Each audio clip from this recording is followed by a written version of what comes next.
Chapter 7:15. Big John roared and charged at the giant killer with his long legs. He was nearly 1 meters tall and his body was full of solid muscles. His movements were very sudden, like a tank moving at the speed of a jeep. With a powerful impact, he knocked away 3 unprepared knights of Red Heart of Flames in just a few steps. Before he got close to the sedan, he swung the iron sword in his right hand, which was as wide as a seesaw. Under the light of the giant weirwood tree burning, everyone felt a gust of wind in the sky. Then with a smack, the giant killer's head retracted into his chest. Yes, Aegon was so stimulated that he vomited blood, and it happened to spray on Gordy Farland's face. Big John was too fast and his outburst was too sudden. Gordy was swearing and wiping his face so he didn't notice the door plank coming at his head. Originally, with Big John's strength and the weight of the great sword, the giant killer's head should have exploded like a watermelon. But he was wearing an iron helmet, and the quality of the iron helmet was good, at least harder than his shoulder blades and sternum, so he became a coward. Plop, Gordy Farland's limbs twitched unconsciously as he fell to the ground. Only then did everyone recover from the shock. Bah! The great John spat on the corpse of the Red Heart Knight as if nothing had happened. He bent down and helped Aegon up from the ground, his face as pale as a sheet of paper. Aegon, Aegon, you chi! Big John had just shouted twice when a spear stabbed at him like lightning. It hit the left side of his waist with a ding. The chain mail cushioned the impact of the sharp tip of the spear, and it only pierced 2 inches into his abdomen. Ah, be careful. It was only then that Meiji's warning came from behind. Big John felt the coldness at his waist. He threw Aegon King back to the sedan like a rag doll, and swung the great sword in his hand in the direction of the spear. Richard, the knight with a face full of hatred. Richard's martial arts were not bad either. He let go of the spear and drew his sword to meet the attack. The 2 swords clashed. Crack, a scratching sound rang out. Stop. Big John, be careful. Meiji shouted again. This time, her warning was faster than the Knights of Flames, but the triggers of the 20 crossbows were still pulled. Chi chi chi! In an instant, Big John's body was full of arrows. He wailed and rolled on the ground like a bloody gourd. Less than half a minute had passed since Big John had launched his attack and turned him into a hornet's nest. The Knights of Blazing Flame and Red Heart were all seasoned warriors. They had followed Erlu to the north and south for many years. Not to mention how skilled they were in martial arts, they would never stand there and watch their general be cut down. After seeing Big John kill Gordy Farland, they almost subconsciously raised the crossbows hanging from their waists. Roar! Seeing Big John fall to the ground, Meiji, Gilbert and the rest of the Northerners went crazy. They drew their swords and were about to charge over. Aunt May frowned. The ruby at her throat flashed red. She did not seem to make any other movements, but the red flames mixed with a large amount of black smoke separated from the burning weirwood and turned into a black and red smoke python. It charged brazenly into the middle of the rioting Northerners. Meiji and the 20 or so Northerners were burned by the smoke and fire. They screamed and ran away like rats. The red-robed woman did not want to kill anyone. She only covered their heads and faces in black smoke and ash before she stopped controlling the fire. In just a short while, hundreds of mercenaries with the blazing flame and red heart emblem on their chests charged into the forest of God's trees. They used spears, shields, and bows to surround the rioting Northerners. Yes, there were 2,000 Northerners in Snakewood City, but they mostly set up camp outside the city. Only people with status like Meiji could live in the stone castle. As for the people of the valley, King Aegon was not the son-in-law of the valley. Without the disguise of Lei Jiazi, the nobles of the valley would not be loyal to him at all. Erlu glared at the bound Northerners and said angrily, "Are you rebelling? You call protecting your own monarch rebellion?" Big John groaned. The chain mail and the inner layer of leather armor were of course not immune to the crossbow fire at close range. However, Big John had strong bones and muscles all over his body. The arrows pierced through the armor and got stuck in his flesh. He looked bloody and miserable, but there was no fatal wound. "Is he your monarch?" Erlu was furious. "Didn't I make myself clear? He may have a thin Targaryen bastard bloodline, but he is a standard foreign outsider. He may not be the king of the 7 kingdoms, but he saved me in River Delta City. I don't care about the others, but I must save him today." John Amber's son was also called John Amber. Both John and Big John had participated in the bloody wedding. Little John was killed, but Big John was thick-skinned and did not die. It was only when Aegon and Sansa took River Delta City that he regained his freedom. Not only that, Aegon even helped him take revenge by hanging dozens of Freys. The great John roared angrily and began to struggle. The chains around his arms, legs, and neck rattled as he was dragged. 7 or 8 mercenaries swarmed over. Some grabbed his hands, some pressed his shoulders, and some even used their butts to sit on his face. Ow! Big John was pressed against the ground, unable to struggle at all. He could only let out a loud but powerless howl. Sai, you should understand that what you are doing is futile. Erlu's gaze softened as he sighed softly. Haha, at least I killed that idiot knight who insulted him. Big John laughed bitterly. Richard's anger rose when he heard this. He rushed over and kicked Big John. Bang! The steel boot landed squarely on Big John's mouth. His lips and tongue were torn and his front teeth were broken. Stop. Before the pockmarked knight could kick Big John a second time, Erlu snapped out of his daze and stopped him. Erlu frowned as he looked at his knight. Words of reprimand flowed into his throat from his heart, but he swallowed them back into his anus. Sai, you may have broken the king's laws, but you are still a brave and loyal man. Erlu sighed with a complicated expression. He pointed at Big John and said to the Knights of Red Heart, "Take him away and lock him in the dungeon. We will deal with him when John Stark returns. We will continue." No, don't burn my son. A fat man in embroidered clothes staggered through the crowd, wailing in grief. Illyrio had arrived. Although he was the mastermind behind the exchange of princes, and Erlu had always wanted to take him down for trial, John's crime of impersonating Lei Jiazi had little to do with him. It really had nothing to do with Stark. Of course he did not like him, but he was still Sansa's father-in-law. These days the fat man had been staying in the northern camp outside the city. He had limited freedom of movement. He could move about in Snakewood City, but he had to be under the protection of the northern guards. The heart tree of the Godwood forest was a 1,000-year-old weirwood. It was over 20 meters tall, and when it burned, it looked like a candle stuck on a birthday cake. Snakewood City was that birthday cake. Anyone outside the city who was not blind would notice it. We have already paid the ransom. Why are you going back on your word? The Pentos trade prince's fat face twisted, his eyes spitting fire as he roared at Erlu. Erlu looked at him in disgust and turned to ask Aunt May, "Does he have the king's blood?" Aunt May shook her head. The trade prince is an honorary title. His political power is equivalent to that of a senator. Even if he has the king's blood, it must be extremely thin. Erlu said coldly, "The ransom was paid for the defeated Aegon Targaryen. It has nothing to do with the war now. Your son impersonated Lei Jiazi and conspired to seize the Iron Throne. His crime is unforgivable." "Aren't red dragons and black dragons all dragons?" The fat merchant said angrily. "You should say that to Dany Rise, to John Clinton, to Sansa Stark, and to all the nobles of the True Dragon Alliance." Erlu waved his hand. The blazing Redheart Knight carried the drooping Aegon to the bonfire. Aegon. Illyrio's eyes were red as he struggled against the two knights. 2 hands full of rings reached out desperately as if trying to pull his son back. Aegon recovered from his rage and spat out blood. He turned to look at the fat face that was both familiar and unfamiliar. His cheeks, as pale as charcoal, flushed with excitement. This was the first time the two of them met after their identities were exposed. Aegon was looking forward to this moment as much as he was looking forward to Sansa's, "I don't care about your identity," and Aunt Dany's, "You are still my nephew" acknowledgement. So he began to struggle. He roared at Illyrio, "You lied to me. You ruined my life." Illyrio's heart felt like it was being stabbed. Tears streamed down his face. "I did it all for you. You deserve the best in the world."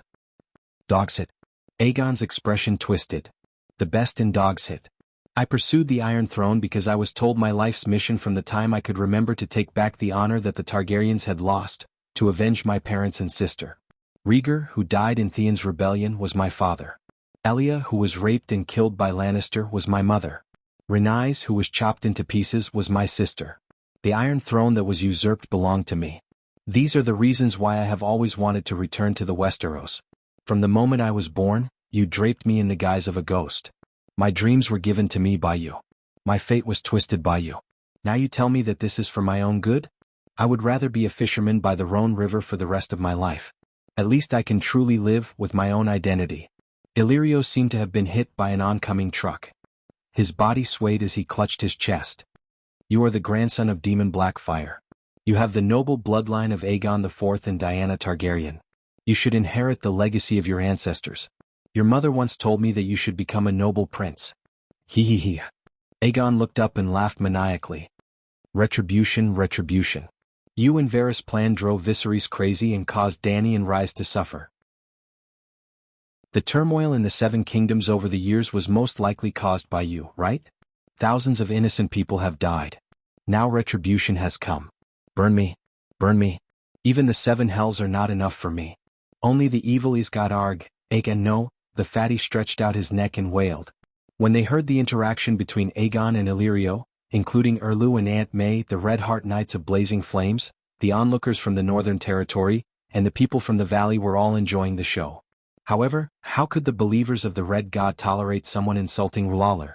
Without waiting for King Aegon to finish his last sentence, the two knights who were holding him down pushed him into the sea of fire with all their might. A holy mother of mercy. Aegon was bathed in flames as he rolled back and forth on the burning firewood. The realization of being in the evil god's hell was thrown out of his mind as he began to shout for the Holy Mother of Mercy. The night is long and danger is everywhere. Fortunately, there is Allah who overflows me. Aunt May recited the Red God ritual again, and the Red Heart Knights around her followed suit. It formed a strange harmony with Aegon's wails and Illyrio's curses and cries. There seemed to be a gluttonous monster hidden in the fire. Aegon's pain from his soul was its food. It once again extended its shadow tentacles greedily and wrapped them around the rolling Aegon in the bright fire. The red fire and the pitch-black shadow swayed happily in the fire, as if it was extracting something from Aegon's body. The fire was clearly soaring into the sky, but the onlookers felt a chill run down their spines. It was as if their souls were being tightly grasped by the shadow. Gods, what kind of monster is that? Mei Ji, who was forced to kneel on the ground by the mercenaries, was pale as if she had fallen into an icy abyss. The Red God believer beside her said proudly, "This is Lalo's Majesty, roar majestic heavenly dragon." Suddenly, a roar came from the sky. It was majestic, holy and grand. Chapter 7:16. Dragon Queen wasn't in a good state of mind recently. Nephew Gu falling into the enemy's hands was one thing. After all, Nephew Gu existed to lie in the mines. She had tried her best to save him. Erlu wouldn't dare to take his life, at least she thought. But the loss of contact with the dwarf outside Meereen was very troublesome. She was waiting for news from him to adjust her battle plan. Before she could come up with a plan, something happened at the King's Landing again. Big Sparrow died tragically under the wildfire bomb. This was really unexpected. When she saw Big Sparrow again, she was dumbfounded. How did this guy die again? Big Sparrow was the holy son with 250 piety. His soul broke free from the pull of the death domain and entered the Seven Gods' paradise, the Seven Gods' faith pool, the seat of the Seven Gods' divine kingdom. After that, Aegon's eldest nephew was completely gone. His identity was exposed. Naturally, he was no longer the Dragon Queen's nephew. Dragon Queen missed the dwarf even more. Although he was small, his survival ability was very strong. He would definitely be a stronger and sturdier shield than Aegon. In the end, a bolt from the blue and the long night really came. Like Aunt May, she also sensed the change from beyond the Great Wall. She wasn't sure how Aunt May felt. In Dany's spiritual sense, at that moment, the sun seemed to have been shot by an arrow, or slashed by a knife, hitting a vital point. Or maybe it was poisoned by time and suddenly became old and decayed. In short, no matter what the reason was, the sun in the sky didn't have long to live and was about to die completely. This was the sign of the long night. As for King Strange Ghost, maybe it was too far away. Maybe she didn't have any prophecy skills. She didn't know it all and didn't feel anything. Let's put it this way. Because of the long night, King Strange Ghost, who was previously hiding somewhere, went out to relax. Instead of King Strange Ghost going out, the long night appeared with it. Even when Bran was being hunted down by King Strange Ghost, Stark and his siblings fused into the Vajra brothers, and then fought against the Green Prophet's imprint to grind down Bran's willpower. She didn't know about this series of actions either. After that, King Strange Ghost followed Arya's will and joined the Stark family to counterattack the Green Prophet's seal. Dany still didn't notice. Until the very last moment. Dany had already condensed the Song of Wind, and the birth of the first Green Prophet came from the children of the forest who listened to the Song of Wind of the Door God. It could be said that Wind's song was the origin of the Green Prophet. As such, when the Green Prophet's seal shattered, she felt it far more clearly than Melisandre. At that moment, the sky seemed to have collapsed for Westeros. At that moment, she was both shocked and at a loss. She was also pleasantly surprised, as if a pie had fallen on her head. The Green Prophet's seal had always been monopolized by the Three-Eyed Crows. Others couldn't even see it. At least, Danny had never sensed its existence. She had condensed the Song of Wind, and had even become a wind demigod. But now not only was it touched by the enemy, it was even shattered. How could she not be shocked and at a loss? However, after the Green Prophet's seal shattered, a few shards traveled thousands of miles and landed in her backyard, on the weirwood tree trunk in her backyard. That tree trunk came from the Green Prophet's shelter. In the stone room where the weirwood seeds grew, Danny chanted a sacrificial song, and the tree trunk automatically fell off from its roots. The roots that bore the weirwood seeds belonged to the former weirwood god, who was also the door god. The fire elemental spirit, Little Mist, revived it and the tree trunk became a tree. Melisandre Mormont treated it as a tree and prayed devoutly. The tree was connected to Westeros. Every weirwood was like a signal tower, listening to information from a certain range from the wind. Countless signal towers were connected to form an information network, which was managed by the Green Prophet who had received the inheritance. The weirwood tree trunk in Myreen's pyramid garden was connected to the Green Prophet's information network, but Danny didn't gain much benefit. She could only observe what happened within 10 meters of the weirwood tree. For example, if Ji-Chi sat on the lawn in the afternoon and ate melon seeds, Danny could see her slacking off when she went home at night. If Ji-Chi was happy in the swimming pool, Danny couldn't see it because the swimming pool was more than 10 meters away from the weirwood tree trunk. Even if the weirwood tree trunk's signal tower had a weak effect, it was still connected to the tree towers of the Westeros. When the Green Prophet's seal was shattered, the shards didn't disappear into the air. In other words, the Green Prophet's information network was another dimension, the tree dimension. The Green Prophet's seal had always existed in it. Now that it was shattered, the shards were scattered in the tree dimension. The weirwood tree trunk that sprouted in Danny's backyard was also part of the Westeros tree dimension. Also, because it came from the root of the door god, Danny's weirwood cane inherited a rich inheritance, which was close to 1% of the total number of seal shards. At that moment, the persimmon trees, apple trees, mango trees, as well as the flowers and grass in the garden swayed together and sang a cheerful song in the wind. The song was sung by the fire spirit Little Fog. If other people came into contact with the seals of the Green Prophet's will, no matter how strong their will was, they would have a 99% chance of being assimilated. But Danny was different. She was an expert in dealing with the will of the evil god. After losing the control of the three-eyed crow and coming to Myreen, which was thousands of miles away from the Westeros, how could the steel seal-like will in the shards resist? They were crushed, burned, bestowed with a spirit. They were all turned into resources and entered Danny's wind song subsoul. When Danny became a wind demigod, the Green Prophet's second soul turned into a wind belt. The wind song's divinity didn't increase by much, and Danny had to comprehend it herself. It was like eating a pig's brain to nourish the brain, but it definitely wouldn't increase the pig's experience and knowledge. Well, Danny and Bran used different methods to use the Green Prophet's seal. Danny ate it and absorbed its nutrients, while Bran connected the pig's brain to his own, which was equivalent to adding another pig's brain. Generally speaking, Bran used the seal more efficiently, while Danny wasted a natural treasure recklessly. But there weren't any side effects and her will wouldn't be affected. But the pig's brain was too nutritious, and Danny's windsong subsoul's body increased by 100 times, and she ate until she became fat. Currently, her sea of consciousness was filled with all kinds of wind, such as breezes, strong gales, hurricanes, tornadoes, and so on. Her windsong subsoul was somewhat similar to Door God's divine domain filled with storms back then, forming the prototype of the divine domain of wind. The increase in her divine power was one thing, but the other benefit was even greater. The Westeros loved her even more. Don't think that the Westeros were a cesspool, but they were the door of the world and had a special meaning. Otherwise, why would the long night start from the Westeros? Why would the old gods gather there? The love of the Westeros, more accurately, was the blessing of the Westeros world consciousness. To be more direct, the seal of the Green Prophet was equivalent to the creation jade disk of the Westeros. Yep, it was a simplified version of the heavenly axiom controller. The love of the Westeros gave Danny two benefits. First, when she was in the Westeros, her cultivation speed would become faster. Second, she had a general sense of the Westeros. She couldn't be omniscient about the Westeros like the three-eyed crow, because the shares she received were too little. Also, she didn't fuse with the fragment of the Green Prophet's seal, but absorbed it through spiritual bestowment. A hatchet could chop firewood, but when the hatchet was melted into iron and then forged into steel, the steel would lose the hatchet's ability to chop firewood.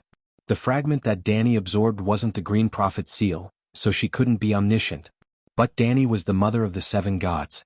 If she and Blackie entered the dragon spirit state, they could faintly sense the prayers of the seven gods' devout believers. Just like in the Seven Kingdoms, there were already more than 100 monks who received blessings from the Holy Mother through their prayers. In the past, the seven gods could only listen to the prayers of believers with more than 200 piety points at any time and place. They didn't need to be in the Holy Church, and they didn't need the believers to face the Holy Mother statue. They could only respond to the prayers of true believers with more than 10 piety points, but they needed the Holy Church, which had a long history and rich power of faith. They also needed the believers to sincerely pray to the Holy Mother statue. But now things were different. After receiving a portion of the love of the Westeros, Blackie and Danny's dragon spirit sensed the believers, so much so that they could fly. If the communication between the seven gods and their believers was compared to information exchange on the internet, then Blackie used the phone line plus cat mode to communicate with the believers. Not only was it slow, but it was also extremely expensive. It was so expensive that the Holy Mother Danny could only bestow divine arts to monks with more than 200 piety points. For example, the Big Sparrow had 250 piety points. He contributed 100 points of power of faith to the pool of faith. Danny deducted 50 points and gave them to Blackie. The remaining 50 points were stored in the pool of faith and belonged to the Big Sparrow. When the Big Sparrow needed to use divine arts, all the stored 50 points were transferred to him. He thought he got 50 points, but in fact only 25 points were actually used, and the remaining 25 points were consumed in the process of transfer. Not only would the divine arts bestowed by the gods be consumed, but even the power of faith provided by the believers when they prayed to the seven gods would also be consumed. Danny received 100 points of power of faith from the Big Sparrow. Maybe the Big Sparrow contributed 120 points, and the remaining 20 points were lost in maintaining the channel of faith. The Big Sparrow was the Holy Sun. The channels of faith of other believers were far more thin than his, and the consumption was greater. Therefore, Danny could only bless the saints with more than 200 piety points. That was the era of the phone line internet. But now it had changed. After being favored by the heavenly axiom, the connection between the seven gods and their believers instantly surpassed 3G and entered the 4G era. The speed and efficiency were increased dozens of times, and the cost was reduced dozens of times.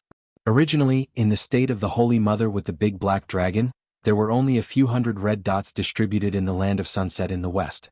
Now the red dots were densely packed and stacked, and countless information poured into the seven gods' minds. They were all the prayers of the believers. They couldn't sense it before, but now that they had entered the 4G era, they could do live broadcasts, anytime and anywhere. However, there was too much information for Danny's human brain to process. It was like 10,000 mosquitoes buzzing around her.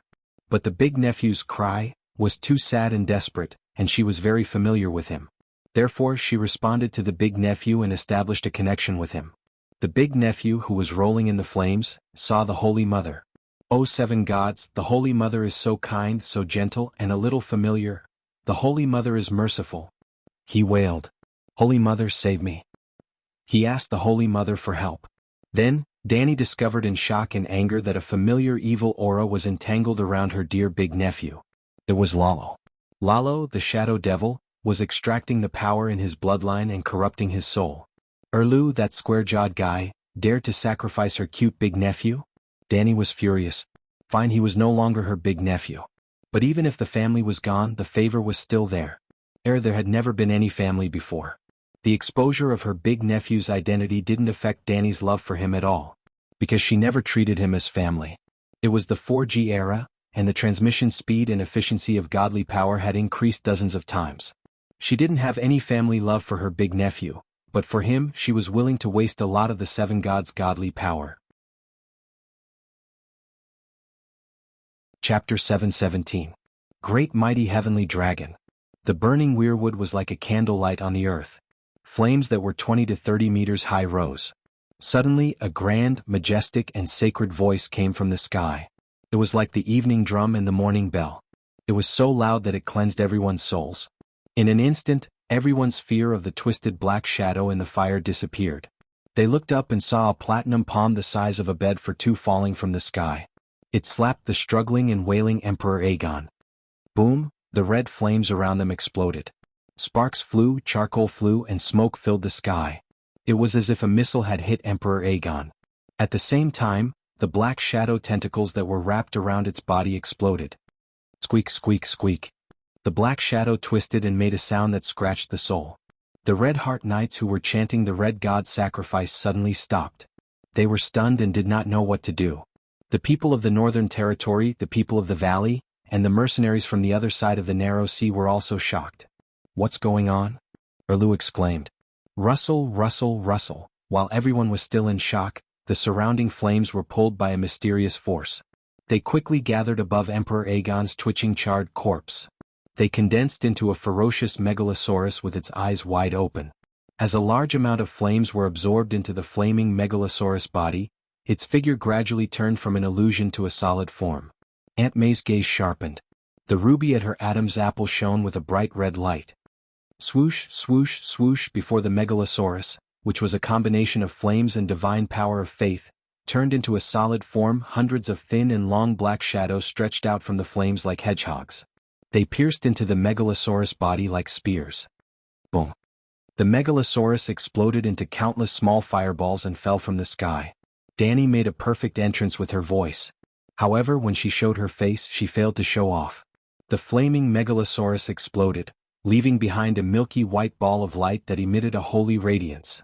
A thought from the seven gods. Instead of reforming the megalosaurus, Dany directly appeared in front of the world in the form of a holy light ball. She roared, "How dare you, demon? How dare you sacrifice my holy knight in my blessed land? A holy mother!" Some nobles in the valley suddenly came to their senses and knelt on the ground. They were so excited that their faces were covered with tears.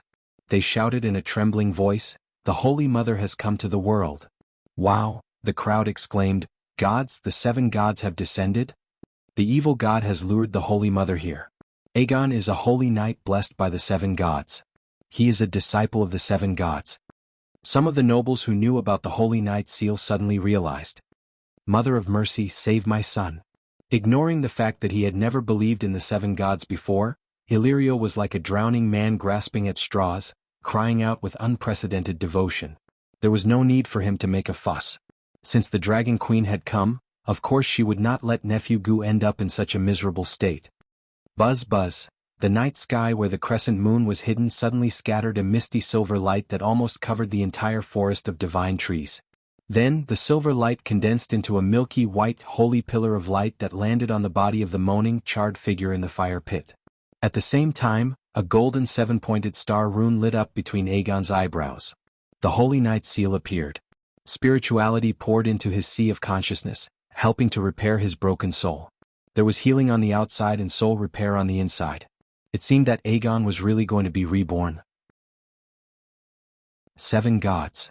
Erlu, who had always been expressionless, looked at the red-robed woman with a panicked expression. "The seven gods are fake. Throw a dagger at her." Aunt May laughed coldly. "What?" Erlu was puzzled. Aunt May turned around and pointed at the dragon bone-tile dagger at Erlu's waist. "Dany Lilith is playing tricks. Throw a dagger at her." "Dany Lilith?" The fear on Erlu's face disappeared. He ground his teeth, his eyes full of shame and anger. He felt that he had been deceived and humiliated. He pulled out the ransom Dany had given to Asha Greyjoy, rushed to the fire, and threw the dagger as hard as he could. Whoosh, it hit the ball of light. It was clearly an illusory ball of light, but it seemed to pass through a ball of cotton candy. The dagger passed through the ball of light, taking a handful of milky white light with it. Then it lost its momentum and fell into the fire pit not far away. The tile weapon was indeed the best anti-magic weapon in the world. Even the Holy Mother of Divine Light, Dany, was fatally wounded.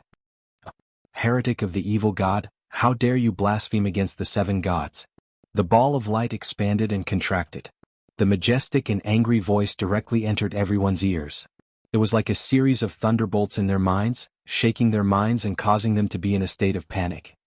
"I will curse you deeply. Heretic will never be able to ascend the Iron Throne." Boom! St. Dany's thoughts suddenly exploded. The milky white ball of light exploded, turning into countless specks of white light and disappearing into the night. Well, this was the reason why there were very few gods in the Song of Ice and Fire world who showed up in public. Dany was now in her true god state. The descent of a god was supposed to be a scene of divine light, but the laws of this world were too unfriendly to supernatural powers. A tile dagger could easily kill a god. What was even more frustrating was that the tile dagger with a dragon bone handle originally belonged to Danny. No wonder the people of Valeglia would rather use tile to forge sphinx statues than let tile weapons out on a large scale. The ball of light exploded, and the pillar of light enveloping King Aegon disappeared.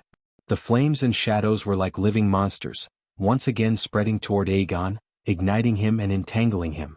The terrifying demonic shadow once again enveloped everyone's minds. Suddenly, a knight of the valley seemed to wake up from a dream. His face twisted as he shouted in horror, "Stannis is attacking the Holy Mother! Blasphemy, blasphemy!" The priest of Snakewood City's small sanctuary was heartbroken as he cried and cursed. Heretics will never be able to ascend the Iron Throne. When Erlu burned the godwood, the people of the valley were indifferent. When Aegon was burned, they were also indifferent. But the seven gods were their mainstream religion. How big of a miracle was the descent of the Holy Mother? But it was blasphemed by the heretics and the shadow evil god. Heretics, blasphemy. Heretics, blasphemy. Westeros don't need a blasphemous king. Almost all the knights and nobles of the valley shouted along. Erlu's fingers cracked as he chewed through his gums. "Your Majesty, why don't we sacrifice them all?" Aunt May moved close to his ear and suggested.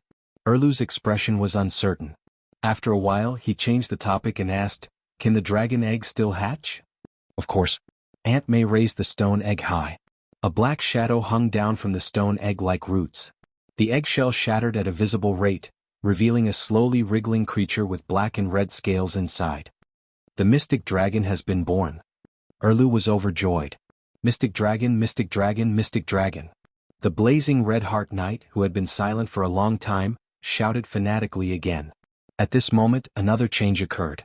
An inexplicable pressure suddenly enveloped the godwood. It was as if there was an invisible but substantial mountain floating above their heads. Above Aegon King Jiaosu's corpse, 30 meters from the ground, a golden light outlined dotted lines as if it was a 3D projection. Then it filled in the details along the dotted lines and finally constructed a lifelike huge stone gate. The gate was in the style of a Chinese archway. The pillars on both sides were carved with the pattern of a heptagram. At the top, there was a plaque with the words "Mountain Paradise," written in Westeros. An ethereal and tender female voice came from behind the gate. A faint sadness instantly filled everyone's heart. Little Fog had spiritualized and was pulled into the space of the seven gods by Dragon Queen to act as a singer to set the atmosphere. The Children of the Forest's original name was People Who Sing the Earth. They had no other skills, but their singing was definitely top-notch. Even Dragon Queen couldn't help but be intoxicated by it, let alone ordinary people. A clean and pure city in the sky made the whole world quiet down. Erlu and Aunt May were also intoxicated. They were temporarily immersed in the song and subconsciously didn't want to wake up. Creak, the milky white gate opened and endless soft golden light poured out. The golden light fell on King Aegon's corpse. All the shadows that touched it screamed and fled back into the flames. Finally, Aunt May woke up and Erlu also came back to his senses. At this time, the golden light had already formed a staircase between the gate of heaven and King Aegon's corpse. A valley knight suddenly shouted in disbelief. Someone walked out of the gate, or no, it wasn't the Holy Mother. A tall and skinny old man with gray hair walked out. The old man's face had deep wrinkles that seemed to have been carved by a knife. His thin cheeks looked somewhat cold and serious, but his eyes were very gentle, like a spring breeze, like the silent gaze of a grandmother. His attire was extremely simple. Apart from a white robe, he didn't wear anything else. A pair of dark and rough feet were exposed. The old man's entire body was covered in a layer of holy white light. It sparkled but wasn't dazzling. Holy Father. The old Snakewood City cultivator knelt on the ground and shouted excitedly. Holy Father. Everyone was about to follow suit, but the valley knight from before interrupted them loudly. He's not the Holy Father, he's the Great Sparrow. So the Great Sparrow ascended to heaven. Gah! The old cultivator's shout stopped abruptly. Isn't the Great Sparrow dead? He said blankly. That's not a living person but a Holy Spirit. It's because he's dead that we can see him at the gate of Mountain Paradise. Is he guarding the gate of Mountain Paradise? Some northerners were puzzled. What's wrong with guarding the gate? It's also an honor to be guarding the gate of Mountain Paradise. The knight who believed in the seven gods said indignantly. No, he's not guarding the gate. The old cultivator shook his head and shouted excitedly, "The Great Sparrow is heaven's guide, just like the 7 stars Bible described. The Holy Mother looks at us with a smile, the sound of heaven rings, the gate of heaven opens, and the Holy Spirit guides the souls of the dead into heaven." Speaking of this, he seemed to have realized something. Aegon is going to ascend to heaven too. 7 gods above, he can ascend to heaven too? Isn't the requirement of ascending to heaven too low? The old cultivator was conflicted. Before he finished, the Great Sparrow had walked to the bottom of the stairs and reached out his strong hand that was like a withered branch. Like fishing for the moon in the water, he fished up a tall and strong silver-haired young man from the air on King Aegon's burnt face. Ah, it's exactly like the Bible. The Great Sparrow is going to guide Aegon to heaven. However, Aegon was not in a good state at this moment. His spiritual body was riddled with holes and entangled by dense shadows that looked like blood-sucking leeches. Some of the shadow leeches had already drilled into Aegon's spiritual body, and some of them were still hanging outside. It was a horrifying sight. All the people around, including the Knight of Red Heart, felt that their blood was freezing. They could never imagine that the blood sacrifice of Lalo could be so evil. The Great Sparrow widened his eyes in fury and slapped the head of Aegon, who had a painful expression on his face, with his other hand. Chapter 7:18. Big Sparrow clamped Aegon's shoulder with his left hand and slapped his head with his right hand. A dazzling white flame spurted out from his palm. The white flame spread from Aegon's head down, burning all the way. His spiritual body twisted in the holy flame, and his face twisted in pain.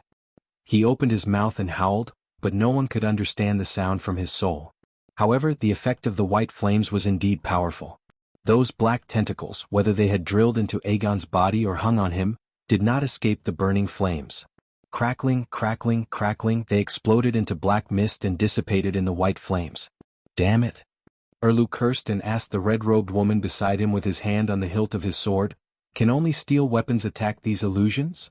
The red sword was created before steel was invented. It's very effective against deviant ghosts, but... Aunt May said uncertainly, "Why don't you go and try?" Erlu was bold and fearless. He pulled out the light emissary, which was glowing with a strange red light. His eyes were firm as he strode toward Holy Sparrow. Ah! The Knight of Valley was furious. "Blasphemy! Blasphemy! Heathen! Believer of evil God! Protect Holy Disciple Big Sparrow!" The old cultivator of Snakewood City shouted. Then, he was about to charge at the defense line of the Red Heart Knights when pockmarked face Richard slapped his forehead with the back of his sword, and he fainted. Actually, there was no need for the believer's protection. After receiving King Aegon's soul, the stairs made of golden light went up automatically, almost as if they were running away. Illusion. It must be an illusion. How could the stairs of heaven run away? However, when Erlu came to the fire with anger, Holy Sparrow had already brought the confused King Aegon into the gate of Mountain Paradise. He couldn't reach them. Moreover, Holy Sparrow and Aegon didn't stay for long. After they disappeared, the milky white gate of Mountain Paradise slowly closed.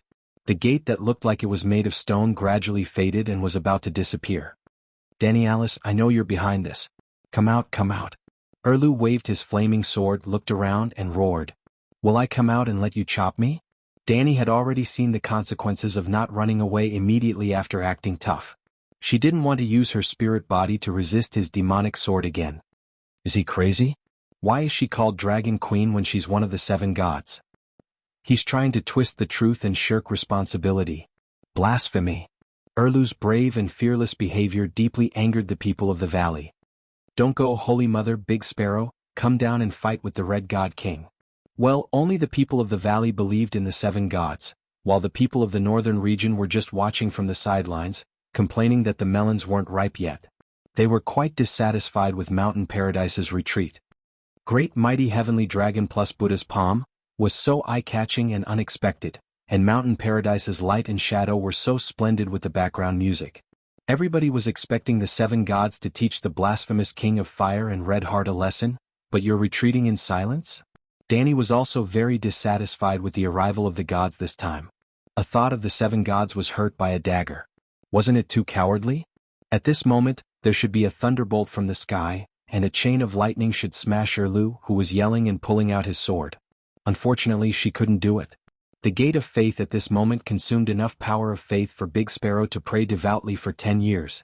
The Holy Father said that faith belongs to the seven gods, and the fight between the royal power and the secular world belongs to the believers themselves.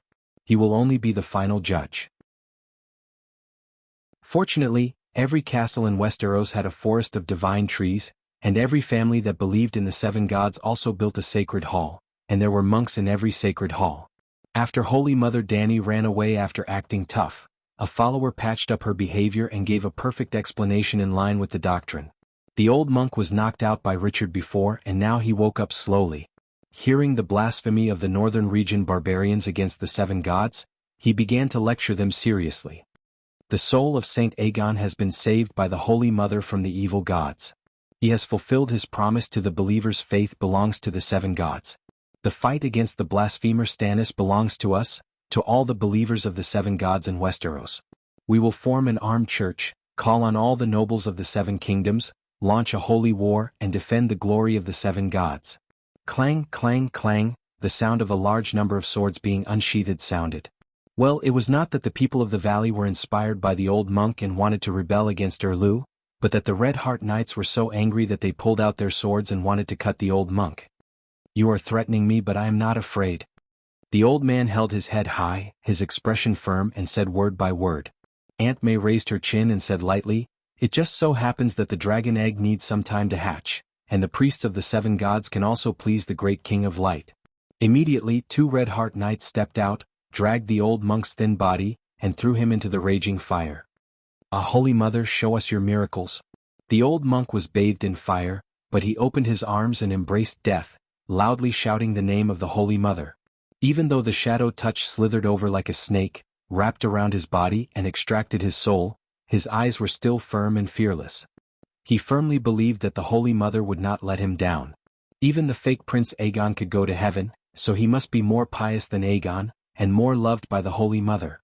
Such a firm soul made Lalo even happier. The eggshell in Aunt May's hand quickly fell off, revealing a monster the size of a kitten. Mountain Paradise did not appear again. Sorry, Holy Mother Dany went offline. She could not hear or see. Even if she could hear or see, she would not save him because his soul was not worth saving. Saving Aegon was not because of how pious Aegon was, but because he was related to the seven gods, which meant that he got in through the back door. Most of the time, it was so sad to place one's hopes completely on the gods. Therefore, a gentleman must constantly strive for self-improvement. It was better to rely on oneself than on the gods. The demon dragon, a demon dragon really hatched. The old cultivator was a nobody with no background. His soul fell into the evil god's hell in despair, but it only shocked and saddened the others for a while. Soon, the birth of the demon dragon attracted everyone's attention. Demon dragon, this is the great Light King's gift to the child of prophecy. Finally, her wish of hatching the demon dragon was fulfilled. Aunt May held the baby dragon up high in excitement. Demon dragon. Erlu's eyes were filled with passion. He took a few steps forward, reached out his hand, and gently stroked the black dragon's head that did not even open its eyes. Feeling the scalding temperature of the dragon's head, Erlu excitedly announced, "It's the resurrected Black Death God Balerion." In Westeros, Balerion was deeply rooted in people's hearts like this. Bang! While he was excited, Erlu felt a hot, wet pain in his palm. When he looked again, he was shocked to see that the newborn demon dragon's head had exploded. It was as if a firecracker had been stuffed into its head. What's going on?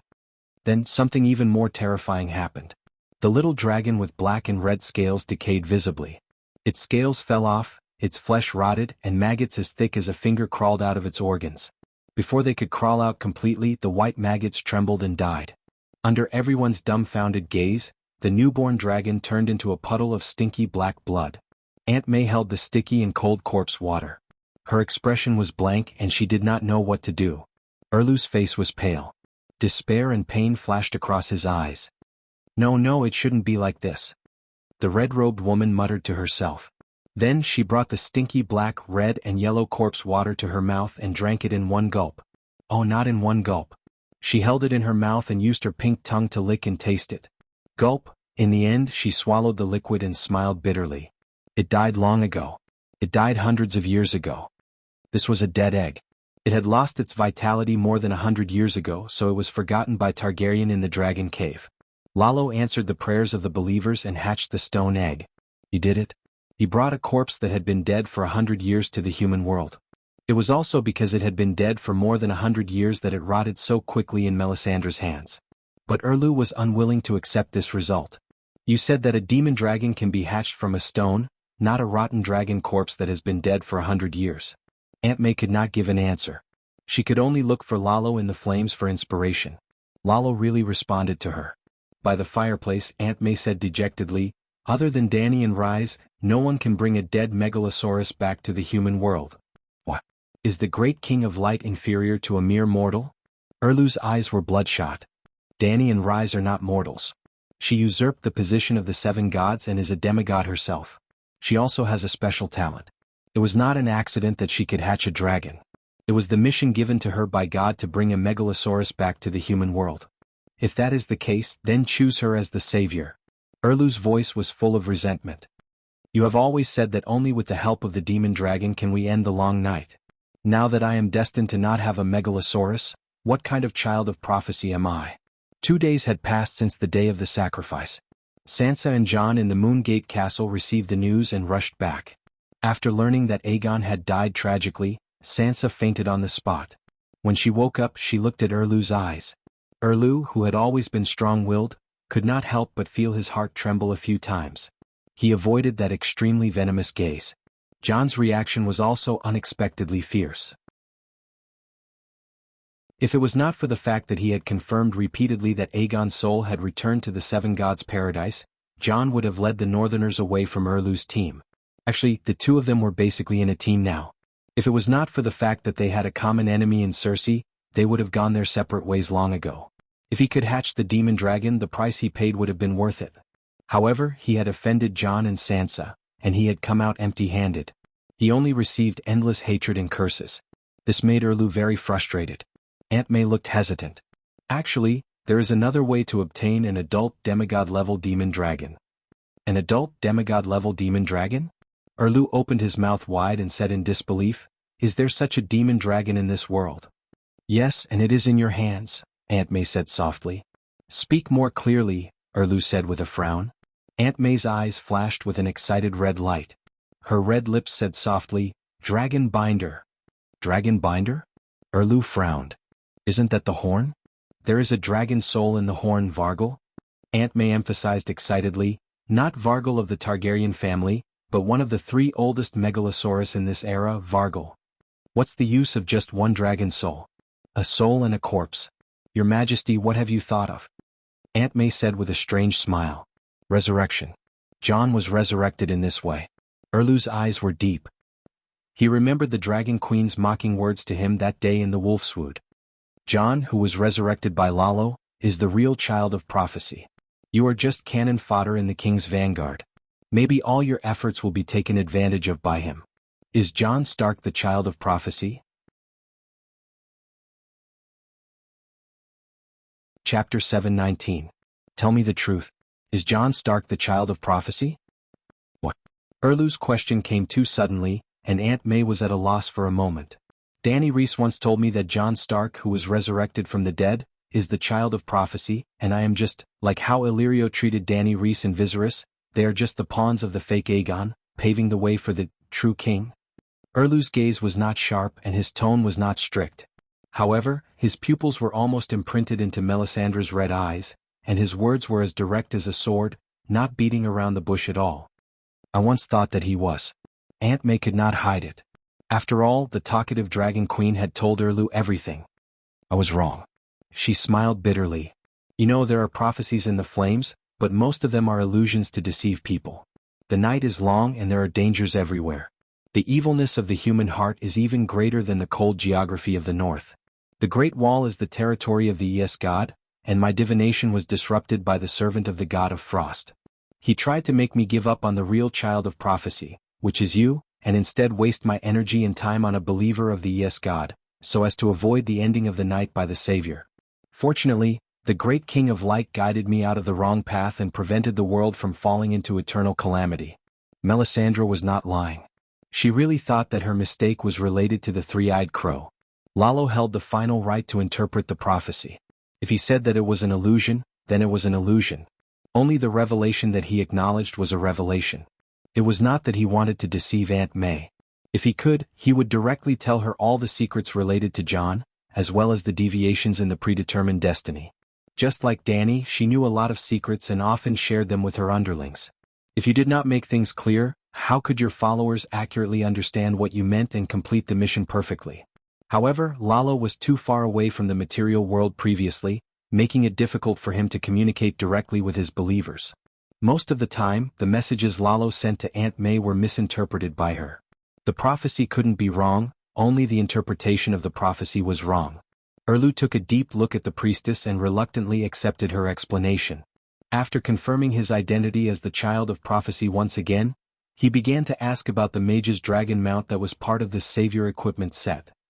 The body of the dragon soul in the horn has been dead for thousands of years. How can it be revived? We have pterosaurs. Pterosaur? Erlu asked doubtfully. What's the point of reviving a pterosaur? Have you read Friar Bath's The Unnatural History of the Dragon? Aunt May asked. Erlu pursed his lips and said impatiently, that book is very famous. I've heard of it before, but the content of the book is absurd and evil. It was banned by St. Bailey. It's not absurd. The Targaryens moved to Dragonstone Island 400 years ago. When they left Valeglia, of course, they did not forget the family's collection of books that had been accumulated over thousands of years. Many of Valeglia's secrets were recorded in those books. For example, the masonry techniques used to build Dragonstone Island and the magic arcane techniques used to mine volcanoes. For example, the secret of the origin of the mages. Friar Bath was once the manager of the Royal Library and was a close friend of King Rue. He had the opportunity to come into contact with those rare books. Therefore, The Unnatural History of the Dragon has a high reference value. If Friar Bath dared to publish such a book before Valeglia was destroyed, not only would he not be able to survive, even the Targaryens would be implicated. What's the point of saying this now? Those books have been burned by St. Bailey long ago, Erlu said impatiently. If you had read that book, you wouldn't be asking so many questions now. Aunt May sighed inwardly and said directly, the mages of this era were born from blood witchcraft. The ancestors of Valeglia fused pterosaurs and dragon worms to form the first megalosaurus. After that, the first megalosaurus gave birth to all the megalosaurus in Valeglia. And Vargal in the dragon binder's horn was one of the first megalosaurus. Vargal's soul, body, and bloodline all came from a pterosaur. And when the first Valeglia used blood witchcraft as a sacrifice, it was the former Lord of Fire, the current Lord of Light, the great Lord Lalo. So, do you understand now? Erlu nodded slowly. The red-robed woman had explained it very clearly. How could he not understand? In other words, with a simple sacrifice, Vargal's soul can be fused into the pterosaur's body, and the pterosaur can be revived into a megalosaurus? More or less, but... Aunt May's eyes wandered and she stuttered, the sacrifice isn't simple. It requires the king's blood, I know. It requires your most precious. Facing Erlu's suddenly widened eyes, Aunt May turned her head, unable to continue. What do you mean? Erlu's gaze became dangerous. How did Yesor and Yahai forge the hero's red sword? Aunt May lifted her head slightly, her beautiful eyes looking at Erlu, and said, he failed countless times in forging the sword, until he sacrificed his most cherished wife, Nisa. The mages are your hero's red sword, and you have to forge your own divine weapon of salvation. Erlu's stern expression suddenly became very strange. I'm going to sacrifice Celis? If he could obtain an adult megalosaurus, sacrificing that big-eared, long-bearded, bad-tempered wife of his who was as tall and burly as him was not unacceptable. No. Aunt May's face twitched a few times. How could there be such a good thing in the world? Shireen. Smack. The slap came suddenly and fiercely. Aunt May's head was knocked askew and she was also dazed. Her ears rang, and her face instantly swelled into a greenish-red bun. She was about to question him, but when she turned her head, she saw Erlu's crimson-red eyes that looked like they were about to swallow someone whole. She sighed softly and silently swallowed her anger. Shireen is my successor, don't even think about touching her. Erlu left this sentence and angrily left. Where is this? Aegon walked in a white world. He looked left and right and was at a loss. There was a white jade staircase under his feet, and as far as his eyes could see, it was empty. Only clouds that emitted white and golden light floated past him. The big sparrow who was leading the way in front did not even turn her head and said calmly, this is Mountain Paradise, the place where the true souls of the saints of the seven gods reside. I'm in heaven. Aegon shouted, and suddenly his expression changed a few times as he recalled what happened before his death. Stannis wanted to sacrifice me to Lalo, but I ended up being a saint, and my soul came to heaven. At this point, Aegon's lips curled into a bitter smile. Well, the human world has become hell for me. It's good that I'm dead, at least I can go to heaven. The big sparrow finally turned her head and frowned. You're not a saint. You just said that heaven is where the saints reside. Aegon was confused. Yes, this is the holy heaven, the final resting place of the saints, but you're not a saint. The big sparrow's cold face was full of disgust, and she looked at Aegon as if she was looking at a stinky poop that tainted a pot of delicious chicken soup. If I'm not a saint, why can I come to heaven? Aegon was very dissatisfied with the old man's reaction. Master Guide, I grew up in a foreign land, but I've always believed in the 7 gods, and I've never done anything wrong in my life. It's not too much to go to heaven, right?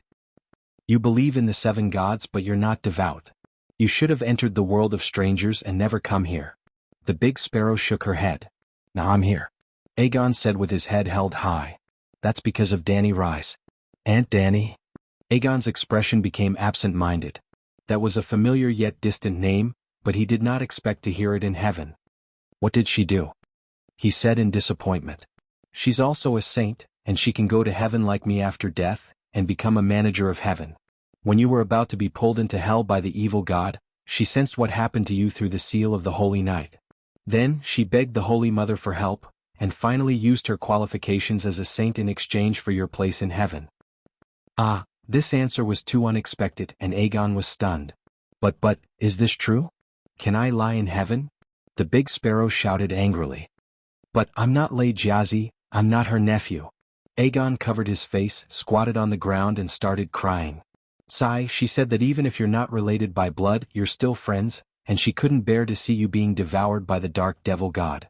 Thinking back to the scene where Dany Rise knelt before the Holy Mother and loudly explained the heart of compassion, the big sparrow could not help but sigh.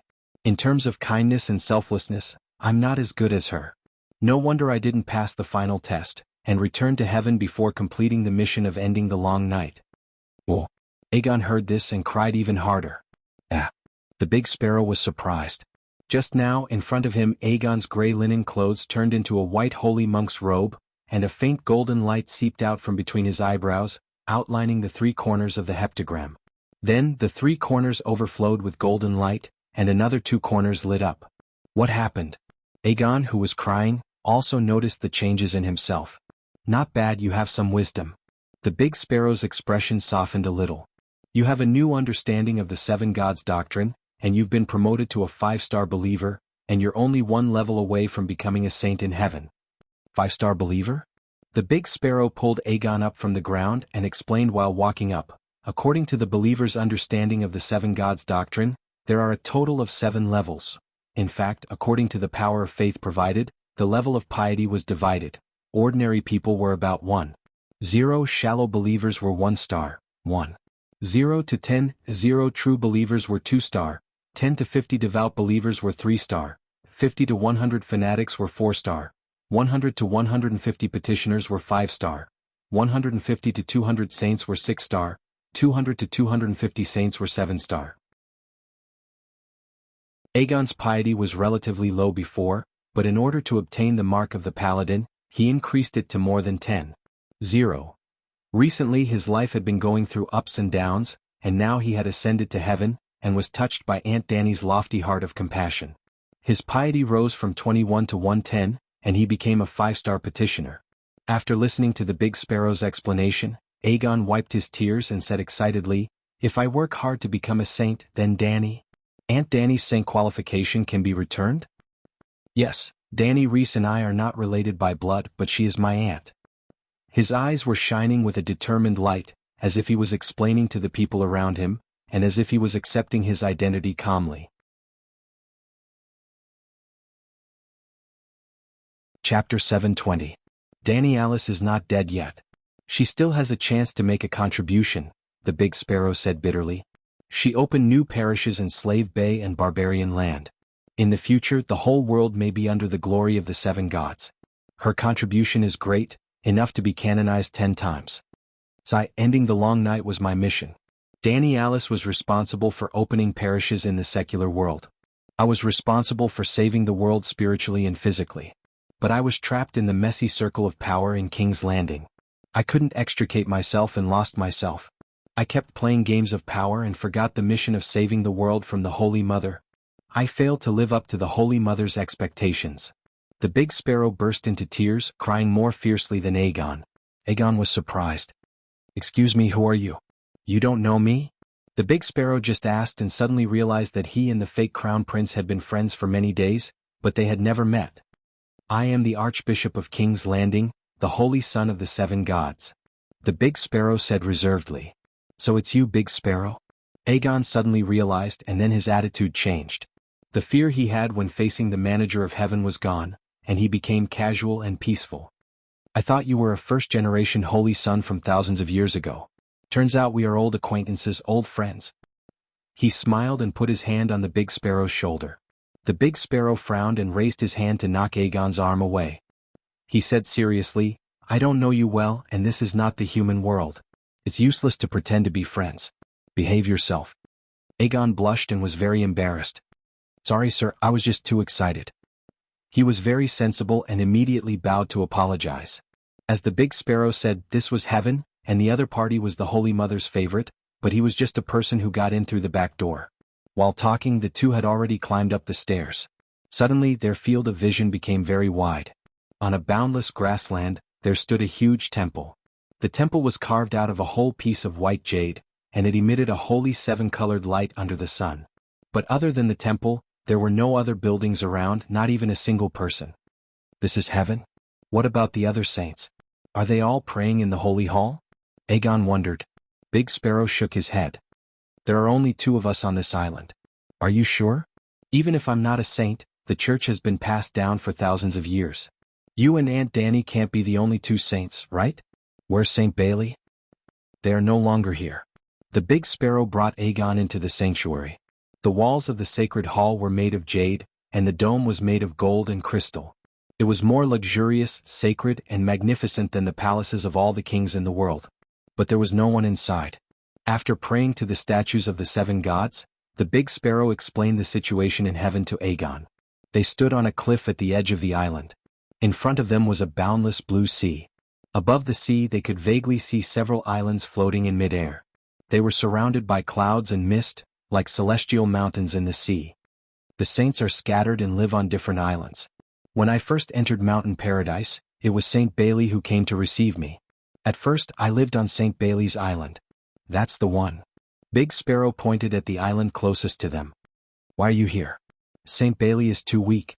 "Oh, the Holy Mother is merciful." "I shouldn't have said that." Big Sparrow started praying to the Holy Mother right after he said something bad about Saint Bailey. Aegon's heart itched. He wanted to know how cowardly Saint Bailey was, but he could only follow Big Sparrow and recite the prayers. Since he had become a monk, there was no harm in reciting more scriptures. Sigh, Saint Bailey's understanding of the teachings is different from mine. He criticized my actions of reactivating the church's armed forces. He also scolded me for not following the rules, going against the teachings of the Holy Father, and provoking a conflict between the church and the royal authority, Big Sparrow said bitterly. Thinking back to Saint Bailey's deeds, Aegon instantly understood. Saint Bailey and Big Sparrow were indeed not on the same side. "The Holy Mother didn't mediate the conflict between you two?" Aegon asked curiously. The Holy Mother said, "The way that can be said is not the way, and the name that can be named is not the way." What? Aegon's eyes widened. Big Sparrow thought for a while and said, "What the Holy Mother meant was that the Seven Stars Holy Scripture is not a restriction to the believers, but a ladder to help the believers reach the final state of saint. The teachings themselves have no meaning. The Holy Mother only wanted to use the teachings to elevate the flawed humans into the noble sages. There are thousands of ways to become a sage, and every sage has their own unique characteristics. Therefore, every sage has a different understanding of the Seven Stars Holy Scripture. This is the way that can be said is not the way." So profound but also reasonable. As expected of the Holy Mother. Aegon said respectfully. "Although I still don't understand since I've become a monk, there's nothing wrong with praising Buddha. Can I also have an island to myself?" He asked again. "You're not even a saint. What right do you have to be an angel?" Big Sparrow said angrily. "Angel? Above the saint is the son of saint, and the son of saint is one step further to become the messenger of heaven. I'm an angel. Big Sparrow pointed around proudly. Look, open your eyes and look. The kingdom of heaven is so big, but there are only a few islands. Aegon counted seriously. In this direction there were 5 islands and there must be more further. That's not a small number, he muttered. What do you know? Big Sparrow said disdainfully. Do you think Mountain Paradise only manages our world? Humph, the multiverse, trillions of planes and countless believers of the 7 gods will return here. Multiverse? Planes? What's that? Aegon was confused. The Great Sparrow immediately applied what he had learned from Saint Denis to Aegon's face. Hearing this, the fake crown prince was dumbfounded and his brain was about to explode. Really? Aegon's worldview was suddenly shattered. Of course it's true. I've even been to a realm called Earth. The people there are so simple and honest. They're so much more noble than the people of Westeros who are trapped in the mire of lust. The Big Sparrow sighed. Tell me about it, Aegon said excitedly. There were only 2 people on the island, Aegon, and Big Sparrow was willing to talk to him.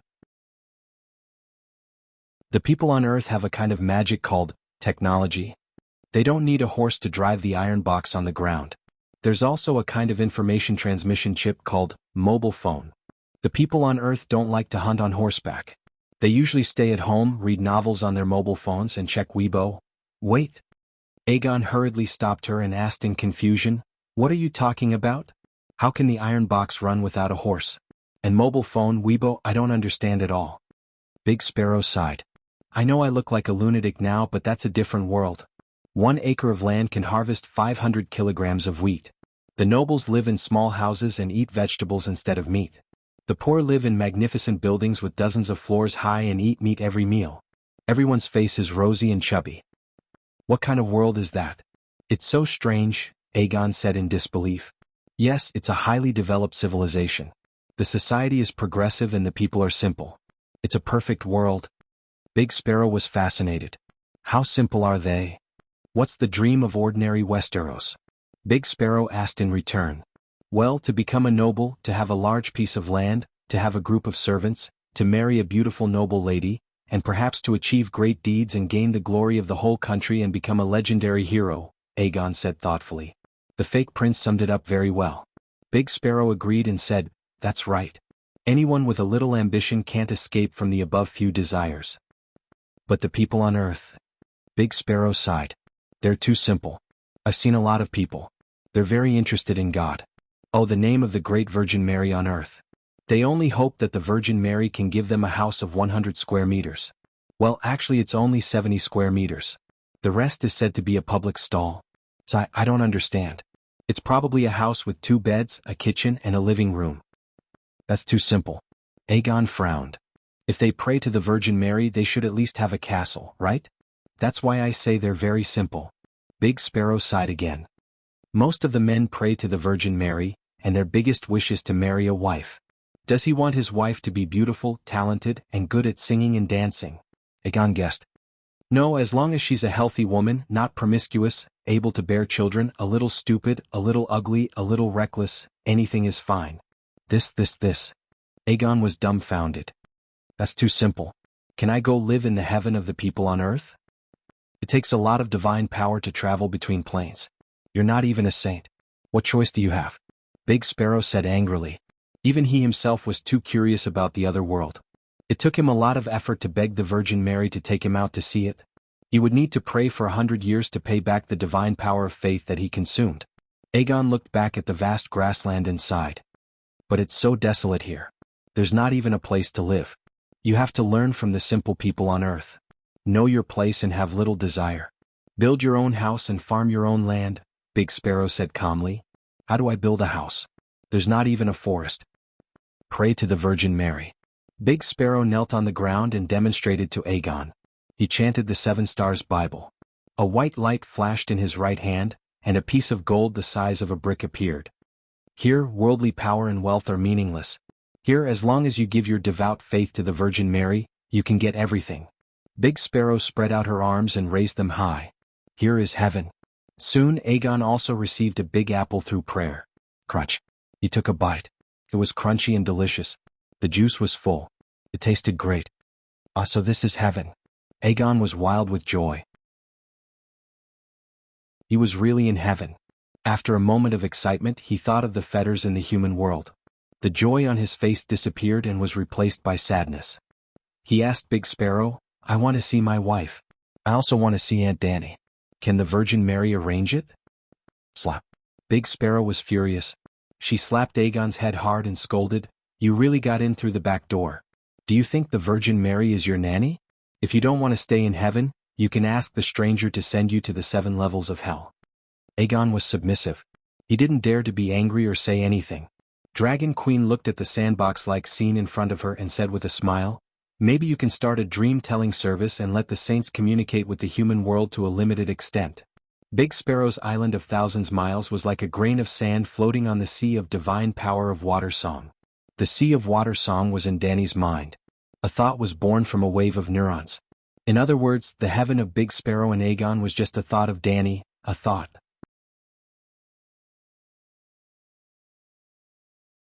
Chapter 721.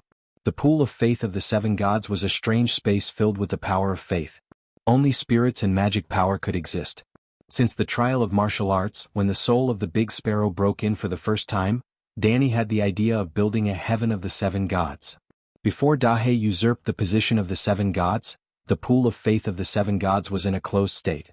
It could only passively absorb the power of faith. No matter how devout the believers of the 7 gods were, they couldn't open the door of faith and enter it. Children of the 7 gods like Saint Bailey didn't have any preferential treatment compared to non-believers after death.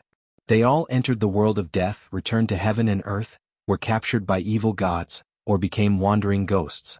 When the pool of faith had an owner, it began to form a real space with structure and scale. At that time, along the line of faith between believers and Dahe, devout believers could enter Dahe's kingdom. Dahe didn't have a kingdom, so they could only enter the space of faith in the prototype of the kingdom. In other words, after Dahe obtained the first priesthood of the 7 gods, uninvited believers like the Big Sparrow would definitely appear. The Big Sparrow wasn't the first. As Dahe and Danny's strength increased, the threshold to enter the pool of faith would be lower. In the beginning, only saints with more than 200 piety points like the Big Sparrow could enter. Later, saints with more than 150 piety points could also enter. When Danny obtained 1% of the fragment of the Green Prophet's seal and received the blessing of the will of the Westeros world, the threshold was further lowered. Fanatics with more than 100 piety points could also enter after death. If Danny was willing to consume extra power, believers with more than 10 piety points could also take the initiative to enter, such as Aegon. If Danny's strength continued to increase, one day she would condense the complete Song of Law. One day she would become a true god. One day she would become a god king. The threshold to enter the kingdom of heaven was getting lower and lower. In the end, as long as people believed in the 7 gods, 1, 0 and above, could take the initiative to enter the kingdom of heaven. At that time, Danny would take the initiative to restrict and differentiate believers. Well, the God King was too far away, but there would be more and more believers who would open the door of faith and enter the pool of faith after death. Therefore, Danny had to do this saint soul placement work as soon as possible. She didn't know how other demigods and true gods with believers did it. She could only find inspiration from the memories of her previous life. The first thing she thought of was the matrix in the matrix. Afterward, she separated a thought from her main soul, and poured the power of the Song of Laws and her innumerable memories into it. She then sent that thought into the faith space. Afterward, she guided the believer's soul into the thought. In other words, the believers lived in Danny's mind. The matrix of the matrix would also make the people inside feel uncoordinated, thus doubting the authenticity of the world, which was the birth of the awakened. However, Danny's mind could interact with the minds of her believers. She was not omniscient and omnipotent, but she could obtain the truth from her believers' minds and then repair the loopholes in her logic and improve the inadequacies of her thoughts. For example, Danny had eaten mangoes before, but she had never eaten durian. However, the Big Sparrow wanted to eat durian. Danny could not deceive him with her own thoughts, but she could extract the complete feeling of eating durian from the Big Sparrow's thoughts. Then she used the Big Sparrow's own feelings to deceive the Big Sparrow. Therefore, would the Big Sparrow suspect that it had eaten a digitized durian? The world in front of her believers was actually created by Danny and all her believers. The more believers there were in the future, the more realistic the thoughts obtained from them, and the more realistic the world would be. This was a process of continuous evolution. Let's use eating durian as an example. Both the big sparrow and Aegon had eaten durian. The big sparrow thought it was sweet and sour, but Aegon thought it was like eating shit. Dany could not give Aegon's feelings to the big sparrow, nor could she give the big sparrow's sweet and sour to Aegon. However, the database had two more options. For someone who had never eaten durian, such as Dany, her understanding of the durian's taste was closer to the truth. Well, if the 5 blind men in the story of the blind man touching the elephant entered Dany's mind, she could infer the true form of the giant elephant through the 5 different feelings of the 5 people. Of course, even the matrix in the matrix consumed energy in the process of operation. Dany's thought interaction, collection of information, feedback of information, storage of information, and growth of thoughts with the increase of population and time all required energy. Where did the energy come from? That was why she placed her thoughts on the pool of faith. The essence of the power of faith was the power of thought. It could completely satisfy the growth of the mind's mind. Moreover, the souls of the saints in the mind's mind were not for nothing. They were all devout believers and had to pray every day. The power of faith produced by praying was used to maintain the operation of the mind's mind and even infinitely evolve. Dany was looking forward to what this mind would develop into after thousands or tens of millions of years. Maybe it could really become omniscient and omnipotent. Or maybe the mind would grow into an independent god and truly believe in the 7 gods of Yangling. Leo, Jenny's blonde hair was swaying wildly. Her fair cheeks were dyed red from lust. Her cherry lips were moaning in a soul-stirring voice. Moving his gaze down, he saw her flushed neck, her fair shoulders dripping with sweat, and further down, was a scene that would dispel any man's fantasies. Starting from her chest, the beauty's flesh and blood suddenly turned into dark red earthworms, that were as thick as a thumb, 3 to 4 meters long, and had slippery skin. There was no A4 waist with 2 abdominal muscles, no delicate and round pelvic bones, no 2 long legs that could crush the ambitions of men in the world. There was only a pool of squirming dragon worms. It was as if a peerless beauty was cut in half at the waist and then sewed on 1,000 long giant earthworms from her broken waist. As for the dwarf, he was buried under the red and sticky dragon worms. Only his head was exposed. Dozens of giant earthworm-like dragon worms were wrapped around his neck. It was wet and hot. Jenny on top of him was in a frenzy. The dwarf below had his eyes tightly shut and his teeth clenched. His face was pale as if he was enduring extreme pain. "My dear, scream. Don't be like a block of wood." Jenny was very dissatisfied with the dwarf's reaction. Immediately, 4 to 5 dragon worms crawled up his neck. Before his mouth was stuffed, the dwarf hurriedly opened his eyes and shouted, "Fuck you." After shouting, he said in an extremely aggrieved tone, "Can you not use this form?" "I'm scared." "What are you scared of? You're a dragon. How can you be scared of dragon worms?" Jenny was dissatisfied. "I'm not scared, but it's horrifying." The dwarf shouted with a sobbing tone. "This is my body. My original body was destroyed by Dany Rise and her White Knight. I can only use dragon worms to reassemble into a human form." "Then use your human form," the dwarf begged. "You really don't know what's good for you." "I've already accommodated you," Jenny said unhappily. This was the truth. Jenny's face, body and temperament were all top-notch. The dwarf had always been more focused on his body than his heart. As long as his appearance was good, he never cared about his inner beauty. But the first time with Jenny, it was the biggest nightmare of his life. It was even more terrifying than the experience with Zero's top beauty. It was 10,000 times more terrifying. No matter what, those beauties were still humans. But when Jenny took off her clothes, they immediately turned into a pool of squirming dark red dragon worms that spat out sticky liquid and covered his entire body. It was like a giant with terminal roundworm disease who ate a large basin of pagoda medicine and then poured wisdom on the dwarf's head. The dwarf fainted immediately. But we all know that in the matter between a man and a woman, no matter who fainted, as long as the other party persisted, the matter could still be completed.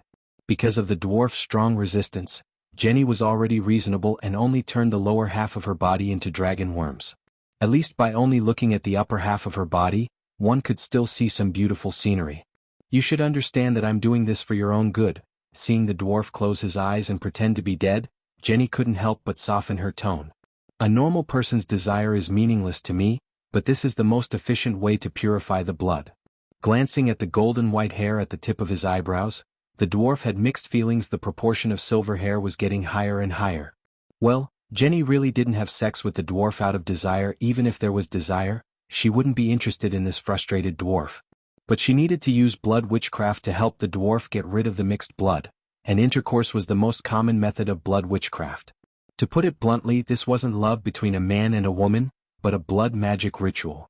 Jenny's dragon worms drilled into every part of the dwarf's body, using the dragon worm blood that contained magic to replace the Veleglia's lowly blood, thus achieving the goal of purifying the blood. Feeling the heat surging in his body, the dwarf sighed and asked, "After Veleglia was destroyed, you invented this kind of witchcraft to continue the bloodline?"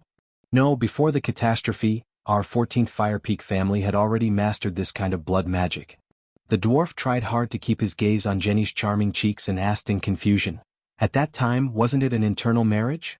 Why do you still need blood witchcraft to purify the blood?" Jenny's breath was uneven as she said, "As the inheritance continues, the level of the blood will decrease from generation to generation, so internal marriage is useless." "Why is that?" The dwarf was shocked. "There are two criteria to determine the level of the blood: genes and the compatibility with the laws of heaven and earth. The only thing that doesn't change in the world is that it will always change. Genes will decline and laws will also change, causing the compatibility between the blood and the laws to decrease. Of course, if one of the descendants has a deep understanding of the laws, for example, comprehending the Song of Laws and becoming a demigod, the blood will also increase." The secrets of bloodline inheritance were not much in Veleglia, so Jenny explained in detail. The dwarf frowned as if he had grasped something in his heart, but he couldn't put his finger on it. After a while he asked, "You said to use the dragon worm's blood to replace the mixed blood in my body? Why don't you use the megalosaurus? The megalosaurus is obviously stronger than the dragon worm." "Then I have to have the megalosaurus," Jenny said unhappily.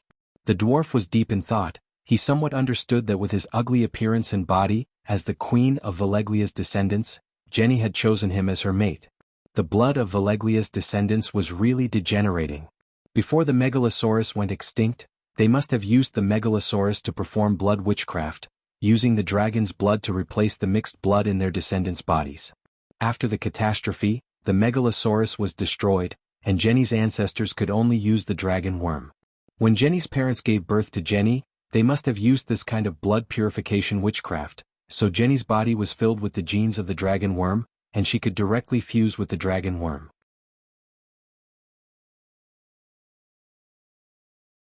Chapter 722. I heard that Veleglia's ancestors were just shepherds under the 14 Fire Peaks. Their bloodline wasn't that great. Before the dwarf could finish his sentence, his words had already touched Jenny's sensitive nerves. She immediately used a move called earthworm burrowing, and the densely packed giant earthworm-like dragon worms entered the hole they saw, covering the dwarf's entire body. The dwarf's body twitched as if he had been electrocuted. After a while, Jenny let him go. She only let him go halfway and let his head out. "Don't you dare speak to me of your ridiculous hearsay insults to the great ancestor," Jenny warned him. After being tormented, the dwarf was also angry. He stubbornly said, "There's only the two of us here. What's so hard to say? Whose ancestors didn't rise from humble beginnings?" Jenny shook her head and said, "Veleglia's ancestors are divided into the ancestors of the 14 Fire Peaks and the ancestors of the rest of the Veleglia family. The ancestors of the 14 Fire Peaks were 3 noble princes. They ruled over all the nomadic tribes on the plains around the 14 Fire Peaks. The 3 princes were born with noble bloodlines, far more noble than anyone else in the world. They comprehended the laws on their own and engraved the bloodlines that fit the laws into the genes of the 14 Fire Peaks. The remaining first-generation Veleglia were the prince's subjects. They were the shepherds. Their bloodlines were fused with the blood of the megalosaurus through blood witchcraft. For example, the Targaryens. Their ancestors didn't even have a name. They were just one of the first prince's many servants. But the Targaryens' bloodline isn't low." The dwarf was skeptical. "That depends on who you're comparing it to. Compared to the uncivilized savages of the Westeros, the Targaryens are of course as noble as gods," Jenny said proudly. "I mean, Dragon Queen's bloodline seems to be more." The dwarf carefully looked at Jenny's expression. Jenny was not angry this time. In fact, everyone had seen the Dragon Queen's achievements. There was no way to hide it with words.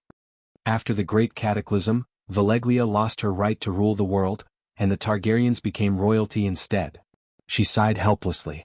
"As I said before, royalty can be recognized by the laws of the universe, and this gave her the foundation for the positive mutation of her bloodline.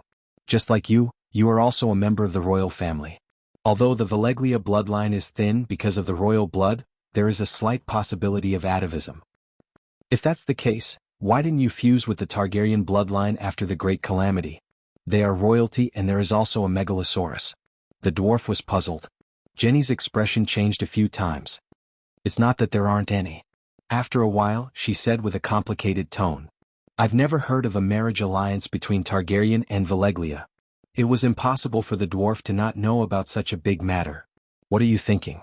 How can a Targaryen be worthy of a marriage alliance with a 14th Fire Peak family? Didn't you say you wanted to fuse with their bloodline? The dwarf asked doubtfully. Is marriage the only way to fuse bloodlines? Aren't you fusing with the dragon worm bloodline now? Ah. The dwarf's expression changed and he said in shock, You plan to use blood witchcraft to seize the Targaryen bloodline? Different colors flashed across Jenny's blue eyes, and her pupils overlapped with each other. After a while, she shook her head regretfully and said, What a pity, such a rare dragon spirit talent. The dwarf's heart skipped a beat and he asked again, What is the dragon spirit talent? Dragon spirit.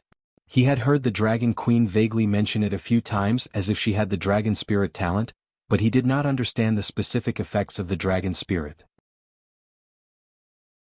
A true dragon taming talent. Jenny had already treated the dwarf as one of her own. Humans were still humans, and she did not intend to hide many secrets that did not involve Balerion. I see. While the dwarf was amazed, he could not help but feel a chill in his heart.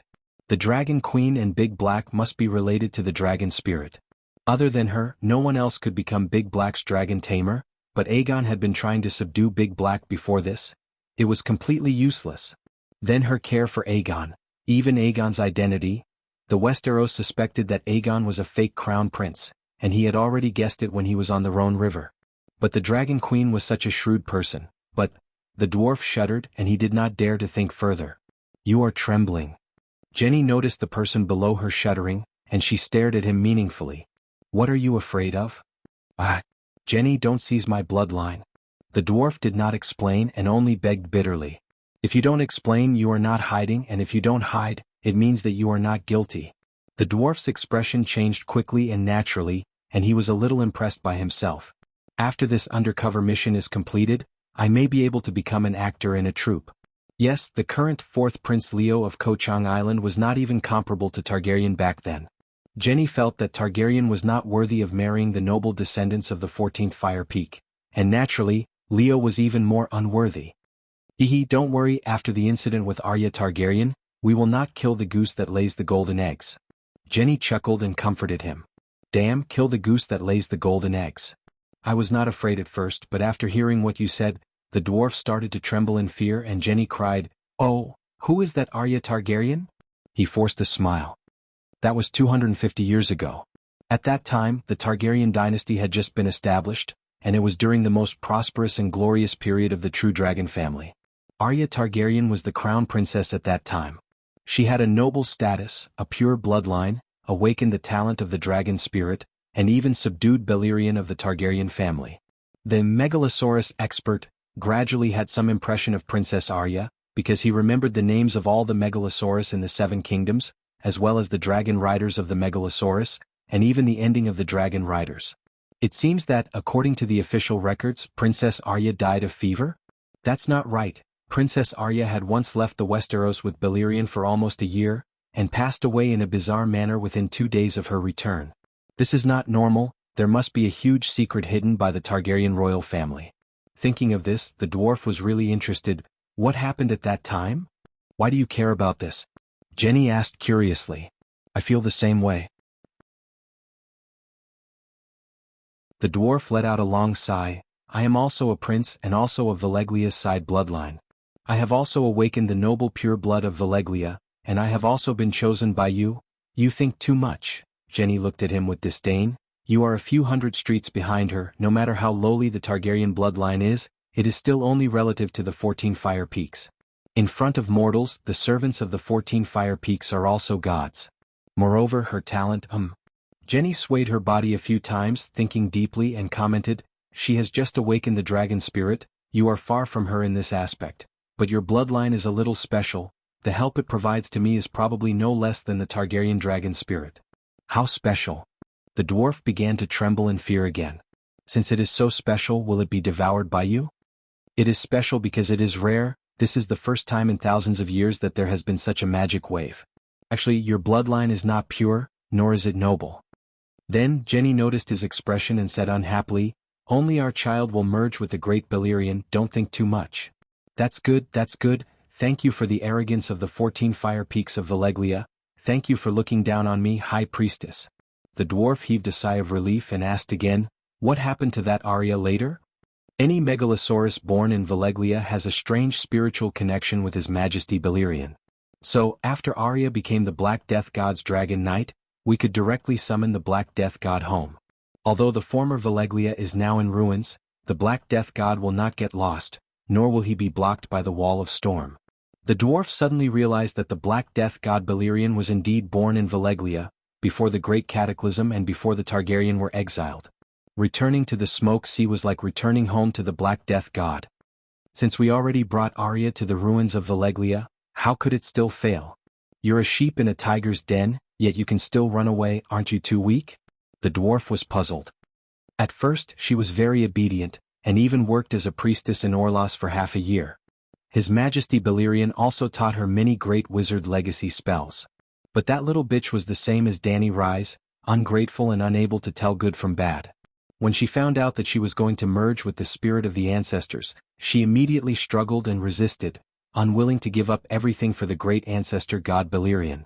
Sigh, she has only just awakened her dragon spirit, and the Black Death God Balerion is an adult megalosaurus. This means that Dany Rise and Princess Arya are normal people. Other than you bunch of brainless survivors of the 14 Fire Peaks, who would be willing to give up everything for an evil god. The dwarf complained in his heart and then asked strangely, the Black Death God is so terrifying that he can resist the ancestor god? Do you know when Balerion died? How many years did he live? Jenny sneered.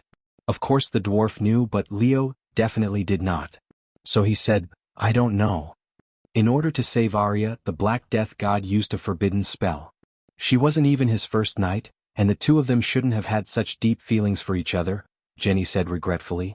Then she told him about the great wizard legacy and the overclocking fusion in the form of a dragon spirit. The dwarf carefully recalled that after Arya's death, Balerion lived for almost 40 years, but his condition was very poor. He was the first megalosaurus to live in a dragon's den, and he had been lying in the cave all this time. Later, a Prince Viserys gained his recognition and became his last dragon knight, but the Black Death God could barely fly, and almost never went out on a mission. In less than a year he died of old age. He barely lived for 200 years. As one of the 3 great dragon ancestors of the Targaryen dynasty, Vargal lived about the same age as Balerion, 180 years old, but he died in a dragon battle, and there were no signs of his energy declining. And Vargal's death was not because he was weaker than the younger generation. It was mainly because his dragon knight was a one-eyed dragon, and in the dragon battle, his only eye was blinded by the afterglow of the setting sun, and the enemy took advantage of his blind spot. Even when a megalosaurus half his size bit him in the throat, Vargal was not afraid, and almost tore the strong megalosaurus apart with his claws. Even in a disadvantageous situation, Vargal won the dragon battle. But the megalosaurus had limited weight, and with his neck bitten and another dying megalosaurus wrapped around him, Vargal could not fly, and fell to his death in the God's Eye Lake. Compared to Vargal's tragic death, Balerion, as the big brother, died a little cowardly.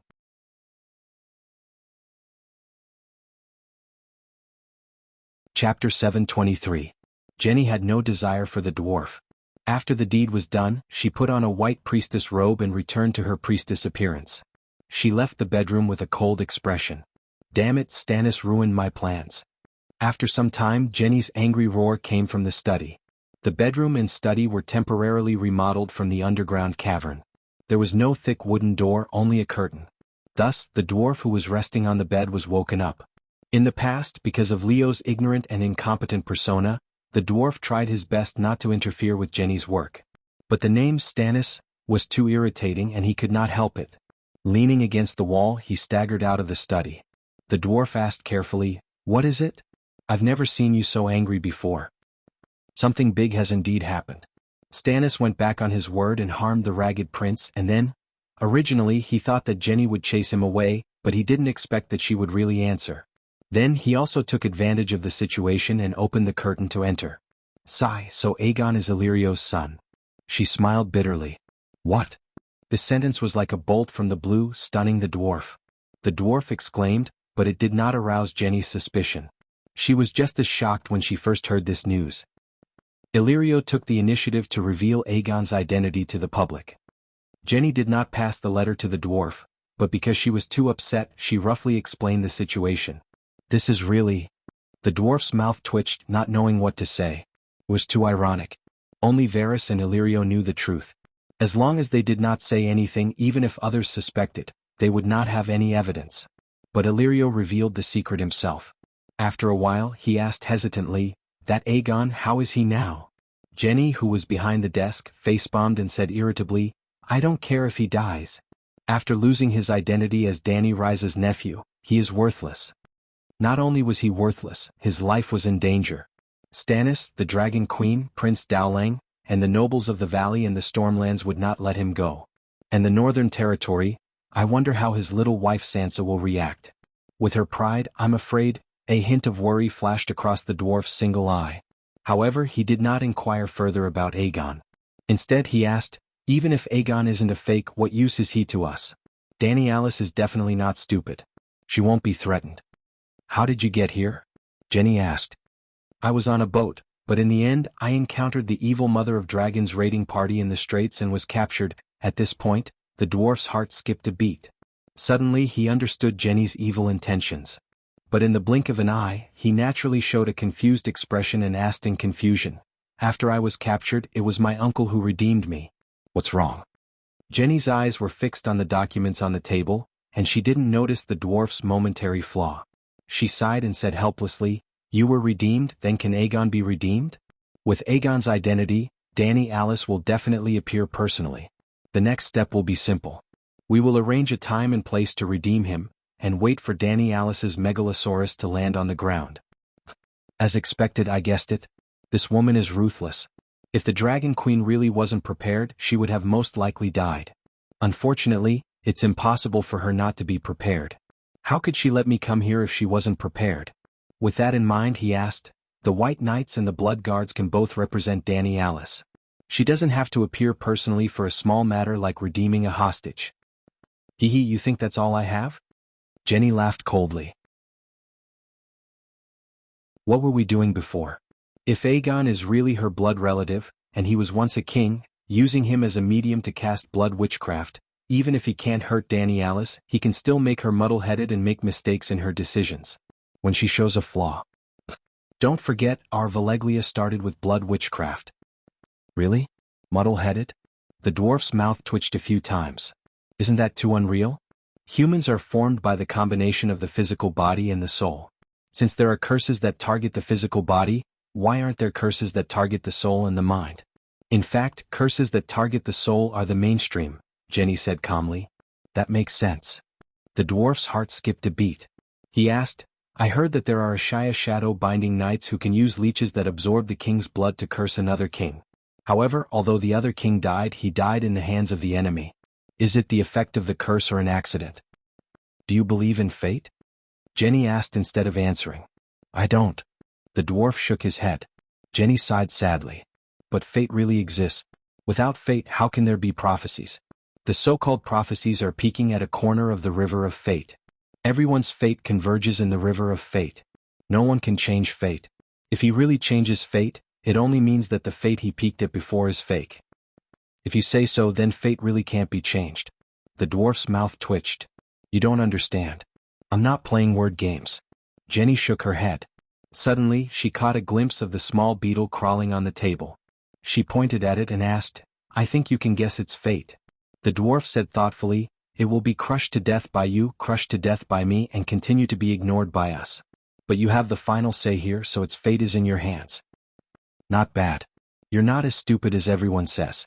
Jenny looked at him appreciatively. "It has at least 3 fates as you said. But when I noticed it and decided to make a choice, its fate was determined. There's only one." After saying that, she smiled mischievously at the dwarf. She lowered her head, stuck out her pink tongue and put the beetle into her mouth. Crunch, crunch, crunch. The yellow juice slid down the corner of her mouth. Before it fell, it was licked by her tongue that was covered in black and green minced meat. Ugh! The dwarf's face turned pale and he wanted to vomit. Hee hee, Jenny laughed happily. You don't know anything. This is a meat longhorn beetle. Can be eaten raw. As long as you're happy. The dwarf mumbled. Going back to the curse technique mentioned earlier, the king could be betrayed by his subordinates, could be killed by the enemy, could be killed in an accident while riding a horse, but more likely he wouldn't die. Before a conscious being observes his fate, no one knows what his fate will be. In other words, his fate is uncertain. When a conscious being observes the king's fate, that consciousness will see the fate that he chose for the king. In this way, the king's fate will be predicted by that consciousness. If that consciousness has ill intentions towards the king, he might subconsciously choose a fate that is not good for the king. Of course, his prediction might not be accurate. It's very likely that what he saw was just a fantasy. Understanding this, it's not hard for you to understand how the curse works. Even if I can't observe his fate, I can sacrifice power to the river of fate and pray that the worst fate will befall the king. Yes, if you can't come into contact with the river of fate, you can sacrifice evil gods to obtain temporary power. The dwarf frowned and said, if that's the case, it's best not to find someone to help you predict, and don't come into contact with witches that know how to curse. Yes, if you don't have power, don't come into contact with extraordinaires. If you have extraordinary power, it will be very difficult for the curse to work. Otherwise, I would have cursed that little bitch Daenerys to death. At the end, Jenny's pretty face twisted, her eyes full of hatred and greed. The dwarf said strangely, you said before that you want to use Aegon to curse her? Blood relatives have a miraculous effect. I don't want to be cursed. Jenny, can you teach me witchcraft? The dwarf asked expectantly. Jenny looked at the dwarf from head to toe and finally stopped at his waist. Her blue watery eyes flashed with satisfaction. She nodded and said, I've been purifying your blood these days. You're almost qualified to come into contact with Valeglia's secret technique. Ah, you're really willing to teach me? The dwarf was overjoyed. Without Aegon, I'm afraid this battle will. Jenny closed the document, sighed helplessly and said, Meereen is built at the mouth of the river, and the underground water is too abundant. 3 days ago, in the process of digging a tunnel under Meereen City, 5 adult dragon worms drowned. In a head-on clash, although the dragon worms are strong, they can't fly. Since that's the case, you have to prepare for the worst. Something happens to me, you have to live on. His Majesty Balerion can't be without a clone. If I die, you will replace me and become the new high priest of the land of long summer. Jenny's subtext was like this. Jenny? The dwarf didn't understand, so he was really touched and his eyes turned red. Jenny waved to the dwarf, come here, I'll teach you the inheritance of the great shaman. The dwarf took a few steps forward excitedly, went around the desk and came to Jenny. Suddenly, he reacted and asked in confusion, the inheritance of the great shaman? Is it another way of saying the inheritance of the great wizard? What are you thinking about? Jenny's eyes widened, and her big blue eyes were suddenly dyed with a layer of blood red. Her flat round pupils also turned into the multi-layered deep vertical pupils of the megalosaurus. In the next moment, the dwarf's body stopped moving, and he couldn't see what was happening in the outside world. His consciousness came to a blood-red spiritual space. It wasn't the first time he encountered this situation. The last time when he and Jenny were on their wedding night, facing the complete high priest, he howled and wanted to run away. Jenny used this move, Magic Dragon's Gaze, and fixed him on the spot, allowing her to do whatever she wanted. In the real world, Jenny pinched open the dwarf's mouth, lowered her head, Jenny was taller than the dwarf, and opened her mouth. Ugh! Jenny hugged the dwarf's head, like a drunk woman hugging the toilet bowl in the bathroom. She spat out a pile of sticky roundworms. Oh no, that was a baby dragon worm. What are you doing? In the dark red space of consciousness, the dwarf howled in confusion. He couldn't see what was happening in the real world, but his soul could feel the piercing pain coming from his body. It was full of holes. Helping you understand the inheritance of the great shaman. Not the great wizard? The dwarf finally realized that something was wrong. You don't have the qualifications to become a great wizard, you can only be like me, a holy priest under His Majesty Balerion. Like you? The dwarf was trembling. You're lucky, it's just that the direct descendants of the 14 Fire Peaks have withered. Sigh, when we first met, I didn't even like Dany Rise. Oh no! The dwarf howled. At the same time, a large amount of information turned into a silver stream, and rushed into the dwarf's forehead. After understanding the true meaning of the great shaman, he howled even more miserably.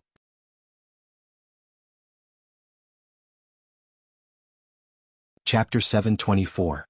Sob, sob, sob. Feeling the pulsating placenta at the core of his meditation foundation, the dwarf sobbed and wiped his tears. What are you crying for? You're lucky to have condensed a six-colored vortex. You should be happy, Jenny scolded with a frown. The nine-colored vortex was a perfect inheritance, and the six-colored vortex was also a top-grade mid-grade. It was indeed something to be happy about. However, Beleriand's consciousness was being nurtured in the center of the vortex. The process of nurturing was the process of the dwarf's soul being assimilated by the consciousness. Once the assimilation was complete, Beleriand would be able to understand the dwarf's thoughts at any time. He could also descend on the dwarf's body without being invited. Even if the dwarf died, his soul would return to the ancestral family and merge into Beleriand's body without any rejection. I don't want to be a priest. I want to be a wizard, the dwarf cried. What a wizard can do, a priest can do. What a wizard can't do, a priest can do. But, thinking of Jenny's attitude towards Arya and the Dragon Queen, who were ignorant, ungrateful, normal people, the dwarf's normal words immediately changed. But I don't believe in His Majesty Beleriand. Without the power of faith, I'm afraid I'll never be able to hatch the divine will embryo. You're starting to change your faith now, Jenny said. I don't even understand His Majesty Beleriand's teachings. How can I believe? It's okay. The embryos will slowly change your thoughts. As time passes, you'll become a devout believer of His Majesty. The dwarf's face turned pale. He was about to cry again. No, I have to leave this place immediately and find the Dragon Queen for help. I can't let the embryo brainwash me. Perhaps he was quick-witted. The dwarf immediately thought of a way to get out of his current predicament. Jenny, I have a plan that can achieve the same effect as capturing Aegon. Oh, tell me about it. Jenny did not even raise her head. It was obvious that she did not think highly of this person's wisdom. Directly challenged Dany Rise. This is Meereen. It's a tradition to challenge the hero of the city. The dwarf said. City protector hero? Jenny thought carefully. She might not follow the traditions of the Gith people, and she has countless generals under her command, so it's not her turn to fight. City guardian hero was a tradition of the Gith people. Choose the most capable hero from the Great Lord and his children to represent the city and challenge the enemies of the city. To put it bluntly, the Guy's people loved gladiatorial matches. They even turned the duel in the Romance of the Three Kingdoms into a duel. However, the Gith people did abide by the rules. In a formal one-on-one battle, even if their own people were at a disadvantage and even had the possibility of being killed, they would not bring out their own generals to help. In the original plot, Dany Rise came to the city of Meereen and met the city guardian hero, P.S., who was Lord Daway's nephew. She didn't come out to fight, so they used the most vicious words to humiliate her. And I'm the best at scolding people. Give this mission to me and I'll go down to the city to challenge you. I guarantee that I'll give you a big surprise. The dwarf said very honestly. Well, you can try. Jenny nodded. There was no loss even if she failed. What if she succeeded? Just as the dwarf's face showed joy, she shook her head and said, But you can't go out. It's too dangerous. I'll arrange for someone else to choose her. I'm not afraid of death. The dwarf said righteously. I'm afraid that you'll die. If something happens to me, His Majesty Beleriand's will descend on you, and you'll be the next high priest. You mustn't die. The dwarf knelt on the ground with a plop, hugging Jenny's legs and wailing. I can't bear to part with you. Let me die in your place. Jenny looked at the dwarf with a strange expression. His feelings were sincere and he cried bitterly. It didn't seem like he was faking it, but he was quite afraid of her before, and even more afraid of paying the public grain. Could it be that his mouth said no, but his heart yearned for it and his body enjoyed it? Alas, she had already given everything to His Majesty Beleriand, and could not respond to his feelings. For the sake of his deep affection and sincerity, she would be more unrestrained when collecting public grain in the future. Dang dang dang, just as the two of them were being lovey-dovey, a hurried bell suddenly rang in the cave outside the house. It was an alarm. A Dragon Queen is attacking our camp on the surface? The dwarf stood up in surprise. Jenny closed her eyes and through the faith communication device, she contacted the believers of Beleriand on the surface. In just a few seconds her expression changed. Dany Lilith has launched an all-out attack. What? The dwarf was stunned. It was not an act this time. He, the ace spy, had yet to spread the news. Why was the Dragon Queen so impatiently blowing the horn for the final battle? Also, didn't she say it before? The longer the time dragged on, the more advantageous it would be for her. It was around 10 in the morning. The sun in Slave Bay seemed to be covered with a thin veil, and it was no longer as bright and warm. The dwarf was surprised to find that he could even look up at the sun in the sky, but it was not glaring. Although the sky was still blue and the air was still fresh, he felt that the sky in Slave Bay was slightly dimmer than before he entered the cave. One of the entrances to the cave was located in a dangerous cliff 1 kilometer northwest of the Allied Army's camp. The dwarf begged 100 times before he could go up to the surface with Jenny. Standing on the cliff that was more than 30 meters high and looking down at the camp, the dwarf felt indescribably shocked. This was an unprecedented final battle. The sky, the sea, and the ground were all fighting at the same time. Dragon roars, battle cries, drumming, centaur bells, scimitar and metal swords clashing. The battle of the dragons in the sky was especially shocking. 40 pterosaurs of the Allied army vs 1 dragon queen and 4 megalosaurus. Oh gods! Is that even human? The dwarf's hands holding the binoculars were trembling. A silver iron helmet, a pale golden visor, a blue-white plate armor that fit her body, silver lobster gloves, a silver iron skirt armor with blue silk sewn on it and long iron boots. Dragon Queen's entire body was wrapped in steel armor, and outside the armor, there was a layer of dark red fire mist. It was as if there was a fireball bubble wrapped around her as she flew in the sky. That's right, she did not ride a dragon but she flew in the sky. Her speed and agility were like a wind fairy. Whether it was the megalosaurus in the sky or the pterosaurs, they were all larger in size. Even the smallest, little gold, was now more than 15 meters tall. Hence, megalosaurus and pterosaurs had a lot of inertia. The faster they were, the worse their ability to turn. Dragon Queen, who was less than 2 meters tall, was like a jumping marble in the huge group of dragons that were dozens of meters long. She moved left and right, up and down, forward and backward, stopping and moving. She moved with a thought from all directions. Roar! Suddenly, a mournful howl resounded through the sky, and the surrounding battlefield of more than 10 kilometers was also shaken. The dwarf looked over and saw Dragon Queen crouching down and piercing the shadow dragon's skull with her sword. The demon sword's flames exploded, and flames burned through the pterosaur's brain, coming out of its mouth and nostrils. The dying black-scaled pterosaur let out a mournful cry that shook the soul. And Dragon Queen was like an emotionless grim reaper. She immediately pulled out her sword and soared into the sky. As if there were eyes on the back of her head, she avoided the sudden attack of a 30-meter-long dung-green swamp dragon. The pterosaur opened its mouth that was as big as a car door. It could have swallowed Dragon Queen from behind by surprise, but she seemed to have been prepared. Her body glided in an arc in the air, just avoiding the mouth, and floated in front of the swamp dragon's eyes. Her expression could not be seen, but the dwarf swore that she must have been very pleased with herself and had a smile on her face. Because her movements were so flashy and elegant, he was full of envy. She played it down and casually pierced the pterosaur's eyeball that was as big as the steering wheel of a car. No wonder her sword was so big.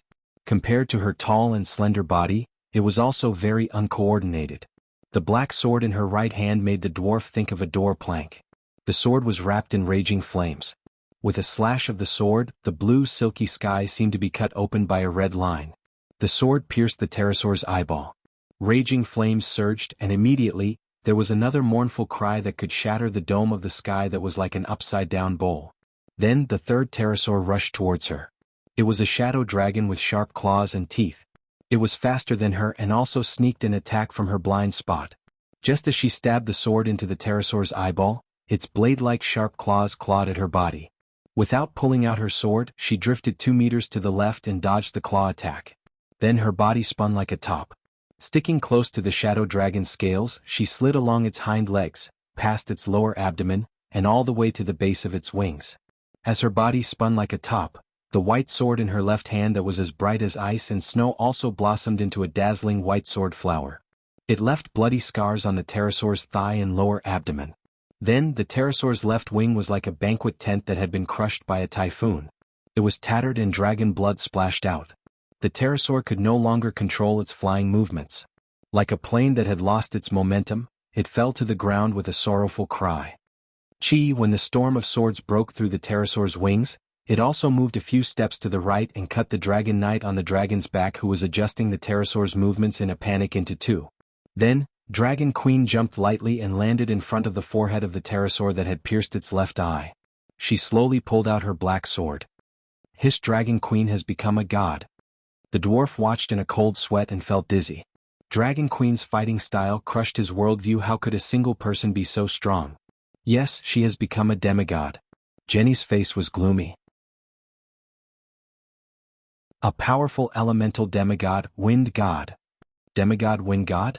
The dwarf was at a loss at first, and then he said in horror, Dragon Queen is a demigod. She's using her divine power right now. In my eyes, she's like a small sun. Her divine splendor is dazzling and eye-catching.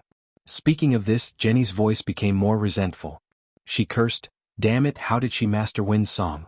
Hasn't Wind Song always been in the hands of the Westeros monster? The dwarf glanced at the flustered and exasperated Jenny and asked carefully, is Wind Song very strong? Can't you see? She is flying. She is fighting a group of pterosaurs alone. Jenny roared at him. The dwarf shrank his neck and whispered, Wind Song let her fly, but she is so strong not only because she can fly. Ravens can also fly, and flying into a group of pterosaurs is a piece of cake. Hearing this, Jenny was not angry. Instead, she calmed down. You are right. Her swordsmanship, her state of being almost omniscient and omnipotent on the battlefield, is very abnormal. Looking at the 4 megalosaurus hovering in the sky, Jenny was thoughtful. Maybe she has surpassed all the great wizards in Valeglia and broken through the limit of only one megalosaurus dragon spirit. These dragons are all her eyes.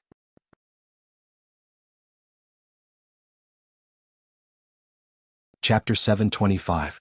Big Black, Little White, Little Green, and Little Gold didn't just act as radar machines in the sky. As long as there was a chance. For example, if the opponent's pterosaur was alone, or if the pterosaur flew above 400 meters, they would dive down at high speed and spray out dragon flames. It was mainly for safety. Dong, see, Danny was hit by an arrow. The Megalosaurus radar was very cool to see the full map. In addition, with the magical perception of the surrounding environment in the state of Wind Song, Danny would almost never be surrounded and wouldn't be ambushed. However, the current situation was that she was killing the pterosaurs of the Alliance army. Therefore, the battlefield was chosen by the pterosaurs of the Alliance army within the range of the dragon-slaying crossbows. The scorpion crossbows of the Alliance army were endless. There were many arrows and they were fast, but the size of the arrows was relatively small. Even if there were no obstructions in the vision range, the dynamic vision of the Megalosaurus couldn't capture all the arrows. When the vision of the ground was blocked by the pterosaurs in the middle space, the Megalosaurus radar in the higher space would miss many arrows. Thus, there was a possibility that Danny would be hit by an arrow. 1. 5 meters long, as thick as a thumb, the tip of the arrow was twisted into a spiral shape and was as thin as a willow leaf. When it flew, it had its own spiral force. A series of sparks and horrifying sounds were made as it drilled into the lower abdomen of the Dragon Queen. It actually scratched the painted coating of the Queen's armor. It was too hateful. Alright, there was almost no penetrating force, but the powerful impact still made the Dragon Queen fly out uncontrollably. Then a pterosaur flew over and successfully picked up the corpse.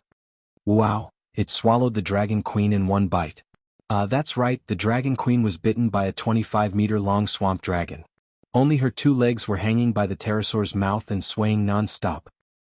The dwarf exclaimed. Jenny was wild with joy. Victory, victory, victory of the Alliance army. The dragon-slaying crossbows were thunderous with cheers. The centaur cavalry outside the camp of the Alliance army also had a momentary commotion. Malin City, at the top of the Great Pyramid, old Yamant, who was observing Long Jean through telescopic glasses, almost fainted. He clutched his chest and groaned in grief. But the pterosaur was already chewing with its cheeks puffed up, and the Dragon Queen's exposed legs were still swinging. There was no blood splattering, no broken limbs falling off. Suddenly, there was an almost inaudible cracking sound in the sky, as if something had broken. Oh whoa! The pterosaur wailed in a muffled voice. 2 broken teeth that were as thick as the soles of feet fell from the sky, reflecting bits of light under the sunlight. Gods! The dwarf held his forehead and exclaimed, Dragon Queen is wearing tile steel armor. It's so sturdy. The pterosaur's teeth are all broken, but it can't bite through it at all. Tile steel armor, Jenny's face twisted. I shouldn't have forged those 2 statues. Valeglia's control over tile steel weapons was extremely strict. They had only forged 2,000 tile steel weapons in 6,000 years. As for tile steel armor, it was even rarer. Only the direct descendants of the 14 Fire Peaks were qualified to wear it. Maybe it was because they were too pleased with themselves, or maybe it was fate, but Valeglia had left 2 huge loopholes in Gatto. At this moment, Big Black, who was high up in the sky without anyone noticing, lost its agility and went into a stiff gliding state. Then, everyone was shocked to see a string of golden flames filling the mouth of the pterosaur that was biting Dragon Queen. Black smoke and pillars of fire spurted out from the pterosaur's nostrils, teeth, and eyes. The dwarf even noticed that the dragon's eye, which was as big as a rice cooker, was connected to a green-red nerve tentacle that was as thick as an arm. It hung under the pterosaur's eye socket, and it was like fried meat in a pot of oil, sizzling with oil. Dragon Queen's entire body was covered in flames. She broke free from the dragon's kiss and continued her massacre as if nothing had happened. Even the pterosaur's saliva and blood on her body were all cleaned up by the flames. There's no way to fight this battle.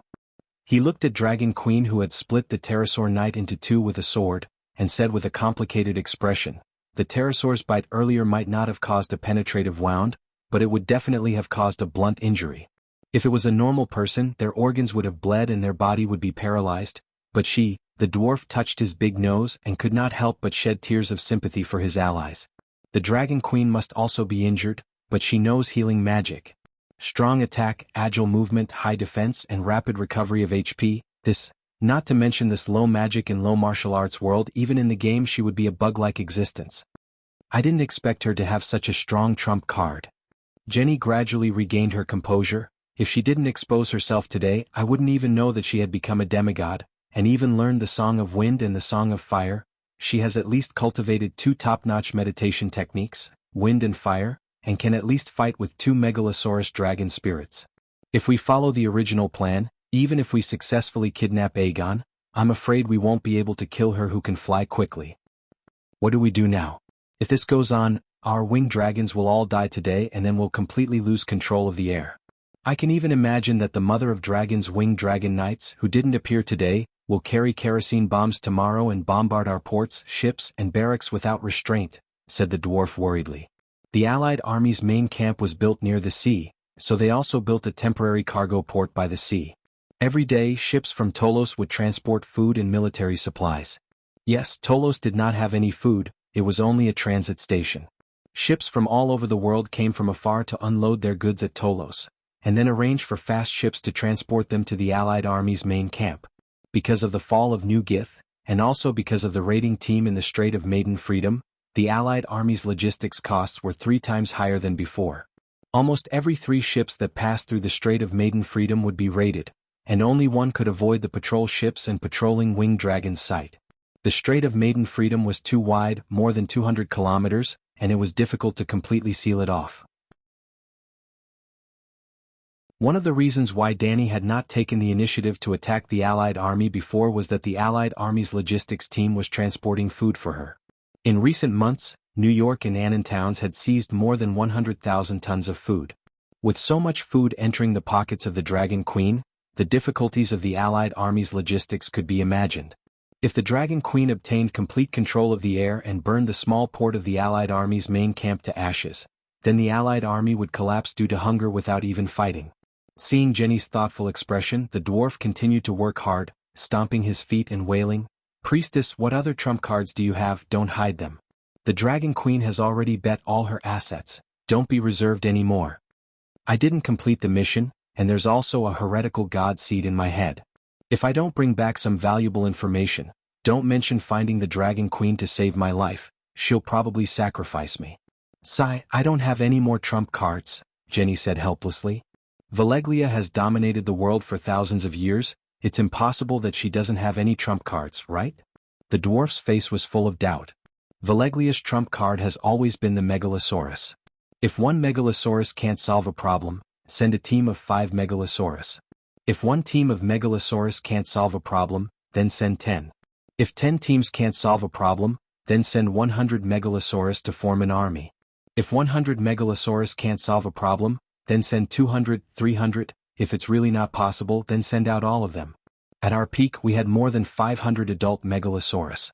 What trump card is stronger than 500 Megalosaurus? The dwarf was completely speechless.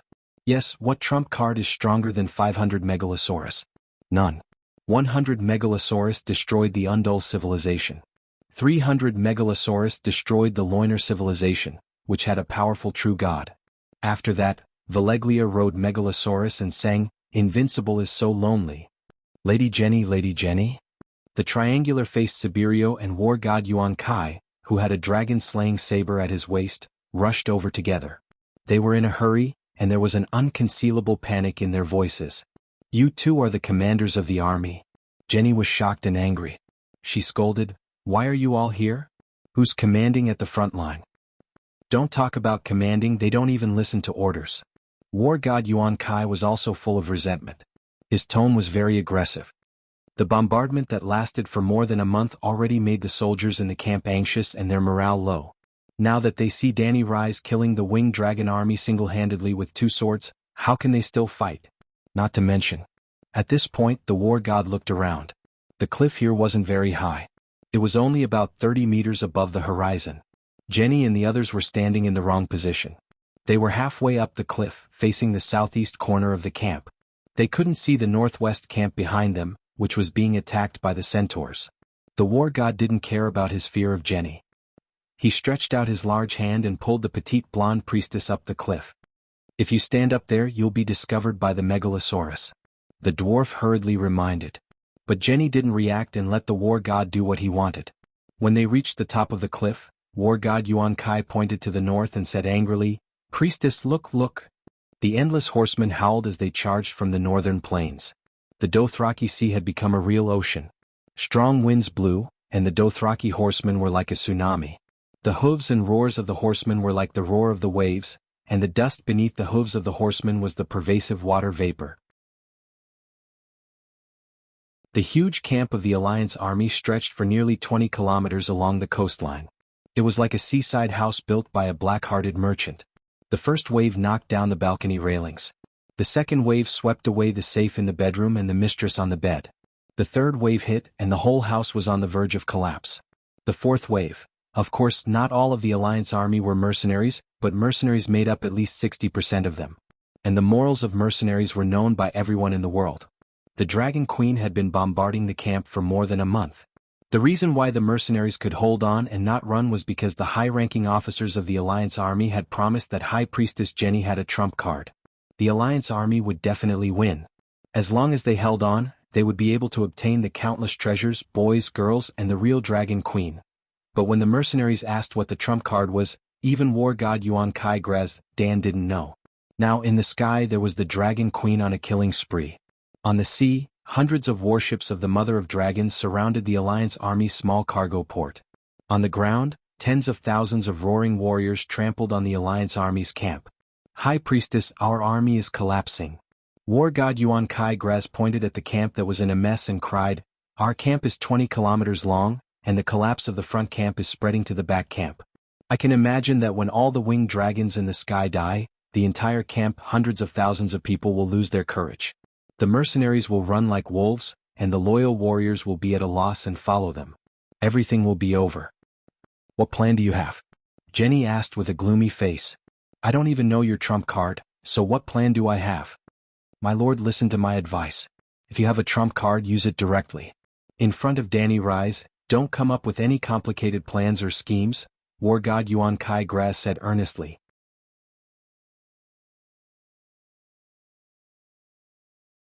Chapter 726. Lady Jenny, the morale of the army is in chaos, and the main camp has already collapsed. If you have a trump card, use it immediately. Otherwise, the alliance will cease to exist after today, the Kai Yuan battle god advised. Jenny looked at the collapsing camp in the distance and frowned, hesitating.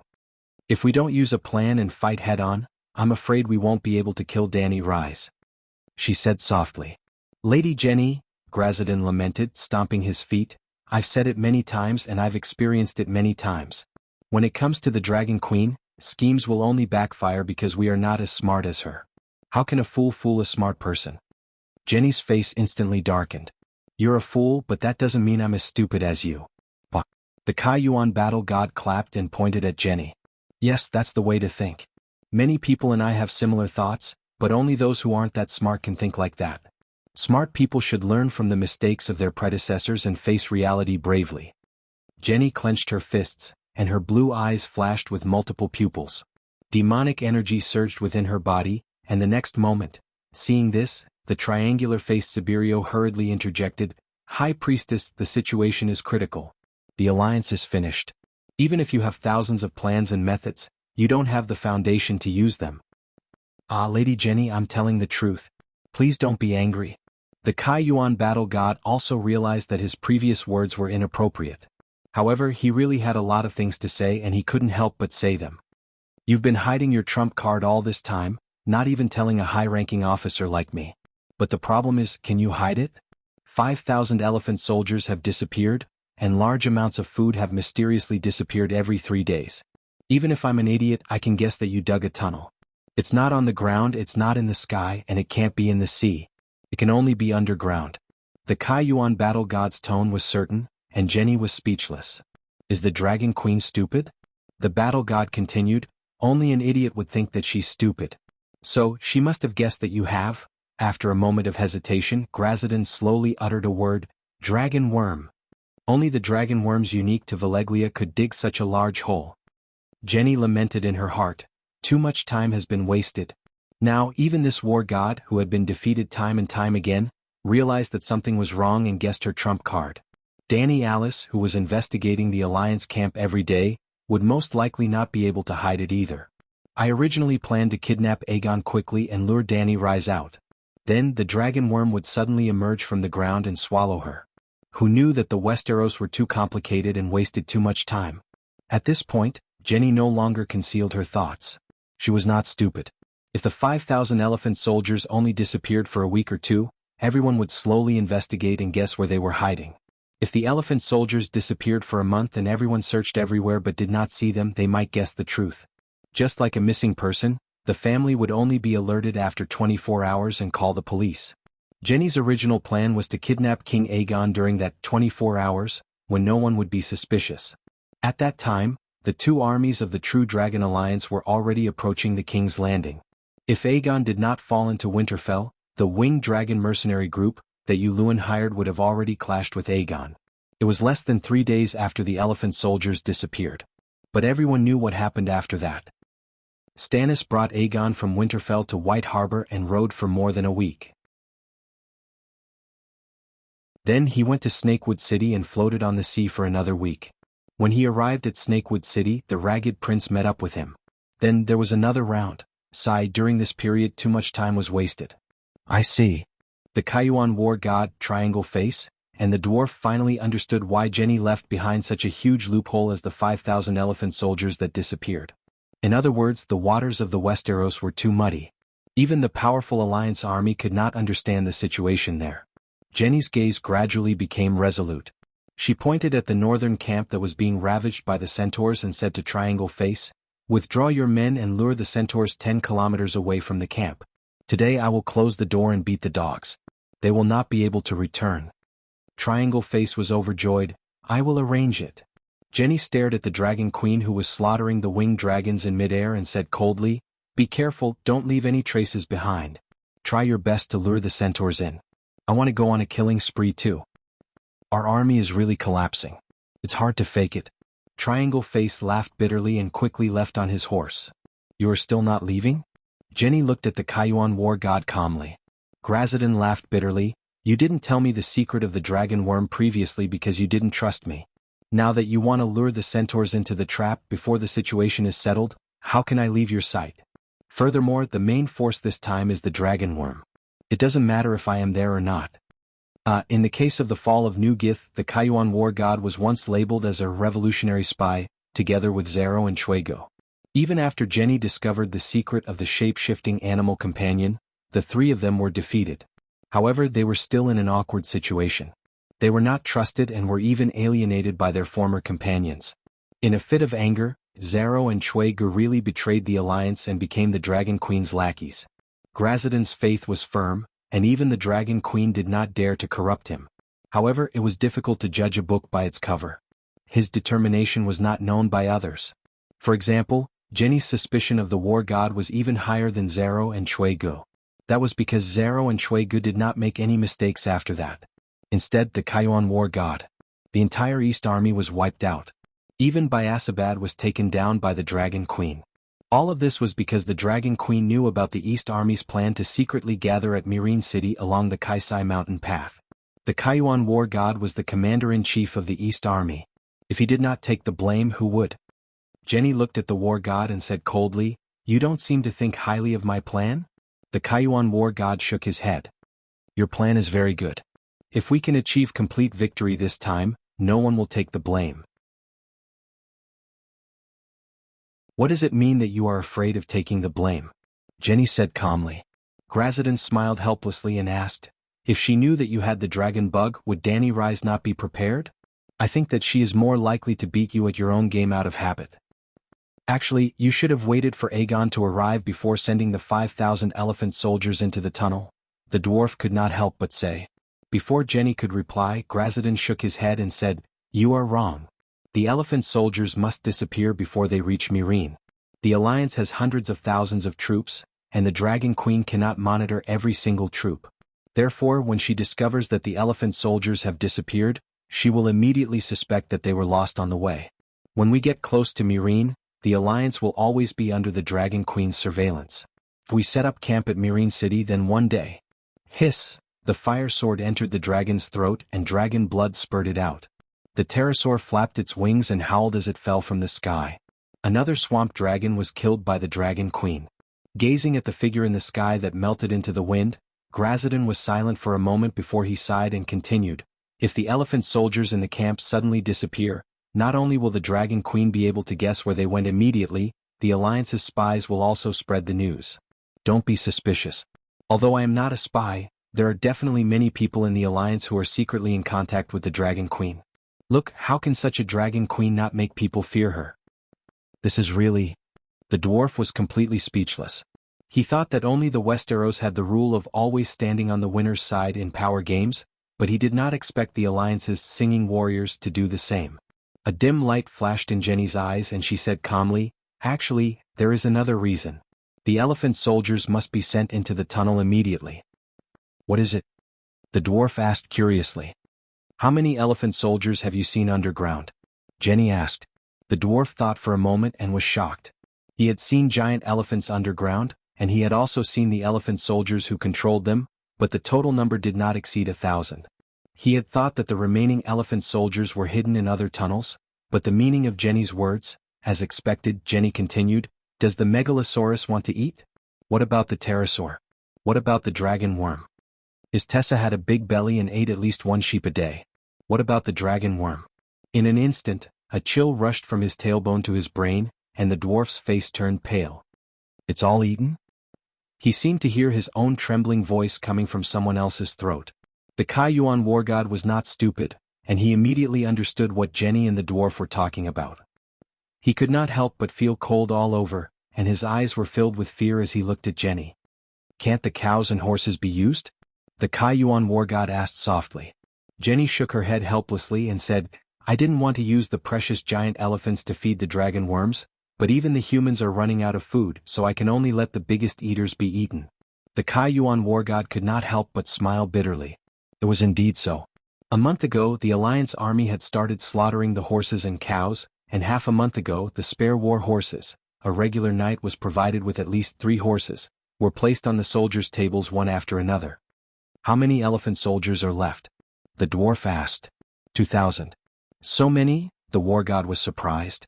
The dwarf's mouth twitched. 2,000 is not even half of the total. "I thought it was all eaten, but now it feels like there are 2,000 more, the war god said awkwardly. "The giant elephants are big, so they're full. If the dragon worms don't dig, their consumption is much less than the Megalosaurus," Jenny said. The war drums beat above Mirin City, and between the blue sky and white clouds, human figures surrounded by flames floated and flashed. Pterosaurs' blood splattered across the sky, and their cries spread for more than 10 kilometers. To the north of the Alliance army's camp, the excited sounds of the centaurs could be heard from afar. The horses galloped for more than 10 kilometers, and the cries of the Alliance army mixed with the cries of the pterosaurs in the sky. However, it was obvious that there were more than 50,000 centaurs that had besieged the camp. Now that the gates of the camp had been broken and the morale of the Alliance army had been destroyed, only about a fifth of the centaurs had charged into the camp to chase after the ducks. The rest of the centaurs had spread out and hunted the Alliance army's knights in the vast plains outside the camp. In the first half of the camp, tents had collapsed, swords had broken, and blood had dyed the ground red. The fences were burned and black smoke rose into the sky. It was like the withered fingers of the Grim Reaper reaching for the sky, wanting to take away the lives of all living things on this land. Only 10,000 men. Jenny's expression was gloomy. The Alliance army has completely collapsed, and the soldiers have no fighting spirit. 10,000 men full of energy is enough to wipe out 100,000 deserters, Glasden lamented. If that's the case, then let the blood and bones of the centaurs reforge the soul of our army.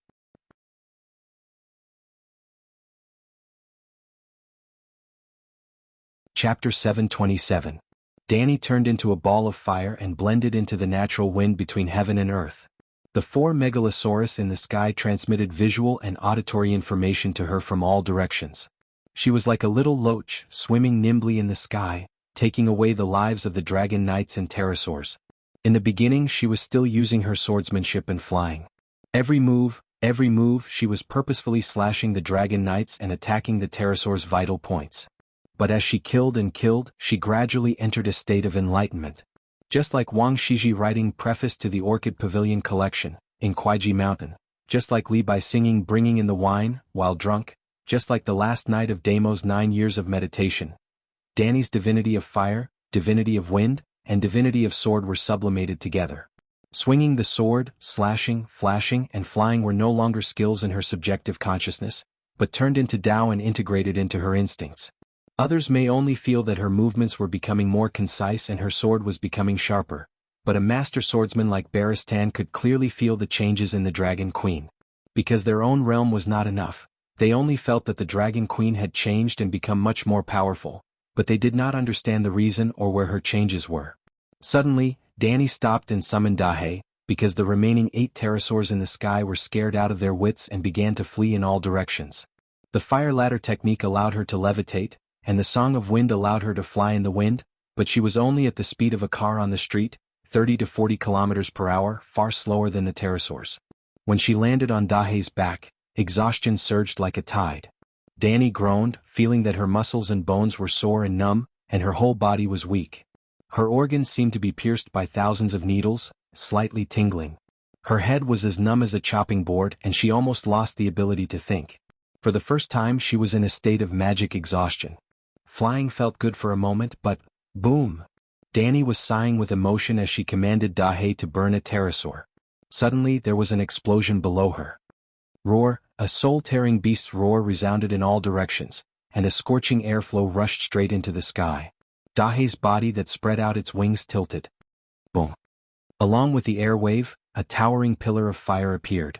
It was as if Big Black was flying over the ground, and suddenly an underground volcano erupted, spewing out a pillar of magma from the Earth's core. Raging flames raged and black smoke billowed. The burnt smell of sulfur and the scorching heat of the flames attacked Big Black at the same time. Well, the awkward thing was that only the burnt smell and the heat wave hit Dahe. Although he was only 200 meters tall, he was still far beyond the attack range. Danny didn't need to lower her head. The other 3 megalosaurus, as radar machines, transmitted information from the ground from multiple angles. It was a giant earthworm with red and black scales. It was 50 meters long and as thick as a bus. It had no wings or legs. In fact, it had legs, but they had degenerated to the point where they were almost invisible.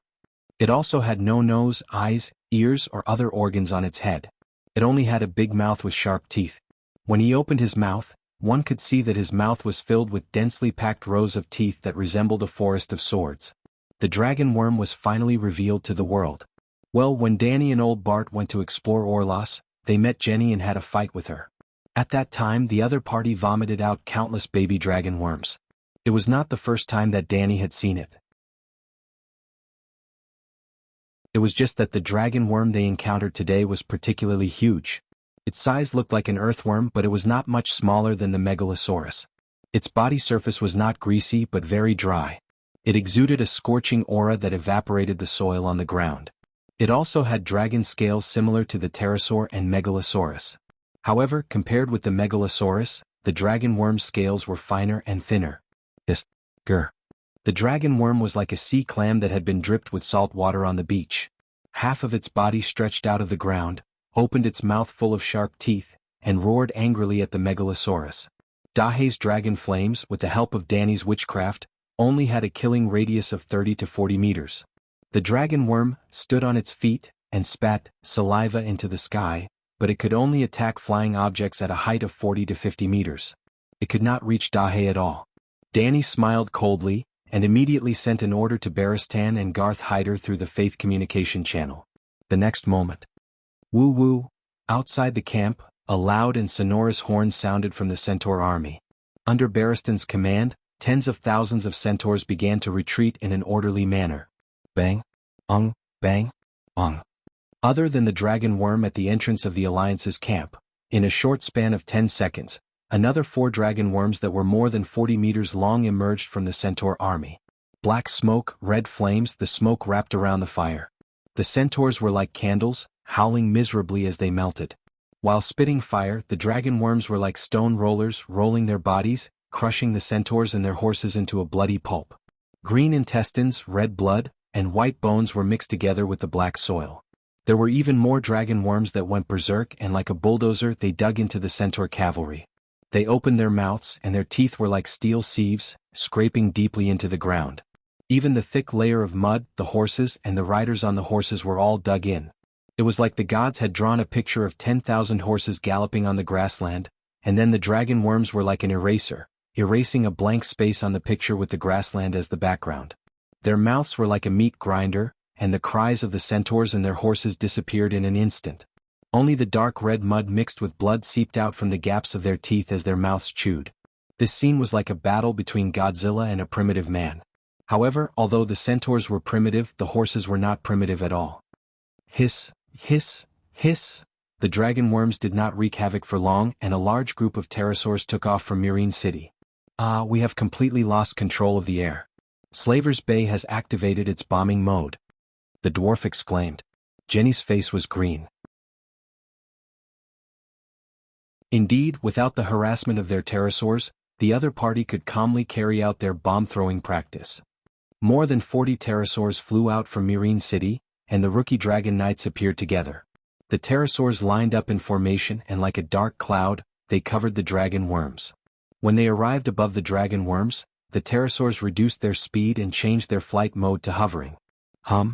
No one knew what the knight on the dragon saddle did, but suddenly the sound of a rubber band snapping came from the sky. Then the bottom of the wooden box in the pterosaur's claws fell off. Whoosh whoosh whoosh whoosh, it started to rain. Long spears that shone with cold light fell from the wooden box like rain. Under the influence of gravity they moved faster and faster. This is bad. The dwarf's hand that held the binoculars tightened, and he could not help but exclaim. Scorpion crossbow made entirely of steel weighed only 2.5 pounds, had an effective attack height of 300 meters, and a maximum height of 400 meters. The pterosaurs flew at a height of 500 meters, and the spears in the box weighed 10 pounds. Between the Dragon Slayer crossbow and the pterosaur flying spears, whose attack power was stronger. The scorpion crossbow needed at least 2 minutes to reload, and the scorpion crossbow formation usually had 50 crossbows, which meant that in 2 minutes 50 crossbow bolts would be shot out. The pterosaurs carried at least 300 pounds, and the swamp dragons carried more than a ton. The Black Reaper that Danny gave to the Aegon King had a maximum weight of close to 3 tons. A ton of weight was equivalent to 200 pterosaur flying spears. More than 40 pterosaurs, more than 10 tons of weight, and close to 3,000 fine steel spears, wouldn't that be a rain? No. Jenny's eyes were about to split open, she opened her mouth, and soul-suppressing soul sound waves spread out like a tsunami. The pterosaurs in the sky swayed and their bodies stiffened. Dragon Queen's laughter shook the sky, and the souls of the pterosaurs and knights were cleansed, and they regained their mobility. Soul attacks like the true dragon's roar had no effect on Danny's side, or on the Alliance army. Danny and Jenny came from the same sect, so their moves were the same. If you can attack, I can defend. Hey, you're crazy, you exposed our position. The dwarf stomped his feet anxiously. In just a short moment, Little White and Little Green changed their direction, and flew towards the cliff where Jenny and the other two were standing. Run! The Kaiyuan war god pulled Jenny and crawled towards the crevice below. The dwarf hurriedly followed, and at the last moment before leaving the cliff, he tilted his head and looked towards the west. Whoosh whoosh whoosh whoosh, tieskadiste hiss. The dwarf sucked in a breath of cold air.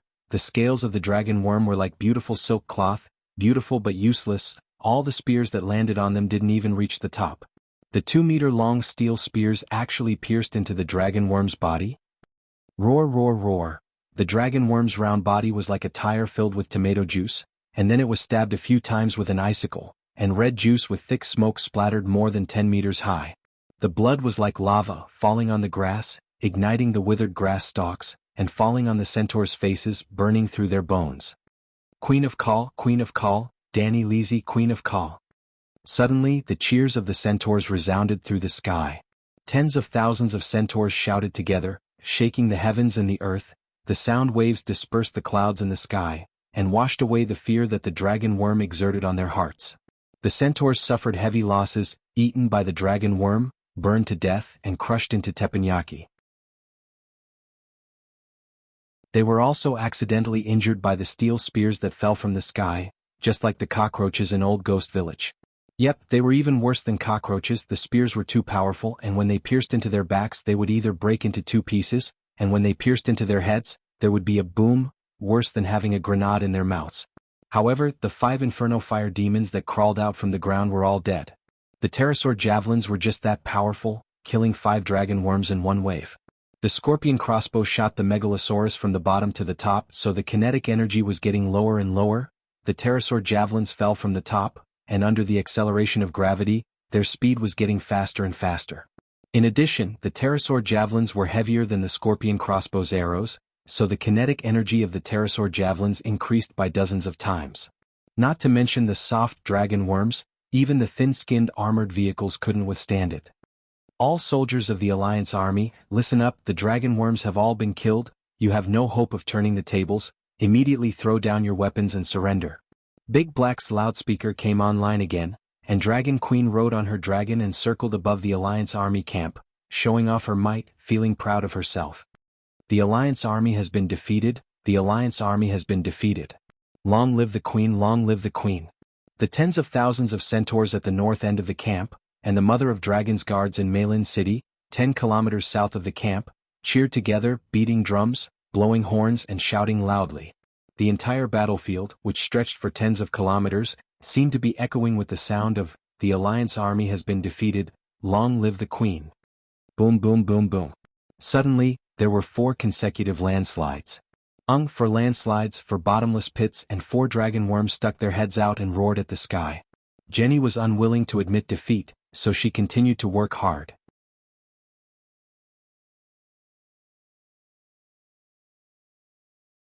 Chapter 728. Ong, ong, ong. In an instant the world was silent. Apart from the roar of the dragon worm, Blackie, the centaurs, and the Mother of Dragons guards in Meereen all went silent. The fleeing Alliance army also stopped and stared blankly in the direction of the dragon worm. Their eyes that were filled with despair once again lit up with the flame of hope. Victory to the Alliance army, Meereen will be broken. In the silence, the Alliance army camp began to shout sporadically. The appearance of the 4 dragon worms not only saved the Alliance army from defeat, but also re-established the belief of victory in the hearts of the crumbling soldiers. Well, it was not certain how strong this belief was, but the Alliance army finally won half of the battle in the afternoon. This time, Jenny was prepared for the pterosaur spears in the sky. The dragon worms still crawled out of the ground to attack the centaurs, but they did not leave the range of the tunnel. If a small number of pterosaurs threw the spears, the dragon worms would quickly dodge. The spears needed about 10 seconds to fall from 400 to 500 meters. If the pterosaurs threw a rain of spears in a wide range, the dragon worms in the tunnel would immediately dig a hole in the ground. The dragon worms on the ground would be near the tunnel and would be able to drill back into the ground with a few wiggles. After wasting 3,000 spears, Danny began to lower the throwing height of the pterosaur spears. 200 meters, 150 meters, and even 100 meters. She had absolute control of the air, so she could play with it however she wanted. Well, the law of the universe was there for all to see. She could not play with it however she wanted. By lowering the height, the spears would fall faster, but the kinetic energy of the attack would also decrease. In the first wave of attack, the 2-meter-long spears pierced through the dragonworm's body and blood splashed more than 10 meters high.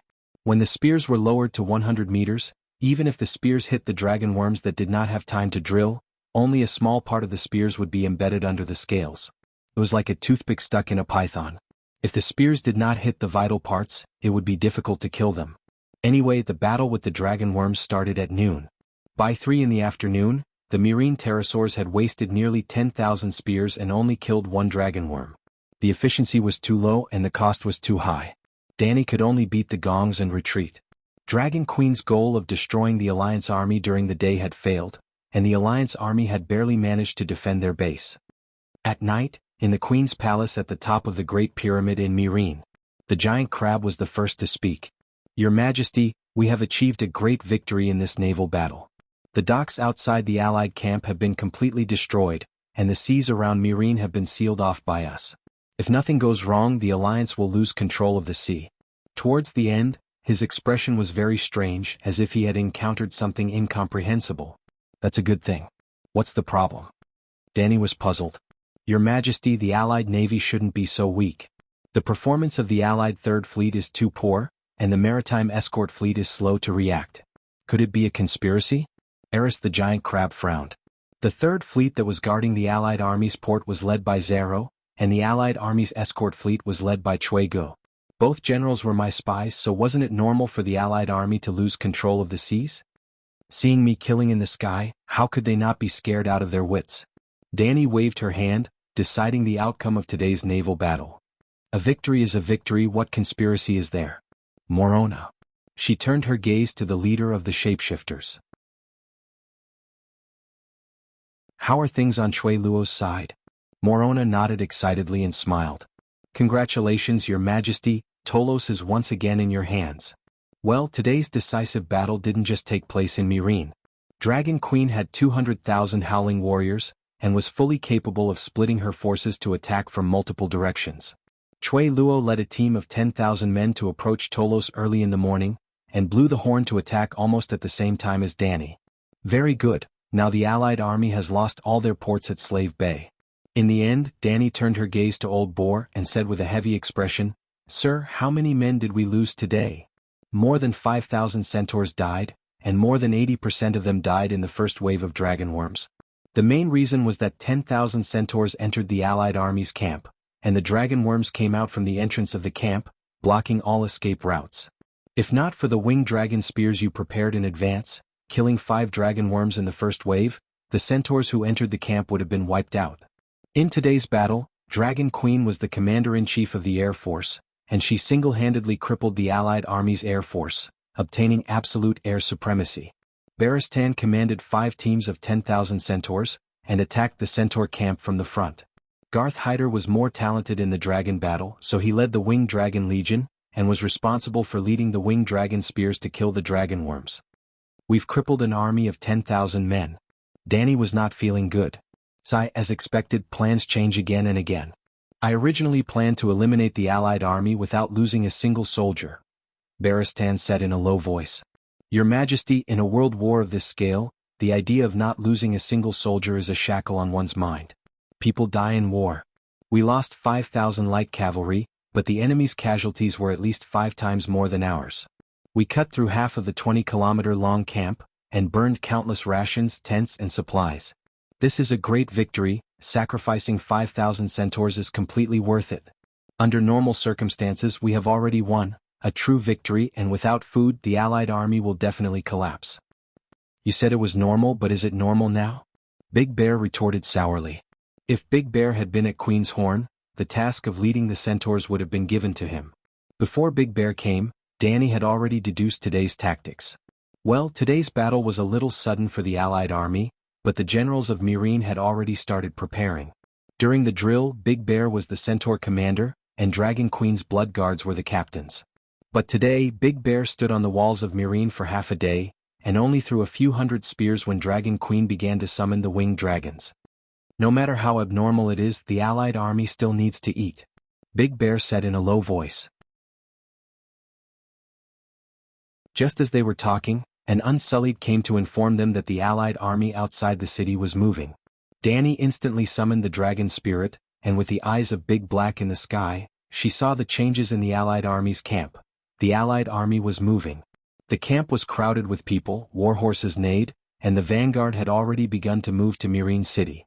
Sir Baristan is right, the Allied army also needs to eat. Now that most of the camp has been destroyed and they have lost the docks, it will be difficult for ships to bring in food, and they can't hold on for more than a few days. If we can't take down Mireen City quickly, 100 Megalosaurus won't be able to stop the mutiny of the hungry army. At this point, Danny couldn't help but smile coldly. The setting sun was like blood, making the blood-stained land even more desolate and cruel. The north camp of the Allied army was trampled by the centaurs, and there were countless holes drilled out by the dragon worms, making it impossible for people to live in. They only managed to salvage the tents and resources that were not burned, and tens of thousands of troops slowly moved towards Mireen City. The middle and high-ranking officers brought the soldiers to build new barracks 500 meters away from Mireen City, while the Allied army's leaders were in the tunnel below the camp, having a meeting with Priest Jenny. There weren't many people, just Jenny, Grazadin, Siberio, and the long-nosed king. If it was a meeting of the Allied army's leaders, there should have been a few navy generals. However, the Allied army had lost the battle this morning, the docks were destroyed and the coastline was sealed. Chuegu and Zero were floating in the open sea with dozens of ships, so they couldn't come even if they wanted to. Oh, and there was also the dwarf. As Jenny's lover, he stood behind her, listening but not speaking. Too tragic. Siberio's triangular face almost became an oval shape. Including the troops and cooks, we originally had 180,000 people. However, in the battle this morning, we lost nearly 30,000 people and 80,000 deserters. They only slowly returned when Mireen retreated. It was obvious that these deserters couldn't be relied on, so they could only fight battles that went smoothly. Lady Jenny, we can't lose anymore. Not only can we not lose, but we also have to take Mireen as soon as possible. We lack food and our soldiers have been beaten, so they lack fighting spirit. Mireen City has countless rations for us to eat, and a large amount of treasure to turn the mercenaries into wolves, the Kaiyuan war god said in a low voice. Can we quickly break through the gates of Mireen City? Triangular Face asked expectantly. Jenny nodded. Breaking through the gates isn't difficult. If the 150,000 soldiers are willing to sacrifice their lives, taking Mireen City will be easy. However, Mireen is only one of the 3 cities in Slave Bay, and it's not even Danny Rise's main camp. If we don't kill her, this war will be far from over. Grazadin heaved a sigh of relief. As long as there is hope of winning, our mercenaries are no different from the Dragon Queen's most loyal guards. Once the gates are broken, they will definitely go and take over Mireen. As for Danny Rise, sigh, let's take it one step at a time. Despair appeared on the wargid's face. Even the pterosaurs couldn't bite her to death. It's almost impossible to kill her. The long-nosed king rubbed his large nose. The goal of the alliance isn't to kill Danny Rise and make her take back her oath to free all the slaves in the world. If we can first take over Mireen, then take down Yuan Kai and Astapor, and make her lose her ability to free the slaves, we will win. That's the right thing to do. Grazadin nodded. We only want to protect the slavery that is the foundation of our survival. We don't have any special hatred for the Dragon Queen herself. Chasing her away or forcing her to take the oath to free the slaves will be our victory. Jenny frowned and said solemnly, we must kill Danny Rise. That's my goal. She was not interested in freeing the slaves or defending the slavery. Her only goal in joining the alliance was to take away the Dragon Queen's bloodline and destiny. I'm afraid it will be difficult. The war god shook his head and looked at Jenny expectantly. If the priestess still has a trump card, then it's a different story. Jenny's gaze was cold as she asked, what trump card do you think can take Danny Rise's life? How would I know? Grazadin complained in his heart, but he guessed that Valeglia's descendants were probably at their wits' end. He frowned and thought for a moment before asking, to capture Aegon, Lady Jenny has been delayed for more than half a month. You must have been digging for a long time, right? Where are you now? If you can reach Mireen or even hollow out the foundation of the Great Pyramid and let it suddenly sink into the ground at night, you might be able to bury the sleeping Danny Rise.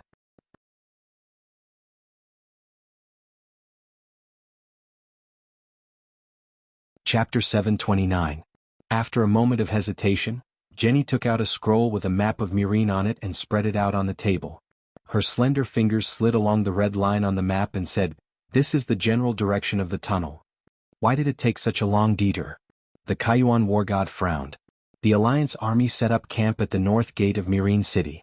The tunnel started at the base of the camp and went east for about 5 kilometers, then south through the bottom of the river, until it reached about 15 kilometers to the northeast of Mirin City. Finally, after a series of twists and turns, it barely reached the outer wall of Mirin City. It was about 200 meters away from the wall. The camp was clearly 10 kilometers north of Mirin City, but the tunnel did not go in a straight line. Instead, it went in a circle to the south of Mirin City. The dwarf stood on his tiptoes and carefully recorded the route on the map. Like everyone else, he was also puzzled. Suddenly, he remembered what he saw on the way out of Mirin City, a large paddy field in the north of the city. Even today, the ground in the north of the city was still wet and soft. Warhorses left deep hoof prints as they passed, and shallow puddles of water seeped out of the prints. Moreover, there were ravines near the paddy fields, and lakes of all sizes could be seen everywhere. When he crossed the ditch, he deliberately fell off his horse and caught a cold. The cold made his voice hoarse. "I see. Dragon worms must avoid underground rivers. The terrain north of Mirin is lower, so there is no need to divert water from the river. There is naturally water, so the Gith people planted rice in the north of the city. The terrain south of the city is higher, mostly low hills which are more suitable for wheat and soybeans." The dwarf clapped his hands and suddenly understood. Jenny, the war god, the triangular-faced war god, and even the dwarf's new father turned to look at him in surprise. "Damn, I'm exposed. I'm not the intelligent little demon, but the stupid fourth prince of Kochang Island." With this thought, the dwarf naturally raised his chin slightly and looked at the sky at a 45-degree angle, revealing an extremely exaggerated smile. "Not bad, Leo. You're finally enlightened." The new father's puzzlement turned into joy. "Uncle, I've always been smart, but there is no place for me to use my talents." The dwarf's expression became even more smug. "Why don't you let me take the lead tomorrow? I want to be the first to rush into Mirin City. I want to have a one-on-one duel with Danny Rise." The bewilderment in the eyes of the god of war and the triangular-faced man turned into faint disdain. Even a fool can get something out of 1,000 thoughts. Ahem. The long-nosed king waved his hand awkwardly. "Don't mess around. You're my lieutenant. Of course you have to follow me." The Kaiyuan war god no longer looked at the dwarf. He pointed to the north of Mirin City and asked, "Since we've already dug to the south gate, why don't we follow the city walls all the way to the north? The Great Pyramid is also in the north." "I would like to continue digging." "What do you mean?" Glash was puzzled. "The dragon worm only approached the south of the city last night, and the war broke out this morning." War God was enlightened and sighed.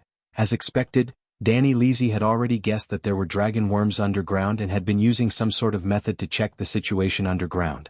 She must have sensed that the dragon worms were approaching Mirin, so she chose to launch the final battle today. It seems like that is the case. Jenny's face was filled with helplessness. How does she monitor the underground? Triangle Face asked curiously. She buried them in the water tank. The dwarf remembered that when he was lying on the operating table, he heard the Dragon Queen tell Yimant that she wanted to select the people with the best ears from the millions of soldiers and set up underground monitoring stations around Mirin. Danny's methods were not as passive as burying them in the water tank. She had been drawing a map of the underground water distribution in Mirin City and could roughly determine the location of the dragon worm's excavation, the place with the least underground water and the driest soil. Then she would dig a deep pit based on the possible location of the dragon worm's burrow. It would be best if she could dig through the surface and reach the dragon worm's burrow. Even if she could not dig through the burrow, she could bury a water tank in the deep pit so that the person with the best hearing could monitor the underground movement 24 hours a day. Even without the dwarf's message, she could roughly figure out the approximate location of the tunnel. At first, she really planned to beat the dragon worm at its own game, as the war god had feared to pour the river into the tunnel. But recently, there were 3 major accidents while the dragon worm was digging the tunnel. Mirin was close to the sea, and the underground water was too abundant.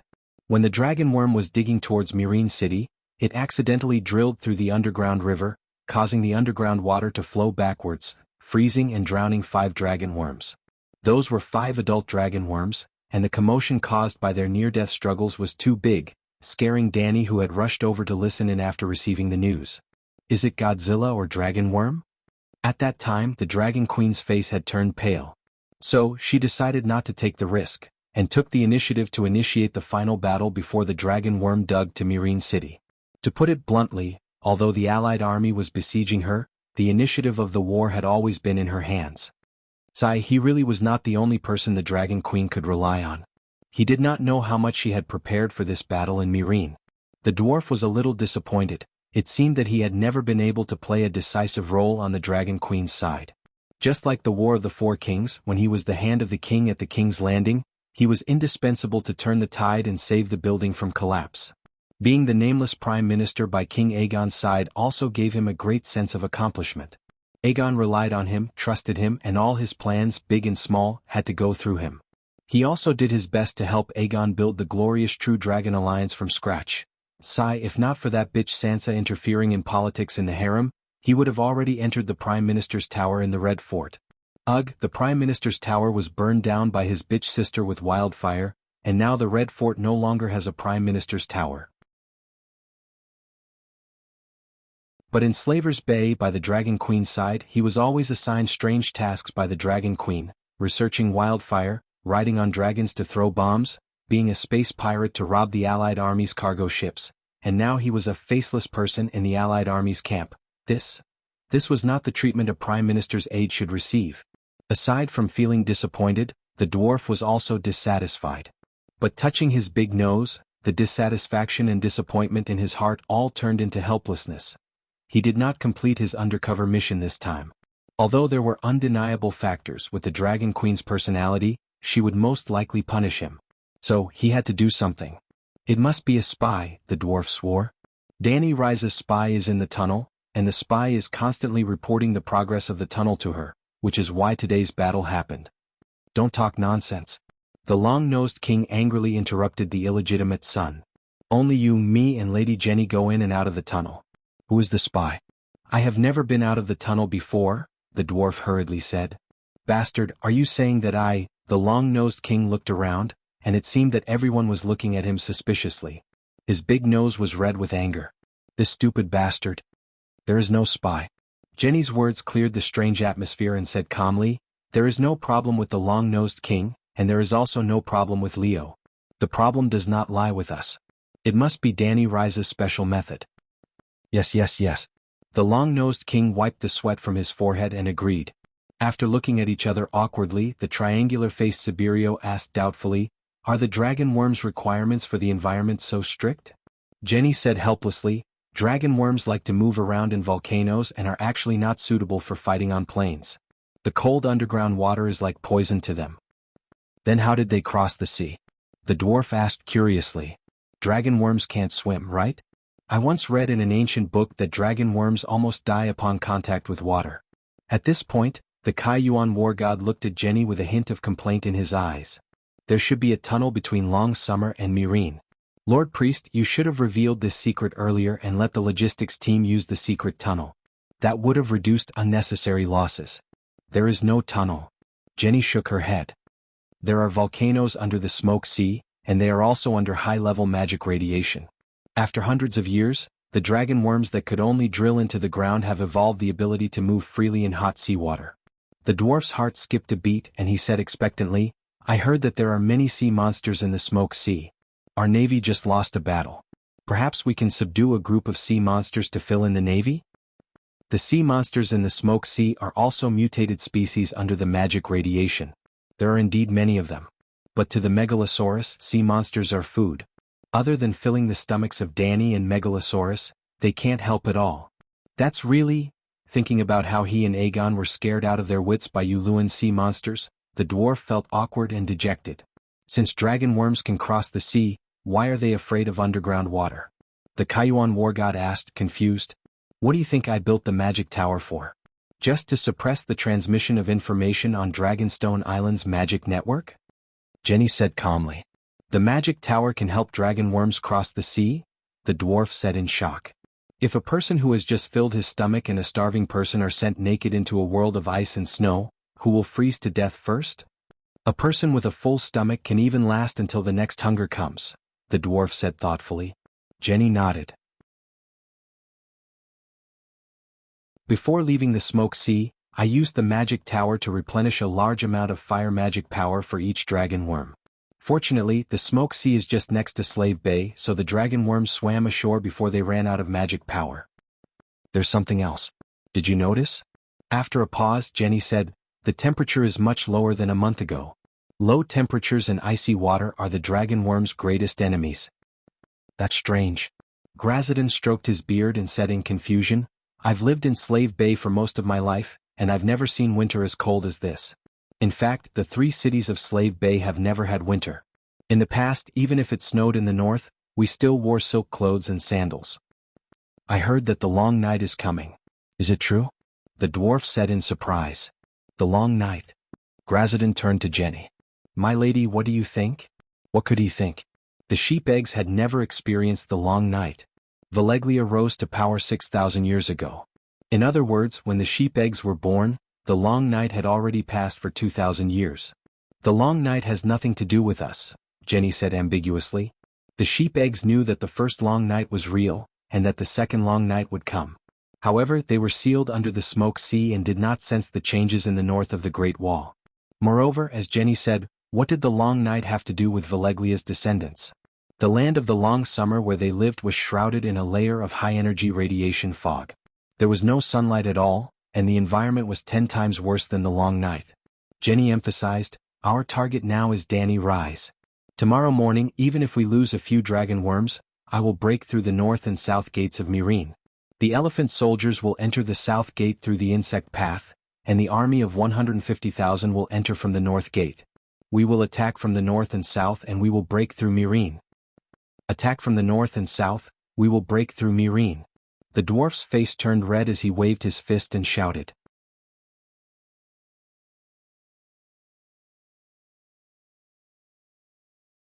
Chapter 730.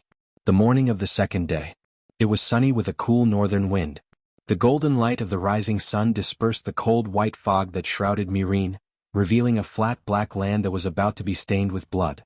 Woo, the first horn sounded at the entrance of the Alliance's simple camp. Woo woo woo, the sound of the horn rose and fell in the camp. The soldiers hurriedly finished the last piece of toast wrapped in fried bacon, extinguished the bonfire in front of them, wiped their mouths, picked up the spears, swords, or shields under their buttocks, and ran to their respective teams. Woo woo woo, the urgent horn sounded above Myrene City, warning the defenders in the city that the densely packed Alliance soldiers were approaching the city gate. The battle was about to begin. At the same time, 500 meters south of Myrene City and 50 meters deep, in a tunnel as wide as a subway tunnel in the city, thousands of torches crackled and burned, casting a hot and dirty red light in the continuous darkness. The dwarf released his right hand that was holding the crossbow, pulled over a corner of his cloak, and rubbed his sweaty hands on it. His hand that was about to reach the crossbow changed direction halfway, lifted his helmet, and opened his mouth to take a few deep breaths. Cough cough cough. After taking a deep breath, he inhaled a belly full of thick smoke from the burning whale oil torches. The dwarf bent over and coughed violently, tears and snot flowing down his face. I told you not to come, but you didn't listen. You know fear when you're about to enter the battlefield? The long-nosed king on the giant elephant next to him scolded in a low voice. I'm not afraid. Just as he argued, the dwarf smiled bitterly and shook his head. I'm afraid. Who knows what's waiting for us above ground? Hearing this, the long-nosed king was silent. Since the Dragon Queen had already discovered the location of the tunnel, it was impossible for her not to be prepared. So, what would be waiting for them? Looking at the orderly formation of elephant soldiers in front of him, the long-nosed king said faintly, a lot of people will die later, but we're at the back of the team, so it's not a big problem. Okay, we'll try to hide at the back. The dwarf looked back at the dark tunnel and let out a long sigh of relief. He said to the attendant in front of him, Cadillac, take a few steps back. The attendant had blonde hair and blue eyes. He was in his early 20s and was about 1.6 meters tall. His long, freckled face took up about 25 centimeters of his height. Sir, we're already at the back of the group, the horse-faced attendant said blankly. The dwarf held the crossbow in his right hand again. His single eye swept over the new father beside him for a moment, and he emphasized, take a few more steps back. There's smoke and fire in front of me and I can't breathe properly. Boom. Suddenly, an earth-shattering sound came from the front. What followed was a beastly roar that sounded like a steam whistle. Roar, The battle had begun, and Jenny was controlling the dragon worm to dig through the ground. Woo woo woo, the sound of the bugle horn came from the front of the troops. The elephants had been fed with magic potions in Mat Eris, so they were almost immune to the pressure of the Megalosaurus. Even if the dragon worms were right in front of them, they would still run slowly under the control of their riders. Leo, follow me closely. King Longnose shouted and began to jog on his elephant. Cadillac, you are my servant. You should listen to me in everything. I promise you a bright future, do you understand? The dwarf whispered to his driver. As soon as they entered the cave, Cadillac became his attendant. After spending many days with him, the dwarf was confident that he had already subdued Cadillac's heart, just like how he had subdued Cadillac and Boldrick.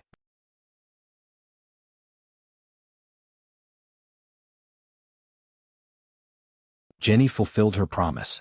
Not only did she break the city gate, she even destroyed a section of the city wall that was 30 meters long. The dragon worms even successfully broke into the city. Rumble. The sound of heavy objects running came from the ground. Ong. It was a giant elephant. The first elephant soldier rushed out of the tunnel and entered the south of Myrine. It raised its trunk and roared on the street. Ong. One after another, the giant elephants rampaged through the streets. They were invincible. Literally half of the South City was empty. There were no guards or citizens. The giant elephants were showing off their prowess, so naturally they were invincible. Break into Myrine City and capture the Dragon Queen alive. The elephant soldiers in the south of the city did not feel anything and shouted excitedly. Victory, victory. The howls of the giant elephants and dragon worms spread to the north of the city.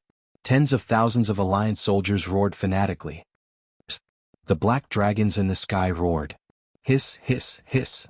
The pterosaurs that landed on the pyramid took off collectively, carrying the deadly spears and boxes, and flew to the south of the city. Rumble. Rumble. Rumble. Rumble. As soon as the pterosaurs left, 4 giant mounds 30 meters apart suddenly bulged out of the flat soil in the north of the city. The mounds moved toward the city walls of Myrine City at the speed of a normal person running.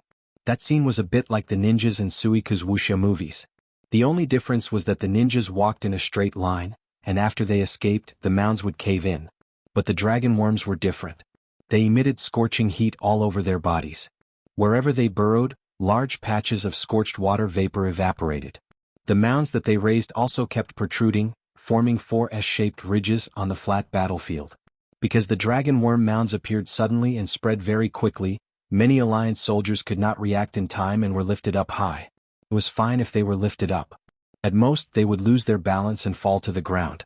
But the reason why the dragon worms did not burrow deep and instead moved stealthily on the surface was because there were many paddy fields in the north of the city. If they burrowed too deep, they would be submerged by the underground water. And the dragon worms' body temperature was very high. They emitted waves of heat all over their bodies. The blazing magic roasted the moist soft soil and evaporated a large amount of white water vapor mixed with a scorched smell. Yes, the eels, loaches, blackfish and insects in the paddy fields were all wrapped in mud and roasted into charcoal. The soldiers around the mounds seemed to have been sprayed by a giant pressure cooker at close range. They all covered their scalded faces and wailed on the ground. Coincidentally, the wind-blown regiment who was holding the blue and white cross-tail flag high, happened to be hit by a dragon worm. The white-haired and white-bearded warrior poet, Danzo Dahan, was leading his brothers in a head-covering charge. Suddenly his body rose up, his footsteps staggered and he fell on the bulging mounds. Then the temperature of the soft mud under his body rose. In an instant the dry and hard boards turned into lumps and then split open. It was like the valve of a high-pressure boiler that had been blocked before suddenly opened at this moment. A large amount of scorching water vapor spurted out from the cracks of the soil and enveloped Danzo's body. His armor and helmet blocked 99% of the water vapor, but Babuda's helmet also had eye slits. A pair of eyes were boiled and steamed in the water vapor. Danzo was still a general and had high defense. The other soldiers who were only wearing leather armor had their skin red and blisters popped by their hands. They were like steamed prawns that had been trampled on. The scene was very miserable, but it was also very morale-boosting. Although some of their teammates were accidentally injured, the momentum of the dragon worms' Earth escape was terrifying. Like 4 giant torpedoes, they quickly crashed into the aircraft carrier of Myrine. The Allied soldiers shouted in unison, "Long live the dragon worms, break Myrine." You are stubborn, you will be punished by the heavens. Big Black roared.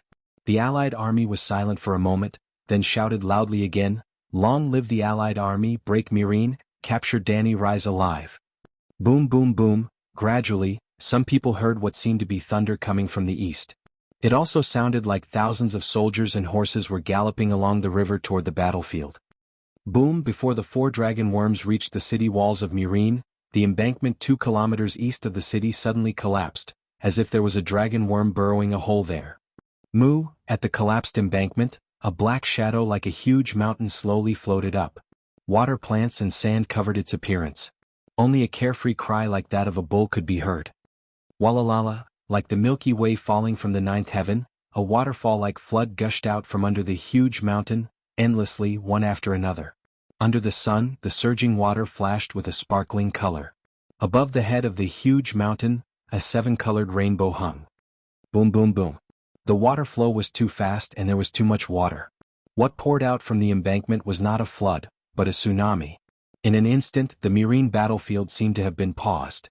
All the soldiers, whether they were the Allied army or the guards of the Mother of Dragons, were dumbfounded. Their hands that were holding their weapons dropped, and they looked up at the surging waves. It was as if all they could see was sparkling water. The Allied soldiers below the city were like snot in a toilet bowl, suddenly swept into the rushing flood, leaving no trace behind. Jenny, who was hiding on the hill watching the battle, was livid. Her eyes were spitting fire as she looked at the huge mountain floating in the flood. A name almost jumped out of her mouth: Old Man of the River.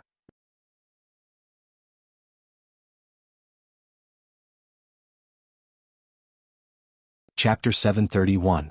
The Kaiyuan war god, who had a peacock feather on his golden helmet, galloped wildly on his horse, hoping to escape the muddy waves that covered him like a quilt. However, the speed of his galloping horse was far inferior to the flood controlled by the water god. The soldiers around him who were screaming in panic and running away were sucked into the billowing waves like photos of their cheating ex-boyfriends being shredded by a vacuum cleaner and shredded by a paper shredder. Even 4 or 5 kilometers away from the river, the waves still maintained a height of more than 8 meters. Soldiers, horses, swords, spears, and even a dragon worm could be seen rolling in the billowing waves. The dragon worm was like a pair of jeans in a washing machine. Although it was hard, it could not help but spin along with the waves. No, in the end, the Kaiyuan war god wailed and was also sucked into the waves. In the end, this was not an ordinary flood. The Turtle Prime Minister was like an experienced driver, controlling the flood so that the waves would not disperse and the impact would not decrease. It was specifically used to wash over the battlefield where the Allies were. If one looked from the sky, they would be surprised to find that the flood flowing from the mouth of the river was rushing down the river bank toward Mirin City. Of course, the terrain north of Mirin City was relatively low, but the Turtle Prime Minister's divine power was the main reason why the flood did not disperse. This was like a small-scale water-type forbidden spell. It was impossible to destroy the city, but it was not difficult to wash the plains within a few kilometers of the city. Well, it was also difficult. Although the Turtle Prime Minister seemed to be full of energy as he roared above the waves, in fact, he was already beginning to feel exhausted and his divine power was drying up. An arrow at the end of its flight could barely penetrate through. 7 gods above, is this the blessing of the 7 gods? On the top floor of the Great Pyramid, Yimont had been lying behind his binoculars and nervously observing the battle. At this moment, seeing the plains suddenly become a swamp in broad daylight, he was dumbfounded. It's not the 7 gods, it's a turtle, such a big turtle. Masai, who was next to him, looked as if she had seen a mythical battlefield unfold in the human world. Her little face was flushed with excitement. It's the Old Man of the River. Missandei exclaimed, so this is Her Majesty's trump card. No wonder she was so confident and said that this battle was only a matter of winning or losing. Holy Mother! Masai covered her mouth and said in shock, isn't the Old Man of the River the god of the Lorne River? The god is real and he has appeared in the human world? And the gods also listen to Her Majesty's orders? Missandei's golden eyes flashed with the light of wisdom. It must be because of the trip to the Lone River to smelt the tiles. Your Majesty was able to kill the Crab King and subdue the Old Man in the river. But. Missandei still found it hard to accept. The Old Man of the River is a god. What happened to the gods? The plump centaur maid Ji-Chi had a disapproving look on her face. Don't tell me you think that the golden bells on the queen's braids are fake? I understand now. This is a battle between gods. Old Yimant smiled bitterly and sighed. Is Jenny, who drove the dragon worms to attack the city, a mortal? Could it be that the queen who had slashed more than 40 dragons with 2 swords yesterday was a mortal? Then there was the old turtle that was as big as a mountain today. None of us are mortals. Who cares if that old turtle is a deity or not? The 150,000 people outside the city are dead for sure. Maid Ely waved her fist and laughed. That's right. With this flood we will definitely win. At the end the old man laughed excitedly. If they win this battle, the Targaryen world empire will begin to take shape. Long live the queen. Old Yimant waved his fist and shouted at the black dragon in the sky. Long live the queen. Myrcella, Missandei, and the centaur maids followed suit. Long live the queen. The Great Pyramid began to echo with such cheers. Long live the queen. Gradually the entire city of Meereen was enveloped by the deafening cheers. Long live the queen. Ka, ka ka ka. Suddenly, a discordant sound came from the sky, as if a mechanical gear had suddenly jammed. On the dragon's back, the smile on Dany's face froze. She slowly raised her head and looked in the direction of the sound. In Meereen City, the cheering crowd looked at the sky in surprise. Everyone was shocked to see that a crack had appeared in the sun that was recklessly radiating light and heat in the blue sky. It was as if it was not the sun but a piece of snow biscuit. Then a child clamped it with both hands and broke it forcefully. Crack. It broke. The blue sky, the faint white clouds and the dazzling golden sun. This should have been the most normal weather in Slave Bay. But in front of hundreds of thousands of people in Meereen, it was no longer normal because the sun had broken. What the fuck?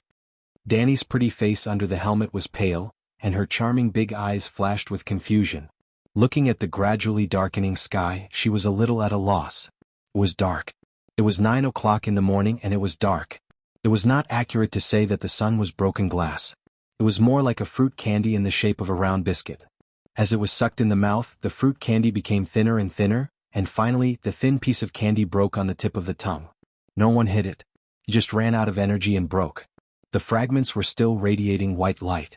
It was as if the sun had suddenly expanded from the biscuit to the dome of the Holy Church, but the dome was covered with a thick layer of cotton cloth. There was still a hazy white light in the sky, but the sky was dark. It was probably the brightness of the setting sun. It was not too dark, but compared to the brightness before, everyone felt that the sky was especially dark. Perhaps it was because of the fear brought about by the mutation, and the fear deepened the illusion. The sun is gone. It's dark. 7 gods, what happened?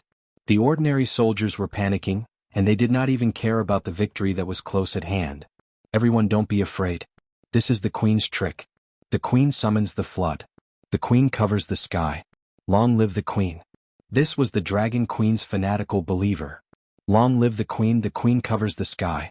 Well, not only did people believe this nonsense, there were quite a few people who believed it. In a moment, the city of Meereen was filled with such shouts. Dany is that strong. Old Yimant was also skeptical. There's nothing the king of Khal can't do. The centaur maid Kiki puffed up her chest and shouted with the crowd, Long live the queen covers the sky. It's dark. The dragon queen is so terrifying. She summoned the flood and covered the sky. We're doomed. The elephant soldiers in the south of the city were also frightened. They followed suit and shouted and ran away in a panic. The dragon queen in the sky. Moo. No, this is the long night. The long night has come. The sun has been extinguished. Finally, there was an old antique who had lived long enough to understand what was going on. The turtle prime minister no longer controlled the flood. He stretched his neck and let out a terrified soul howl. Ordinary people could not understand the sound of his soul, but the entire city of Meereen shook a few times from his howl. Blackie lowered its height and Dany jumped. Like a leaf, she swayed and landed on the back of the mooing giant turtle. Stop howling. It's just the long night. Dany stomped her feet and interrupted the turtle prime minister's disgrace. No, you don't understand. The giant turtle's head, which was as big as a fire carriage, shook. The last time the sun cracked and slowly extinguished, the whole process lasted for a week. This time it's only a few minutes. Dany felt that there was no difference between extinguishing in a week and extinguishing in a few minutes. She urged the old turtle, We're fighting a world war. Can you be more serious? Well, after the sun shattered, the old turtle stopped controlling the flood. The waves that were originally 4 to 5 meters high had now exploded. The north of Marine City had become a country of water that stretched for dozens of miles. But this country of water was too shallow. It barely reached the calves. How could it drown people? In just a short while, thousands of people climbed up shakily from the battlefield. It's already like this. How do you want to fight? Do you want to kill everyone? The old turtle shouted. To be honest, Danny really wanted to drown all the 150,000 people outside the city. Don't blame her for being ruthless. Look at the sky. The sun was extinguished and the sky was dark. The long night came too suddenly. It was almost an extravagant hope to plant food. The sun extinguishing was too shocking. She didn't even have the confidence to feed her own people. 150,000 captives meant 150,000 mouths. It was simply disgusting to let her use the life-saving food of her own people to feed these former enemies. If all of them died, everyone would have less trouble. But this could only be thought in her heart and not said out loud. Well, it would be best if the old turtle could hold on for a while longer. When everyone drowned, the flood would be removed. Unfortunately, this turtle prime minister seemed to have misgivings and was unwilling to take the initiative to share the Dragon King's burden. Bad review. Danny muttered in her heart, the battle in the north of the city is basically over. But there are still 5,000 elephant soldiers in the south of the city. According to the original plan, you should transfer to the south of the city and pour the flood into the Dragon Worm Cave. The south of the city was more or less built into a special barbican. 3 streets were sealed and the buildings on the streets were used as barbican walls. Moo, the turtle prime minister howled again. Under the horrified gaze of the surviving allied soldiers, it stepped on the muddy water and strode toward the Heilongjiang Dam. It wasn't difficult to flood the Dragon Worm Cave in the south of the city. The old turtle floated and sank in the river. The river water circled around it and poured into the dam on the south bank. Well, the flood flooded the 150,000 allied soldiers in the north of the city and opened the dam on the north bank of Heilongjiang. At this time, the flood flooded the Dragon Worm Cave in the south of Meilin City and the turtle prime minister dug the dam on the south bank. The old turtle lay near the dam and drove the river water into the south of the city. Following the trenches dug in advance, the water flowed continuously. Only then did Danny sit cross-legged on the turtle's back and ask the turtle prime minister about the secrets of the sun. How did the sun shatter and then extinguish? She asked curiously. Isn't the sun a star? Even if a star dies, it should first expand into a red giant and collapse into a white dwarf after millions of years. Or, if its mass is large enough, it should evolve into a black hole. However, it was too illogical and unscientific for it to shatter and extinguish. Half of the turtle prime minister's body was immersed in the water. 2 streams of water spurted out of its nostrils and it said in a muffled voice, Mother Goddess told us that our world was born from a ball of fire in the cold and empty universe. When the world was formed, all the flames were suppressed and buried under the ancient hills. The ground was shrouded in absolute darkness. The world was barren, cold, and dead, almost exactly the same as the outside of the universe. It was said that the first creatures were born in the ancient shadows. They were also the first generation of dark demons. Some powerful demons even survived until today and were worshipped by the Far East Asia residents.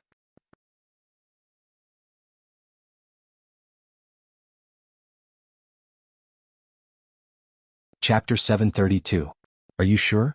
The evil gods of Wuxia were born at the beginning of the world? Danny's voice was trembling, and her back was drenched in cold sweat. Damn it, she had planned to take the Shadowbinder's Book of Evil Gods to the east of Wuxia after the Battle of Meilin. She planned to wipe out the evil gods one by one, slaying gods and raising dragon babies. If what Old Tortoise said was true, the evil gods that were born at the beginning of the world were equivalent to the Khanate demon gods of the Eldritch world. Her action of wiping out the evil gods in Wuxia was almost the same as the cultivators of the Eldritch world after the journey to the west challenging the 3 pure ones. This is what Mother Goddess told me, so it shouldn't be wrong. However, the demon gods that were born at the beginning of the world are only a small part of the total number of dark creatures in the easternmost land. Just like how there are Mother Goddess in the world under the sun, there are more ordinary creatures like you and me, Prime Minister Turtle said. That's right. Even at the beginning of the Eldritch world, there were more than just the 3 pure ones and a few saints. There were more shamans and demons with no background, as well as the descendants of shamans and demons. Danny heaved a sigh of relief.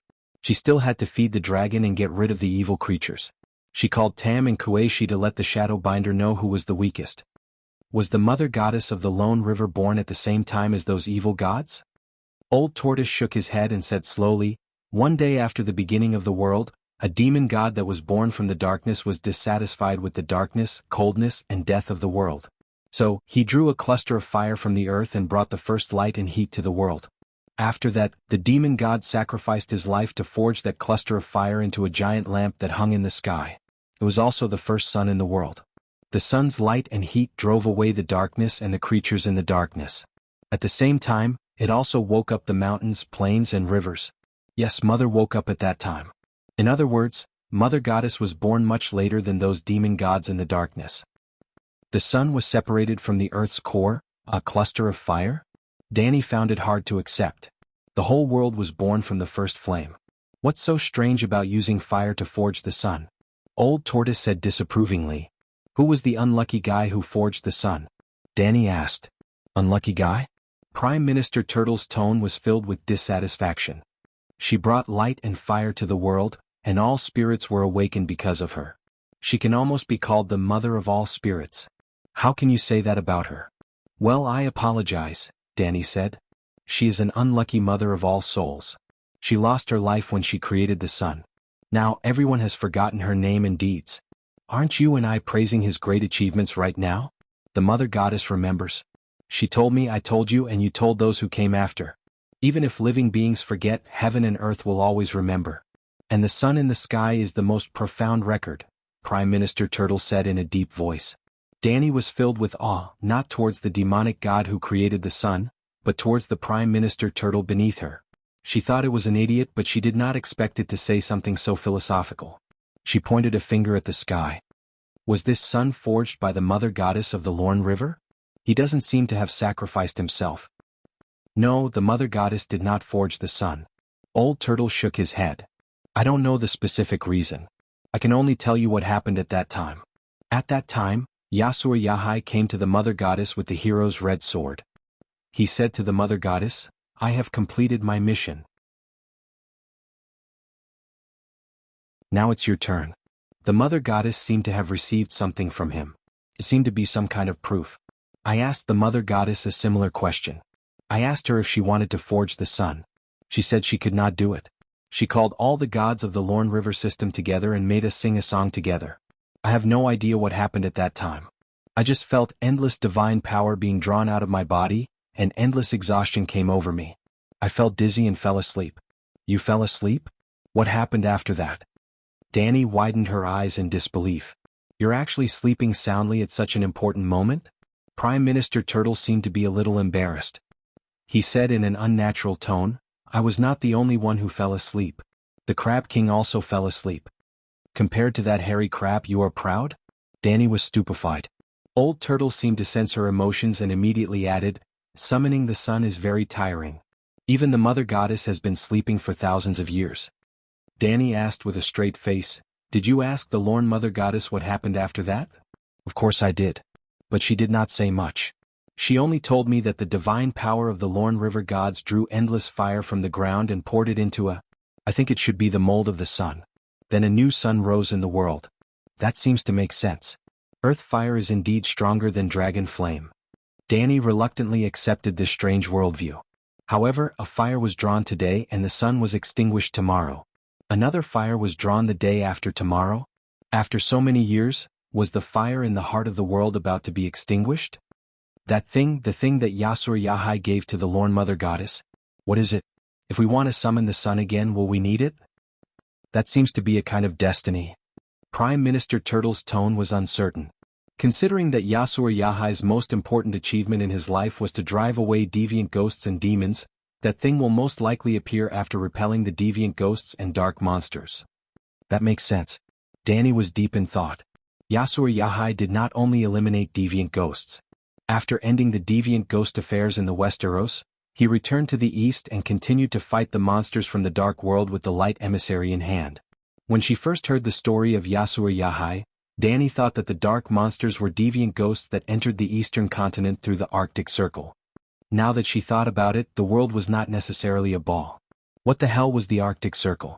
Those monsters should be evil creatures from the dark world to the east of Yaxia. The Battle of Meereen is almost over. Danny stood up and lifted her helmet. She felt the snowflakes falling from the sky with her face. She gradually felt a sense of urgency. I must seize every opportunity to increase my power. Jenny, my dear, where are you? It's so cold. Yimant shivered and wiped the snowflakes on his thin white hair. He said in shock, "It's snowing in Slaver's Bay?" Missandei tightened the collar of her thin shirt and shouted in the direction of the garden, Little Mist, are you there?" With a whoosh, a red light floated out from the weirwood trunk. The fire exploded, revealing a little girl with dragonfly wings. "Ah, it's so cold. What's falling from the sky?" Little Mist held up a piece of melted snowflake and asked in confusion. She had never seen snow before.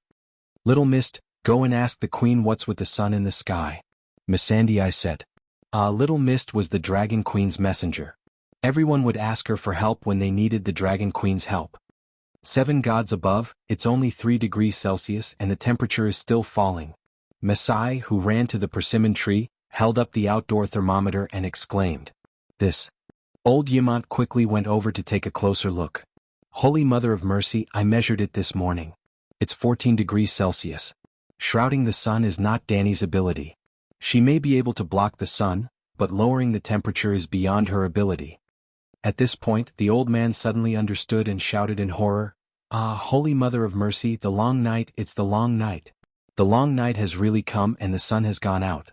It's not just Slaver's Bay that's dark, the whole world must be like us." Old Yimant was overthinking. At least they could still see the dim light in Slaver's Bay, but the rest of the place was already dark. Volantis. The Supreme Priest Benello's prophecy has come true.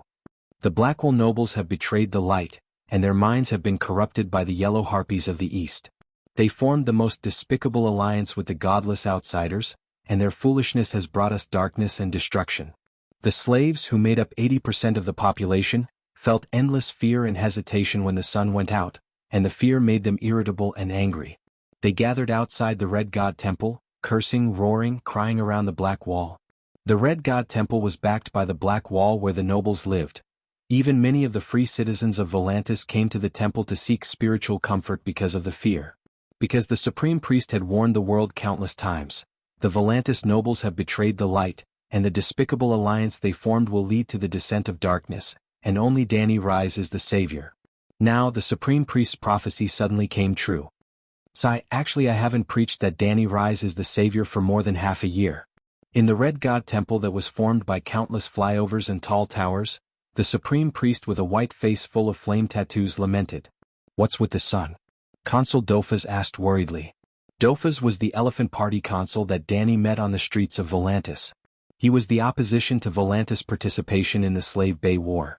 Originally, Dofas was going to step down after his term ended, but the Dragon Queen went to Volantis to cause a ruckus and burn the other 2 consul who had a bright future, the tough martial faction against Slave Bay, to death. And Dofas's performance in handling the Black Wall Dragon burn incident was outstanding, and he was unexpectedly re-elected. As soon as the sun went out, Dofas, like the slaves outside the temple, thought of Benello's countless prophecies in front of everyone. Then he came looking for him. "Can the sun still come out? It's snowing outside." "Oh gods, has it ever snowed in Volantis?" "Maybe it has, but this is the first time it's snowing heavily." Dofas's face was pale, and he seemed to have a bad feeling. "The night is long and darkness is coming. I have said it countless times and now it's here. The night is here," Benello said with a grimace. "Because we formed an alliance to attack Dani Rise, the Light King wants to punish us?" Dofas asked with a trembling voice. "That's not it." Benello shook his head and dismissed the servants and low-level priests. "The night will come, and it has nothing to do with whether you attack Dani Rise or not. Then before you dash, I thought Dani Rise was the savior in the Red God's prophecy, so I wanted to help her. Then, the prophecy was wrong," the Supreme Priest said with a sad face. "Fuck." Dofas cursed angrily. "Looks like we were too lenient with the Red God Temple. Sir Consul, this is the Red God Temple.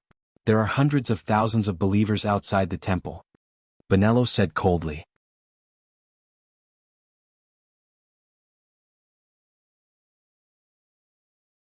Chapter 733. Dofas' expression changed several times. In the end, he looked down to hide the anger and killing intent in his heart. He asked softly, "You haven't spoken up for Dani Rise for almost half a year. We thought you were worried about the Alliance's power. Now it seems like there's more to it? I was wrong. I misunderstood the revelation given to me by the Light King.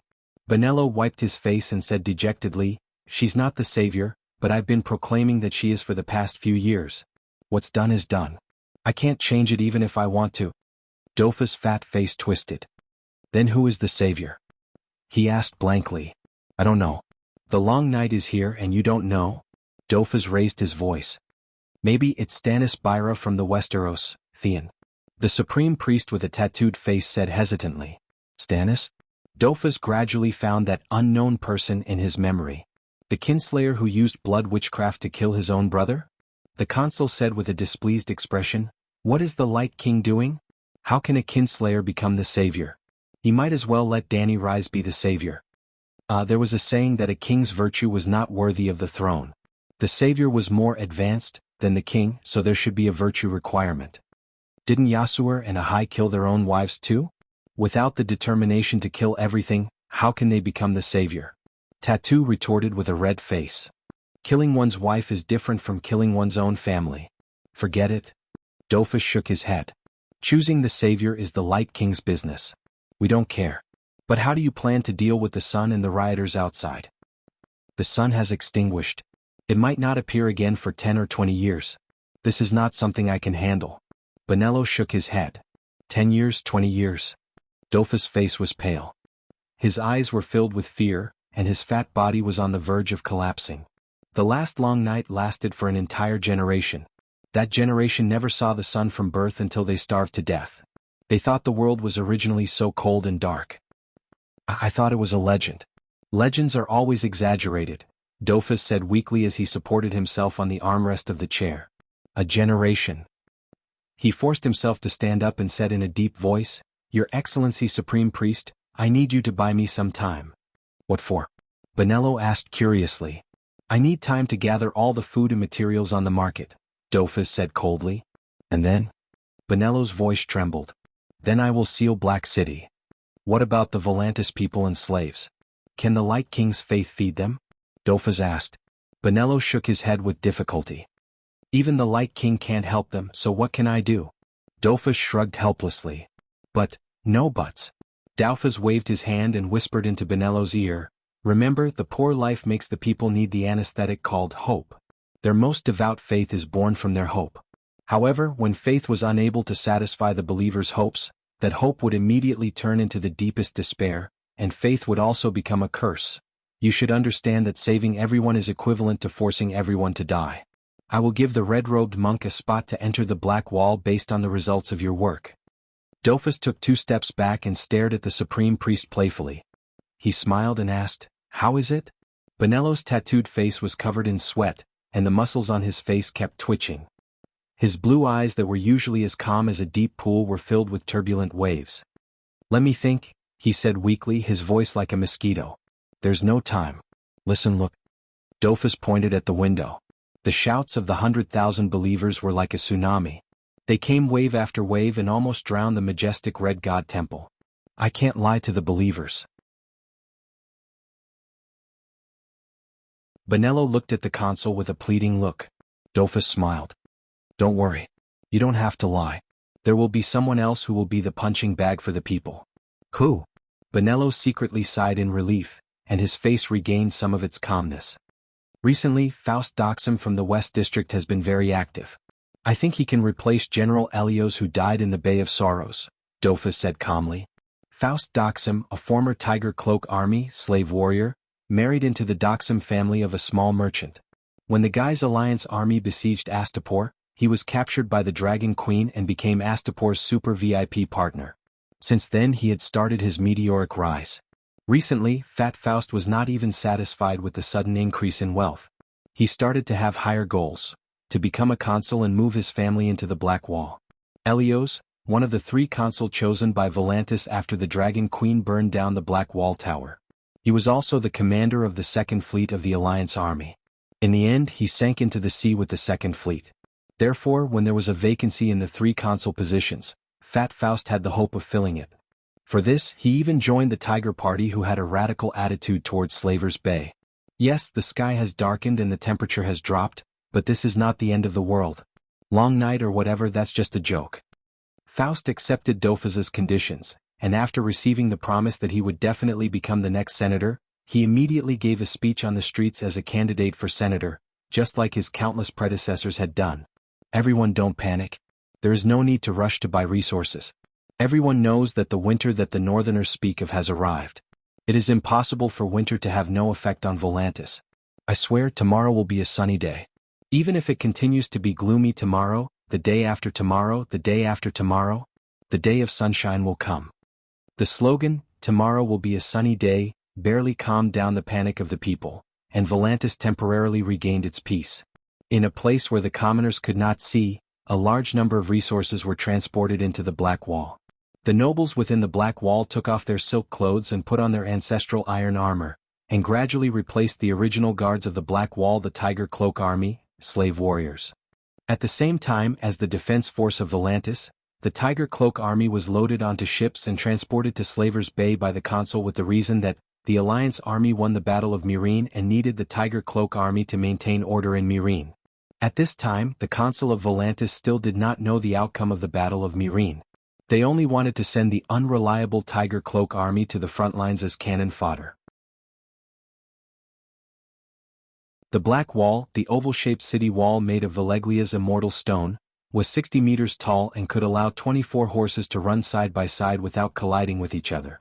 Other than the Megalosaurus, no one had ever conquered the Black Wall. What happened in Volantis was not an exception. The same thing happened in Lys, Pentos, Mir, Bravos, and even the cities of the Jade Sea and the Far Eastern barbarians. The methods were different, but the essence was the same.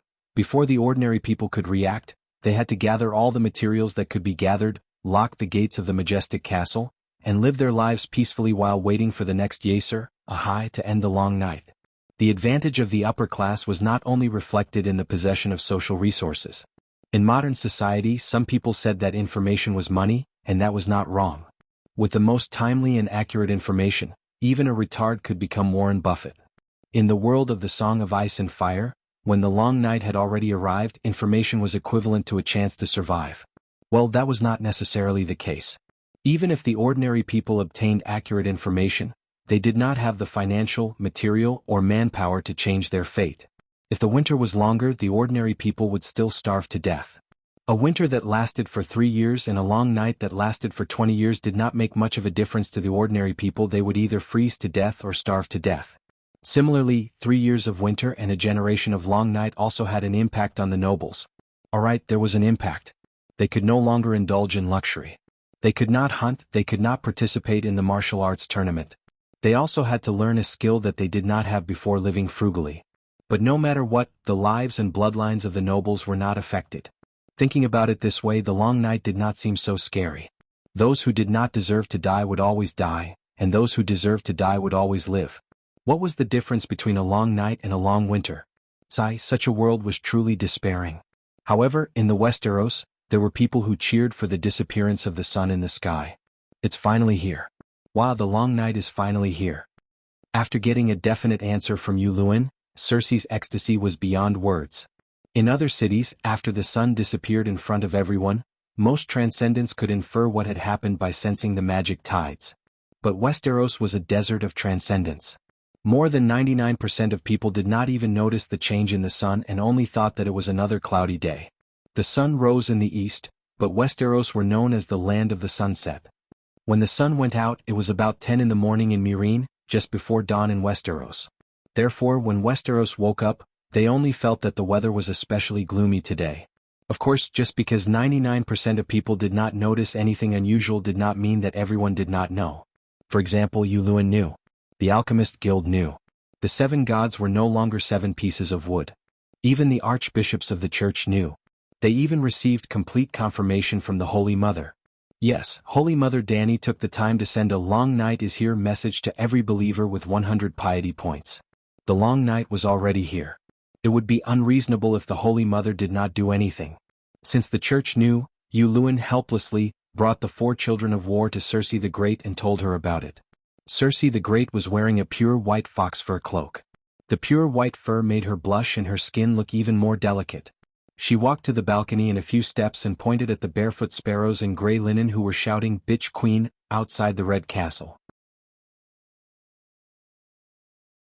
The corners of her mouth curled up into a vicious smile. Those sparrows come to the red castle every few days to show off their power. How abominable. There should be a long night and let them all freeze and starve to death. And Dany rise. The smile on Cersei's face widened. I wonder if that little bitch is dead. If she hasn't died in the hands of the allies, quickly ask her to guard the Great Wall and fight the other ghosts. Didn't she come up with a unified ghost resistance front long ago? If she doesn't die, who will? Ah. Cersei looked up and laughed. The depression of being locked in the tower by the old nun dissipated instantly. Queen Cersei, watch your words. An armored knight with a 7-pointed star on his chest shouted angrily. You dare to shout at me? Cersei's eyes widened. The flames of anger gathered in her eyes as if they would turn into 2 fire dragons in the next moment, flying out and turning the ungrateful poor knight into ashes. Guards, drag this roaring queen out. Cersei shouted. No one answered.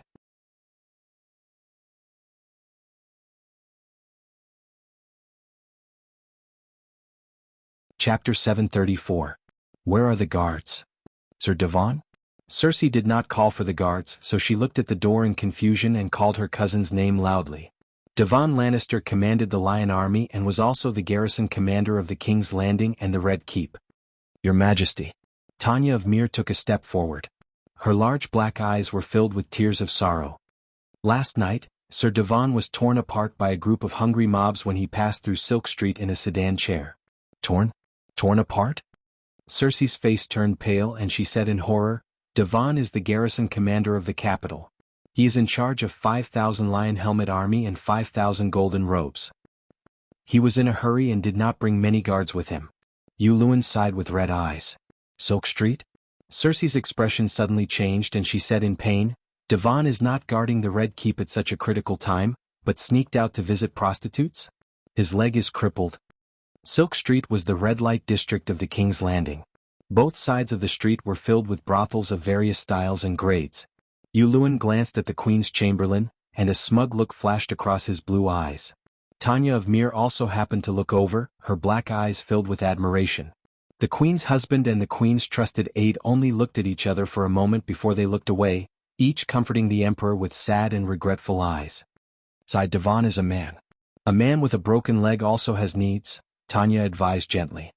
Who is in charge of the golden robes now? Cersei asked with a gloomy face.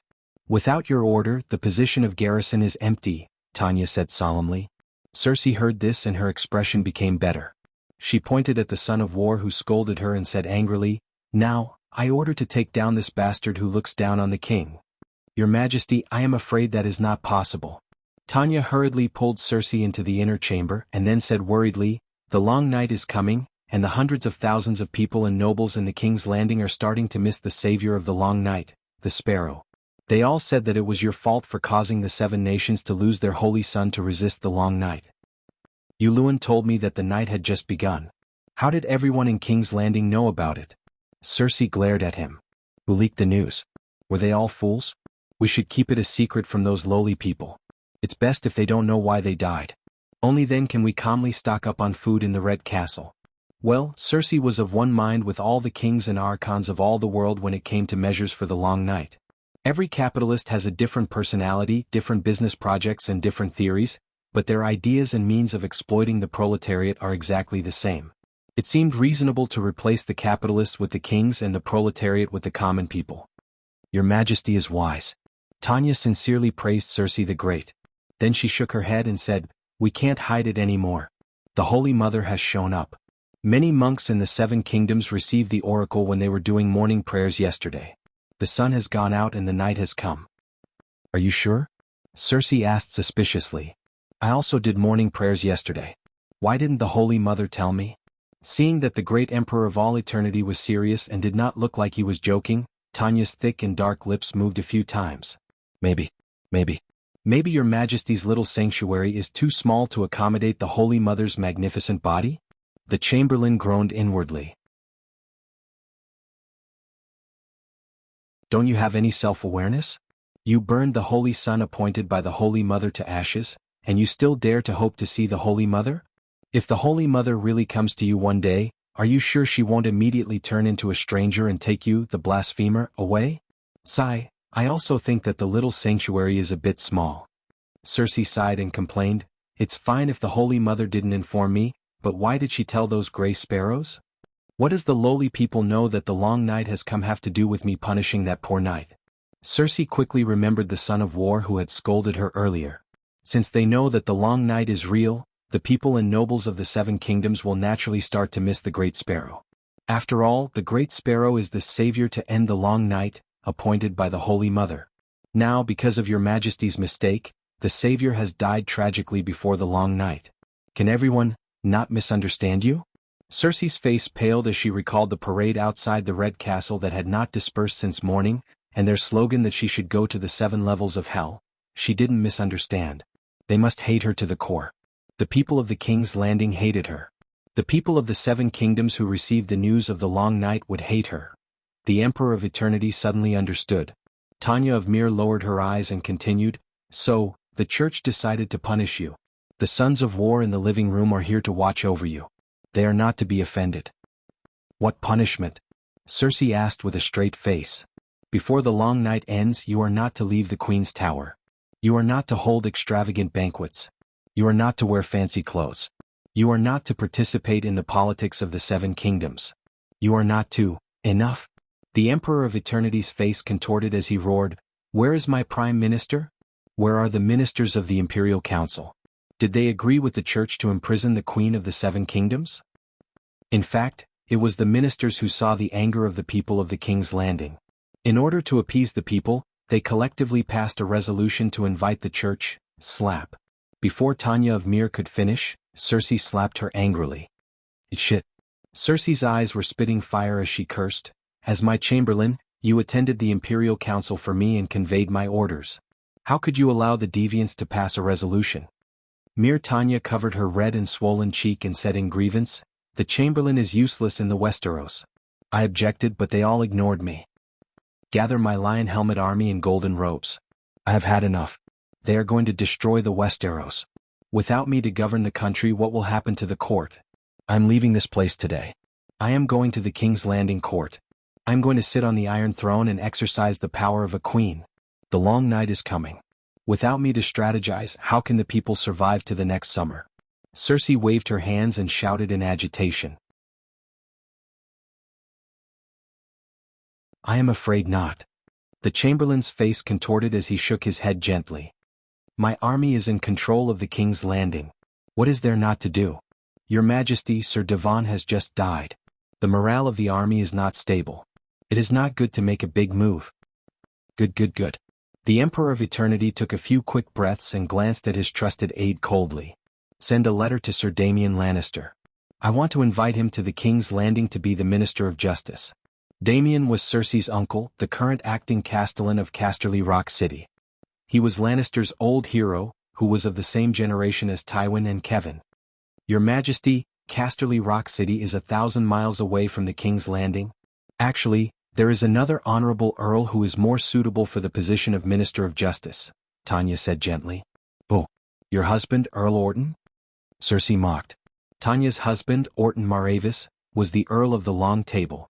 After Tywin's death, Cersei promoted Orton to be her hand of the king when she was regent. But after Cersei was imprisoned by the Church, Earl Orton immediately resigned and fled back to the Long Table with Tanya, abandoning the Queen Regent. When Cersei was crowned as the Queen of the 7 Kingdoms by Archbishop John, Tanya became her chamberlain. But Orton was hated by the Emperor of Eternity and did not get any position in the court. No, the Lion Helmet army can only be led by Lannister. Tanya shook her head. Cersei heard this and her expression became better. There are still many Lannister with outstanding military abilities in the Lion Helmet army, but they do not have the political skills to deal with the courtiers. It will be difficult for them to take on the important role. The Emperor of Eternity sighed. He hated that he did not know how to clone himself. Otherwise, he would have arranged for a clone to personally lead the Lion army. Your Majesty, have you forgotten about Earl Titus Pegg? Tanya reminded. That guy. Cersei bit her red lips and hesitated. I trusted him so much and let him guard Dragonstone Island, but he did not even last a day, she said unhappily. Earl Peg was the guard of Dragonstone Island and was captured by the Dragon Queen herself. She even asked for a terrifying ransom of 5,000 gold royals, 10 times more than the market price of Jaime Lannister. That was an accident. The Dragon Queen has a dragon, Tanya advised. Also, Earl Peg is the son-in-law of the Lannister family. He is trustworthy. Let me think. Cersei hesitated. Time's up. 4 sons of war and 4 crude old nuns suddenly barged into the inner chamber of the Queen's palace and announced loudly to Cersei. Cersei Lannister, according to the resolution passed by the church and the council ministers, you can only see guests once every 7 days. Every time you see guests, it must be between morning and afternoon prayers. It is now time for afternoon prayers. Madam Tanya, please leave immediately. Do not delay the sinner's confession to the 7 gods. Sinner? Cersei felt a surge of anger from the steel door to her throat. She spat out fragrant words. You lowly bastards, do you know who you are talking to? This is the Red Keep, my territory. Here Wu, the old nun took a step forward and pulled out a dirty towel from her waist and covered Cersei's face. The Great Wall. Crow's Nest balcony. Paris Tan wanted to glue his eyeballs onto the telescope lens. Balin, come over and take a look. Has the sun in the sky disappeared? Vinegar Balin was originally hiding by the fireplace and pretending to be dead. Hearing this, he stuck his head out of the sheepskin blanket and casually looked out of the window. The sky was dark and gloomy. The sky was like a thick pot lid that was about to fall on a person's head. Paristan, I really admire you. You can see a ghost sun in this kind of weather. Vinegar Balin said sarcastically. I could see a white circle of light earlier. Now it is completely dark. Something is wrong, Paristan said solemnly. Winter is like this outside the Great Wall. Don't make a fuss, Balin said impatiently. What kind of attitude is that? A hint of anger flashed in the red-nosed old professor's eyes. Balin, is the parade in the King's Landing not enough to wake you up? Balin was the first batch of professors to be paraded. After that, he was loaded into the transport ship along with the Dragonstone Island's dragon crystal weapons and transported to the Great Wall. The other professors were assigned to a small castle with a harsh environment. Only Vinegar Balin had some friendship with Paristan. That was why he was able to stay in the dark castle to enjoy life. You still have the cheek to talk about parading? Balin was angry too. He stood up abruptly and pointed at Paristan's red nose. He scolded, If you did not betray the City of Knowledge, would I be on the list of sinners who saw the ghost? If I did not get captured by the bounty hunters, would I have suffered such humiliation? Woo woo woo, suddenly, a ghostly howl came from the east. Ka ka ka across the window, a crisp cracking sound came from the Great Wall of ice crystal. That is. Balin's pupils contracted. He said in a daze, What happened? Am I seeing things? The Great Wall is cracking?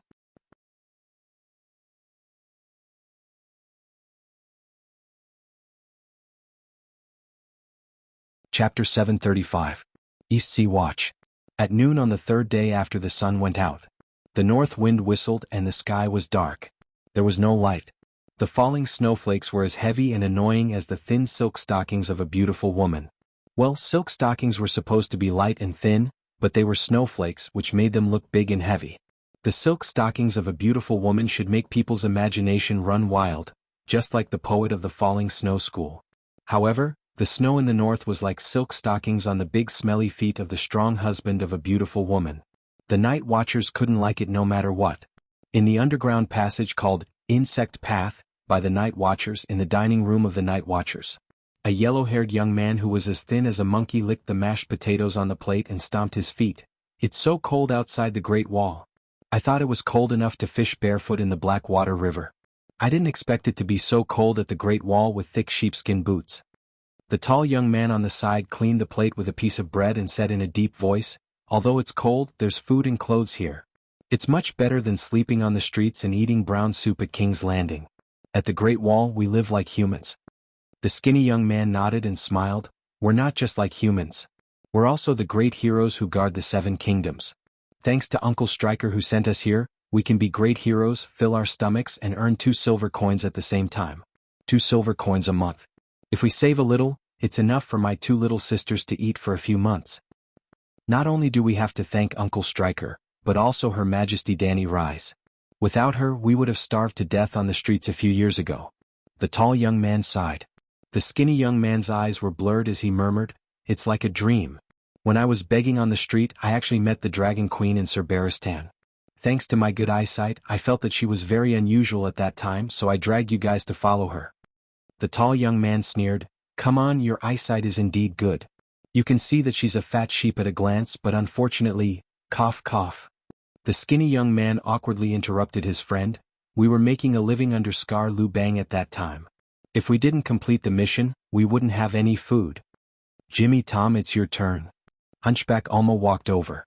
His palm, which was covered in frostbite scars, slapped the greasy, thick ironwood dining table a few times. "Did you forget the time? The brothers up there are all waiting to come down to eat. Why are you still dawdling here?"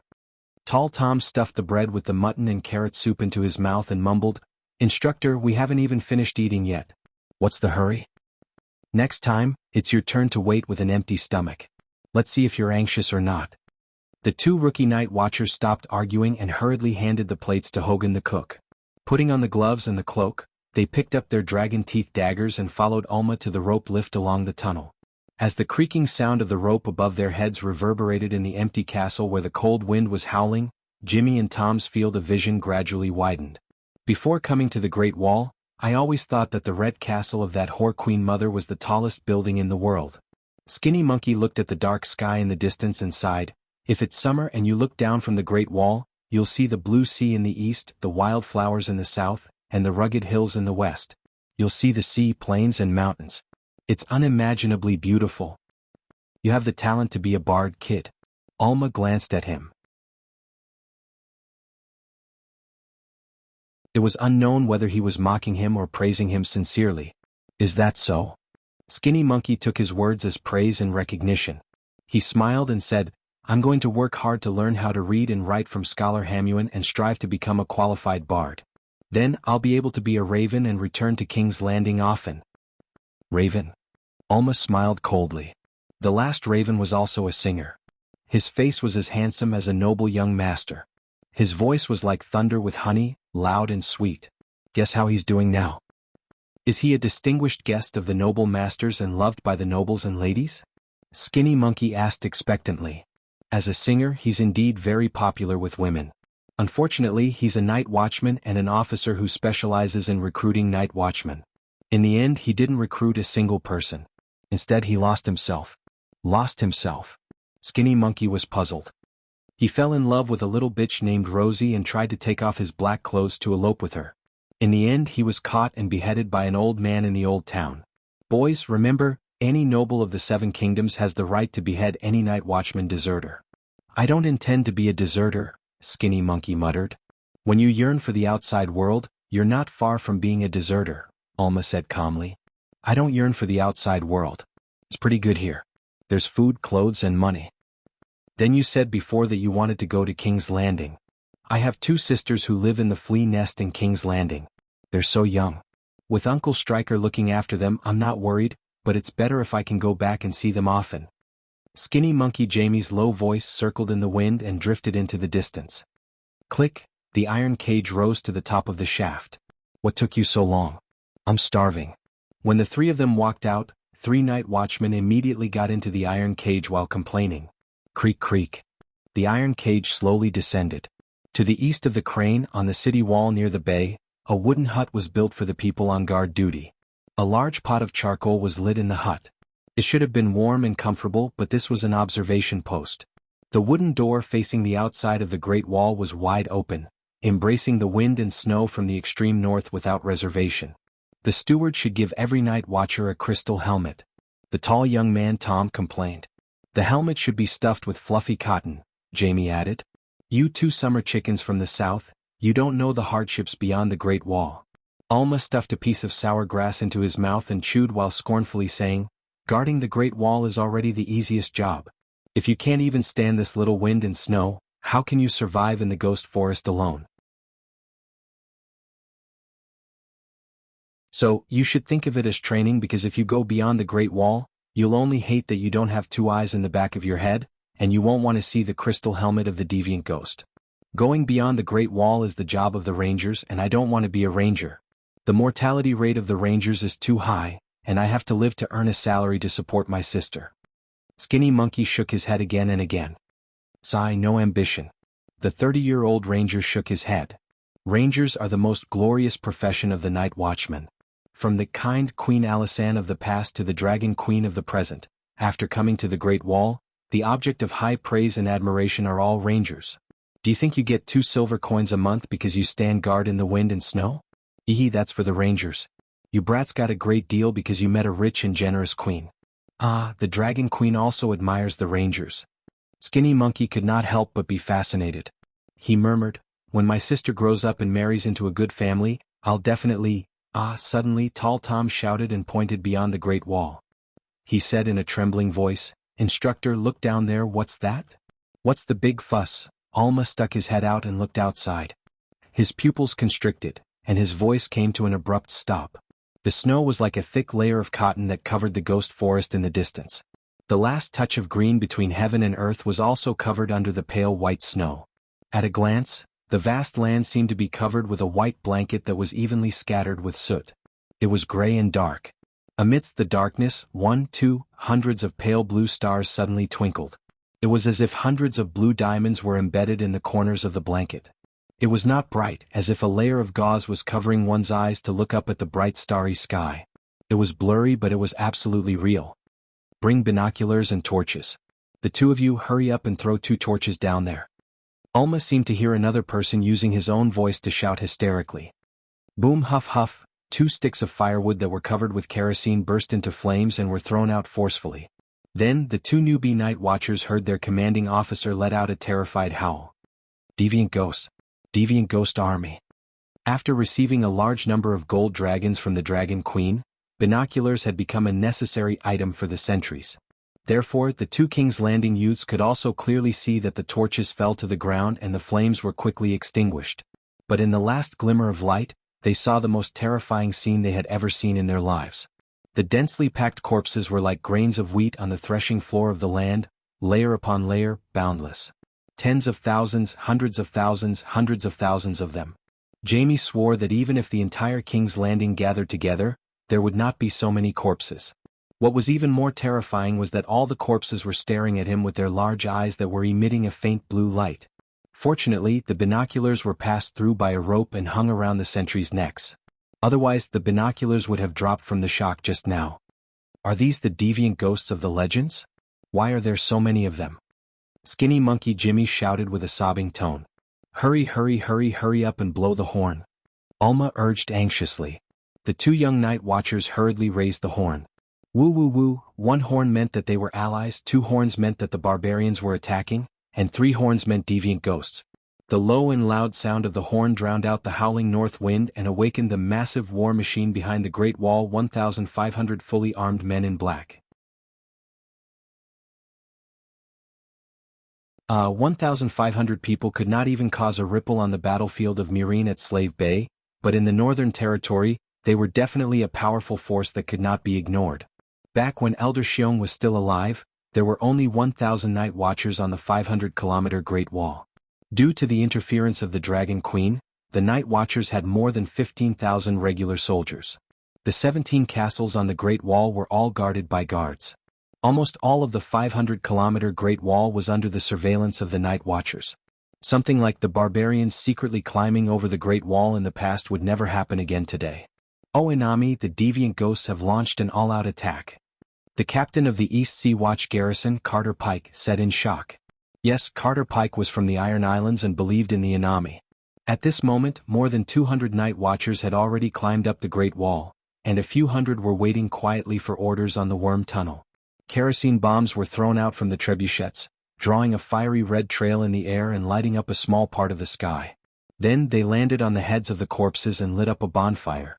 The white frozen fog was thick and heavy, quickly extinguishing all the flames.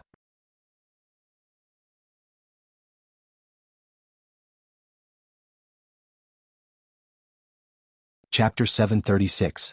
The flames on the torches, kerosene bombs, and burning ghouls shrunk rapidly before extinguishing. There was no need for binoculars. Everyone on the Great Wall could see the scene below the Great Wall. With a simple sentence, all he could see were corpses. There were barbarians wrapped in fur, giants with their intestines torn out, night watchers in black woolen shirts, corpses with rotting clothes, skeletons without clothes, polar bears with half of their heads rotting, swaying penguins with black blood flowing out of their chests. All the corpses outside the Great Wall that could and couldn't come were here. At the beginning of winter, there were more than 100,000 barbarians. Like the Westeros, the barbarians were used to burials.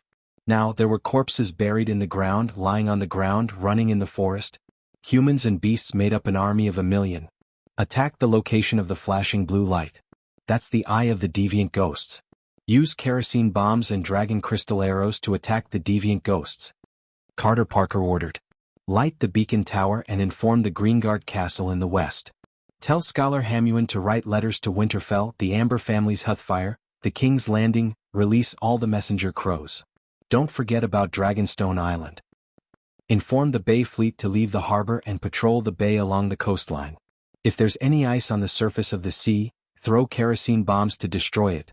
Following the orders of the garrison captain, everyone from the Great Wall to the castle, the Worm Tunnel, and the Bay Pier started to get busy. Phew, it's finally here. Carter Parker heaved a sigh of relief and gripped his dragon-toothed saber tightly. He smiled sinisterly at the Great Wall and said, "I'll stand here and watch how you bastards cross the Great Wall. There are so many of them. Perhaps they can climb up in a human pyramid." Ah! An old knight with a black and white boar emblem on his shiny armor laughed loudly. He was Earl Roland of the River Bend Chicken Hall.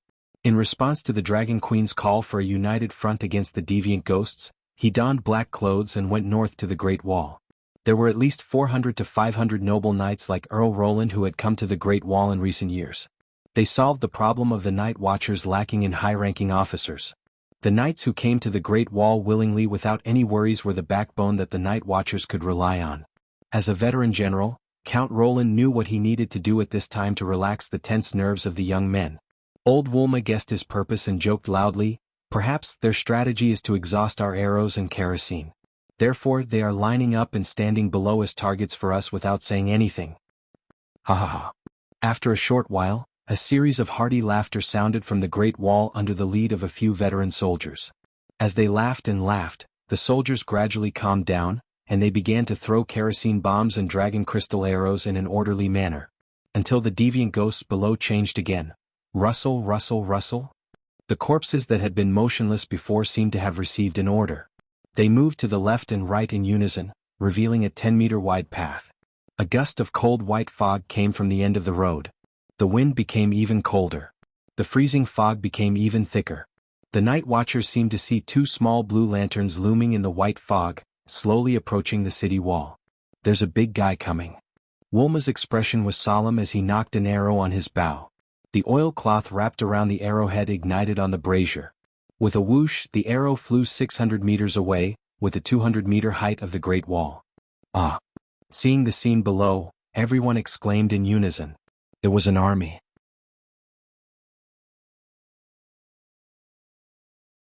They were all wearing neat and tidy ice crystal armor and had silver hair that floated like seaweed. They were all deviant ghosts. There were more than 100 of them. These deviant ghosts rode on black spiders the size of buffaloes and followed behind a deviant ghost with an umbrella handle on his back. It was as if the noble knights were following the king on an expedition. Count Roland suddenly understood and said in shock, "Deviant Ghost King. The leader is Deviant Ghost King. Attack everyone. Quick, quick. Kerosene bombs, dragon crystal cannons, arrows, cover that bastard." Carter Parker came to his senses and pointed at Deviant Ghost King as he roared ferociously. Unfortunately, Deviant Ghost King was not stupid. He stopped 500 meters away from the city wall, and a snowstorm gradually rose around him, breaking all the stray arrows and crossbow bolts that flew toward him. The storm also blocked the vision of all the Night Watchers. After about 2 rounds of attack, a low sound, as if someone was stepping on a thick piece of glass on a cement road, suddenly came out of the storm around Deviant Ghost King without any resistance. Hearing that sound, the Night Watchers subconsciously entered a trance. They only felt that their souls were being clenched by a cold hand, frozen into ice, and then crushed into ice shards. Then the most terrifying thing happened. It was not only their souls that were being clenched, but also the 200-meter-tall Great Wall under their feet. Crack, the first crack appeared, and the first sound of a glacier breaking came. The people on the Great Wall did not notice it, but the Night Watchers who were busy preparing for battle in the castle square saw it. Because the crack was like a cut on a baby's face, A deep crack that was hundreds of meters long appeared on the gray-white ice crystal wall.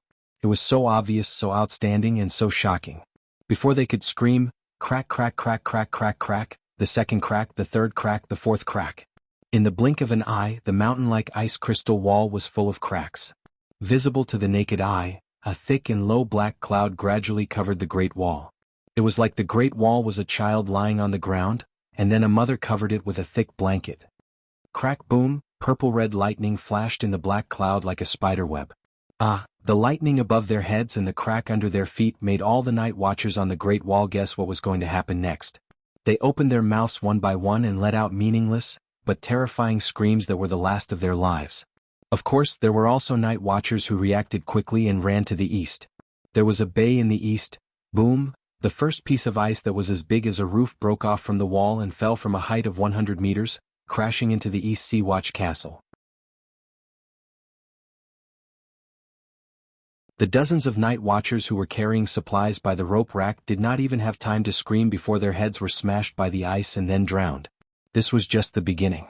Boom, crash. The first piece of ice that broke off was like a domino. The ice walls and even the wooden ladder built by the night watchers on the ice wall collapsed and slid down. A thick layer of ice fog began to pour into the land. The wind became stronger and colder. In just 10 seconds, the night watcher's castle behind the East Sea Watch Castle was covered in ice. Boom, finally the ice fell off, revealing the bricks and boulders inside the Great Wall. It was as if there were 10,000 detonators buried in the wall, arranged in a row and detonated one after another.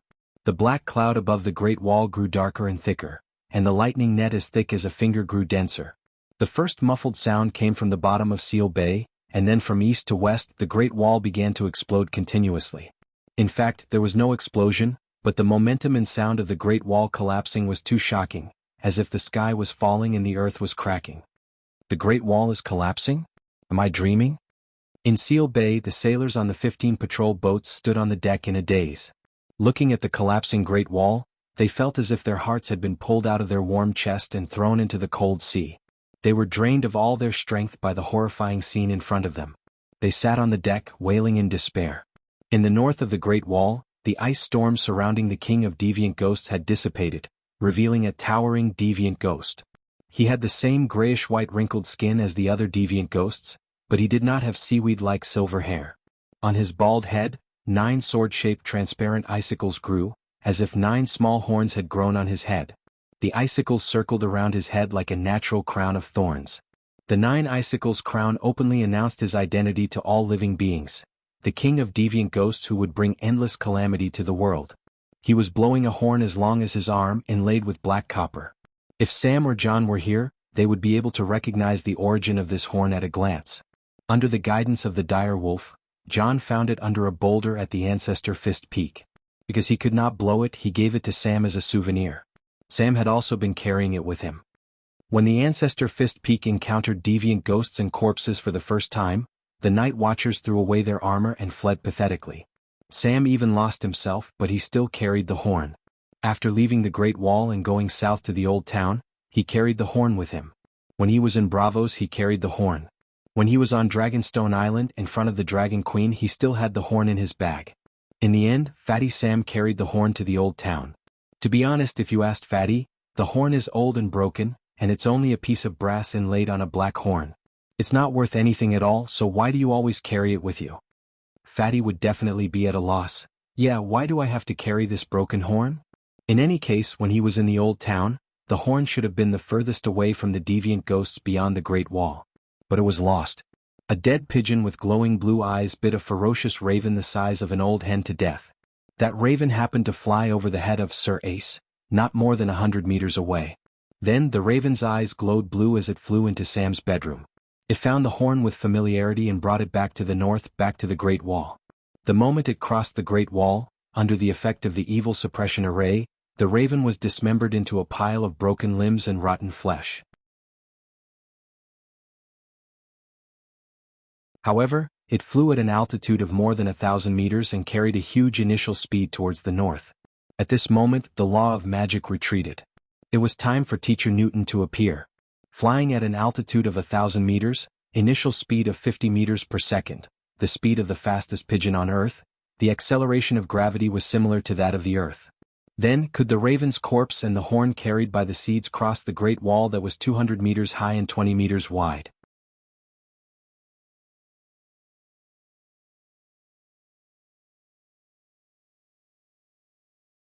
Chapter 737.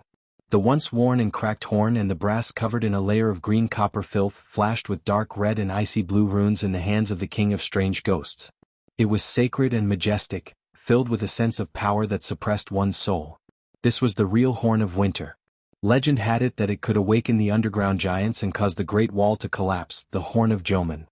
Back then, Mance Rider had turned into Bosch Chow and led a group of tomb raiders along the Frost Tooth, the mountain with the best feng shui outside the Great Wall, but they had never found Joman's tomb. Perhaps it was because he lacked Hubai's skills and the young man's rich, archaeological knowledge, but even after opening Joman's tomb, Mance Rider was unable to identify the bones. In the end, Mance found a mighty and domineering Horn of Giants from the tomb of the Giant King. Although the Horn of Giants was domineering, it was superficial. When the savages were negotiating with the Dragon Queen, Mance had used the horn to threaten her. We savages also have a trump card. Don't push me too far, or I'll blow down the Great Wall and perish with you Southerners. The Dragon Queen crossed her arms and raised her chin slightly. Her eyes were full of sarcasm as she sneered. If you have the guts, then I'll stand here and let you brag. Let's see if you can blow down the Great Wall. Mance withered. Later, when Danny was about to subdue more than 100,000 savages outside the Great Wall, Erlu suddenly appeared and led 1,000 cavalrymen to pick her peaches. The huge horn also became Melisandre's trophy. Then she burned it and offered it to Lalo. The Horn of Winter was a mythical item that rarely appeared in the legends of the northern region. It was only circulated among the savages outside the Great Wall. Well, the savages outside the Great Wall had always believed in its existence. Otherwise, Mance Rider would not have spent so much effort to find it. But south of the Great Wall, even the northerners did not believe that a horn could blow down the Great Wall. So, from the beginning to the end, Danny did not take the Horn of Winter to heart. It would be wrong to say that Danny was misled by the fact that the Horn of Winter did not collapse the Great Wall at the end of Game of Thrones. She had witnessed the entire process of Brandon's construction of the Great Wall from the beginning to the end. No one had ever left a back door in the Great Wall spell formation. The Horn of Winter had never appeared. Even Brandon, the city builder, did not leave any backup plan. How could the barbarians beyond the Great Wall have the Horn of Winter? Danny was not the only one who did not care about the Horn of Winter. John, Melisandre, Paristan, the history professor, and even all the night watchers on the Great Wall did not think that a horn could blow down the Great Wall. But now they were collectively slapped in the face. The bugle horn had appeared. It appeared a few years ago, but unfortunately no one blew it. Or rather, it didn't fall into the hands of the Dragon Queen or Melisandre. The person who was capable of discovering its peculiarity had never seen it before, and the person who had been holding it was a muggle, incapable of identifying its peculiarity. Putting away the horn, King of Strange Ghosts waved his hand at the huge gap in the Great Wall. Buzz, buzz, buzz. The densely packed army of ghouls was like the clone army in Star Wars. Attack of the Clones, a huge army phalanx. Without saying a word, Silence charged forward quickly. It was as if an ocean of silence had appeared north of the Great Wall. The gray waves surged over the tall mounds left behind by the collapsed Great Wall. It was also as if God had poured a bottle of gray ink mixed with light blue dots from the sky. The ink spread out on the ice and snow of the northern region at a terrifying speed. The small fishing village behind the East Sea was the first Westeros village to be drowned by the tide of ghouls. The lights were extinguished in the thick white cold fog. Before the dying screams of men, women, the elderly, and children could dissipate in the dark storm, they opened their eyes that emitted blue light and became part of the ghouls' army. How did this happen? How did this happen? How did the Great Wall collapse? Ulmo was drenched. His wrinkled old face was blue from the cold. He knelt on the deck of the longship and muttered absent-mindedly. The waves caused by the glaciers and boulders on the Great Wall slid into the sea gradually subsided. The Seal Bay fleet also fished out 12 men in black brothers from the cold sea. Ulmo was one of them. When the cracks first appeared on the Great Wall, Ulma, who had 30 years of experience as a ranger, sensed the danger. Just like the countless dangers he encountered in the haunted forest, he immediately found a way to survive. He ran east and jumped into Seal Bay. Not only did he jump, but he also shouted for all the night watchers to jump with him. I jump, you jump. Indeed, many people jumped. However, when they jumped blindly, they completely forgot that they were wearing heavy steel armor. When a lump of metal fell into the sea, the result was predictable. Yes, it was worse than Jack and shredded meat. Sob, sob, sob, Jamie, Jamie, don't die, sob, sob. Beside Alma, the tall youth Tom hugged his companion and sobbed. Skinny Jamie and tall Tom did not have the right to wear steel armor. They only wore the Night Watchers' standard woolen sweaters and leather armor. They were lucky enough to escape the disaster. However, Skinny Jamie was unlucky. When he surfaced, his head was accidentally crushed by a block of ice the size of a door. He sank into the sea at once. When Tom found him and dragged him onto the deck of the longship, Skinny Jamie was already on his last breath. Sister, my sister. Skinny Jamie murmured mournfully. His eyes gradually dimmed. Sob, sob, your sister is my sister. As long as I'm alive, I'll send all my salary to your sister, except for the money to go to Mole Village, Tall Tom said as he sobbed. Thank you. The divine light in Skinny Jamie's eyes was extinguished. Then it shone brightly. His eyes were brighter than when he was alive. Jamie? Tom touched his companion's face and asked in confusion, why did your black eyes turn blue? Blue? Beside him, Alma felt a chill run down his spine. He was jolted awake from his daze. Be careful, Woo. But his warning was still too late. Skinny Jamie seemed to have awakened the strength of King Kong. He suddenly reached out and grabbed Tom's right hand that was caressing his face. Then he sat up straight. Under Tom's confused gaze, he opened his mouth and bit down on his throat at lightning speed. Pust, pust, pust. Warm blood sprayed all over Skinny Jamie's face. He did not care. He sucked the blood in big mouthfuls. He tore his throat muscles and chewed hard. What are you doing? Tom's face was pale as if it was covered in lime powder. He leaned his chin weakly on Skinny Jamie's shoulder and murmured in confusion. The divine light in his eyes gradually dimmed. Then, clang. Skinny Jamie pushed his companion away. His eyes that were emitting blue light looked at Alma. He stopped nibbling on Tom because Tom had become his companion again. Slash. Before Tom and Jamie pounced on Alma, a black thunderbolt suddenly flashed past. Then the heads of the two dead people were torn from their necks. Their headless corpses fell to the ground and did not move anymore. Screw the deviant Ghost King's ass.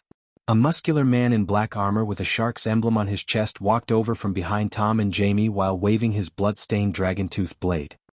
He laughed loudly and said, "We have finally confirmed a piece of good news. The dragon-tooth blade invented by Dragon Queen is indeed very effective." This was the longship of the East Sea Watch Navy. Alma, Tom and Jamie were not the only ones on the warship. It was already an accident that Jamie attacked Tom and bit him to death. The night watchers on the warship could not just stand there and watch the zombie ghost bite Alma to death. As for this muscular man with a shark's emblem, he came from the Three Sisters Archipelago. He was the current head of the Tottern family on the Little Lady Island, Count Alexander. After the Dragon Queen launched the United Front against ghosts, the night watchers of the Great Wall could be said to be filled with knights and counts. Like Count Roland who had sunk into the sea, Count Alexander took the initiative to pass his title to his eldest son. He brought his warhorse, armor, rations, military equipment and other resources to the Great Wall. He donned a black robe and became a glorious night watcher. It's over. It's all over. Alma shook his head and sighed. So what if the dragon teeth dagger is effective against deviant ghosts? Now that the Great Wall has collapsed, deviant ghosts are flooding into the Northern Territory. The Northern Territory is finished. The Seven Kingdoms are finished. Count Alexander held the hilt of his dagger and stared at the endless zombie tide that passed through the Great Wall's defensive line. He smiled bitterly and sighed. The collapse of the Great Wall is not something we can handle. Quickly go to Dragonstone Island and invite the Dragon Queen. Dragon Queen? Alma's dim eyes gradually brightened. Not zombie ghost. It was the light of hope. Yes, quickly go to Dragonstone Island and invite the Dragon Queen. She will definitely be able to turn the tide, he said loudly. There's also the Child of Prophecy, a sailor behind Count Alexander reminded softly. We have two saviors. Saviors. Alma's white beard trembled a few times. Stannis and Jon Stark must be notified. I only hope that they can really be of some use, he said with uncertainty. Merciful Mother of God, quickly retreat. The sea is starting to freeze. A sailor on the longship ahead shouted in fear. Boom, boom, boom, boom. Then there was the sound of the catapults on the ship throwing oil cans. The oil cans fell and exploded into balls of strange green flames on the sea surface. When Dragonstone Island transported dragon crystals to the Great Wall, they had also sent over a dozen alchemists. They had created many wildfire bullets with Tyrian oil for the night watchers. Danny was worried that the deviant ghosts would use ice chisel ships to cross the bay. The wildfire bullets were specially prepared for the Navy. On the frozen sea surface, the green flames could also burn. While melting the thin layer of ice, it also lit up the surroundings for the sailors behind. Thick, white, frozen fog poured in through the gap in the Great Wall and spread toward the south and the sea surface in the east. The once turbulent, dark seawater became as quiet as a virgin in the frozen fog. A layer of grayish-white frost condensed on the surface of the dark seawater. The thin layer of frost solidified into deep, milky white ice in the frozen fog. It was as if an ice queen named Elsa was slowly walking over. The sea was frozen in front of everyone's eyes. Quickly retreat. The deviant ghosts are coming over on the ice. Count Alexander shouted in fear. All the rowers got into position and paddled with all their might to avoid the thick ice that was spreading toward them. At the same time, wildfire cans were thrown out from the deck to burn the frozen sea surface and stop the army of corpses that had no fear or pain. However, the speed at which the ice was spreading seemed to be faster than the rowers. It was also their fault for getting too close to the shore in order to save people. Splash, rumble. Something strange happened again. A rumbling tsunami swept up from the depths of the ocean behind them and attacked the shore. Then a crazy ballad came from the cabin. Under the sea, the mermaids drink starfish soup, and the servants are all crabs. I know, oh, patch face? Alma was shocked.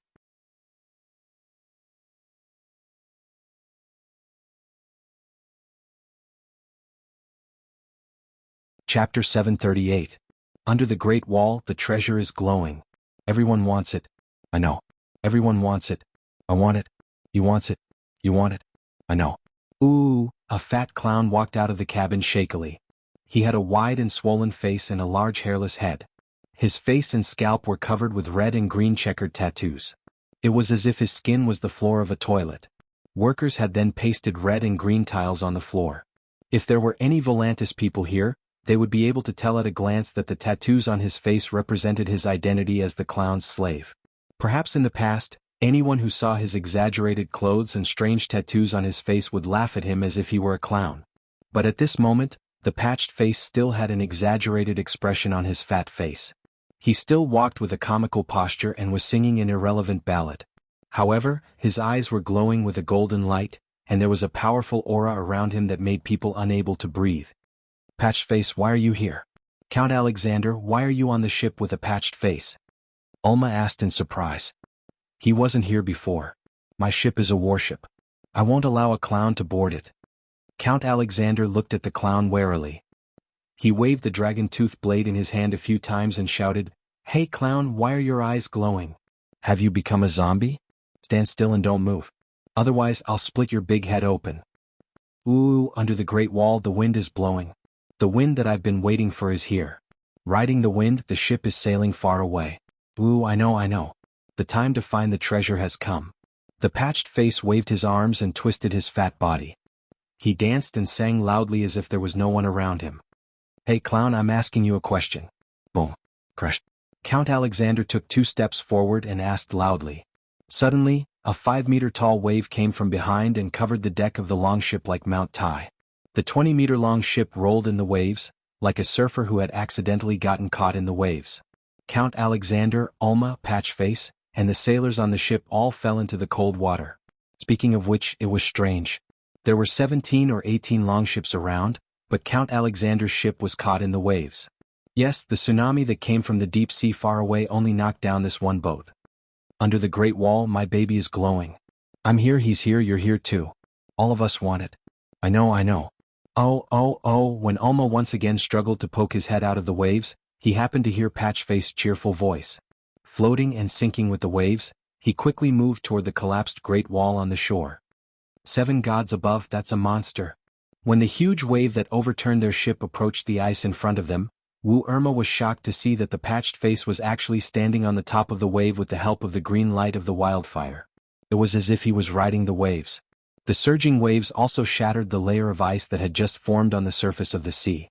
The ghouls on the ice were swept into the sea, freeing the longships that were stuck in the ice. The other 14 warships of the Night Watch took the opportunity to escape the coastal waters. Help! Then the old ranger heard the cries of Count Alexander and the sailors. Help! He shouted as well. In the darkness, if he did not shout loudly, there was an 80% chance that he would be ignored by the rescue ships. After a long struggle, the old Night Watch in his 60s was hooked onto the deck by a sailor for the second time. Leave this place, leave immediately. I have an ominous feeling that something even more terrifying will happen in the East Sea Kingdom. Wrapped in a thick blanket, Wu Irma urged anxiously.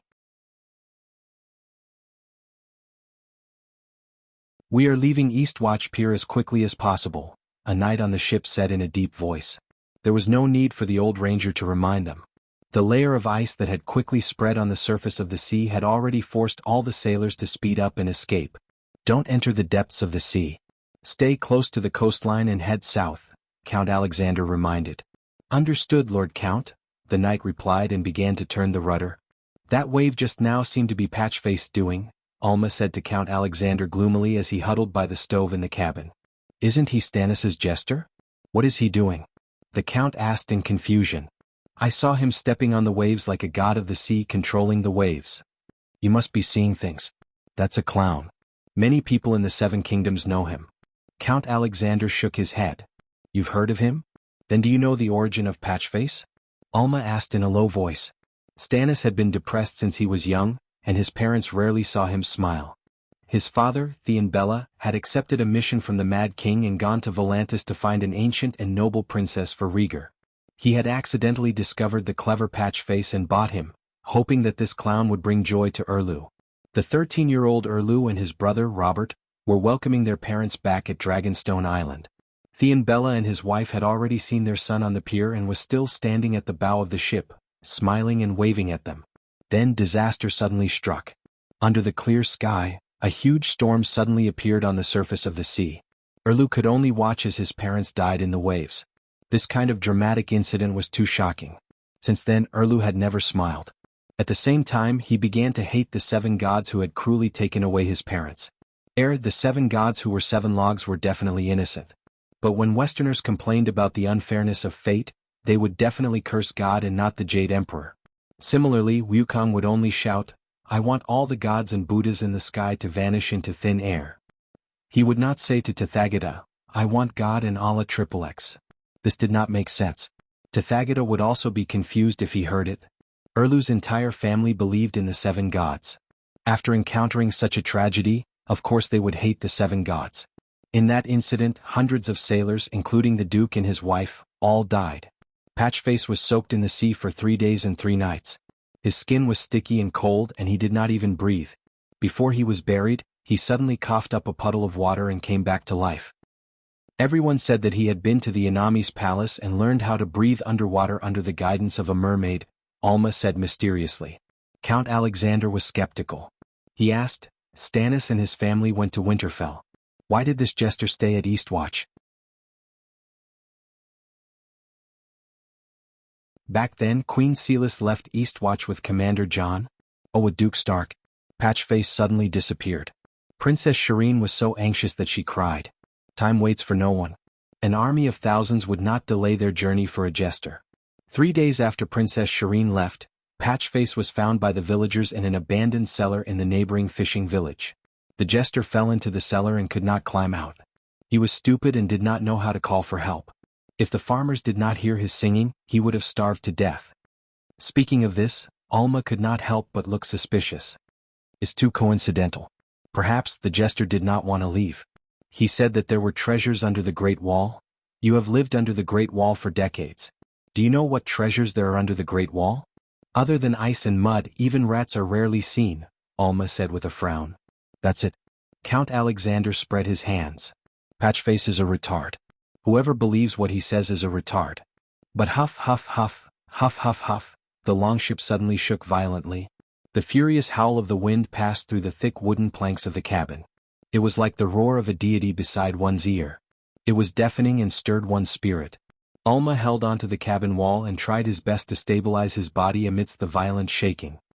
Seal Bay is blocked by the huge Skaggs Island. It has always been peaceful. He said, puzzled. A tornado. The storm is heading towards Eastwatch. On the deck outside, the sailors shouted in horror. Alma and Count Alexander were puzzled. They walked unsteadily to the cabin door. There was no need for them to ask. They saw the tornado that the oarsman had mentioned at a glance. On the surface of the sea in the northeast, a huge wind pillar that connected the sky and the sea rose. It seemed to be moving towards the area where the Great Wall of the East Sea had collapsed. Count Alexander swallowed his saliva and shouted in the wind, "Oh my God, the sea situation on Missy's Island is already dangerous enough, but I have lived for more than 40 years, and I have never seen such a huge tornado. It seems like even the dark clouds in the sky have been scattered. A quick row harder. Leave this place quickly. The Dragon King's wings has been swept into the sky." The sailors shouted in fear. More than 10 longships sailed south on the sea. Naturally, some were fast, some were slow. Some were in front and some were behind. The speed of the tornado was too fast. The last longship could not dodge in time. Like a willow leaf, it was swept into it without any resistance. But it was not a willow leaf. It was a 20-meter-long ship. The sky was dark and snowflakes were falling. The range of vision was limited. Soon, the tornado came ashore and moved quickly inland along the Great Wall. The rumbling sound was still ringing in their ears, but its huge body gradually disappeared under the dark sky. Buzz. The next moment there was a buzzing sound in the sky. The low, dark clouds were scattered, and a ray of yellow sunlight shone. 7 gods above. First it was the heavy snow and icy fog brought by the deviant ghosts, then it was the tsunami and the storm. Now even the sun is out. What is going on? Alma was at a loss. It seems like it is noon now, Count Alexander muttered. The sky beyond the Great Wall is dark. The day is like night and the night is even darker. I've almost lost my sense of time. I haven't seen the sun for a long time, but the sun is so dark. The sailor on the deck who was rowing hard shouted in confusion. Caw caw caw caw caw. With the thin yellow sunlight, everyone saw a large flock of crows flying over from the northwest like a dark cloud. The snow continued to fall. Waves hit the Great Wall that had collapsed by the sea. The tornado moved along the mountainous remains of the Great Wall. A shallow ray of sunlight shone on the ruins of the Great Wall like a light beam on a stage. 3,000 crows flew between the tornado and the light beam. They did not stray too far from the collapsed Great Wall. While Alma and the others were at a loss, they saw a star that emitted a green radiance rising from the dark land. The green radiance was faint. With a single glance, they could feel a holy, vast, majestic, and divine aura. Alma, who believed in the 7 gods, fell to his knees with a thud. He felt as if he was facing the arrival of the Holy Father. The Count of the island, who believed in the Inami, felt as if he had seen the Inami descend to the mortal world. He also knelt on the deck. After that, the people of the sea who believed in the storm god and the people of the northern territory who believed in the old god saw the green star. They felt as if they had seen the gods in their hearts. Their hearts trembled and they could not control themselves.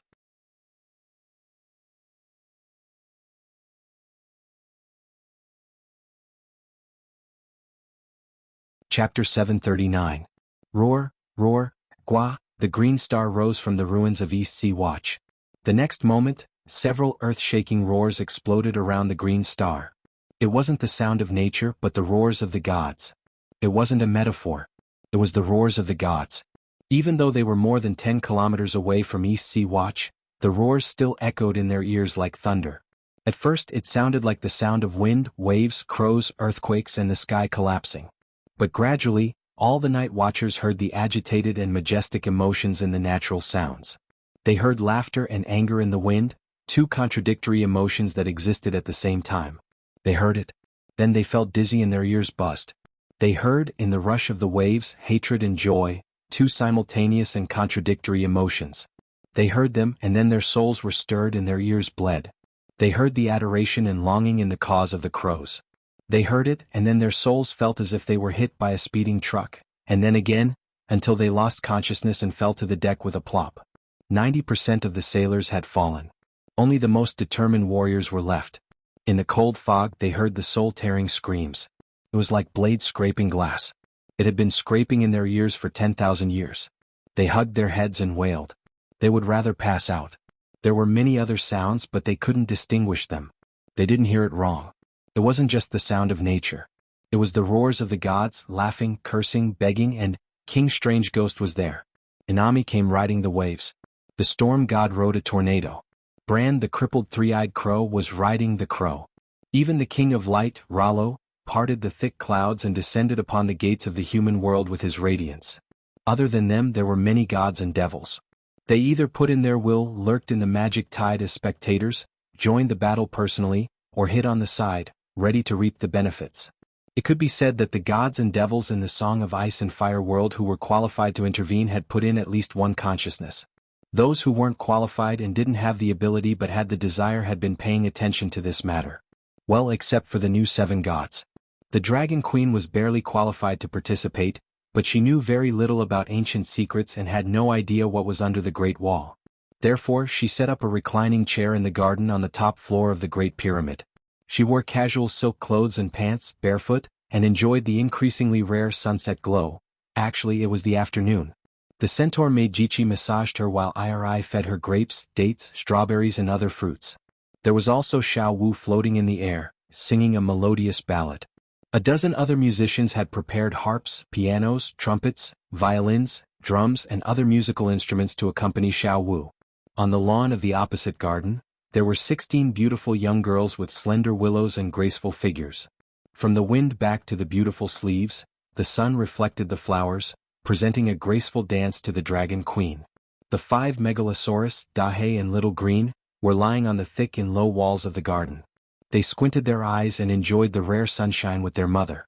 After the great battle of Murine, the Dragon Queen began a carefree life that she had never experienced before. Master God, I am the storm god. Without the song of wind, what kind of storm god am I? Give me your last inheritance. The eye of the storm howled at the green star. Master God, there is no smoke without fire. I am the Inami. Without the song of wind, how can I control the sea? Master God, please choose me as your successor. Amidst the waves, Patchface's eyes shot out 3 feet of golden light as he looked at the green stars and roared into the sky. Sai, you have become true gods. You are no longer my vassal gods. A tired and weak voice came from the green star. It was the door god. No, Master God, I will always be your vassal god. You will always be my master god. The patched face and the eye of the storm were overjoyed when they heard the door god's response. Well, since you still think of me as your master god then? The door god panted weakly and said slowly, then I declare in the name of the master god that you can leave. Inami, storm god, if they could materialize into human form their faces would be twisted. The patched face was dumbfounded, and the tornado almost froze for a moment. Your inheritance. The patched face mumbled. You have nothing to do with it. The door god's weak voice was tinged with impatience. The patched face and the eye of the storm fell silent, but they did not leave. Old friend, you did the right thing. Your inheritance cannot be left to those 2 incompetent evil gods. The sun shone brightly, illuminating the ruins of the East Sea as if it was daytime. Well, it was close to noon. It was daytime. The sunlight was strange. There was only light but no heat. The weather was still cold. I am the savior of this era. I have the destiny to end the long night and bring a new sun, a new summer and a new era to the world. Old friend, give me your divine kingdom on earth. Only in my hands can it unleash its full potential. The king of light El Harlow shone with boundless radiance. The door god was silent. Mother goddess, according to the agreement made 10,000 years ago, you should give your divine kingdom to one of your believers when you die completely. The crow cawed, sending out an urgent and pleading consciousness. The door god was still silent. If this piece of wood doesn't hand it over, can't we snatch it? He has been dead for 10,000 years and now he can't even sleep. He is about to be completely annihilated and all of you are still cowering. What are you afraid of? A cruel and evil laugh came from the dark sky. Then, several black shadows flew toward the green star along with the wind and snow. The star was clearly hanging high in the sky, but the black shadows seemed to hit an illusion. No, not an illusion. The green star was like a black hole, absorbing and swallowing all the black shadows that passed by it. What? The evil laughter turned into a scream of horror. Why is this happening? Let me go. No, idiot, if we could use force, why would we have to wait for 10,000 years for him to completely die? Why do you have to give up your dignity as a true god and beg so pitifully here? Thunderous laughter came from the black shadows in the direction of the ghost forest. The King of Light said anxiously, "Old friend, I don't need all of your inheritance, I only want your divine talent." Old ghost, you're dreaming? Danny Rise has already started the Song of Wind. With your inferior cultivation talent, you can't compete with her even if you get the wind of the world, just like you couldn't compete with the sheep's egg back then.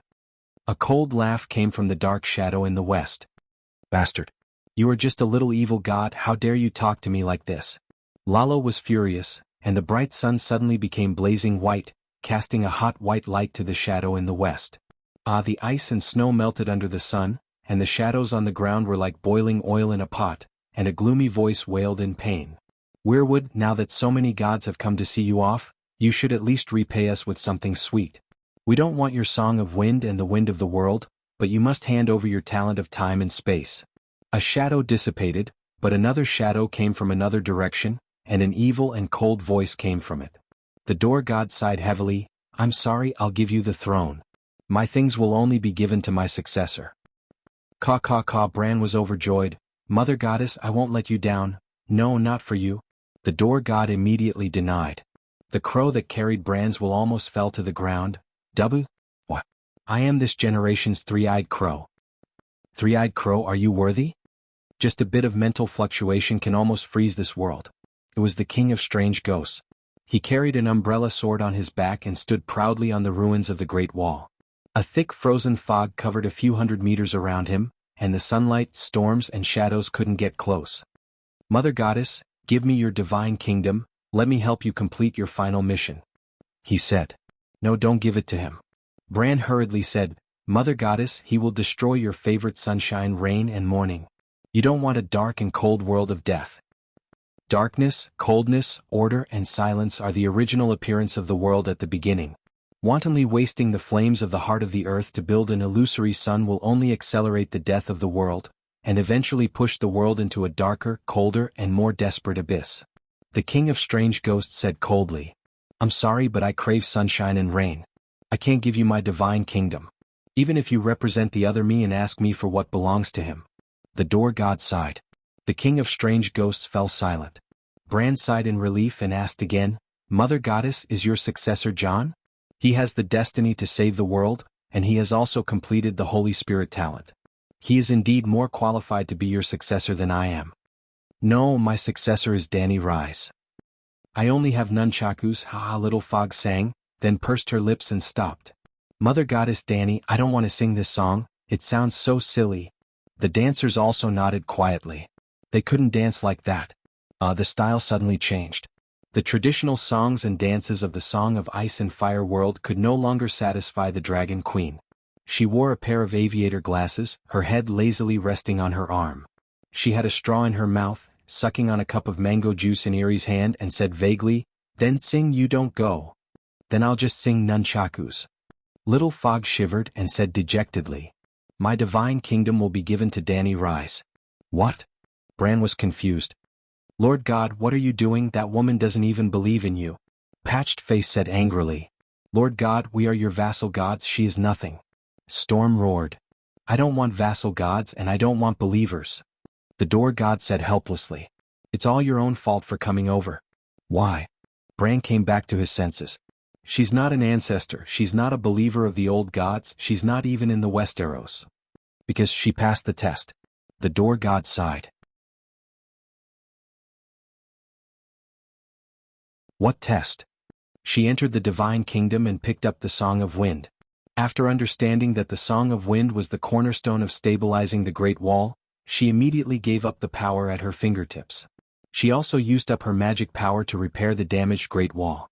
I will only give power to someone who can use it carefully, and Danny Rise is that kind of person." "That's not fair." Bran shouted unwillingly. "If you want to choose a successor who respects power, which of the Green Prophet's generations wasn't cautious, conscientious, and didn't dare to use the power of the Green Prophet's seal? Why didn't you choose us?" "Everyone was like that except you," King Strange Ghost mocked coldly.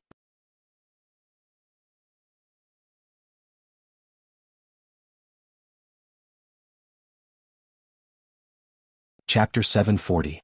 The door god muttered, If I wanted to hand over my kingdom to the Green Prophet, I would have done so 10,000 years ago. The seal of the Green Prophet involves the power of time and space, and can even interfere with fate. It is already powerful enough. There is not much difference to you whether you have my kingdom or not. But now the seal of the Green Prophet has shattered, Bran mumbled. That is the Green Prophet's business. The door god's tone was cold. I have said that my kingdom was not prepared for you from the start. In my prophecy, it belongs to a noble and virtuous human king. Now the calamity of the world has come again. In this era of gods and demons, if a mortal king does not have the power to surpass the gods and demons, no matter how noble his ideals are, they are as empty as sandcastles on the beach. So, 8,000 years ago when I was about to die, I made a decision. When I was completely dead, the legacy I left behind would become the sharpest sword in the hands of the great human king. Jon Stark is virtuous, sincere, and kind. He is the savior of the world. As the only living son of Rhaegar Targaryen, he is also the true human king of the Seven Kingdoms. Why did you not hand over your kingdom to him? Bran asked loudly. Originally, I did intend to choose him as my successor, the door god said hesitantly. Why did you change your mind now? Is it because of Lalo? But Jon has completely broken away from his fate with Lalo, Bran said in surprise. Lalo laughed contemptuously. You want to break away from me? Dream on. It has nothing to do with Lalo. The door god's tone was complicated. As long as this world can be saved, even if the kingdom I gave to the human king ends up in Lalo's hands, I don't care. But what? Bran asked anxiously. Jon Stark is good, but Dany Rise is better. No one would want to take a van if they could drive a Ferrari. That was the logic. Mother Goddess, don't be fooled by Dany Lilith. She's hypocritical and vain. Not only does she not love the Westeros, but she also hates them, Bran said anxiously. The Dragon Queen was capable of deceiving the heavens and the earth. Even if she could deceive herself, she wouldn't be able to deceive the all-knowing three-eyed crow. Actually, I also hate the Westeros of this era, Menshin said gloomily. What? Bran was stunned. Once upon a time, this was a peaceful paradise. There were no schemes, no killings, no lies, no deceptions, no betrayals, and no broken promises. All the creatures sang the same song in different tones with open hearts. The Westeros now feels strange to me.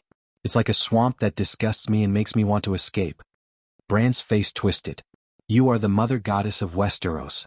Aren't you afraid of hurting the hearts of the millions of creatures on the earth by saying such things? Anyway, Bran felt like his heart was about to explode when he heard Menshin despising the Westeros. After Jon ascends to the Iron Throne, he will change everything, he said sorrowfully. Perhaps. Jon Stark can restore the glory of the traditional knights from hundreds or thousands of years ago, but his actions will only cause the cycle of reincarnation to begin anew. Dany Rise isn't as perfect as you think she is, Bran tried his best to persuade her. Of course she's not perfect, but she's definitely the best one. Everyone else is too bad. At least, ever since she came to the Westeros, she hasn't done a single thing that betrays her morals. Even if she's as hypocritical and vain as you said, no matter what her nature is, her actions and words are all about justice and kindness. In the 12,000 years of history of the Westeros, she's not the only one who has compassion for the people, but she's the only one who's willing to pay the price for her kindness. Bran, tell me which king in this world would take out all of their wealth to help the ordinary people who have nothing to do with them. Remember, it's all of it.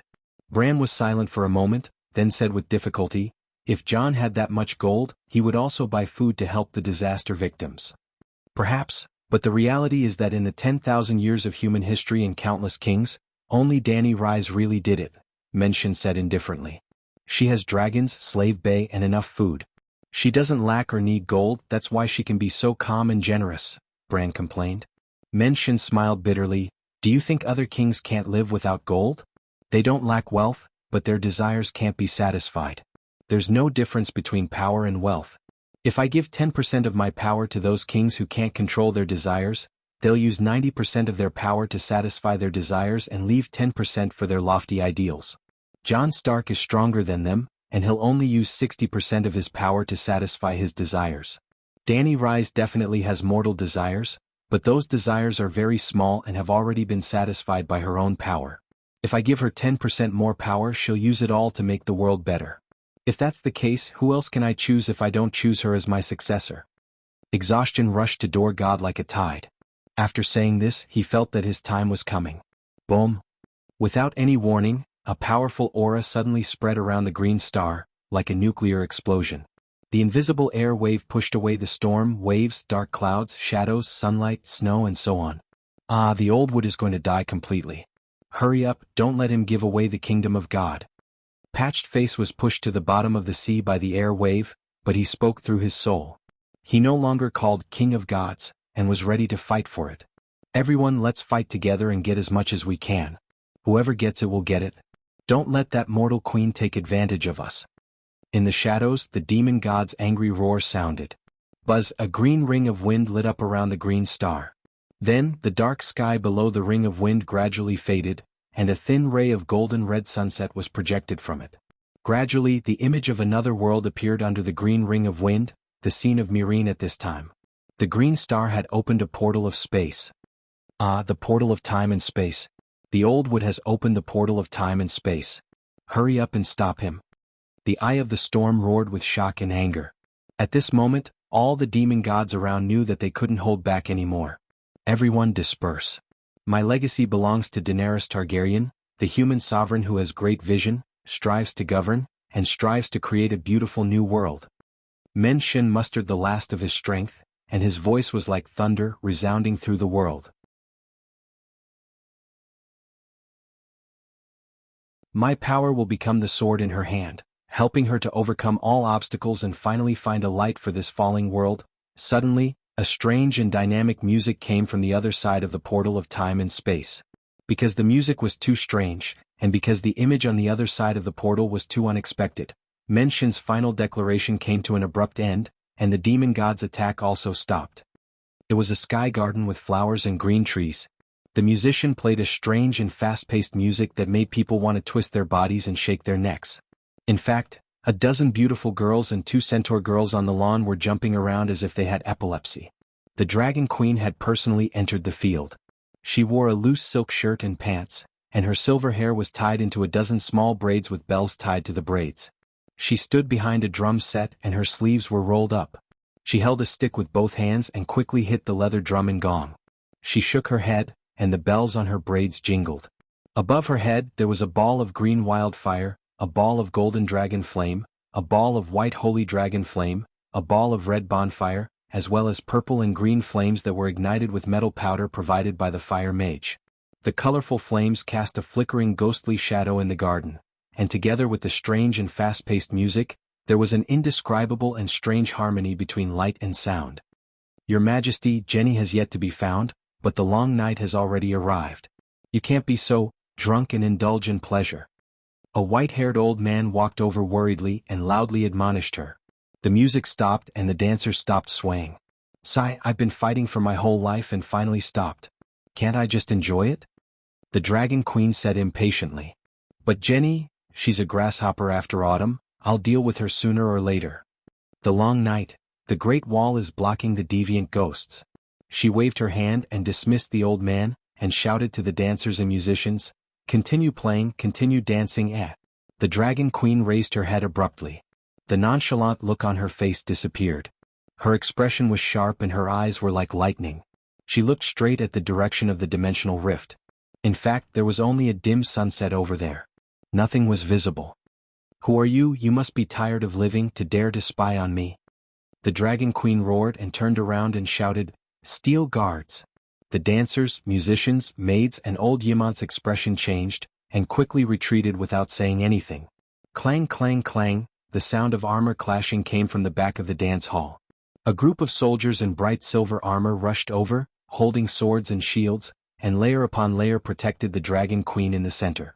Although the Dragon Queen began to enjoy life after achieving something in the middle of her business, her vigilance did not decrease, and instead became more than during wartime. During wartime, she often wore armor and held a sword, so she was not afraid of assassins. Adore God? Danny felt a familiar presence and hesitantly shouted, Door God, you need my help? Not only was there Door God's divine power fluctuation, there were also dozens of dark and evil soul power.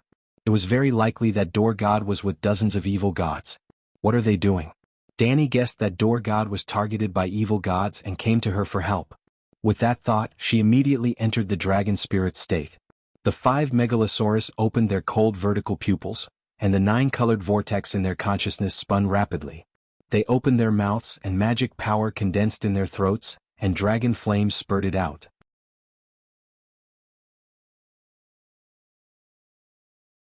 The 5 dragon flames of the 5 megalosaurus converged above Danny's head, and the 5 lines converged into a fireball. The fireball condensed from the 5 megalosaurus magic power almost distorted the space, and it also woke up the demons opposite them whose jaws were about to dislocate. So this is the human emperor you chose, the one with great talent and bold vision, the one who works hard to build a beautiful new world? The dark demon god in the shadows spoke in a strange tone. Presumably, his expression was also very distorted at this time. Mother Goddess, she lives a drunken life, indulges in pleasure, and is strange. It's really difficult for her to take on such a great responsibility. Bran said faintly. Lord God, I have followed you for millions of years, give me the God's kingdom. This kind of degenerate mortal is not worthy of your heavy responsibility.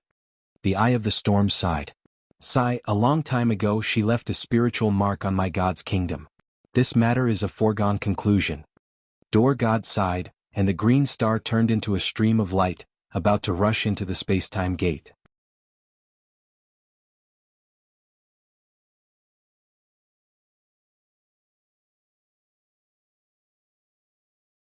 Chapter 741. Door God. Danny could not hear the conversation of the demons on the other side of the space-time gate, but she could clearly sense that the door God was looking at her. She also called the door god several times, but the door god did not respond once. This made her very puzzled. Just as she was about to call Blackie to take a look at the space-time gate 50 meters above her head. Boom! The sky was shaking violently. There was nothing, but it was like a missile had exploded. Moreover, the invisible missile was a two-dimensional object and it only exploded on one level.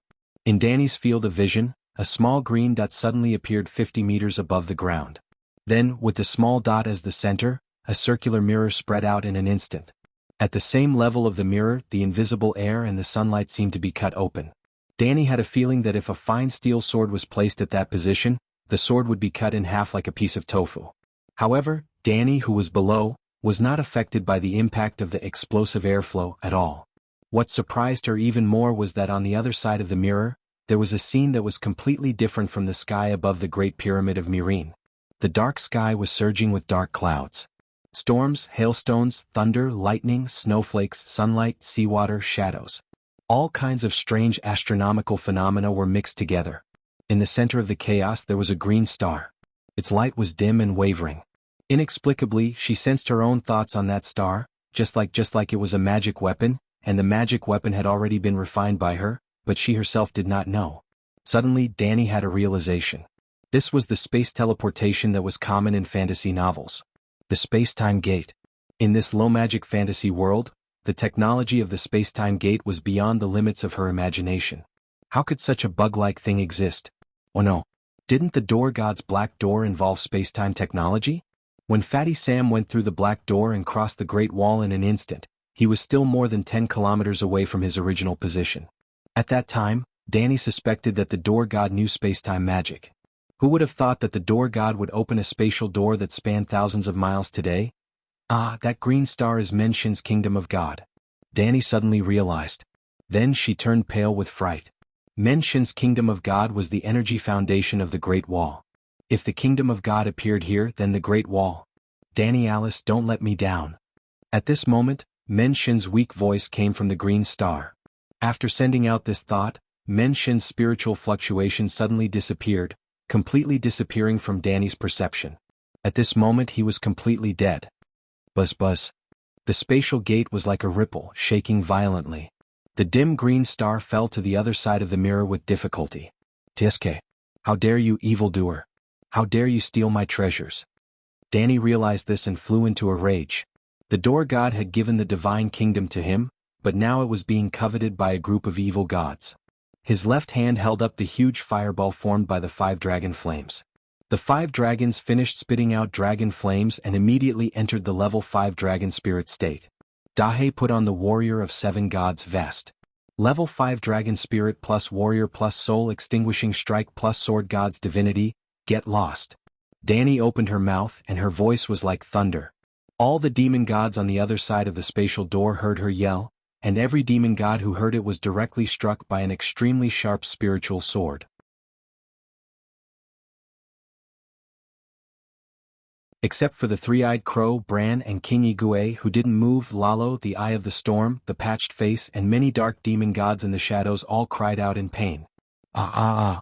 Storms, ice, tsunamis, scorching suns, shadows, and other meteorological phenomena were all mixed together, and the consciousness of the gods and demons within them roared angrily. Teach her a lesson. Let's work together to kill her. Little mortal, how dare you blaspheme a true god? Just as the evil gods were roaring angrily, the dim green star lost the restraint of the gods and demons, and it started to speed up and fly to the other side of the mirror. Don't even think about it. A storm swept toward the star. I almost lost a lot for a small gain. The sun shrouded the star. I can take revenge for blasphemy at any time, but I only have one chance to seize the stupid blockhead's god country. The shadow was like a tentacle that wrapped around the star. Dany was anxious and she didn't know whether she should throw the huge fireball over. What if it burned the god's god country? What if it burned the teleportation gate? She had too many misgivings. Thus, the sword light in her eyes was resplendent, and sword-shaped soul-extinguishing strikes slashed over. It was an indiscriminate attack, and the soul attack automatically locked onto the consciousness of all living beings on the other side. If the soul attack was visible to the naked eye, then Ymont and the rest, who were anxiously waiting at the staircase, would be able to see that the Dragon Queen's eyes were shooting out flying swords of 5 different colors. The blades of the swords had 5 different colors: black, green, white, red, and gold. Yes, it was a little like Tian Can and DK's heartbreaking tune in the movie Kung Fu Hustle. The density of Dany's attacks was even greater than that of Deaf and Blind. The rain of swords that almost formed a soul-extinguishing strike landed on the demon god's souls like raindrops hitting a banana leaf. None of the ghosties used their Wulong 8 trigram staff to block the attacks. Soul attacks were different from sound waves, and they couldn't be blocked by physical weapons. However, the demon gods had their own methods, and other than the first surprise attack that caught them off guard, they didn't show any other signs of weakness. When Dany saw that the space gate was rippling like water and was becoming more and more intense, and it seemed like it would be extinguished in the next moment, she became anxious. She raised the fireball in her right hand and prepared to blast it. Caw caw caw. The three-eyed crow suddenly moved. He didn't participate in the fight over the green star, and he just stood at the side and suffered Dragon Queen's soul attacks. He was a little innocent, but the situation was complicated, and Dany couldn't distinguish who was who. After all, they were all enemies. At that moment, the three-eyed crow reacted, and 3,000 crows gathered together. They were like drones piecing together a picture, and they formed a humongous crow. It was a crow that was 20 meters tall. Crow. This is Westeros, all of you, scram. Unexpectedly, the giant crow didn't block the star, and it even released a powerful soul attack on the evil gods. Boom. It seemed like a tomahawk missile was detonated in the air. This wasn't Bran but the three-eyed crow. The Bran had fused with a part of the Green Prophet's seal. He relied on the 3,000 crows to release a soul attack, and he actually froze time for an instant. All the demon gods' wills were like insects trapped in amber, and they lost the concept of time. However, Dany wasn't affected, and she was still shooting her soul-destroying sword at them. Previously, the demon gods consciously blocked her attacks and nothing happened to them. But now, it seemed like they were hit by a spell called Time Stop, and they lost their defenses. Sizzle, sizzle, sizzle, sizzle. After 3 breaths' time, blood flowed out of her 7 orifices, and she fell into the sea. The tornado exploded on the spot, and the storm god's consciousness disappeared from the eye of the storm. The thin sun in the sky was extinguished, and Lalo angrily roared, "You 2 bitches, just you wait." Then he left unwillingly. The shadow exploded, and the terrifying dark demon gods were revealed. They were in a pitiful state, and they left behind a pool of blood that corroded the earth before they disappeared. In an instant, the bustling East Sea Kingdom regained its calm. In the end, most of the evil gods didn't have physical bodies, and they only relied on their wills to interfere with the real world. Without any demon gods obstructing it, the green star left a green trail behind it, and it passed through the space gate like a real shooting star, and it fell in between Dany's eyebrows. It was as if it originally belonged to her, and it was now returning to its rightful owner. Dany was pleasantly surprised, and when she saw that the space gate wasn't completely closed, she tried to call out, "Bran?" I'm this generation's three-eyed crow. You can also call me Bran Stark. The three-eyed crow transmitted his consciousness to her. It was a very familiar feeling. Dany felt like she was seeing the blood crow Blinden again. However, the current Bran was less inhuman than Blinden. Well, Blinden was 100% inhuman, while Bran was 30% human and 70% inhuman. Why are you helping me? Dany asked out of curiosity. You're the person chosen by the Mother Goddess. Bran's cold voice had a hint of helplessness. This was another story of how fresh flowers depended on the green leaves. It was obvious that Bran was dissatisfied with the Door God's choice. He also didn't have a good impression of the Dragon Queen. However, if he had to choose between the Dragon Queen Lalo, Inami, the Storm God, and the other gods and demons, if he didn't choose the Dragon Queen, who else could he choose? Dany seemed to have understood something, and she asked, "What happened to the Great Wall?" It collapsed. Hurry up and cross. Before he finished speaking, a white light flashed above his head, and the space gate disappeared. The Great Wall collapsed? Dany was dumbstruck. The Great Wall collapsed. The Door God's voice suddenly echoed in her mind. The Door God? Dany was shocked again. You didn't die? You should be asking why I didn't die. The Door God sighed. I died 8,000 years ago. You saw it with your own eyes. Have you forgotten? Just now I thought you were dead. How can I not know my limits? When I decided to give the divine kingdom to you, those demon gods couldn't take it away no matter what, the Door God said calmly. Then why did you pretend to be dead? Dany asked curiously. That was a test, just like how I tested you. If Bran Stark stood by and watched the demon gods take your divine kingdom, I would have stripped him of the seal of the Green Prophet and given it to you, the Door God said coldly. Dany's expression at this moment was very interesting. She was shocked by the Door God's shrewdness. She also felt pity for losing the seal of the Green Prophet. But then she felt a deep sense of shame. Bran had helped her, but now she was thinking about his treasure. I always thought you were a simple blockhead. Dany smiled bitterly. I have listened to the stories of the Westeros for thousands of years. Your long history is only a small part of my countless experiences. The people and things I have seen are more than the sand you have stepped on, the Door God said. Dany was stunned. That was right. What had the Door God not seen? I don't have much time left. Don't dwell on these meaningless things.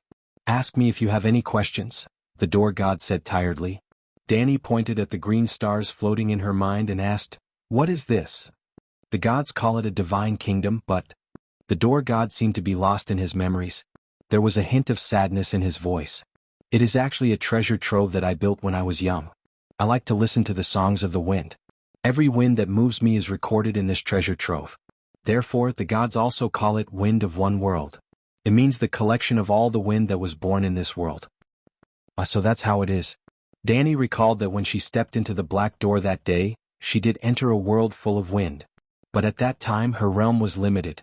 She only distinguished the different winds by the strength of the wind. She didn't notice the different songs of each wind. Wind of One World is almost a holy land for cultivating the songs of wind, she exclaimed.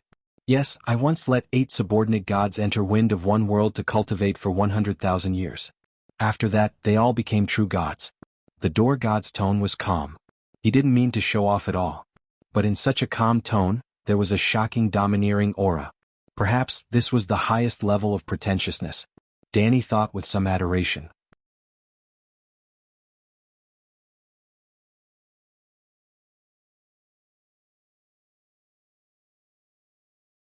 Chapter 742.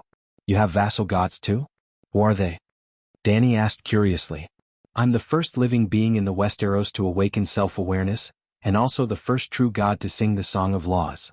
Just like when the Mother Goddess of the Lone River woke up, all living beings in the Lone River were her children. The living beings born in the Westeros were also willing to call me Mother Goddess, but I'm not interested in forming factions, so I only gathered a bunch of nature spirits like mountains, rivers, lakes, and seas. As for their names, they don't mean anything to me. They mean nothing to you. They are a lake, a river, a forest, a tree in the forest, or even a breeze on the treetops on a summer evening. Dany looked forward to it. I really want to see such a lively era with my own eyes. I've seen a nature spirit before. He was born in the morning and he died the moment the sun rose. I'm starting to like that era. Dany smiled. I like it too. I like it very much, the Door God said bitterly.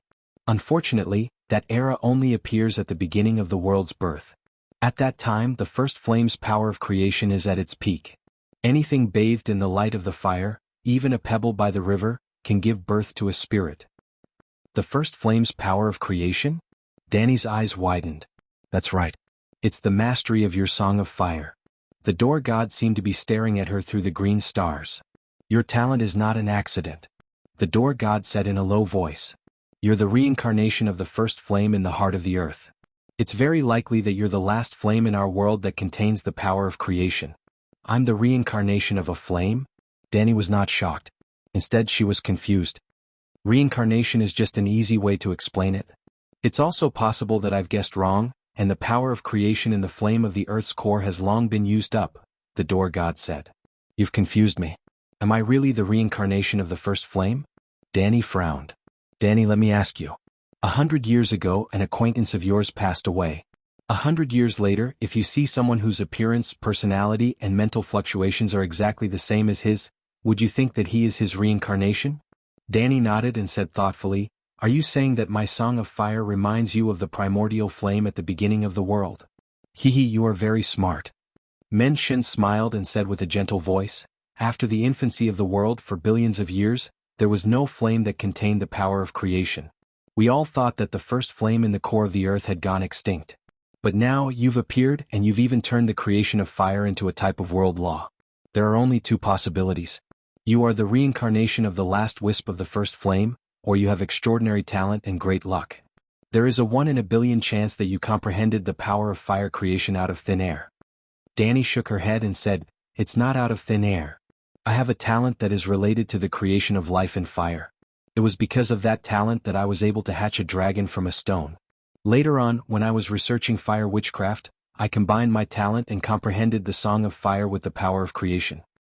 If that's the case, you might be the reincarnation of the incomplete first flame. Yes, like carbon residue, Men-Shin said. Danny frowned and said unhappily, Why is my status lower? Incomplete. Carbon slag? That sounds so bad. If you are the reincarnation of the first flame, you don't need to comprehend it. As long as your talent awakens, you will naturally be able to chant the song of fire with the power of creation. Obviously you don't. Although it is a miracle that you brought the Megalosaurus to the world, Lalo and Beleriand have done similar things.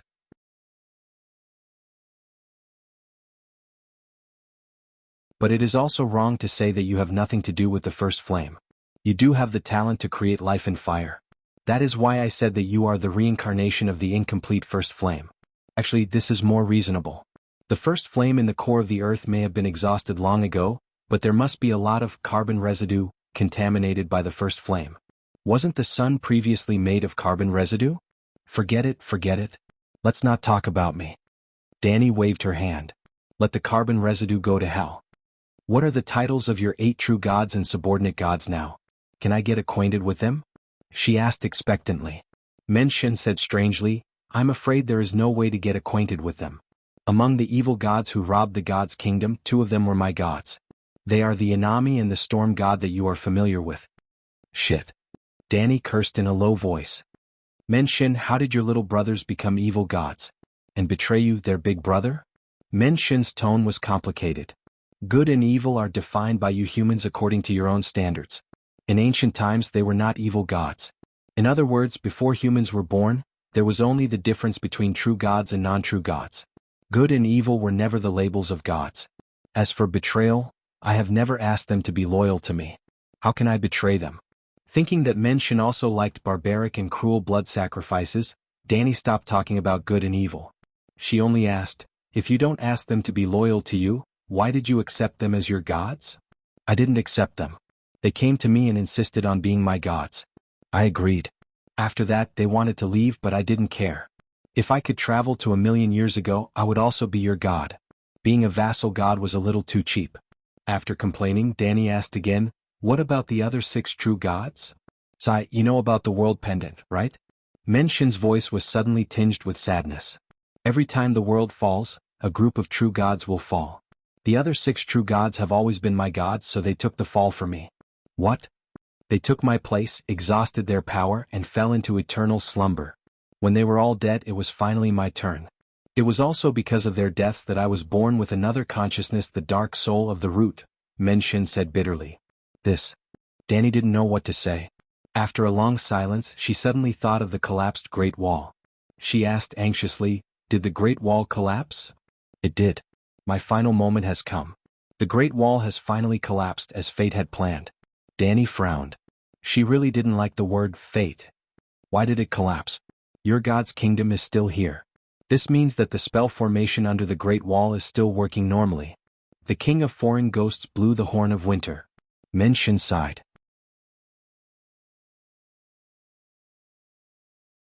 The horn of winter. Danny was confused for a moment. Then she said in surprise, "There really is a horn that blew the Great Wall down? How could you allow such a thing to be created? You witnessed the construction of the Great Wall with my singing. Then tell me who participated in the creation of the spell formation." Menshin asked. "Brandon and the children of the forest." Suddenly, Danny recalled the last shelter, in the far east beyond the Great Wall. The children of the forest said that the shelter had existed for millions of years, but the tunnels were so complicated that they still couldn't figure it out. Millions of years? The city builder Brandon was a human from 8,000 years ago. Could it be that the children of the forest secretly opened a back door? She said in disbelief. "Have you forgotten the other name of the Horn of Winter?" Menshin reminded her. "Joman's Horn?" Danny mumbled. The Horn of Winter's real name was actually Joman's Horn. Joman was a certain king of the barbarians beyond the Great Wall. After the savior Yasur Yahai and the city builder Brandon experienced the first long night, the foreign ghosts didn't go extinct. In less than 100 years, there was another little long night. The 13th commander-in-chief of the Night Watchers, Brandon Stark, married a foreign ghost bride.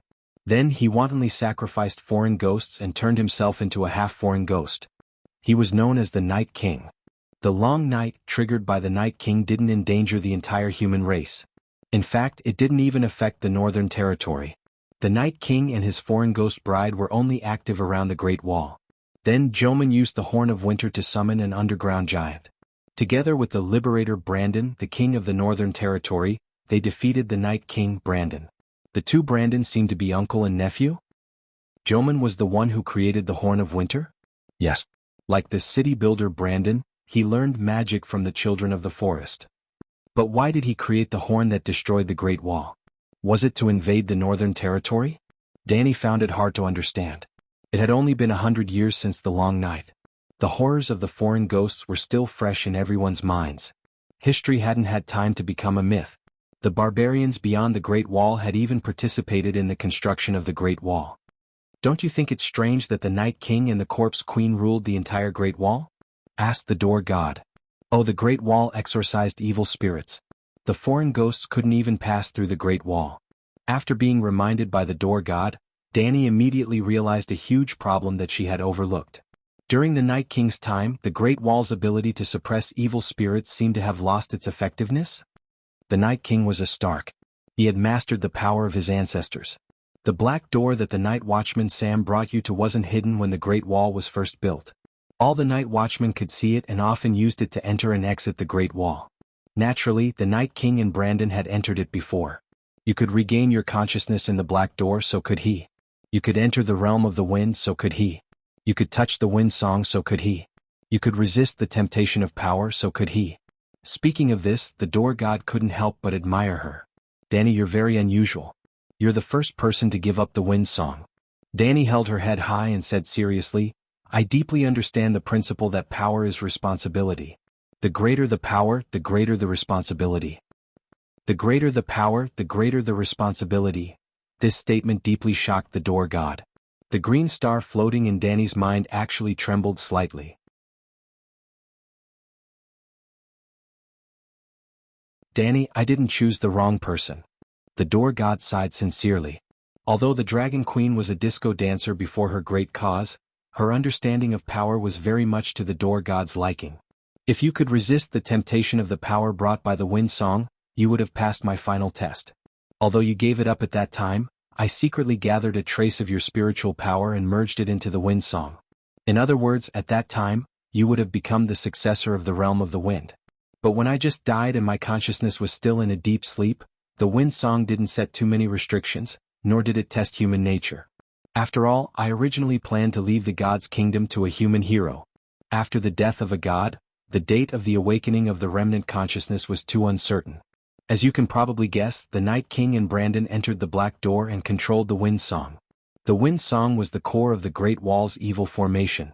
The Night King reversed the formation and turned the Great Wall, which suppressed evil, into the center of the dark power. He even planned to use the power of the Great Wall to summon the real Long Night. So, the creation of Joman's horn wasn't to destroy the Great Wall? Danny muttered.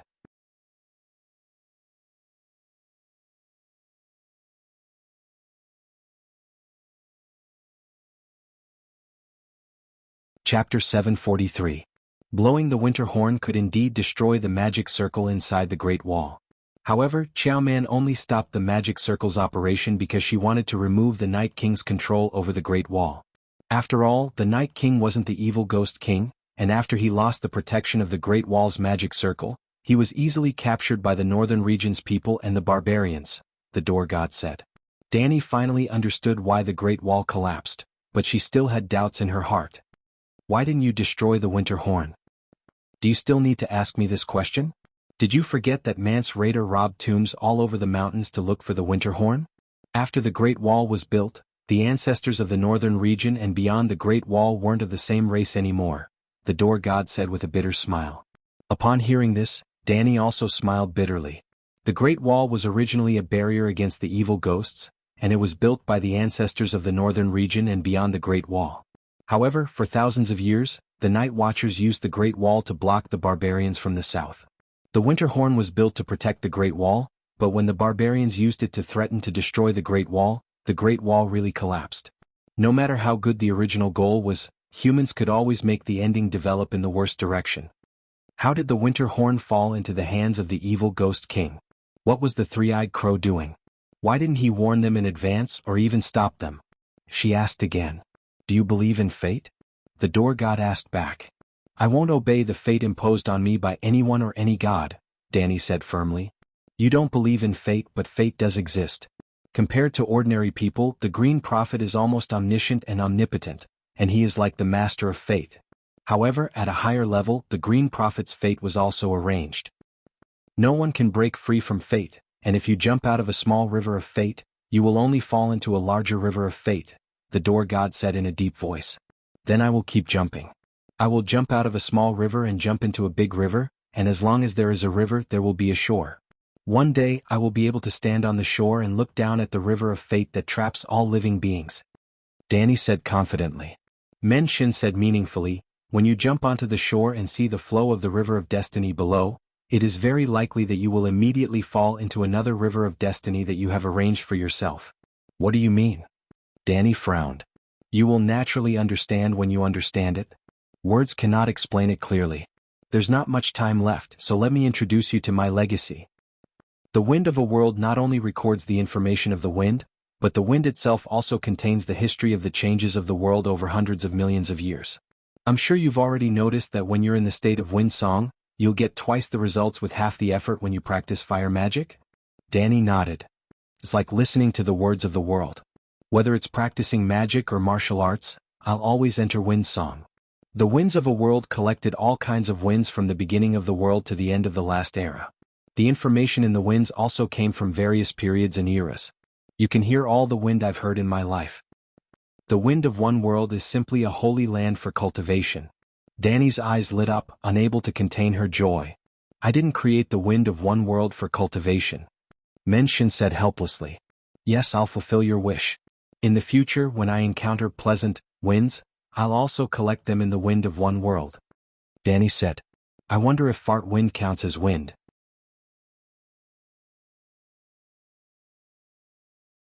Did Menshin collect fart that touched his god? Danny's thoughts turned into a strange angle. Up to you. Menshin sighed and continued, Fire has the mastery of creation, wind song also has a special mastery, you have the talent to hatch dragons and I also have the talent to travel the river of time. Travel the river of time? Unbelievable. Danny exclaimed in shock. Menshin disagreed. My original form is a weirwood. Have you seen a weirwood that died of old age? A living weirwood tree will not die, and weirwood will not decay with the passage of time. In this world, all material, spiritual, and law things will change in the river of time, except for Weirwood. You once entered the Weirwood's heart tree. Did you easily cross the river of time and see what happened in the past and the future? I wanted to see it, but the three-eyed crow said that it was his kingdom, Danny complained. Menshin did not comment on this. He said faintly, the mastery of wind that I comprehended is space, and combined with my time talent, it evolved into a space-time divine art. You've entered the Black Gate and you've also seen the space door that connected the East Sea Kingdom and Mirene. In fact, a long time ago there was a dark devil god who wanted to snatch my god kingdom, and I banished him to the space-time gap. If nothing unexpected happened, he would never be able to return to the material world. Are you going to teach me time and space witchcraft? Danny asked expectantly. No, I'm going to give you my talent. How much time and space rule you can comprehend will depend on your own ability. This? Danny hesitated. The reward was too great and she started to suspect that Menshin was plotting something. Yes, it was just like when she negotiated with the barbarians beyond the Great Wall. The Dragon Queen's conditions were too good, but she did not feel that she had to pay much, because she did not have much desire for the Golden Dragon. However, the barbarians all thought that they had gotten great benefits and they were not at ease. They suspected that the Dragon Queen was plotting something, and they did not even dare to sign the contract. How are you going to give me your talent? She asked. You're now a demigod and you even usurped the position of the 7 gods. Don't you know the art of sacrifice? You're going to sacrifice yourself to me? Danny's mouth twitched. The principle is about the same. Danny frowned and said, those devil gods before, could they snatch your talent by force? Can Balerion snatch your talent? Menshin asked. If he couldn't, that fellow wouldn't have chased after me so relentlessly. Danny was silent for a moment and asked again, is the green spring that allows the believers of the old gods to become shapeshifters in the god kingdom? Danny was a bit hesitant to accept Menshin's talent, but the green spring could definitely improve the quality of her soul. What do you think the green spring is? Menshin asked.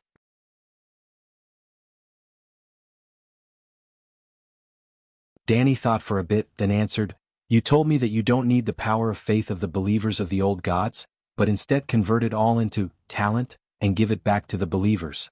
The green spring should be the same as the pool of faith of the 7 gods, a place where the faith of the old gods converges. If you understand that, why do you still want the green spring? Obviously, it belongs to the green prophet. At this point, Menshin suddenly sighed and spoke with a complicated tone. Danny, my time has come, goodbye. Ong, the blue star in Danny's thought sea trembled a bit, then stopped moving. In the blink of an eye, she completely lost her sense of Menshin. Menshin? She softly called out. The wisp of mental energy that belonged to her in the blue star became clearer and clearer. Danny had a feeling that she had truly obtained the ownership of the star. Then she tried to use the halo of wind to sweep up the blue star. Without any obstruction, her consciousness entered. The blue void, the blue wind, the breeze, the gale, the hurricane, and the tornado. According to the strength of the wind, it was divided into many levels. This was similar to what she saw when she first entered the Black Gate. Back then she only saw the tornado that pulled her down. Then she struggled with all her might and used all her strength to enter the space of the Song of Wind at the top level. Now it was as if she had returned to Blackie's faith of the 7 gods space. She could control everything here. With a thought, she came to a space with countless blue light spots floating in the air. One of the blue light spots emitted a majestic and sacred fluctuation of the law. It was the Song of Wind that Danny had once touched, possessed, and finally gave up. It belonged to Menshin. There was still a wisp of her consciousness in the blue light spot. It seems to be 10% smaller than before. Danny held the blue light in her hands, deep in thought. Every time her Song of Wind grew, Menshin's would decrease. Finally, when she could sing a complete Song of Wind, Menshin's old Song of Wind would completely disappear. Your Majesty, Your Majesty, Your Majesty. A series of shouts seemed to come from the sky, pulling Danny, who had been immersed in the spiritual space, back to reality. When she opened her eyes, she saw Yimant, Jichi, Baristan, and the others standing 7 or 8 meters away, looking at her anxiously. I'm fine. Danny looked around. More than 100 unsullied in steel armor were still tightly protecting her in the center. Let's disperse. The crisis is over. The unsullied did not say a word. They sheathed their swords and carried their shields on their backs. They bowed to Danny and quickly retreated to the side under Grey Worm's lead. A dozen were left to guard the garden, while the rest returned to the lower level. The crisis is over.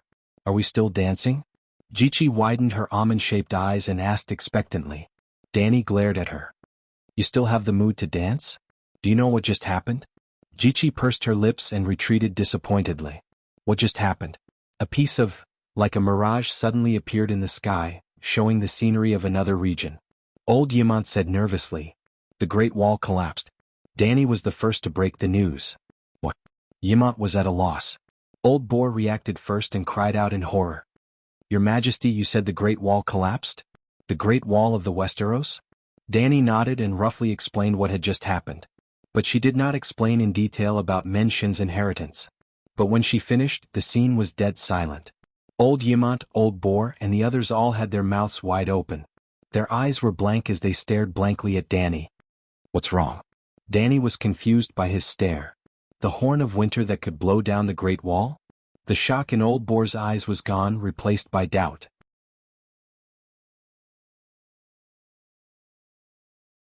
The Light King, Inami, Storm God, Three-Eyed Crow, King of Strange Ghosts, the Old Gods, and a dozen dark evil gods.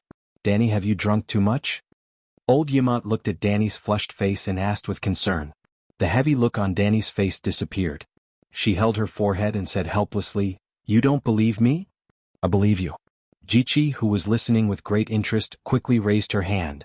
Calixi, I believe everything you say. It's just that, you should finish the story. What is the treasure of the god of the Great Wall that everyone is fighting over? Danny could not be bothered with her. She looked at Old Boar and asked, How's the search around Meereen? How are the casualties of the Allied army? We barely cleared the ground within 10 kilometers. The Allied army drowned 100,000 men. About 50,000 survived. When he said this, the old knight's lips were trembling. Sigh, that's too few deaths. Danny did not hide the regret on her face. What?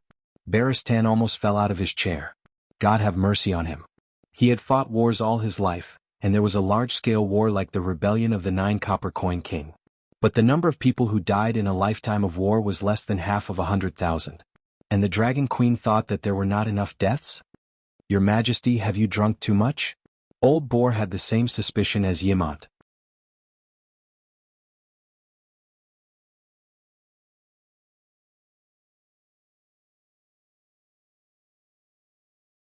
Chapter 744. Sir, don't you understand the current situation? The long night has arrived and the Great Wall has collapsed. The key is that the sun has been extinguished and all living things cannot grow without sunlight. The wheat that has yet to ear and the soybeans that have yet to bloom have all been scrapped and are likely to rot in the soil. We don't have food to feed so many captives. Danny said in a low voice. Barristan looked up at the setting sun that was even dimmer than a cloudy day and sighed. He said helplessly, I thought that the long night meant a longer long winter and that the south could also see the sun in winter and grow winter wheat that could withstand the cold. Who would have thought that the legend was true and the sun had completely disappeared? Who would have thought? I've told you all a long time ago and have said it countless times. Danny complained in her heart and immediately ordered, Sir Barristan, the long night has arrived and the Great Wall has collapsed. This is a fact. We don't have time to study the plan and must take action immediately. The first thing is to clean up the aftermath of the Battle of Meereen. This mission will be given to Sir Mormont and my blood brotherhood. Second, rush back to the Westeros as quickly as possible and investigate the losses of the Night Watchers and the movements of the other ghosts in the Northern Territory. This mission will be completed by me personally. Third, select a volunteer army from Slave Bay to guard Dragonstone Island and prepare to fight the other ghosts. I appoint you as the Commander-in-Chief of the volunteer army and you will be in charge of recruiting and transporting the volunteer army to Dragonstone Island. We still need to recruit volunteers? Can't we just deploy the army? Barristan frowned. Have you forgotten the oath I made to the Unsullied when I liberated them outside Astapor City? Danny reminded him. She was not as reckless as Danny Rise in Wandering Power. After obtaining the Harpy's finger that could control the Unsullied, she did not immediately order a bloodbath in Astapor. Instead, she obediently led the army out of Astapor and even gave them the Dragonbone scepter that represented the end of their relationship. Following the rules was only a secondary reason. The main reason was that Danny was not sure if she had the charm of the original Danny Rise. If she flipped out on the spot and the Unsullied did not listen to her, wouldn't it be awkward to die? It would be too unjust, too aggrieved? So, she first brought the Unsullied to the outside of Astapor City to reorganize the army and confirm her complete military leadership. to buy the hearts of the people and establish the great ideals of resisting slavery for the Unsullied. As a final move to win over the hearts of the people, Dany made a promise to the Unsullied. She would only use the power of the Unsullied for the sake of justice. Chapter 101. Resisting the bloody rule of the slave owners was definitely a righteous thing to do. Over the years they had been working hard for this, and Dany had not broken her promise. Now that the great task of freeing the slaves had come to an end, Dany's focus began to shift from freeing the slaves to saving the world. Barristan was present at the scene and participated in the entire process of Dany freeing the Unsullied. Therefore he only needed to recall a little to understand what the Dragon Queen's promise was. "Isn't fighting deviant ghosts a righteous cause?" he asked in confusion. "Fighting the deviant ghosts in Slave Bay is an absolutely righteous cause. Going to the Westeros thousands of miles away to fight deviant ghosts requires everyone's willingness. Sir, if it were just the Unsullied, they wouldn't have any objections if I said that supporting the Westeros was a righteous cause. But the problem is, my Mother of Dragons guards are not just the Unsullied.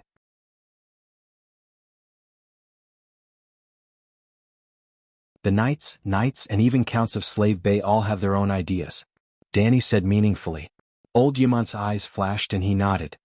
"It's safer to recruit volunteers. Only the will from the heart can persist for a year or two or even a lifetime. Resisting deviant ghosts is not something that can be finished in 1 or 2 battles." The old man was speaking the truth. Asking the nobles of Slave Bay to go to the Westeros to fight 1 or 2 battles, just based on the Dragon Queen's charisma, they would not have any complaints. But could deviant ghosts be dealt with in one wave? In Wandering Power, the deviant ghost king traveled a long distance and walked for a few years, but was dealt with in one night after reaching Winterfell. It was simply hilarious. Did they really think that the long night that lasted for a generation was a joke? Therefore, to deal with deviant ghosts, they had to be prepared for a long battle. 1 year, 2 years, 3 to 5 years, it was all possible. If you asked the nobles of Slave Bay to leave their homes and go to a foreign country thousands of miles away to work for 5 years, how could they be willing? Unless they were willing. "All right, let's recruit volunteers." Barristan nodded. "Slavers Bay is still too far away from Westeros. Your Majesty, I suggest that the first batch of warriors in tile armor ride the pterosaurs to Dragonstone Island first. After that, if the number of volunteers is large, they can ride through the Dothraki Plains and travel by land all the way west." Dany thought for a moment and said, "All the winged dragons will be mobilized. First, send the Unsullied Royal Guards with 400 tile armor to Dragonstone Island. We cannot let deviant ghosts steal the Targaryen lands. The second batch will be the Royal Mages. Although there are alchemists on Dragonstone Island, in the face of an endless army of corpses, no amount of wildfire can be too much." Dragon Queen had forged a total of 800 sets of tile armor and 1,200 tile weapons. The 500 Queen's Royal Guards led by Grey Worm took 500 sets of armor and 500 swords.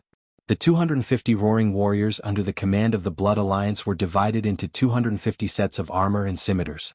Of the remaining 50 sets, only 15 were awarded to meritorious knights as family heirlooms. At this time, Dany had arranged for 400 Unsullied warriors to go to Dragonstone Island. The 100 tile Unsullied warriors in Slave Bay were more or less enough to protect the Great Pyramid. The remaining 250 centaurs were a mobile force that might follow the Dragon Queen to crusade against evil spirits. If she could not defeat the Deviant Ghost King by herself, the Dragon Queen would definitely slay demons and devils to increase the strength of herself and the 5 dragons. To put it bluntly, the main force against deviant ghosts still relied on the Westeros.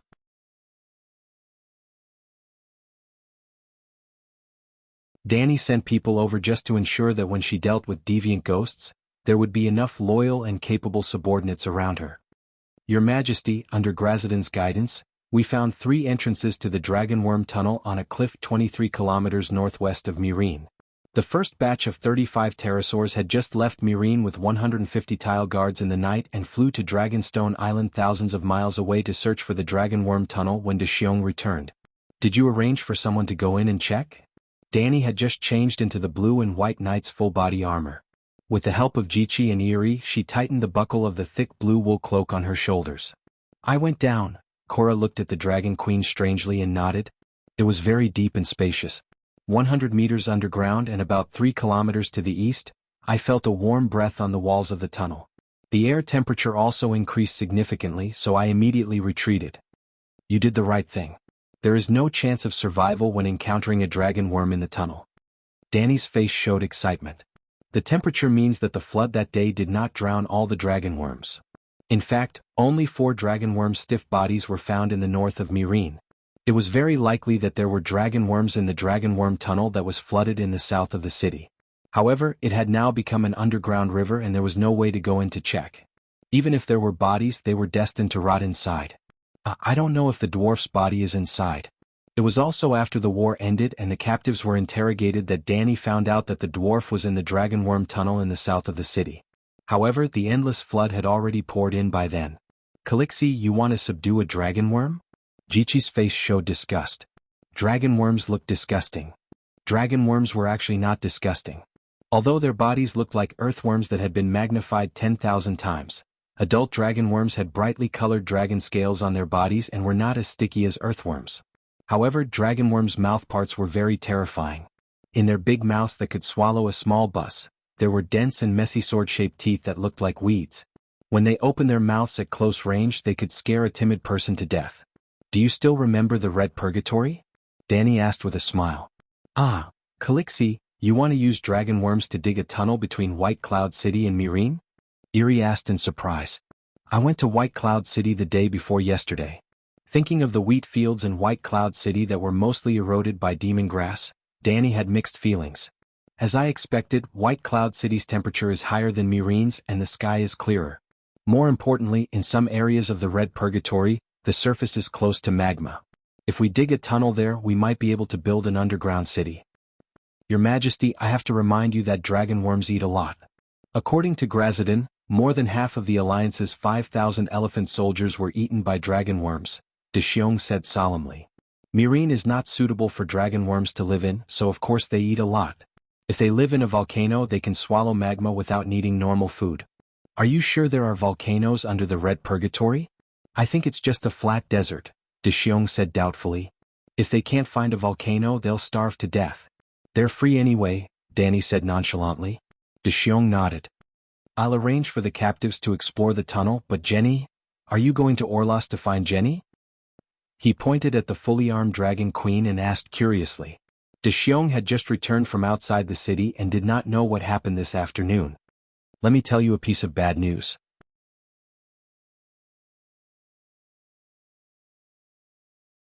The Great Wall has collapsed. I'm going to the Westeros. Danny's left hand easily grabbed the 5-foot-long greatsword that Ely carried over. The Great Wall collapsed? De Xiong was shocked. While Dragon Queen was eating dinner, Jichi quickly explained how the Horn of Winter blew the Great Wall down. Your Majesty, let me go with you. The task of commanding the captives to find dragon worms and the remaining elephant soldiers can be given to Count Shattered Shackles. He's more suitable for this job than I am. De Xiong's expression was solemn as he volunteered. Well, that's true. Danny smiled. Little Fog informed the West conquering general to find dragon worms and elephant soldiers. Also, keep an eye out for Jenny and Leo. Pop. On the queen's dining table, a ball of golden red light jumped out of the carnation bud in the vase. Under everyone's accustomed gaze, it quickly condensed into a raven with red eyes and black feathers. It nodded at Dragon Queen, spread its wings, and flew out of the window with a caw. De Xiong sat next to Danny and said in a low voice as he wrapped a napkin around himself, Your Majesty, I'm afraid that the little devil has met with misfortune. He died without a complete corpse. After the Mirin flood, Danny revealed the whereabouts of the dwarf to her corps generals. But the dwarf's identity was still a secret to ordinary soldiers and officials. Let's do our best and leave the rest to fate. Danny sighed. After dinner, they did not stop to rest and immediately rode their dragons to the west. This time, Danny brought a total of 3 megalosaurus. Blackie, Little White, and Little Green all followed. De Xiong, Garth, and Chui Luo were 3 pterosaurs. Each pterosaur carried 3 people, including the fat eunuch Beworth, the little assassin Danny C., and the other 4 unsullied. They would be the Dragon Queen's guards in Winterfell. In view of the fact that Westeros were depraved, without bringing a group of bodyguards, Danny would not dare to visit the 7 Kingdoms' vassals alone with her current strength. Even if Winterfell was now under the control of Jon, would she dare to completely trust him?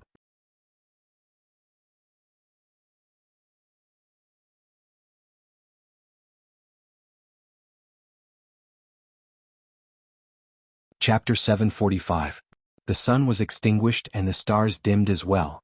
If this was a universe that abided by the laws of physics, Danny would think that the planet beneath her was speeding away from the original star system. However, the truth was that although the light of the day had dimmed, the stars and even the constellations formed by the stars were still the same as before. If there was a layer of dark clouds in the sky that blocked the starlight, that was not right either. Danny was currently at an altitude of 45,000 meters, and the air was so thin that normal people could not breathe. How could there be a layer of clouds? Looking up at the sky, the half-moon and stars were like the eyes of a housewife who had lost all hope in life. They were dim and lifeless, with a hint of self-abandonment and despair. Boom, 45,000 meters above, the starlight was dim. Looking down, the thick purplish-black clouds were rolling violently. Streaks of dark red lightning were like swimming dragons, shuttling and jumping between the clouds. It's just as Prime Minister Turtle said. The land of long summer has been sealed by the gods. Danny mumbled. The first time she crossed the land of long summer, she had asked Blackie to increase the altitude in an attempt to cross from above. This was because the land of long summer was shrouded in a layer of high-energy radiation magic clouds. To normal people, those high-energy magic factors were like the most terrifying curse. Even extraordinaires could only resist it to a certain extent, but not be immune to it. It was even more impossible for them to absorb the magic factors with explosive attributes for their own use. That time, Blackie climbed to 8,000 meters, but not only did it not cross the curse layer, it also found that the magic factor concentration was higher at that height. At that time, Blackie could continue to climb, but the Dragon Queen and Baristan with their normal bodies could not withstand the thin air and low pressure at high altitudes. In fact, the physical fitness of normal human demigods was not much better than that of normal knights. If they flew too high, they would also suffer from hypoxia and low-pressure symptoms. They would also die after a long time. However, the current Danny was not normal. Firstly, her physical strength had reached the limit of a human. Secondly, she had learned the Song of Wind. As long as she was not sealed in a confined space, she would not suffer from hypoxia. Nature's wind would bring her enough oxygen. Of course, she was not immune to low-pressure symptoms. She could only rely on her strong physical body to withstand it. The supervolcano in Yellowstone National Park was the largest and most dangerous volcano in the world. Its crater spanned 40 kilometers by 60 kilometers. It was said that the power of its eruption was equivalent to 200 million Hiroshima atomic bombs. Not to mention the entire human race, the entire Earth would be finished. However, compared to the 14 fire peaks of Valleglia, the Yellowstone volcano was like a little brother among little brothers. The 14 fire peaks formed a circle of volcanoes with a total span of at least 300 kilometers, 100 kilometers. How many nuclear bombs were there? Moreover, Yellowstone volcano was just an ordinary volcano, and the magma it spewed out after eruption only contained high temperature. However, the magma and ash of Valleglia volcano contained high-energy magic factors. To put it bluntly, it was a mana radiation. An ordinary Yellowstone volcano could destroy the Earth. The 14 fire peaks had blown up the land bridge in the land of long summer, but Astapor, which was more than 1,000 kilometers away, was still thriving. Not to mention a nuclear winter, not even a cloud of radiation had drifted over. Chernobyl was only equivalent to 400 atomic bombs, and its radioactive cloud covered 1/3 of the Earth.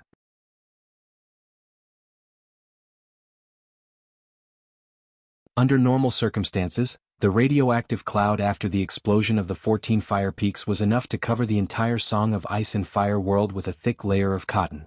However, the truth was that other than the tsunami caused by the collapse of the continent, the area around the land of long summer was not affected by the volcanic eruption at all.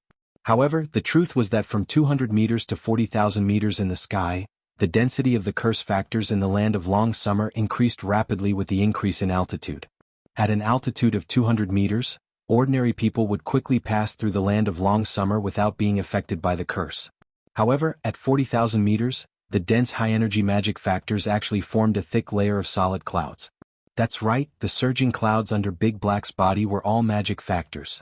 The rich magic factors rubbed against each other, producing endless lightning chains. The lightning chains that could not be seen clearly formed a dense lightning net.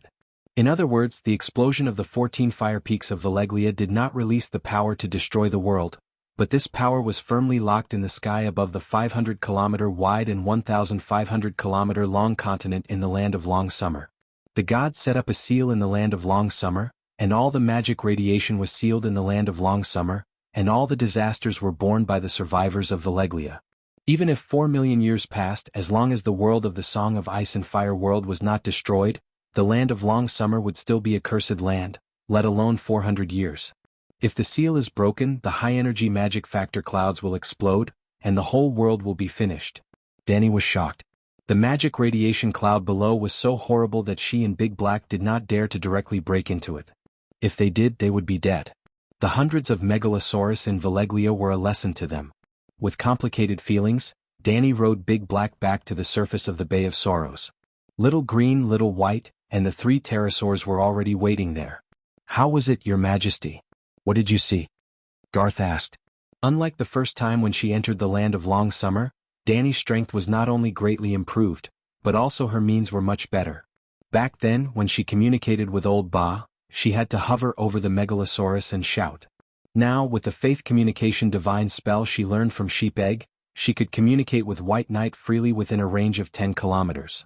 "I saw a Super Big Ivan who stopped time after exploding." "Don't ask who Super Big Ivan is. Let's go in." Danny called out and led Little White and Little Green into the cursed land that was shrouded in a thin layer of purple mist. When she entered the cursed land back then, Danny only subconsciously felt that the air was dirty, but now she could accurately sense the fluctuations of every magic factor.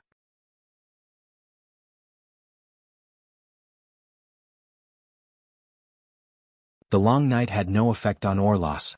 It was as if there were 10,000 searchlights buried under the southern sea.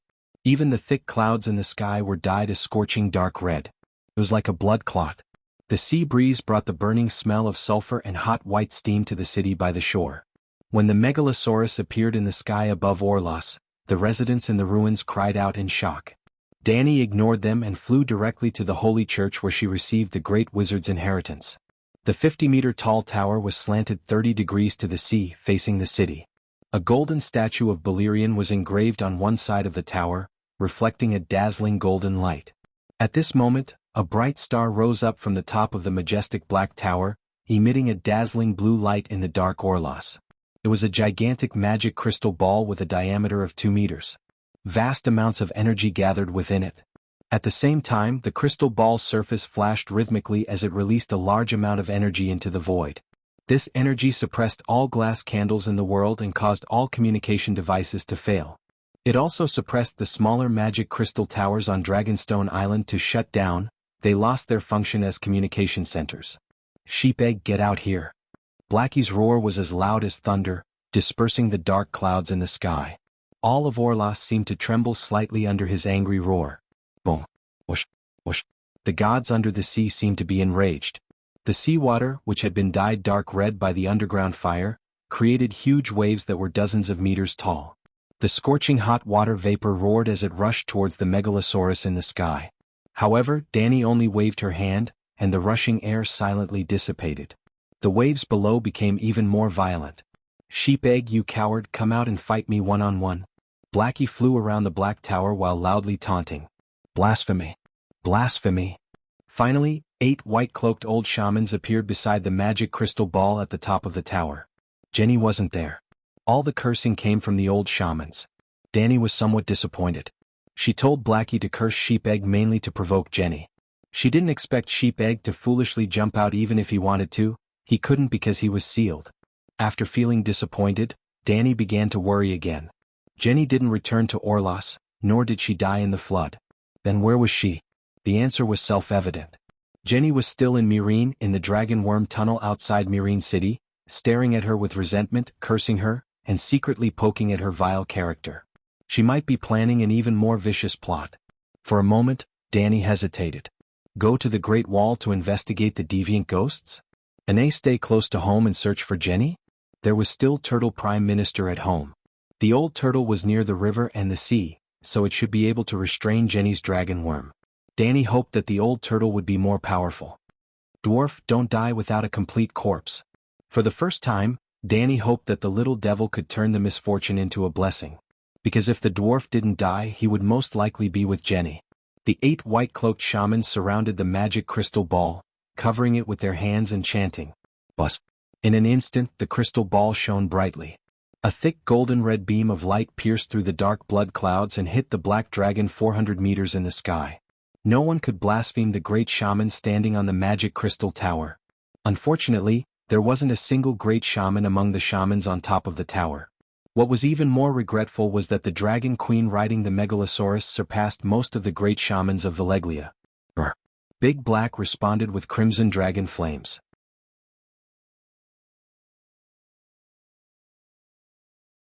Boom.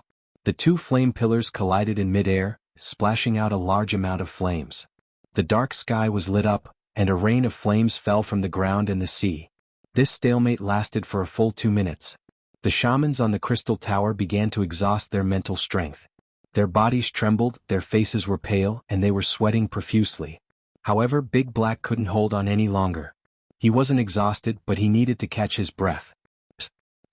In the sky, Little White and Little Green broke through the thick blood clouds and attacked the magic crystal tower from another direction. Buzz. The magic crystal ball shone brighter, shooting out long flame pillars. The flame pillars were like living fire snakes, chasing after the two megalosaurus. The sky became brighter.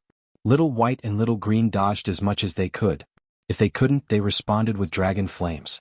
After reaching the 5th level of dragon spirits, they had already become magic dragons. After another half a minute of stalemate, Danny on the dragon's back decided to attack. Buzz. A pair of angelic wings made of flames popped out from her back. It was as vivid as a painting, as if it was real. The surrounding air twisted under the heat of the wings. The sky blue cashmere cloak was instantly ignited and burned. Clang. The giant sword hanging by the dragon's saddle was pulled out. Under the scorching dragon flames, the 4-foot-long blade reflected a cold light. Whoosh. Danny held the sword and jumped. She stepped on Big Black's dragon flames and quickly ran in the direction of the magic crystal ball. Ah! The shaman controlling the magic crystal let out a roar that burned his soul. Boom! When the dragon queen crossed the dragon flame pillar and jumped onto the elemental flame pillar shot out from the crystal ball, the golden red flame pillar suddenly expanded and enveloped her whole body.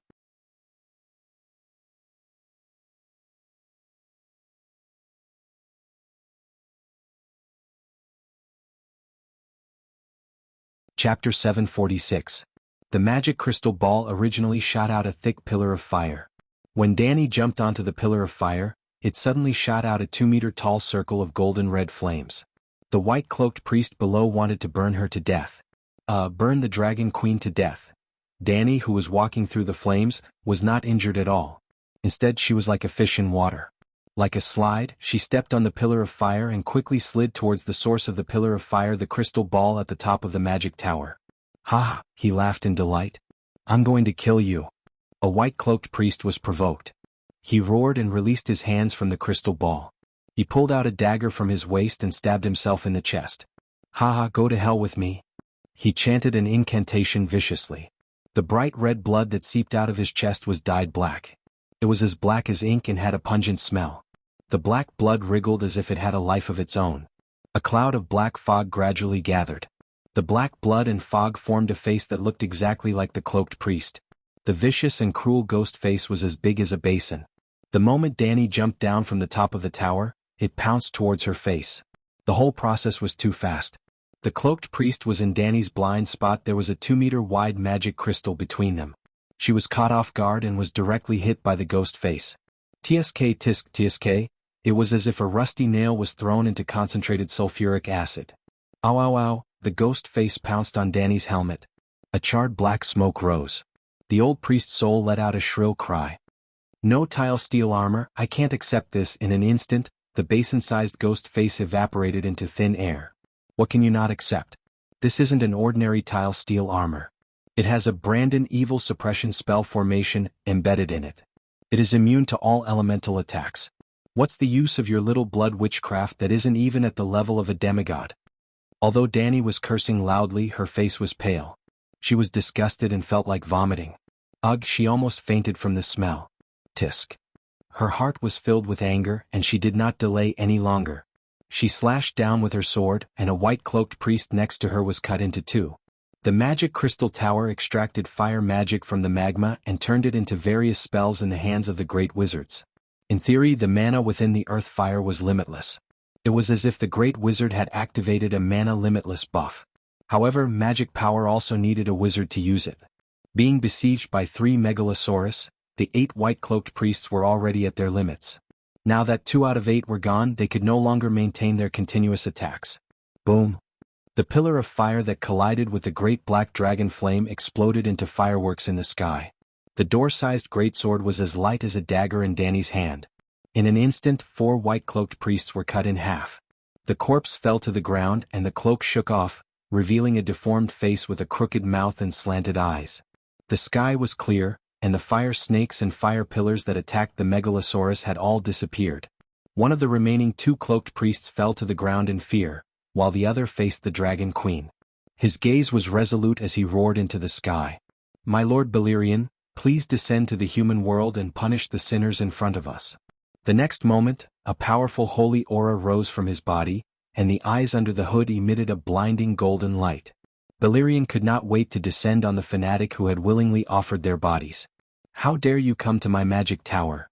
Whoosh, the dark red blade whistled through the sky and slashed right on top of Sheepegg's head.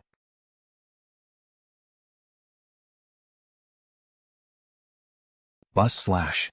A layer of transparent eggshell suddenly rose and covered Sheepegg.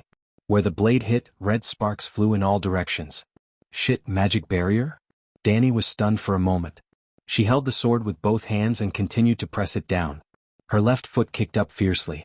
Bang! Such a sudden attack was still blocked by Sheepegg. He did not move. Perhaps he did not even have time to react.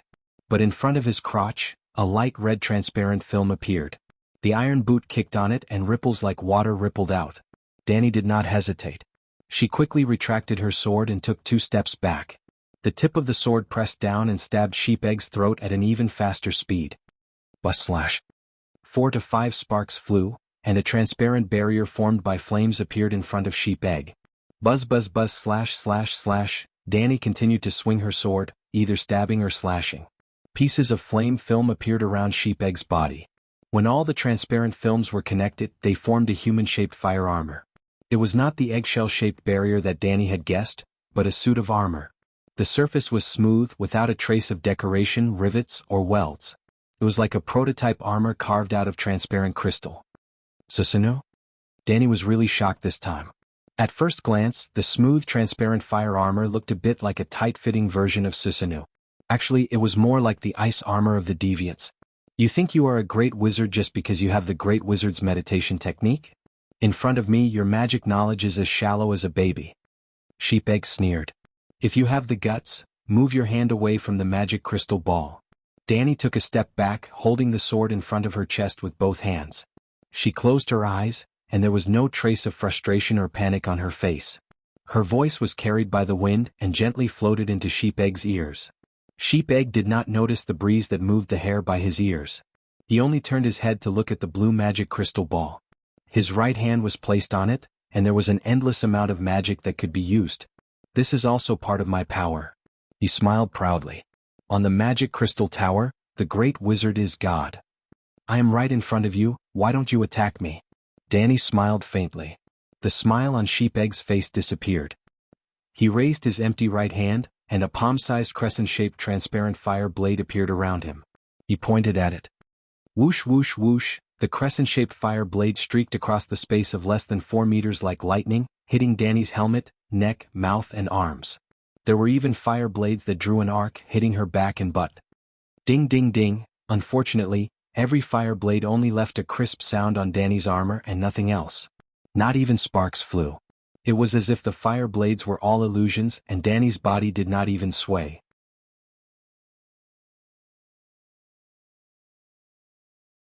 But the 3-inch deep cut on the red sandalwood floor with smoke coming out of it proved that the fire blades were not illusions, and they were extremely powerful, no less than slashing with a sword. Increase the power, are you tickling me? Danny closed her eyes and sneered. Sheepegg's face was gloomy. He flipped his flat right hand, and his 5 fingers tapped lightly as if he was playing a pipa. Roar! A red dragon head the size of a small van appeared on the surface of the blue magic ball. It was as if the magic ball had opened a portal, and a ferocious red dragon emerged from the other side of the portal. But Danny knew that it was Sheepegg's fire sorcery, and not the real megalosaurus. Roar! A 10-meter-long red dragon formed and circled above Sheepegg. Its form and aura were almost identical to a real dragon. Go!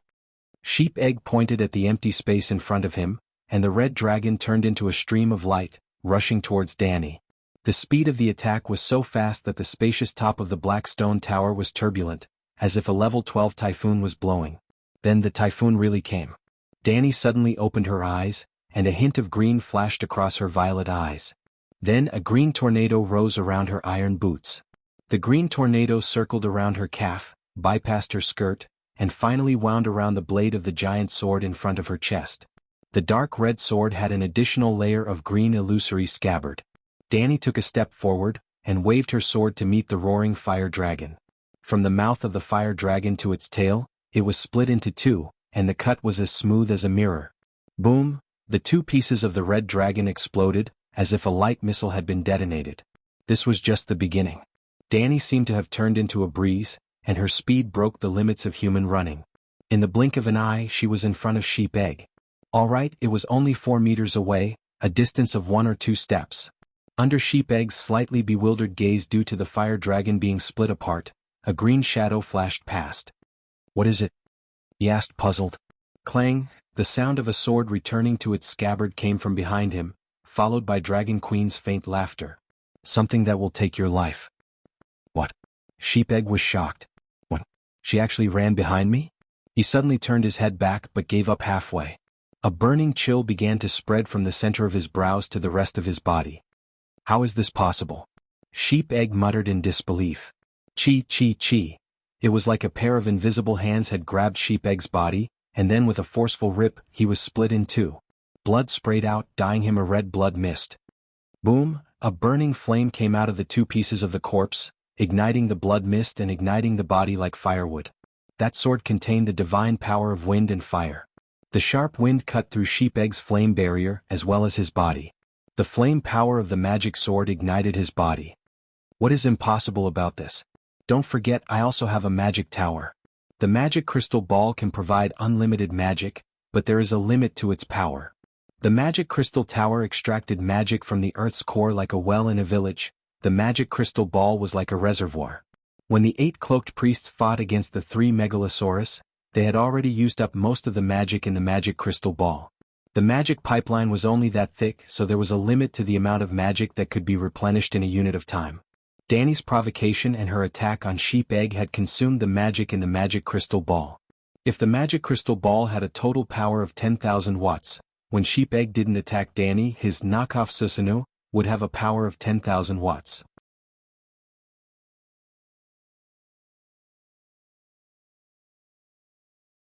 If he used 3,000 watts to attack, the knockoff Susanoo would have a power of 7,000 watts. To make that 10-meter-long red dragon, at least 8,000 watts of power was used, leaving only 2,000 watts for the knockoff Susanoo. Danny's wind wound attack had a power of at least 8,000 watts, so it was too easy to break through the 2,000 watts defensive knockoff Susanoo. Big Black landed on the top of the magic crystal tower and smashed the blue magic crystal ball with his tail. He spat out dragon flames and burned the corpse of Sheep Egg. Danny stood on the side and used the spiritual bestowment technique, turning the thought that belonged to Sheep Egg into ownerless spiritual power and a bit of divinity. Sheep Egg only had a thought on a believer, so there wasn't much to gain. Danny was still complaining about the lack of gain, but Sheep Egg in the smoke sea abyss was enraged. 1-1.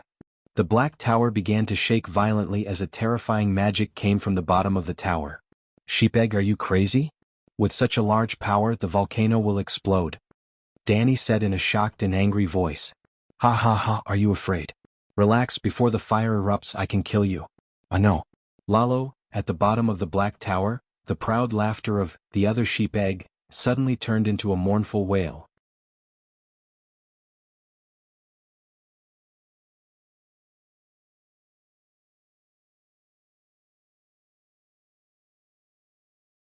Chapter 747.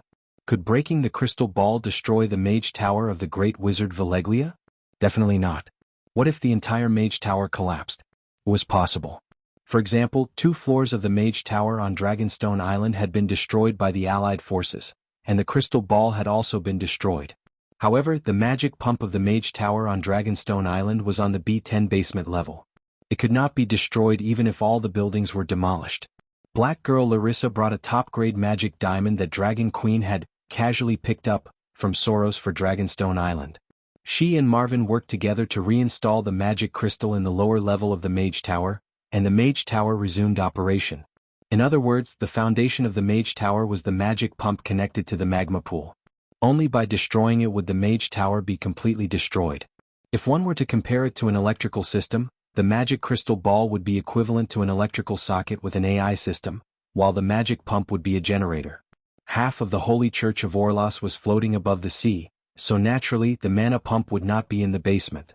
Thus, after Big Black destroyed the mana crystal, Dani prepared to summon Ursa and the others who were watching the battle from afar. She wanted them to go downstairs and completely destroy the magic tower. After all, Dragonstone Island's magic network was very useful for long-distance communication. Especially after the collapse of the Great Wall and the successful invasion of the otherworldly demons, Dani's need for real-time information was even more urgent. Looking for Jenny was one of the reasons she had come to Orlos this time, but the Mana Tower was an even more important goal. As for Sheep Egg, she already knew that he was in the Smoke Sea Abyss, but she did not have any means to deal with him. However, something unexpected happened. Dani had just absorbed the weak divinity in Sheep Egg's mind. She jumped onto Blackie's back and prepared to summon her underlings. Suddenly, the magic pump overclocked, and a terrifying amount of magic power was extracted from the underwater volcano. Even the Holy Cathedral was shaking from the intense magic waves. Obviously, there were more than 8 white-cloaked priests in the Holy Cathedral. Sheep Egg must have sent another thought to a devout believer and reactivated the Mage Tower. Unlike Dragonstone Island, which only had one magic crystal ball, the Holy Cathedral's Mage Tower structure was more complex, and there were many secondary control hubs. In fact, it was not just a thought but a part of his soul. Because a thought and divine power of a thought was not enough to control the Mage Tower overclocked. In order to get Dani, Yang Dan had put in a lot of effort this time. In the blink of an eye, the magical flux of a large-scale spell being activated came from the bottom of the tower.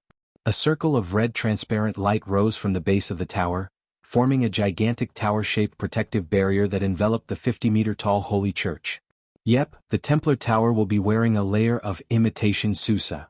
Before Dahe could take off, it was also covered. A red transparent film appeared above the open-air platform on the top floor. Sheep Egg, are you crazy? Dani was shocked and angry. Sheep Egg's goal was not hard to guess. He wanted to raise a fire barrier to prevent Dani from escaping. However, a spell of this scale could be considered a forbidden spell. It required an extremely large amount of earth-fire magic power. The magic power in the underwater volcano was almost limitless, but the magic power in the magma had its own pattern. If you lived in Yellowstone Park and used the boiling volcanic lake to cook eggs, it wouldn't affect the operation of the volcano at all.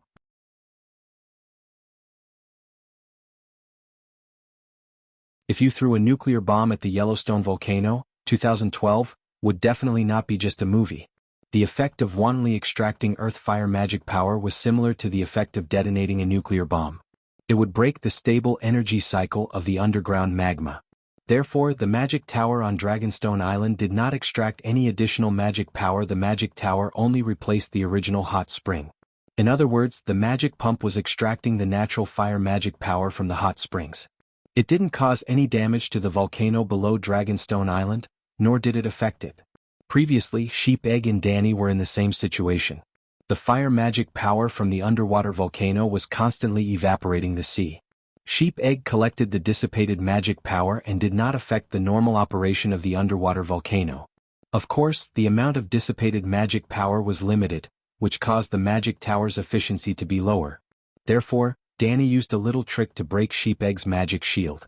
Now, Sheep Egg seemed to be flustered and exasperated and wanted to perish together with her. Sheep Egg, you're crazy. If the volcano erupts, you'll be punished on top of your crimes. You're dead meat, Dani shouted angrily. Well, Sheep Egg was now a prisoner of the Yensi. If a prisoner committed a crime, wouldn't he be punished even more? Haha, are you afraid? Dani's exasperation seemed to have pleased Sheep Egg. He was very proud and confident. He laughed and said, "Don't worry, everything is under my control. Before the volcano erupts, I'll kill you. Ah, no." Suddenly, Sheep Egg howled in anger and despair. Then, Dani noticed that the translucent magic shield above her was rapidly turning red and the aura was getting stronger. If Dani was still confident that she could break the magic shield with her newly created Wind Wound spell, now she was really trapped on the top of the Black Tower. Plop plop. The black tower of the Holy Synod slowly tilted toward the sea. The sea below was boiling and steam rose into the air, forming a milky white column of air that supported the sky. There was also a thick black smell of sulfur mixed in the air like a mushroom cloud after a nuclear explosion. In the deep sea below, there seemed to be a flaming monster that could tear the earth apart, rapidly awakening. Looking at the fire outside the balcony that reflected the red sky, Danny understood there was no stopping it. The volcano would erupt. Because the magic pump was out of control. Lahiluo's sheep egg roared with hatred. The roar shook the entire black tower of the Holy Synod. Lalo? Danny was a little confused. What did this have to do with Lalo?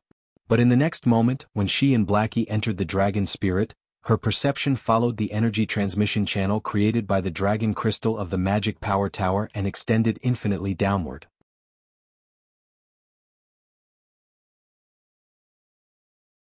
100 meters, 500 meters, 1,000 meters. About 5 kilometers deep into the magma at the bottom of the sea, a powerful and familiar aura flashed in her spiritual sense. Lalo. That guy tricked Sheep Egg. No, Sheep Egg's main body was not here, but fuck, Lalo's target is me. The long night fell, the laws of the world changed, and the power of the gods and demons became active. My retribution seems to be coming. Danny's face turned green and white. The Dragon Queen was not surprised that Lalo tricked her. She could even find countless reasons for him. She broke the fate that he had arranged 6,000 years ago, Asha's prophecy. Her talent of creating life from fire was coveted. The three-eyed crow Blinden joined hands with her and tricked the Savior's physical body, John. She even destroyed his consciousness when he snatched Aegon's pterodactyl. He also wanted to snatch the door god's treasure. Before the long night, Lalo was too far away from the material world, and he could not take revenge on her, but now, the long night was full of gods and demons. The true gods who could only look down on the world from the astral world also descended to the mortal world. It seems that the enemies I have to be careful of are not limited to Sheep Egg and deviant ghosts. Danny realized that her enemies had leveled up, and the true gods were no longer legends. She would have to face them directly. Blackie, let's go. Danny bent down and grabbed the bone spur on Blackie's neck tightly. Go. Where can you go? Sheep Egg's faint voice came from the stairs, and a huge amount of magic power surged, enveloping Danny and Blackie's surroundings, almost freezing the space. Although the magic tower's rampage would trigger a volcanic eruption, and even a cataclysm on the level of a continent, before the eruption, the endless magic power would also allow the magic tower to be at its strongest. The power of the magic power pump has exceeded 3 belly. No matter what, you can't break the outer magic barrier. Danny knew about belly. It was the unit of measurement of the output power of Valeglia's magic tower. The so-called 1.0 belly was the maximum magic power that Beleriand could unleash at his peak. According to the book, Magic Net Construction, the magic power of an ordinary true god was only 0.8 belly. Yes, Sheep Egg was not a true god, but his power surpassed most true gods. The magic tower built on the 14th fire peak had an output power of at least 10 belly. That was why there was the saying, the great wizard of Valeglia on the magic tower is invincible. Danny's expression changed and she patted Blackie lightly to let him continue to condense magic power. She turned to look at Sheep Egg, who was wearing a black hood, and asked curiously, "Why is Lalo here? Could it be that he predicted what would happen today?" "You're not worried? Of course I can open the magic barrier, but you should know that even if Lalo made a fool of me, I can't let you go." Sheep Egg's pupils, which were emitting a faint golden light, suddenly contracted. Feeling the terrifying fire magic power around Blackie, Danny's heart trembled, but her face was full of confidence. She smiled faintly and said, "I'm not so naive as to expect you to be humane. But have you ever thought that if I didn't have a trump card, why would I come here to fight you to the death?" "What trump card?" Sheep Egg glanced at the black dragon, whose aura was gradually increasing, and sneered. "Your black dragon is very strong, but here and now, it can't hurt a single hair of mine. Actually, you're very ignorant. You don't understand what's going to happen next. Even if you destroy my divine soul, you won't be able to escape. One question for you and one for me. How about that?" Danny sat on Blackie's back and looked down at him. Sheep Egg hesitated.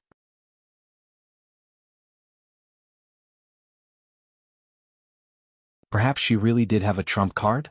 Then he should wait for the volcano to continue to erupt, and the magic tower's power would continue to increase.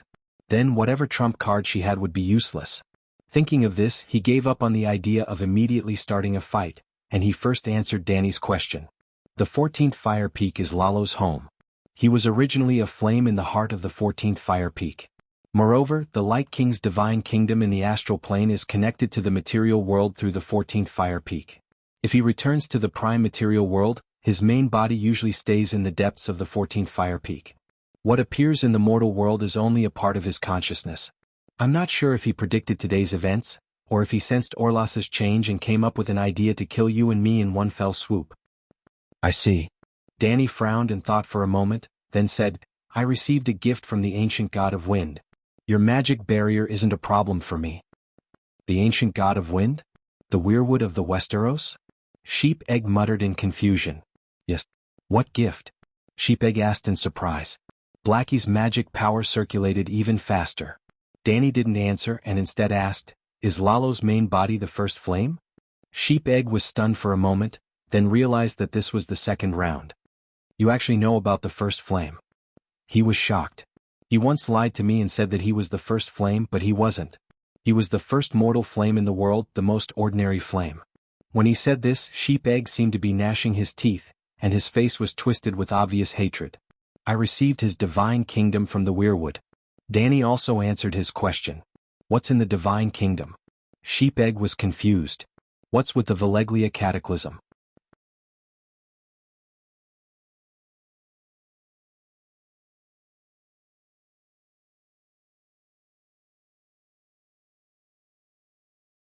Chapter 748. Sheep-Egg looked at her deeply and said, After singing the complete Song of Fire, my power surpassed that of a true god, but I still couldn't ascend to a true god. If I want to break through the last step, I have to perfect my Song of Fire. Thus, I thought of the first flame that created the world hides the mystery of creation. If I can get a first flame, I can even become a divine king, let alone a true god. Since Lalo is the first flame as his birthplace, there is a high possibility of a second first flame being dug out from the 14th Fire Peak. Digging out the first flame was indeed more suitable for Sheep-Egg's identity than digging for gold. Strictly speaking, this fellow could be considered a determined Tao seeker? Unfortunately, not long after the world was born, the first flame was completely exhausted. Danny sighed. After digging for 2,000 years, I accidentally found out about this secret from a dark demon god. Sheep-Egg's eyes flashed with surprise. Did Jianghu tell you? You're lucky to have met such a good teacher. Danny was deep in thought. The story between Sheep-Egg and Lalo must be very interesting. Good people will be rewarded. She said proudly. Good people? Childish. Sheep-Egg sneered. The definition of good people by humans has no meaning to the will of the world. As long as you can sing a more perfect song of law, even if you exterminate the human race, you will still be blessed by the heavens and be the favorite of the world. People of different paths cannot work together. Let's first explain the Great Cataclysm. Feeling the increasingly intense energy waves in the sea below, Danny's eyes flashed with urgency. Sheep-Egg sneered and said lightly, After that, I settled for the second best. I only wanted the remains of the first flame. If Lalo is the first flame, the place where he was born must have been soaked in the first flame for countless years. There must be remains of the first flame. Speaking of this, he sighed dejectedly. Unfortunately, he is not. Thousands of years of digging caused the crust outside the volcano to become thinner and thinner, and in the end, disaster came. I thought that a true god was involved in the Great Cataclysm. Danny was inexplicably disappointed the melon was not big enough. Of course there was a true god. Sheep-Egg broke her disappointment. Just like today, at least Lalo did something. The incident was too sudden, and he wasn't sure if there were other gods involved. But in the end, the source of the catastrophe is still me.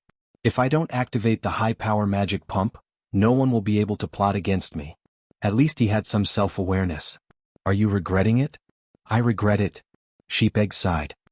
I should have spent a few thousand years to settle down and create a more perfect magic tower technology so that those with ulterior motives wouldn't be able to take advantage of it. Danny's lips twitched. You know that Lalo lied to you. There is no first flame under the 14 fire peaks. Why don't you wake up now? Who said there is no first flame below the 14 fire peaks? Yang Dan's gaze became strange. He stared at Danny and sized her up. The greed in his eyes was deeply suppressed. Recently, I discovered that my understanding of the first flame had deviated. The first flame is the flame that creates the world. Naturally, it can take any form. For example, it can be reincarnated into a human. For example, It can merge with a person's soul and become their talent. I may not have dug out the first flame back then, but after the catastrophe the 14 fire peaks erupted together. The power that was enough to reshape the world erupted, and one of them was the first flame. Sheep Egg gradually became fanatical, and the greed in his eyes could no longer be suppressed. You guessed wrong, I have nothing to do with the first flame. Eggface's stare made Danny very uncomfortable.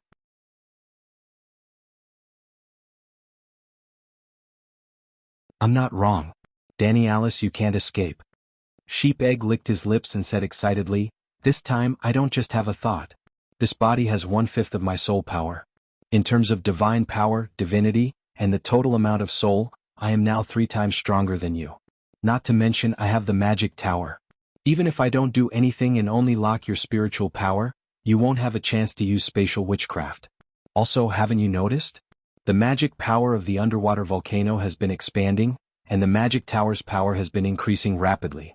Now that the space around you has been frozen, even if you obtain the Weirwood space-time witchcraft, you won't be able to open a spatial door under the defensive barrier of 6 belly. After all, it hasn't even been a day since you obtained that old devil's talent. You must not be familiar with it, and because you are too unfamiliar with it, every time you use a spatial door, you will need to consume a large amount of magic power. If the magic power in your body is not enough to break through my spatial seal, no matter how powerful and mysterious your spatial magic is, what use is it? You know? Danny was surprised. I didn't know at first, but just now Lalo sent a message to the magic tower and told me everything. Sheep Egg said proudly. You guys really love and hate each other. Danny said a strange word with a strange expression. That bastard just doesn't want you to escape, so he used me to tie you up and even kill you, and then... Sheep Egg's expression suddenly became venomous. According to the plot of the legendary hero story, you 2 demons have such a huge grudge against each other, so you should fight to the death in front of me, and then let me reap the benefits. Why is it that now it's me, the great hero, who is risking my life against you, the great demon, and in the end, another wretched demon reaps the benefits? Danny complained. Humph, the legendary story isn't wrong, but who is the hero will be decided by the one who survives in the end. After all, the legendary story can only be spread from the mouth of the living. Sheep Egg sneered. Since you are so clear-headed, why don't you open the defensive barrier and we shake hands and make peace? It's obvious that Lalo, who is hiding and watching the show, has the highest chance of becoming the great hero. Danny suggested. Don't be delusional. Sheep Egg sneered. Who can eat the duck is a matter of the future. But before the duck is cooked, we will reach a tacit agreement to ensure that the duck can't fly away. I'm the duck? You should have this awareness long ago. The Sheep Egg let out a long sigh and said with an extremely sincere expression, Daenerys, merge with me. It's not a simple plunder. You have me, I have you, you are me, I am you. Let's sing the most beautiful song of fire together, and the world will sublimate under our song. Don't disgust me.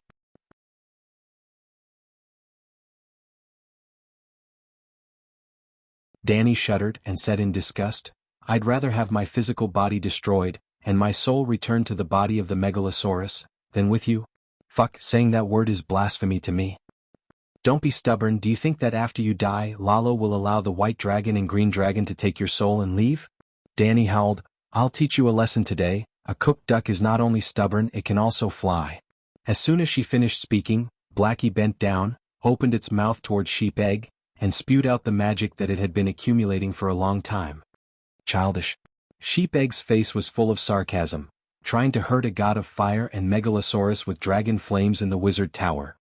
Boom, the next moment, Blackie spat out a strange mosaic fireball, which was bright red, like an irregular large crystal formed by the condensation of countless polyhedral red crystals.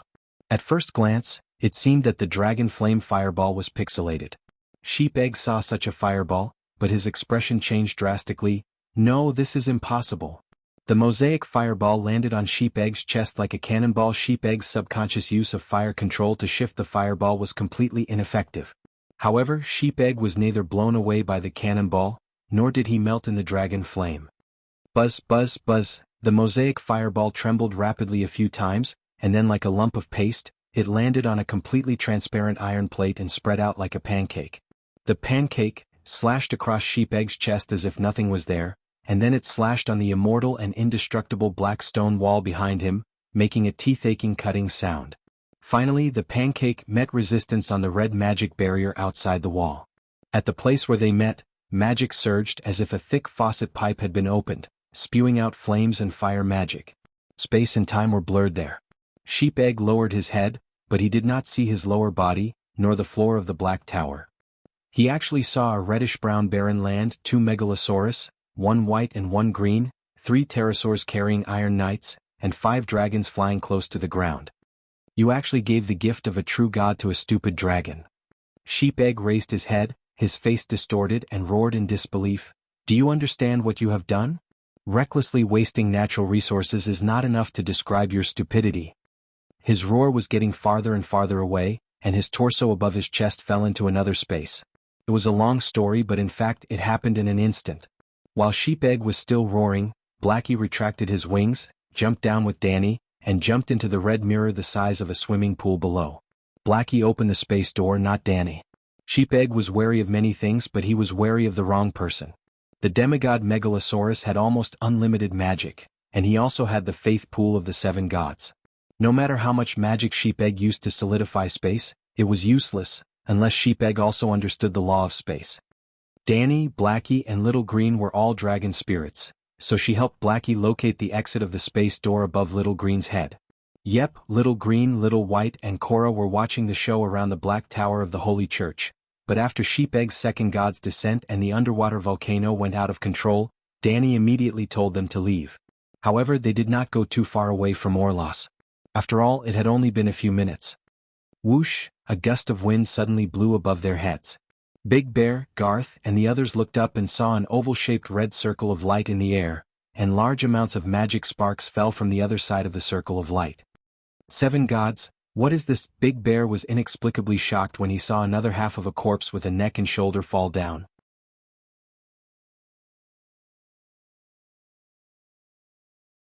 Yep, although the head wearing the cloak was roaring in a sorry state, his eyes were shining with golden light, and he was emitting a powerful aura that made it hard for people to breathe. Just as Big Bear, Garth, and the other warriors resisted the pressure on their souls and raised their crossbows, preparing to attack the corpse, the sky darkened again, and Blackie jumped out of the circle of light with his shoulders shrunk. The black dragon opened his mouth and golden red runes appeared between his upper and lower jaw, arranging themselves. They formed a brilliant sealing circle. Sheep Egg felt the golden light above his head grow brighter, and before his roaring stopped, he fell into Blackie's mouth. He fell into the sealing circle. As if he had put on a tight suit, the circle stuck to every inch of his skin and flesh and then burned him.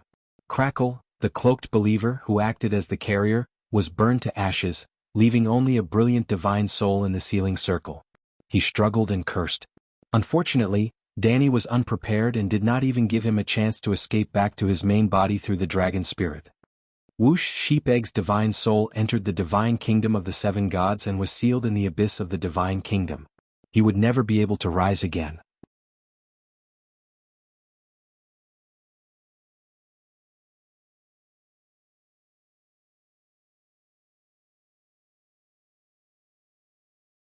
Chapter 749. Your Majesty, why did you come out of the circle of light? What is a circle of light? Seeing Blackie and Danny, Big Bear heaved a sigh of relief, but he couldn't help but ask the question in his heart. I'll tell you later. Let's get out of here first. Danny's expression was serious. She was multitasking. She fully activated her senses and was wary of Lalo, who might suddenly appear. At the same time, she urged Blackie to quickly open another space portal. They were less than 5 kilometers away from the Orlos Holy Church. The terrifying volcanic power was like the bottom of a snail's shoe. Danny felt like she and the others were the snail running with all her might. The stench of dog poop on the soles of her shoes had already rushed into her nose. It was too late. Perhaps in the next moment, the soles of her shoes would fall with a smack. Blackie, space portal. Go east, maximum distance. Her voice was a little distorted. Roar! Blackie roared. The 9-colored vortex in his mind spun rapidly. His thick neck made a swallowing motion and opened his mouth. Whoosh! A mosaic fireball crystal the size of a basketball shot out and landed 30 meters in front of Blackie. Without the magic tower's space freezing, the fireball crystal instantly expanded into a mirror with a diameter of 30 meters. Blackie didn't slow down and rushed forward. Follow me quick. With that, Danny passed through the mirror with a whoosh and arrived at another reddish-brown wasteland. Her expression was terrible because they had only moved about 8 kilometers. They were only about 10 kilometers away from the edge of Orlos City. It was far from enough to leave the land of long summer. Whoosh whoosh whoosh, little green and little white passed through one after another, followed by 3 more pterosaurs. Buzz pop. The space portal flickered a few times and disappeared without a trace. Wow, we left Orlos City? What was that portal just now? It's so magical. Danny was worried. Her followers, on the other hand, were all amazed after experiencing the space portal for the first time. They were all shouting. Blackie, can you still do it? Danny asked a pointless question. She and Blackie were both dragon spirits. In fact, she was the one who constructed the space portal runes in Blackie's mind. The first time Blackie broke through the magic tower space, he used up too much energy. Blackie's spirit power was only enough to use the space portal once more. But she couldn't let him risk his life. Because Big Black would not die after exhausting the power of the divine soul, but it would fall into a deep sleep due to exhaustion. Suddenly, the sky behind them lit up with an incandescent light. In the next moment, the white light turned dark red like blood clots. The earth began to shake, and there was the crisp sound of the earth's crust cracking. What's going on? Ursa turned around in surprise before shouting in shock. Fire, 7 gods, Orlos. Behind him, Orlos was almost completely engulfed in a mixture of red flames, white lava, and black storms. There was no mushroom cloud.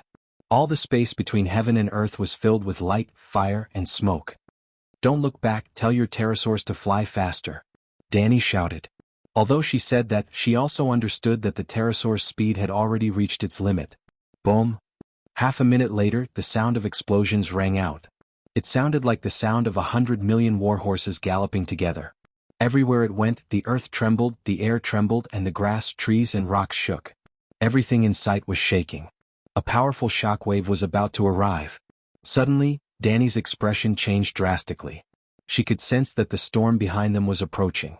The shockwave was mixed with a large amount of fire magic, magma, sparks, black smoke, and hurricanes.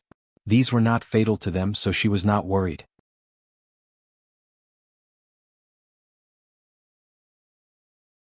However, there was also a special type of magic within the shockwave that Danny was very familiar with and also very wary of: chaotic high-energy magic particles.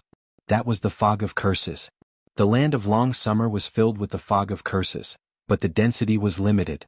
As long as one did not live in the fog of curses for a long period of time, there might be a risk of having a deformed child, but there would usually be no fatal injuries. However, if the density was too high, Danny had a feeling that Big Black and herself would be heavily injured under such a dense high-energy magic shockwave. However, they would definitely be able to survive. Little Green and Little White would have their scales, wings, and eyes burned, just like what the high-energy radiation magic had done to the Veleglia megalosaurus during the Great Calamity. Even Little White and Little Green might not be able to survive, let alone the other 3 pterosaurs. Danny began to regret. If she had known earlier, she would not have let Little White and the rest come along. Alright, it was a little belated. She had only wanted to destroy Jenny's magic tower on the way to the Westeros. She did not expect to cause such a huge commotion. Big Black, prepare to overclocking and fusion. Sighing secretly, Danny decided to use her ultimate move. Her main soul merged with the 9-colored vortex in her mind. The next moment, the 9-colored vortex flashed into Big Black's mind space. Compared to Big Black's 9-colored vortex, her 9-colored vortex was like a small kettle on the side of a water tower. However, when the small kettle merged seamlessly into the huge water tower, Big Black's dark red vertical pupils directly turned into a blood-red flame, and a layer of bright red magic film appeared on the surface of its body. From afar, Big Black had turned into a ray of light, a tracer bullet with a red fiery tail. The most direct change was from flying. Big Black was originally flying forward at its maximum speed. The moment it entered overclocking, it did not have time to slow down, and subconsciously, it was still at its maximum output power. Big Black suddenly rushed forward like a rocket, its tail and flesh wings dragging a long red trail in the air, and then broke through the sound barrier. Boom! A circle of milky white airwaves spread around the megalosaurus, and a half-meter deep gully was scraped out in the reddish-brown wasteland 20 meters below. The turbulent air and the ear-piercing sonic boom even made Little White and Little Green behind it lose their stability. Their huge bodies actually somersaulted a few times in the airflow. Fortunately, the pterosaurs were slow and were a little far from Big Black. Otherwise, they would definitely crash into the ground like a passenger plane that lost its momentum. Danny's soul power plus Big Black's endless magic power. How terrifying.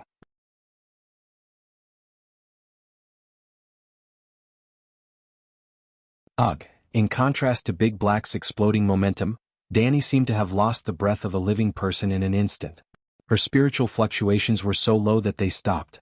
Her whole body trembled, her face was pale, and blood flowed out of her orifices, especially her nostrils, which were like open faucets, gushing out.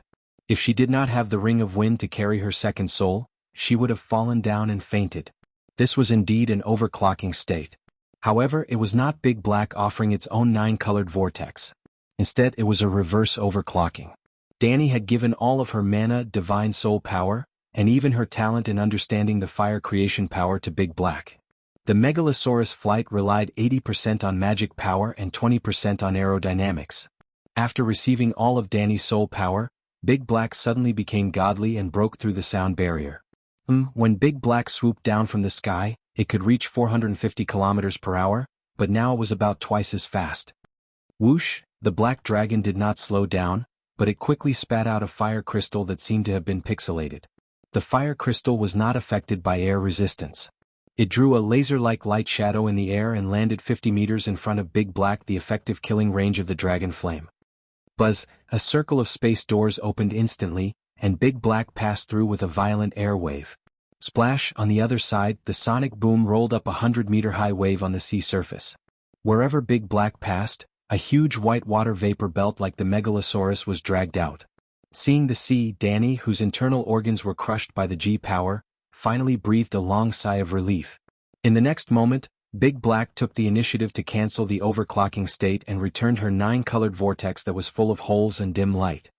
Cough, Danny's face looked better after her main soul and meditation foundation returned, but she still kept coughing out pieces of her internal organs.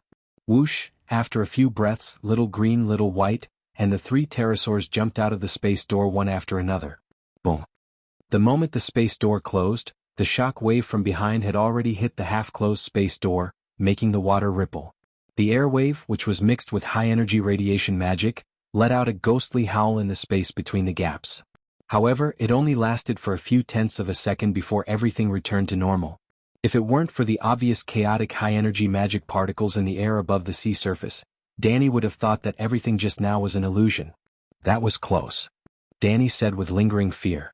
"Ah, Your Majesty, you're injured?" Garth exclaimed. Danny was wearing a helmet and had pulled down her visor, but her silver-white breastplate was stained with bright red blood. "Your Majesty, are you all right? When did you get injured? What happened to Orlos? Who injured you? You've vomited so much blood, I'm afraid you can't go to the north anymore. Go back to Myrene and rest for a while." "That's right, just the few of us will be enough." Garth's subordinates all started talking at once. "We'll take a detour and go through the plains." Danny waved her hand and didn't explain much. She just leaned on the dragon's saddle and closed her eyes to rest. Although everyone's hearts were filled with worry and doubt, seeing that Blackie had already taken the lead and was flying towards the north, they could only helplessly follow. Danny's condition was terrible. The best choice was actually to go back and rest for a few days. After all, she wasn't going to the Great Wall to enjoy the scenery of the north. It was inevitable that she would encounter powerful enemies while investigating the movements of the other ghosts. However, she had a cooked duck with her that could be used to replenish her energy.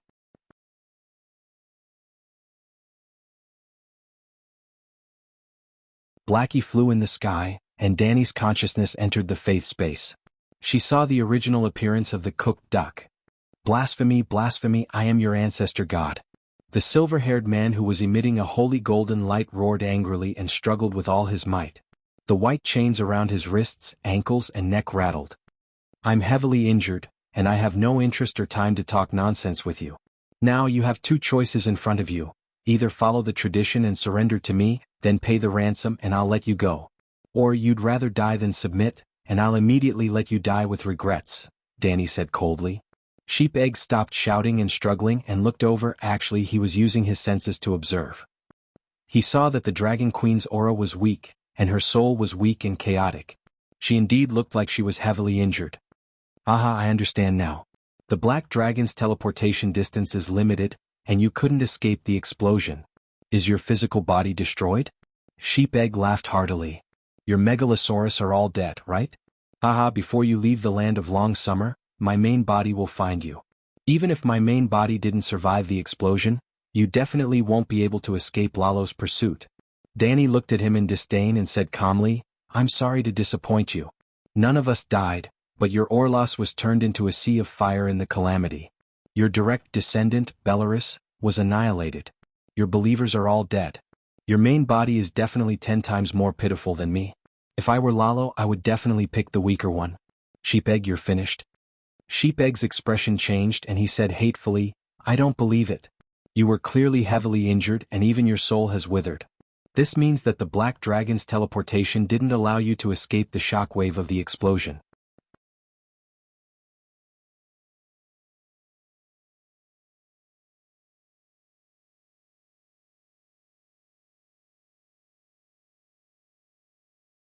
Chapter 750. Danny smiled and nodded. You're right. Dahe has just received the Wind God Spacetime talent and can't even open a portal on its own. Even with my help to condense witchcraft runes, it can only teleport less than 10 kilometers at a time. Moreover, breaking through your spacetime freeze earlier exhausted the power of its soul. Sheepegg seemed to have thought of something, and its golden pupils contracted for a moment. Then it shook its head and said in an ethereal voice, If that's the case, how did you escape? You're the ancestor of the Megalosaurus. Can't you guess the trump card of the Dragon Spirit Knight? No. Sheepegg's crazy guess was confirmed, and it was even more unbelievable. You're crazy. Isn't it just reverse overclocking? How is it crazy? Danny asked curiously. You gave the talent of a true god to the Megalosaurus, and you reverse overclocked the Megalosaurus. You're crazy. Sheepegg roared emotionally. I don't understand what you're saying, Danny said disapprovingly. Don't you know the relationship between the Megalosaurus and the Dragon Spirit Knight? Moreover, my relationship with Dahe is beyond that of a dragon and a knight. He's my child. The human and dragon are one, and their souls are intertwined. What's mine is his and what's his is mine. I already have my own talent ability, but Dahe has nothing and is so stupid. How can I not help him? Danny's words were not a lie, but there was still some exaggeration. Dorgod's inheritance was too rich, and he was so good to her for no reason, which made Danny feel uneasy. A person with a complicated mind would always think of things in a complicated way. There was no doubt that Danny was not a pure white lotus. Instead, she had the vigilance and dark character that one must have in order to live in the celestial empire on Earth. Helping an old lady cross the road had become the standard to measure one's wealth. How could Danny trust someone to be good to her without any bottom line? Even the savages beyond the Great Wall would not believe it. Of course, Dorgod's character was relatively strong, and Danny was only 30% suspicious. However, 30% suspicion was still suspicion. Then she thought of Dahe. What was the difference between hers and his? Just like the Church of the Seven Gods, even though Blackie was one of the seven gods, Danny played the role of the Holy Mother and used the clergy of the seven gods with just a thought. If the Dorgod spacetime talent was given to Blackie, if the Dorgod was really a vicious person, Danny and the other four dragons could teach him a lesson that good people live a peaceful life, bad people die a horrible death. On the other hand, if Danny was the one who was ambushed, the 5 stupid Megalosaurus would probably not be able to do anything except worry. As it turned out, there might not be love without a reason in this world, but there were still people with the spirit of fearless sacrifice. Dorgod did not leave any backup plan behind. His soul power and divine power had completely dried up. Even his life imprint was broken and quickly disintegrating. The life imprint was the foundation of a creature. When the life imprint disappeared, it meant that the creature had completely returned to heaven and earth. Not even a trace of soul would be left behind. Danny was embarrassed for a moment, ashamed for a while, and regretted for a long time. Finally, she let go of the grudge in her heart. If she encountered a similar situation next time, she would still make the same choice.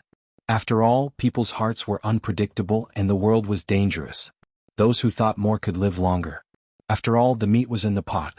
As long as she entered the dragon spirit state, Danny could also use Dahe's spacetime talent to understand the spacetime law.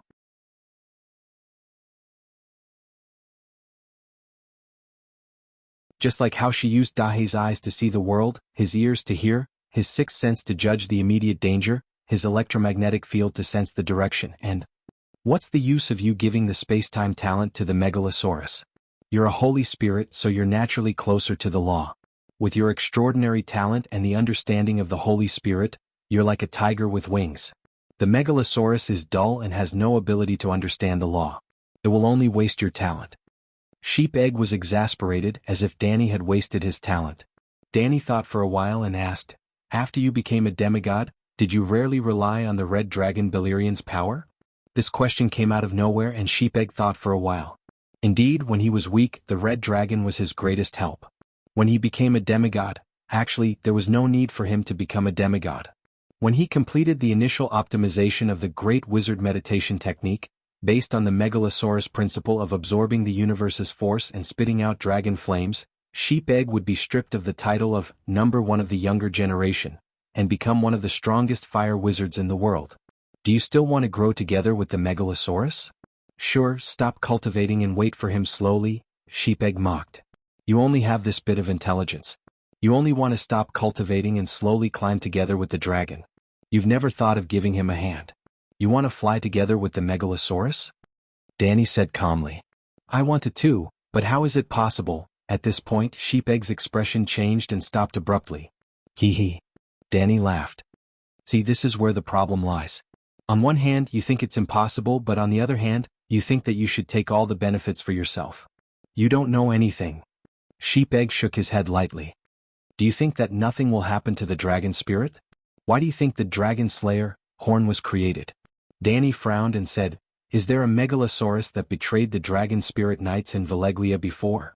Sheep Egg looked at her strangely and said eerily, The talent of the dragon spirit was very rare in a certain period of time, but in Valeglia's 6,000 years of history, there have been hundreds of people with the talent of the dragon spirit. You're not the first dragon spirit knight to reverse overclocking. At least 30 great wizards have done the same thing. Do you know what happened to them? Among the 30, 25 of them died from exhaustion because their Megalosaurus partners refused to return their meditation foundation. Impossible. Danny's expression changed and she immediately denied it loudly. It was as if Sheep Egg had insulted her child. Sheep Egg's mouth curled into a sarcastic smile. The other 5 people also begged and cried 1,000 times.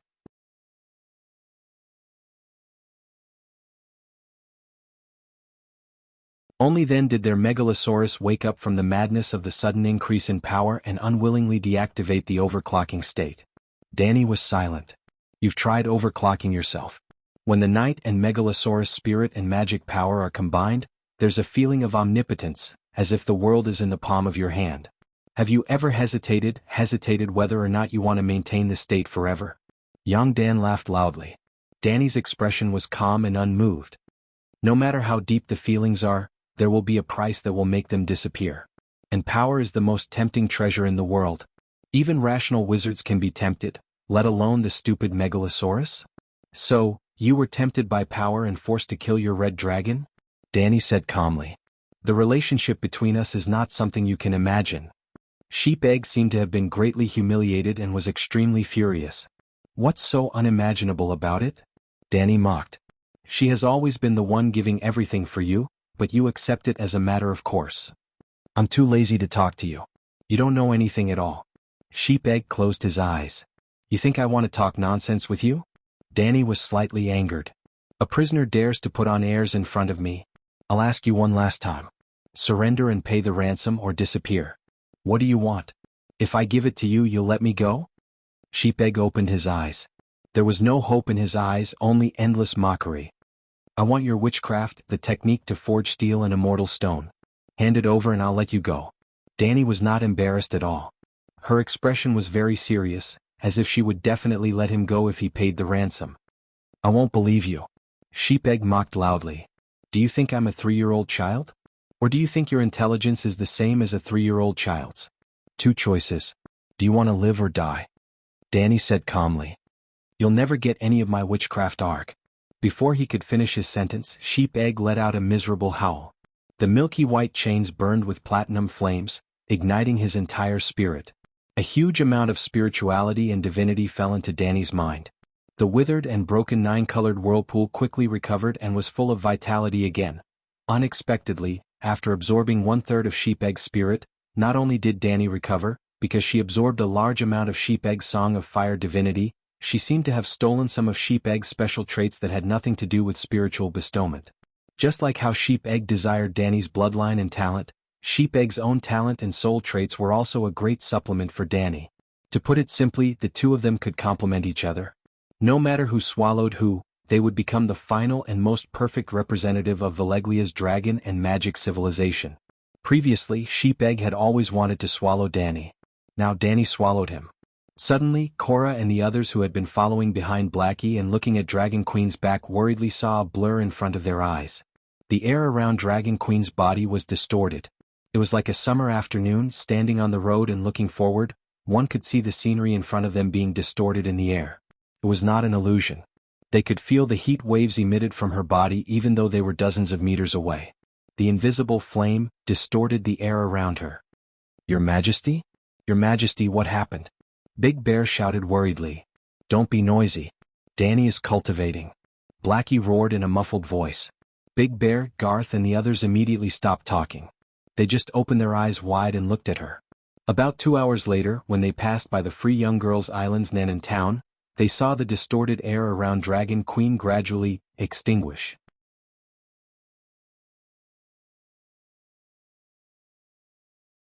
The scorching heat and inexplicable pressure emitted from her body also disappeared.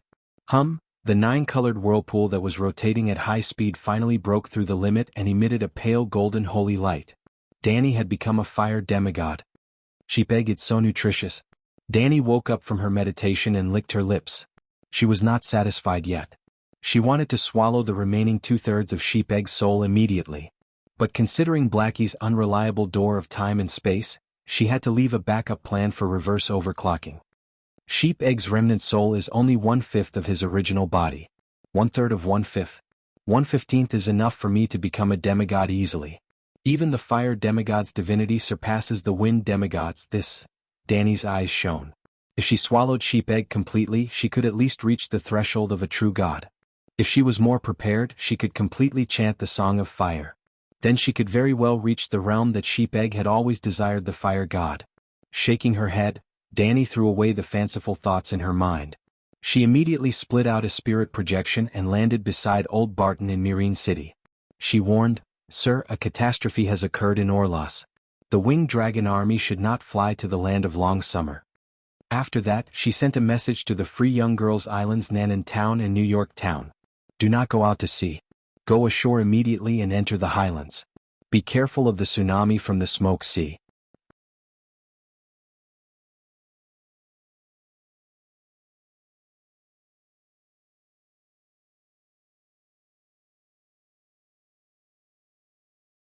Chapter 751. Freedom Maiden Island had such a good geographical location. It could be said to be the Hawaii of Slaver's Bay. Why had it always been barren?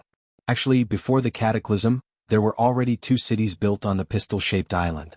They were Guzai, today's Southam Town, and Vanos, today's New York Town. During the cataclysm of Valeglia, the explosion of the 14 fire peaks, the sinking of the land, and a huge amount of volcanic ash containing high-energy magic elements should have covered the entire world, causing the world to enter an eternal winter for the mutated creatures. However, the gods interfered. They sealed the entire land of long summer. All the fog of curses was blocked within the broken continent. The neighboring Slaver's Bay was not affected at all. The seal of the gods only blocked the volcanic ash and smoke from the high-energy magic elements. It did not block the storms and tsunamis under the laws of physics. The ocean 1,000 kilometers around Valeglia was attacked by the tsunamis that were 100 meters tall. Even the continent of Sostreth was no exception. Freedom Maiden Island, which was 300 kilometers long and 50 kilometers wide, was completely submerged under the waves. None of the residents survived. Danny knew this history, which was why she was worried that the same thing would happen again. Reality proved that her worries were not groundless. At around 3 in the morning the next day, a 15-meter-tall wave surged from the southwest and swallowed half of New York Town. The other half was used as a military base and was built on the tall cliffs by the sea. Even Gwyn Island, New Guise, in the east and Volantis in the west were struck by the squall of the next evening. In the fierce wind, waves that were 4 to 5 meters tall crashed against the pier. This was the cataclysm. Yes, the monkey version of Valeglia's cataclysm. Orlos is finished. 20 kilometers southeast of Marine City, deep underground, Jenny's eyes were filled with tears of blood. She was screaming at the top of her lungs. The dwarf who was meditating with his eyes closed dispersed the fireball in his palm. He asked curiously, "Did the Dragon Queen attack Orlas? It must be because of the magic tower. Your magic tower suppressed her communication system. The entire Orlas is gone. It was destroyed in the underground fire and sunk into the sea of smoke. My people are all dead," Jenny said in despair. "How did the Dragon Queen do it? Could it be that big turtle, the old man in the river? Did he summon the flood just like last time?" The dwarf asked in shock. "If the old man in the river dares to step into the smoke sea, His Majesty Balerion will immediately turn him into a pot of turtle soup." "Zlalo, forget it, you won't understand even if I tell you." Jenny shook her head in disappointment. "Lalo?" The dwarf was inexplicably astonished. What was going on recently?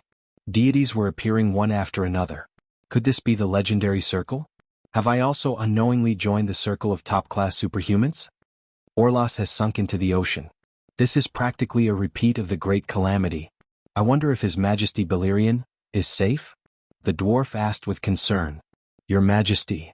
Thinking about her identity as the successor of the dwarf high priest, Jenny hesitated for a moment before deciding not to hide it anymore. His Majesty Balerion suffered heavy losses. Not only did he have 1/5 of his spirit sealed by Danny Rise, but he also suffered a backlash from the laws of the universe due to the Orlas cataclysm. After that, Lalo took advantage of the situation and attacked him. Sigh. The dwarf was shocked and regretful. The battle between gods and demons that shocked Orlas and regretted that Balerion did not die. "What do you mean by backlash from the laws of the universe and again?" he asked in confusion.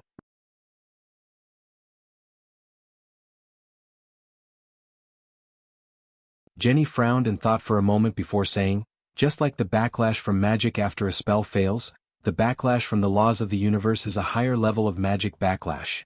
Seeing the dwarf's blank expression and opening mouth as if he was about to ask another question, Jenny waved her hand and sighed. "It's hard to explain if you don't experience it yourself. If you really can't, just treat it as if you caused damage to the world and then be punished by the world's consciousness. 400 years ago, the great calamity of Valeglia caused His Majesty to suffer heavy losses and sleep for 100 years. The dwarf's large nose twitched a few times as he asked nervously, "Did Danny Rise suffer any backlash?" No. The dwarf heaved a sigh of relief, but his tone was regretful and angry. "I was the one who built the Mage Tower."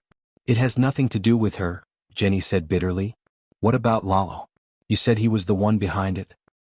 "His methods were ingenious. Even if there was a backlash, it would be very weak." Sigh. "His Majesty Balerion suffered heavy losses. We're in big trouble." The dwarf lamented. "We should overcome all the troubles and serve His Majesty wholeheartedly," Jenny said in a low voice. "How should we work hard?" The dwarf said helplessly. "If we only attack the villages near Myrene, we won't be able to harm Danny Rise's foundation. It's even more impossible for His Majesty Balerion to gain any substantial benefits. Why don't we launch a decisive battle while we still have a few hundred elephant soldiers? I'll be the vanguard. I swear I won't be like my uncle. I'll charge at the front. Even if I die, I'll die on the front lines. That old turtle is lying in the river beside Myrene. We can't force our way into Myrene." Jenny shook her head, hatred flashing in her eyes. "The long night has come.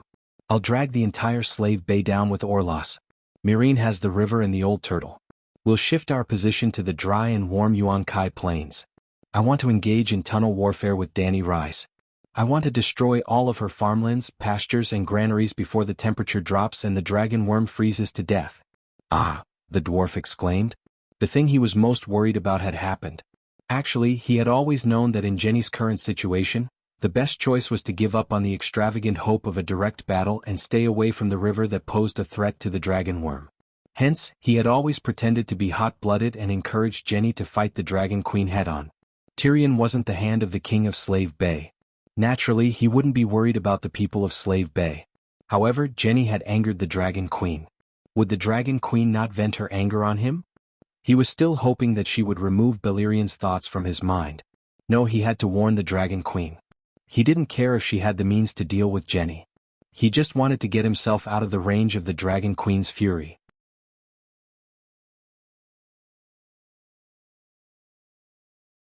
He couldn't get away, but he could send a messenger. Fortunately, he had gotten rid of his cheap father during the chaos. Now that he was in charge of the elephant soldiers, he might be able to make Cadillac lose contact. What are you thinking about? Jenny's shout interrupted the dwarf's reverie. I'm thinking about how to serve His Majesty Balerion, the dwarf blurted out. Jenny smiled charmingly. Like a tiger pouncing on a sheep, she pressed the dwarf onto the soft couch. Just work hard like this. The Great Wall had really collapsed. After becoming a wind and fire dual-element demigod, Danny left the 3 winged dragons behind and only pounced on the East Sea Guardian. The Great Wall collapsed in the afternoon. When it was close to evening, the door god opened the space door and handed his god's kingdom to Danny. Without much delay, she immediately appointed Baristan as the commander-in-chief of the volunteer army. That night, she started preparing to form the Winged Dragon Army and rushed to Dragonstone Island. After dinner, Danny immediately set off for the north. In the end, she stayed in Orlos for most of the night. Hence, on the afternoon of the second day around 4 o'clock, Danny arrived late. The sky was dark as if it was a rainy day. There were also 100 layers of thick gray quilts covering the sky. There was no clear boundary between day and night. Perhaps the moisture in the air yesterday had all turned into ice and snow that fell to the ground. There was no heavy snow today. Other than the howling northern wind, the sky of the East Sea Guardian was quiet and clean. The Great Wall was 200 meters tall and tens of meters thick.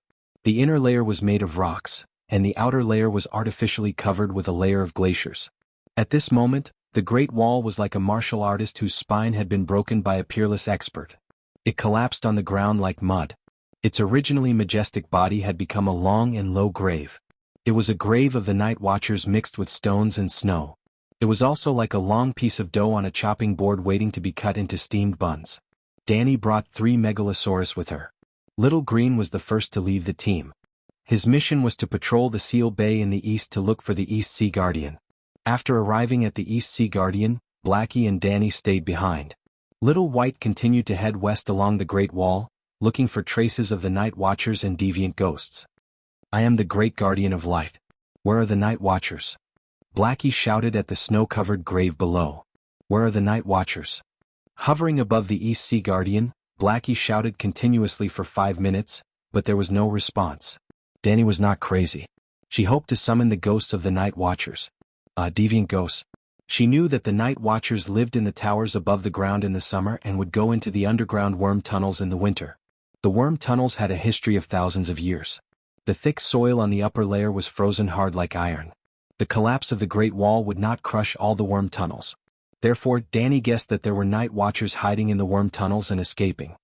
The Mother of Dragons has arrived. Are there any Night Watchers lucky enough to survive? Blackie lowered its altitude to 150 meters. His voice was louder and louder. It even used the power of the soul. The huge draconic aura was enough to penetrate the ground for tens of meters. If there was a mage with strong spiritual power, even if he was deaf, he could hear Blackie's voice.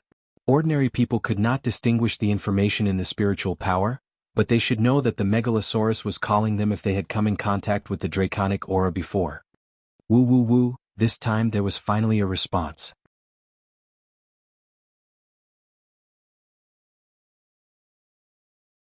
Under the grave mound, where the East Sea Guardian castle was, there was a low sound of a horn that sounded like the crying of ghosts. Danny was about to ride the dragon and land at the sound of the horn when she suddenly had a thought. She turned to the west. Little White had an unexpected discovery. At this time, Little White flew about 30 kilometers to the west and came to the edge of the collapsed Great Wall. The Great Wall has not completely collapsed. Danny was surprised and happy. This meant that more than 80% of the Great Wall's sentry towers could be preserved. The Great Wall was 500 kilometers long, and 30 kilometers was less than 1/10 of it. This meant that there were still a lot of Night Watchers alive, which meant that they might be besieged by deviant ghosts now. Thinking of this, Danny became anxious again. Night Watchers, listen up. The Great Wall has not completely collapsed. The Dragon Queen wants to go to the West Sentry Tower first. Woo woo woo. It was unknown whether the people underground understood Blackie's words. The sound of the horn suddenly became urgent. But Danny had made up her mind and she would not change it easily. What's more, there were priorities. It was more urgent to save the Dark Castle than to stay in the East Sea Guardian and dig a hole. Blackie spread its wings and sped up to the west. 4 kilometers to the west of the East Sea Guardian was the shipyard of the Night Watchers' Greengard Castle.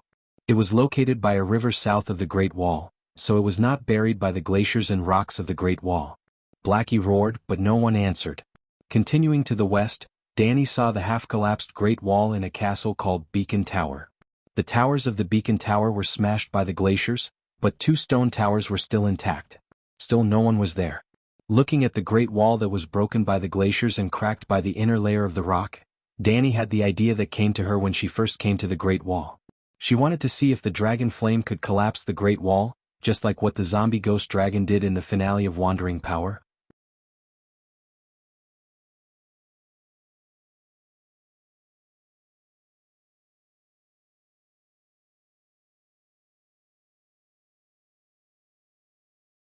Chapter 752. Boom. Blackie didn't enter the 7-god state. It only used its own magic power to spit out a red dragon flame that was as thick as a bucket and 20 meters long. Like a welding torch, the dragon flame slowly swept through the cracks of the Great Wall. The scorching flame evaporated the remaining ice on the surface of the wall, and a large amount of white steam rose into a huge black cloud. However, except for a street-wide scorched mark on the surface of the huge stone wall, there was no extra harm. Even someone as powerful as the Black Death god Balerion could only roast the people in the castle and not destroy the walls when he breathed fire to burn the fragile Helen Castle. Danny patted Blackie's neck to stop it from doing useless work. She complained, "That's nonsense. The scriptwriter should be fed to the deviant ghosts." But the next moment, Danny's pupils shrank. The surface of the scorched stone that was sprayed by the dragon flame lit up with dark red magic patterns. If it was during the day before the long night, Danny would probably ignore the faint fluorescent dark red runes. But now the sky was dark and the faint glow was very conspicuous, like a firefly in the summer night. The dragon flame activated the magic circle in the Great Wall. Danny jumped down from Blackie's back and landed lightly on the top of the cracked Great Wall. She closed her eyes and released her spiritual power to sense the magic circle in the Great Wall. Gradually, the confusion on her face turned into realization. So it's because I repaired the magic circle of the Great Wall and charged it. When Danny came to the Great Wall for the first time, she accidentally met the Black Gate and accidentally got the wind song of the Gate God. She also went through the test of the Gate God. The test of the Gate God was like this: the wind song had no owner. Whoever touched it and injected their spiritual power into it would automatically control it. At the same time, the wind song was the core of the magic circle of the Great Wall. Without the wind song, the Great Wall would begin to collapse. Then, could the person who got the wind song give up the true God-level power that was in control of the world? Danny was very thirsty for power, but she only struggled for a moment and immediately handed over the wind song. Door God was very satisfied with her performance.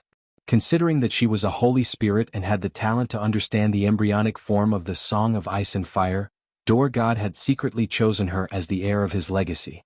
It was just that Danny herself didn't know. At that time, she also used her own power to repair the broken magic circles in the Great Wall. Danny listened to the Song of Wind of the Door God, and her consciousness traveled back to 8,000 years ago. She witnessed the entire process of the construction of the Great Wall, so she knew all the magic circles in the Great Wall and how they operated. After that, he contributed all of his Big Black's and Little White's magic power to repair the cracks on the surface of the Great Wall and recharge the magic array under the Great Wall.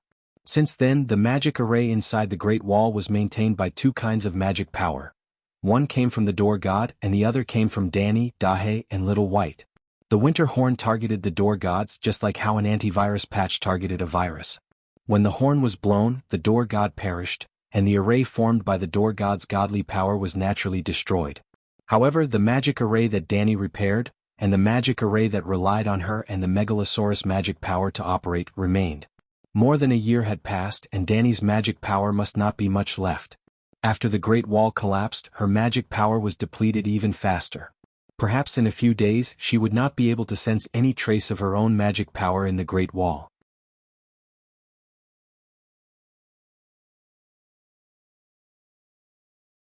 However, the Great Wall had only collapsed yesterday, and there should still be some of her magic power left. That magic power was maintaining the operation of the broken magic array inside the Great Wall, so it could absorb the magic power of the same origin as the Great Black Dragon's flames. It seems like it can be repaired. Danny touched the stone wall with her right hand. Her spirit power sensed the operation of the magic array inside the Great Wall, and her expression was hesitant. If the Great Wall had not collapsed, she would not hesitate to repair the magic array immediately. She might even have to recharge the magic array regularly to maintain its normal operation.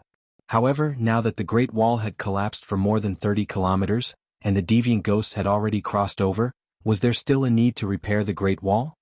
There's no need. Danny sighed. She stood up and leaped. The flame wings behind her flashed and retracted, and she landed on the back of Blackie, who was flying slowly below them. Maybe there'll be a different effect this time. Danny tilted her head and glanced at the cracked Great Wall. Her lips curled into a strange smile. Boom. Blackie circled around and faced the Great Wall again. The dragon flames were like a welding torch in the hands of a god, cutting through the largest steel plate in the world. This time, Danny merged her spirit power into the dragon flames. The dragon flames' form did not change, and neither did their might. However, the magic power in the dragon flames started to wildly destroy the magic array inside the Great Wall. Boom boom boom. Wherever the dragon flames swept past, the walls cracked and huge chunks of ice and rocks fell to the ground. Does this count as a perfect cosplay of the Night King in Game of Thrones, who delivered his head on a silver platter? Ha ha ha.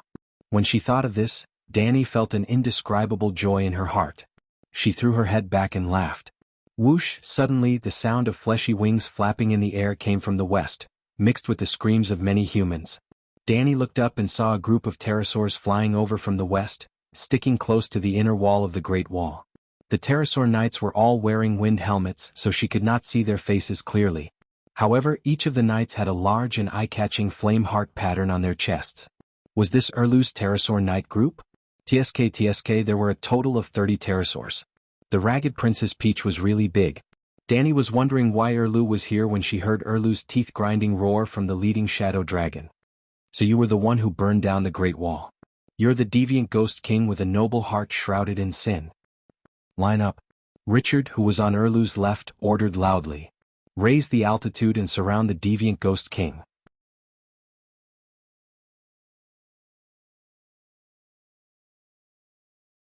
Then, a group of pterosaur knights hurriedly drove their pterosaurs to climb up and formed a messy encirclement that was full of holes. Scram! The dragon's soul entered her body, and the shadow of a bright sword flashed across the dragon queen's eyes. In the next moment, 30 pterosaurs cried out mournfully. 29 pterosaur knights held their heads and wailed. The encirclement became more and more chaotic. Some pterosaurs even slammed into the collapsed Great Wall. Erlu's brain felt as if it had been pierced by a sharp sword. It was extremely painful, but his willpower was strong. He forced himself to endure the pain and even took part of the damage from the Divine Sword Soul Suppressor, for his pterosaur. Deviant Ghost King Danny Leezy, I'll kill you. With a howl, he pulled out the hero's red sword from his waist and drove the shadow pterosaur, which was much smaller than Blackie, to dive towards Danny. Why don't you learn from your mistakes?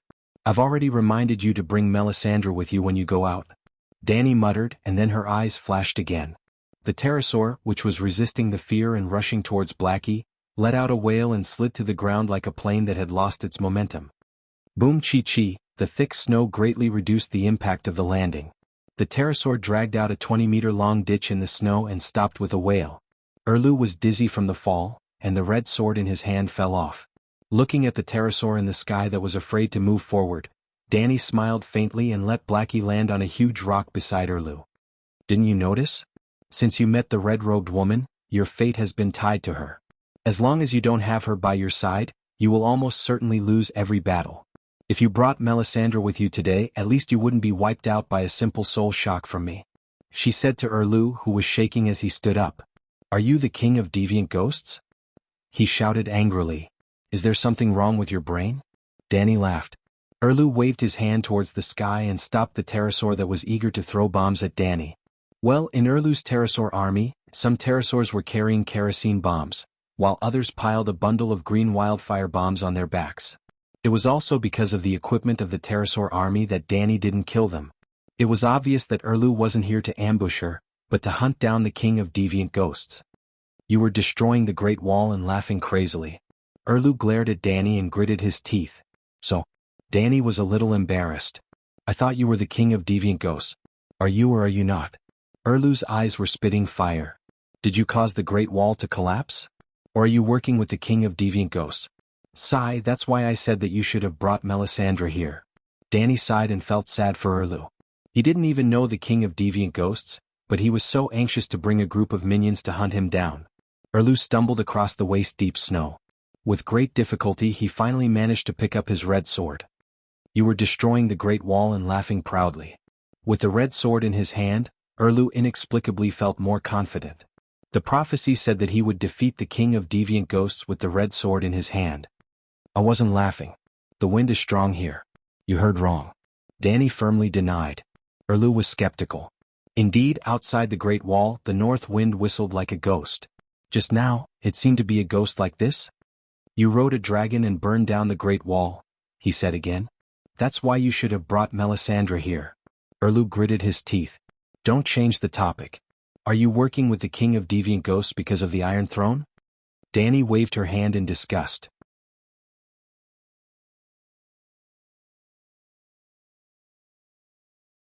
Let the king of deviant ghosts sit on the Iron Throne.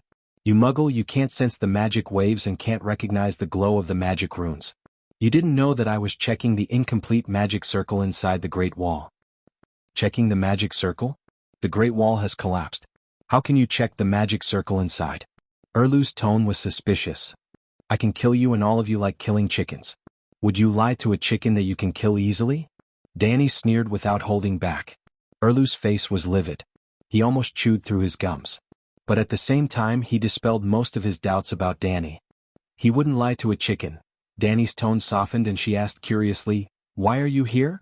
Erlu stared at her for a long time before he said dejectedly, Yesterday the Great Wall collapsed. Melisandre sensed it.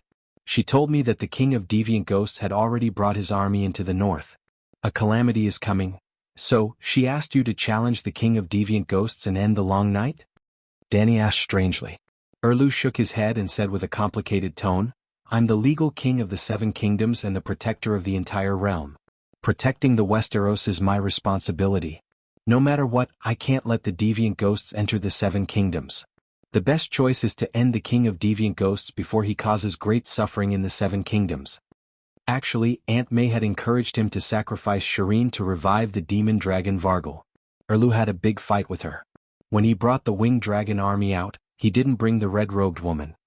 You should have brought the red-robed woman. Danny's tone became gentler. With her around, even if you unfortunately encounter the king of deviant ghosts, you can at least cause some damage to the king of deviant ghosts before the whole army is wiped out. Then your sacrifice won't be in vain. Erlu clenched his jaw, the muscles on his face twitching uncontrollably. His widened eyes seemed to shoot out death rays.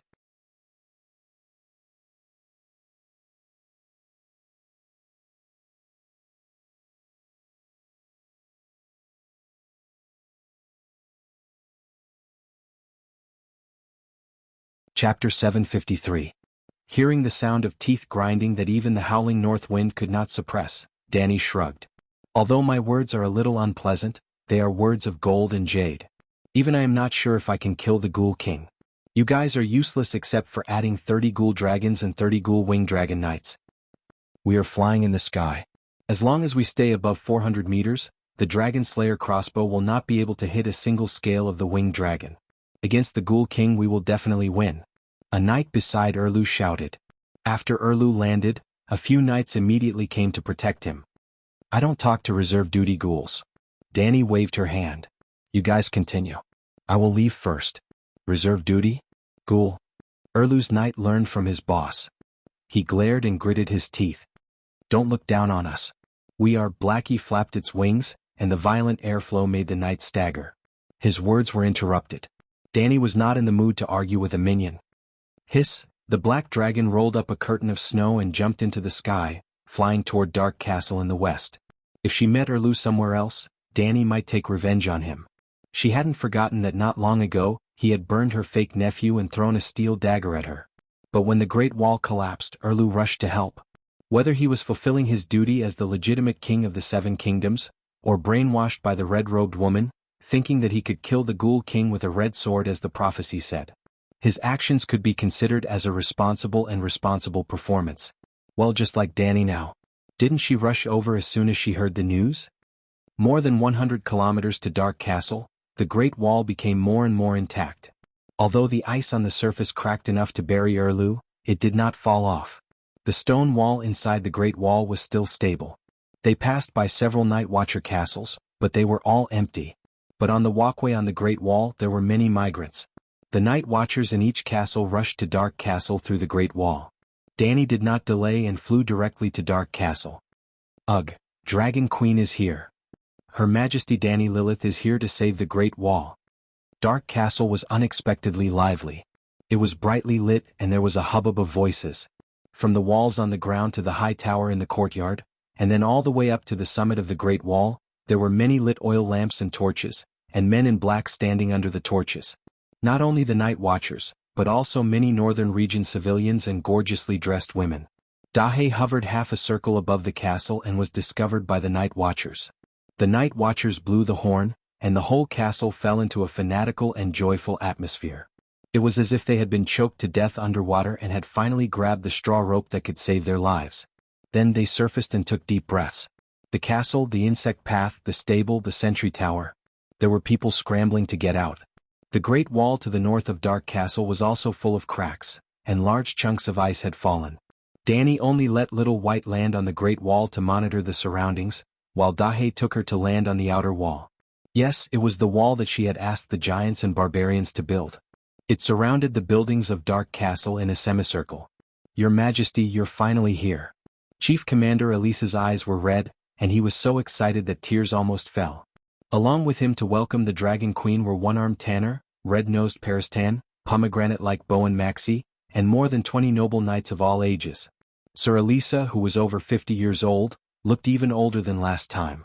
His body was still as lean and strong as before, but his thick black and white hair was all white and bald.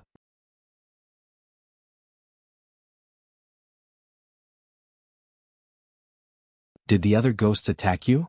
After exchanging a few pleasantries with the Night Watchers, Danny asked directly. As soon as the words left her mouth, she already knew the answer. The wall was full of stains from the battle.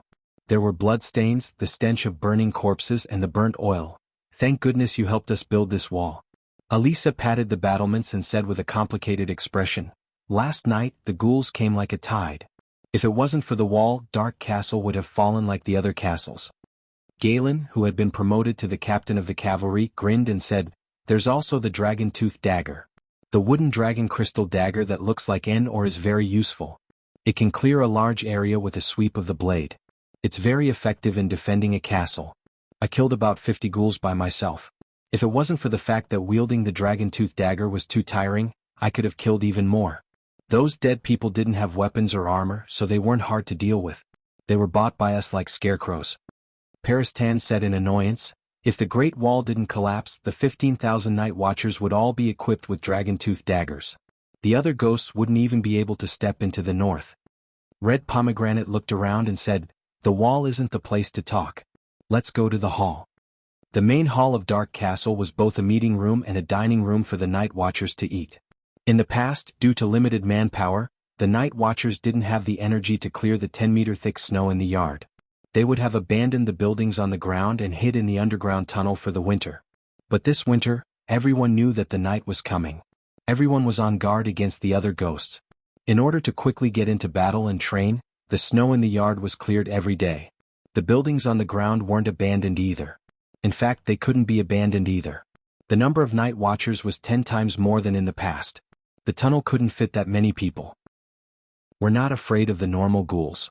The Night Watchers with dragon crystal daggers can deal with them as easily as a knight in full armor dealing with a farmer with a hoe. But there are other ghosts hidden among the ghouls. The other ghosts can deal with the Night Watchers as easily as a knight dealing with a farmer.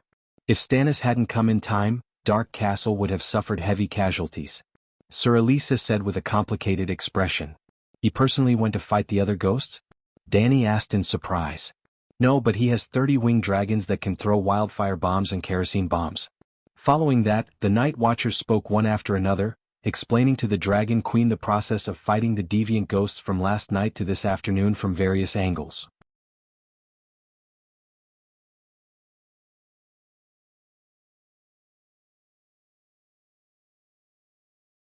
There were more than 50,000 ghouls attacking Dark Castle. There were at least 10 other ghosts hidden among them. The ghouls were like a tide, endless and endless. But Dark Castle was the main camp of the Night Watchers. There were more than 3,000 Night Watchers stationed there, including 200 knights. If there were 50,000 zombies, the Night Watchers would definitely be defeated. But the ghouls weren't zombies. Being scratched or bitten by a ghoul was no different from being scratched or bitten by a normal crazy woman. Well, the ghouls didn't carry viruses. If the Night Watchers didn't have dragon crystal daggers, the ghouls would still be alive and Dark Castle would have fallen long ago. But the Night Watchers had been preparing for the other ghosts for a year or two.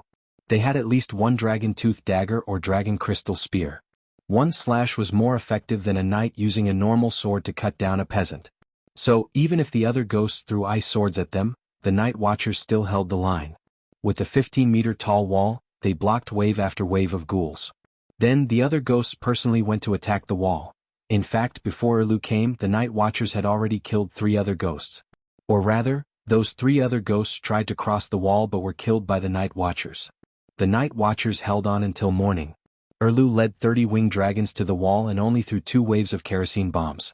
They didn't even know if they killed the other ghosts in the ghoul forest. There were about 35,000 ghouls left, and they all retreated. Danny was surprised. The winged dragon's bombs might be very effective against small soldiers, but the ghouls aren't afraid of death, and the other ghosts aren't afraid of exhaustion. There's no need for them to retreat so early. Maybe they can't see any hope of victory, but they're not stupid. They won't waste their forces for nothing, Erlu's uncle said. Danny glanced at the old green turtle and asked, Count Ismond, do you think the other ghosts will lack forces? Maybe they don't, but there's no need to waste their forces, the old man said with certainty. Danny looked around and asked, I just looked over from the eastern sea. It's empty. There's not a single other ghost. Do you know how many ghouls crossed the wall? Where's their main force now? I don't know. We received the last messenger crow from the eastern sea. There was a line of scribbled words on it. The other ghosts are attacking. There's no end to them. Be careful. Endless is an adjective. Maybe only the king of the other ghosts knows how many people died. Anyway, in my opinion, the 50,000 ghouls that surrounded Dark Castle last night were also endless. Professor Perister smiled bitterly. His Majesty Stannis took his winged dragon knights to find the main force of the other ghosts. When he comes back, we'll know the details of the other ghosts. The old green turtle laughed. I'm afraid I'll disappoint you. Danny shook her head. Stannis did indeed return disappointed. 3 hours after Danny landed in Dark Castle, Erlu took his winged dragon knights back to the top of the wall. They were far away from Whitey, and the winged dragons didn't dare to get close. I went to the eastern sea and didn't find the king of the other ghosts. In the main hall of Dark Castle, Erlu turned to look at Danny. If Danny Rise isn't the king of the other ghosts. At the head of the hall there was a long table. Danny and Erlu sat side by side. However, the Dragon Queen had the Megalosaurus. Her reputation, power, and popularity on the wall were all better than Erlu's. Therefore, the Commander-in-Chief put her seat in the middle, and Erlu sat on her right. The others were divided into 4 rows according to their status. Before Danny could say anything, Commander Orissa, a loyal subject of the dragon family, was angry.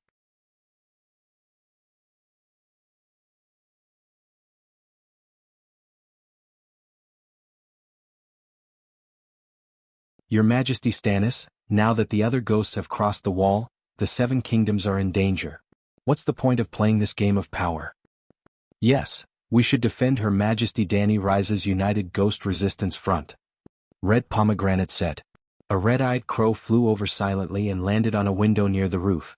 Except for Danny, no one noticed it. She's really burning the wall. Erlu's face was pale. Erlu's uncle couldn't stand it anymore. Your Majesty, the Dragon Queen is examining the magic circle in the wall. You don't understand magic, so you might not understand. Erlu glared at the old turtle. I don't understand. Do you? The old turtle nodded. The Dragon Queen showed us that the Megalosaurus magic can repair the cracks in the wall. We all saw it. Her Majesty Danny Rise can indeed activate the magic circle in the wall. The knights and barons nodded. Before Erlu came back, Danny had already cleared her crime of burning the wall. Glancing at Erlu, who was grinding his teeth again, Danny asked, 50,000 ghouls besieged Dark Castle. More than 30,000 ghouls retreated this afternoon. Didn't you 30 pterosaurs follow the retreating ghouls to the main group?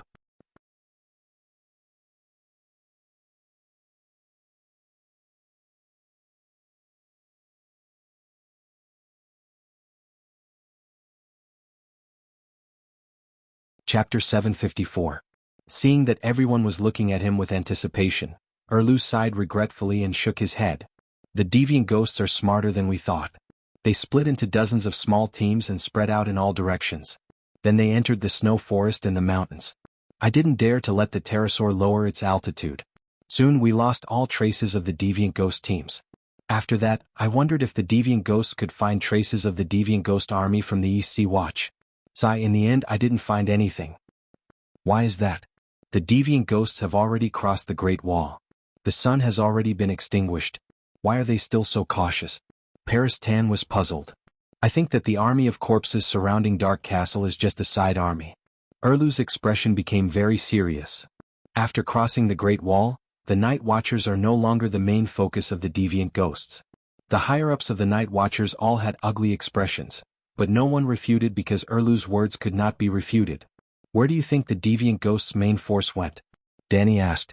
Erlu said in a low voice, the group of dead people scattered their main force not because they were cautious, but because they had their own strategic plan.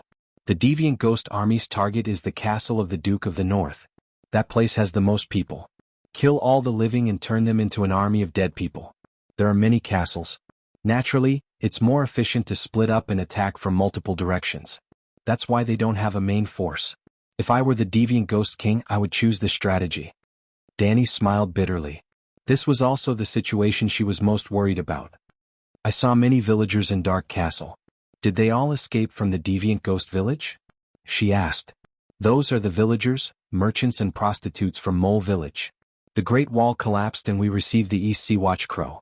While we strengthened our defenses, we also sent someone to inform the people of Mole Village. Some came, some didn't. Those who didn't come have all become part of the deviant ghost army. Chief Commander Arissa said. Danny was silent. Erlu was silent. Other than the crackling sound of the fire in the fireplace, there was silence in the hall. After a while, Professor Paristan rubbed his face and said tiredly, Your Majesties, I wonder what plan you have for the current situation? It's difficult. Danny sighed. What's the situation at Slaves Bay now? Is the war over? Erlu glanced at her and asked softly. The alliance is now history. Danny's eyes turned into crescents as she smiled. Wow, the knights and knights of Erlu below all exclaimed in unison, looking at the Dragon Queen with eyes full of shock and admiration. With a complicated expression, Erlu asked, How much power do you plan to invest in the Westeros? Sir Barristan has formed a volunteer army at Slave Bay. The first batch of 400 elite unsullied equipped with tile armor and tile weapons have been airlifted to Dragonstone Island by Pterosaur in recent days. Gods, 400 sets of tile armor and tile weapons. There are only 300 tile swords in the entire Westeros. Everyone exclaimed again, looking at Danny with eyes that seemed to emit endless golden light, the gold of a mountain of gold. Tile armor. Erlu looked down at the old black plate armor on his body and said hesitantly, Aegon, I have a set of tile armor and black fire with me, do you want them? Sansa asked me for them last time, but I didn't give them to her. Black fire is the Targaryen clan sword. I don't care about armor and swords, do whatever you want. Danny's gaze turned sharp. But I will remember the matter of you burning Aegon to death. When the deviant ghosts are eliminated, I will settle the score with you. Erlu pursed his thin lips and said calmly, I hope we can live until that day. Cough cough.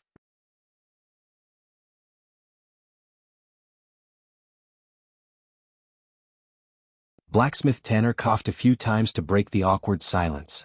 Your Majesty, 400 tile unsullied is a powerful force. Wouldn't it be a waste to leave them on Dragonstone Island? That's where the problem lies, Danny said in a low voice. The deviant ghosts are heading south. As long as the Seven Kingdoms aren't stupid, they will know that it's time to go all out. But if the Great Wall collapses, where should we put our forces? One-armed Tanner opened his mouth and shook his head with a bitter smile. Indeed, the Great Wall as the first line of defense is useless. We should build a second, third, and even fourth line of defense. Paristan was deep in thought. Where should we build a second line of defense? Winterfell. A knight frowned and asked. Winterfell is undefended and the castle is too small. Paristan gritted his teeth. I suggest we give up on the northern territory and put all our forces into the valley. We should strive to build the second Great Wall through the Blood Gate. Gods! Bowen Marcy exclaimed. Professor Paristan, has your brain been eaten by the deviant ghosts? How can you say such disgraceful and stupid words? A northern knight was filled with righteous indignation and cursed loudly. There are hundreds of thousands of people in the northern territory. How can we give up? The rest of the knights expressed their dissatisfaction. Caw caw caw, the large red-eyed crow by the window flapped its wings and cawed loudly. Everyone quiet down and listen to me. Pereston's nose was as red as a lamp. He pressed his hands down repeatedly. When I said we should give up on the Northern Territory, I didn't mean we should give up on the people of the Northern Territory. I don't know the reason for this unprecedented calamity, but it's obvious that between us and the deviant ghosts, between the living and the dead, only one side can survive. The one who survives in the end will win. So, we are not fighting for territory with the deviant ghosts, we are competing to see who can last longer. Everyone stopped cursing and cursing. They were all deep in thought. Danny smiled and said, "If the land exists and the people are lost, the people in the land are lost. If the people exist and the land is lost, the people in the land are lost. Professor Perestan, you have seen through the nature of this war. Your Majesty praises me too much." Perestan smiled bitterly and shook his head. This is the most helpless choice. Of the 17 castles on the Great Wall, only Dark Castle remained intact due to its walls. The rest of the castles have all fallen. Only the Night Watchers who climbed up the Great Wall survived. The Night Watchers are the most elite and powerful force in the Northern Territory. You can imagine what will happen to the Northern Territory's vassals who have exhausted their strength in the recent years of war. The deviant ghosts have already passed the Great Wall. Is there enough time?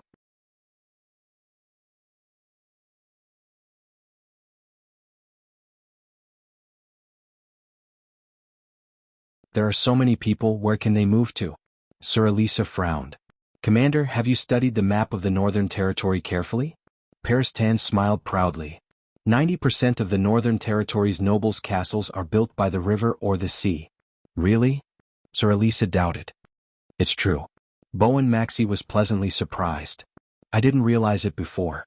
Now that I think about it, Stark's Winterfell, Mandalay's White Harbor, the Bolton family's Terror Castle, even Savon City, Lonely Tomb Village, Torrhen City, even the Amber family, which is closest to the Great Wall, is only a few kilometers away from Majiang. Send a message to the Northern Territory's vassals to immediately take a ship south to the Valley and the Western Territory. Danny said to the red-nosed old professor. Forget about going to the Valley, but the Northern Territory and the Western Territory. Will Lannister take us in? A Northern Territory knight asked hesitantly. Moreover, the Northern vassals might not listen to us. Sir Elisa sighed. We have to let Stark know about this. I'll go to Winterfell later. Danny turned to Erlu. You haven't said anything. What do you think? There are hundreds of thousands of people in the Northern Territory. It's impossible to move all of them. So many people will starve to death if they go to the Valley and the Western Territory empty-handed. Why don't we solve the problem from the root? Killing the deviant Ghost King will end the long night. Erlu placed his hand on the hilt of his sword and looked at Danny with anticipation and hesitation. Perhaps, if we find the deviant Ghost King, we can kill it together. His Majesty Stannis has 30 pterosaurs and Her Majesty the Queen has 2 megalosaurus. It's possible to kill the deviant Ghost King. As long as we kill it, the long night will end. Everyone was excited. A smile appeared in Danny's large eyes. If we kill the deviant Ghost King together, who will the Iron Throne belong to? Whoever puts in the most effort will get it. Erlu clenched his jaw and squeezed these words out from between his teeth. Your Majesty Danny Liz, it's already like this. Perestan smiled bitterly. It's already like this, stop daydreaming. Danny waved her hand and looked at the eager crowd in the hall. Haven't you heard the story of the long night from Old Nan? The last long night lasted for an entire generation. This generation's deviant Ghost King is even stronger. How can he be killed right after crossing the Great Wall? You're a barefoot princess.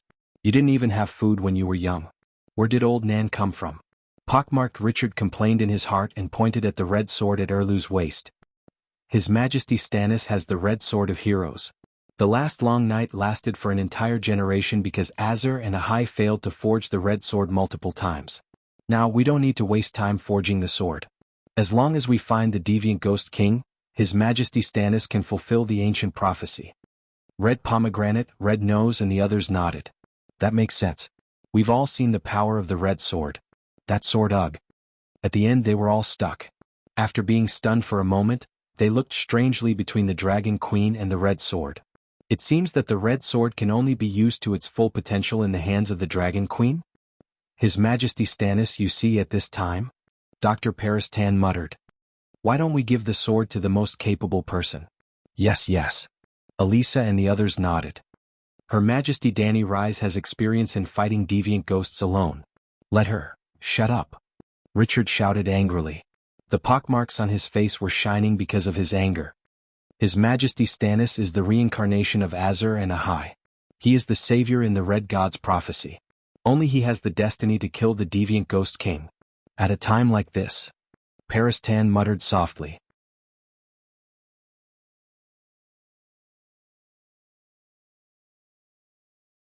Looking at Erlu's gloomy face, his voice became softer and softer until it was almost inaudible. Since you have the confidence to end the long night with the red sword, why did you come to me? Danny asked curiously. Erlu's expression changed. After hesitating for a while, he said bitterly, Melisandre told me that I need a magic dragon to fulfill the Asha prophecy. I don't want your dragon. Even if I wanted it, you wouldn't give it to me.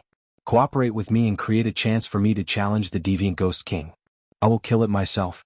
If I fail, you can pick up my sword and continue. Your Majesty, you are the child of prophecy. You will never fail. Richard's face turned red as he shouted. At this time, prepare for the worst. Erlu shook his head. Are you sure you want to do this?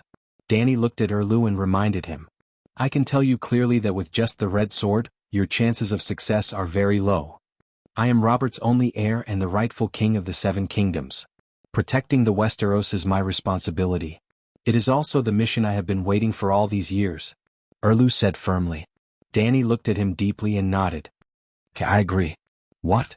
Erlu was in disbelief. I don't like you. This is the truth. But at this time, go back and bring Aegon's armor and Melisandre here. With them, your chances of winning will increase by 10 times. 10 times? Erlu gritted his teeth. Did I only have a 10% chance of defeating the deviant Ghost King before? No. With the tile steel armor and Melisandre fighting for you, you barely had a 10% chance of surviving. The idea is to survive, not to kill the deviant Ghost King. Crack, crack, crack. Erlu ground his teeth. You're tuning in to the Han Lee's Wuxia Adventures YouTube channel. We're so grateful for your support, and don't forget to subscribe to join us on this incredible journey through captivating stories. Your generosity through donations truly makes a world of difference, as it's the primary source of revenue that allows me to expand and enhance this channel for you. Thank you from the bottom of my heart for being a part of this adventure.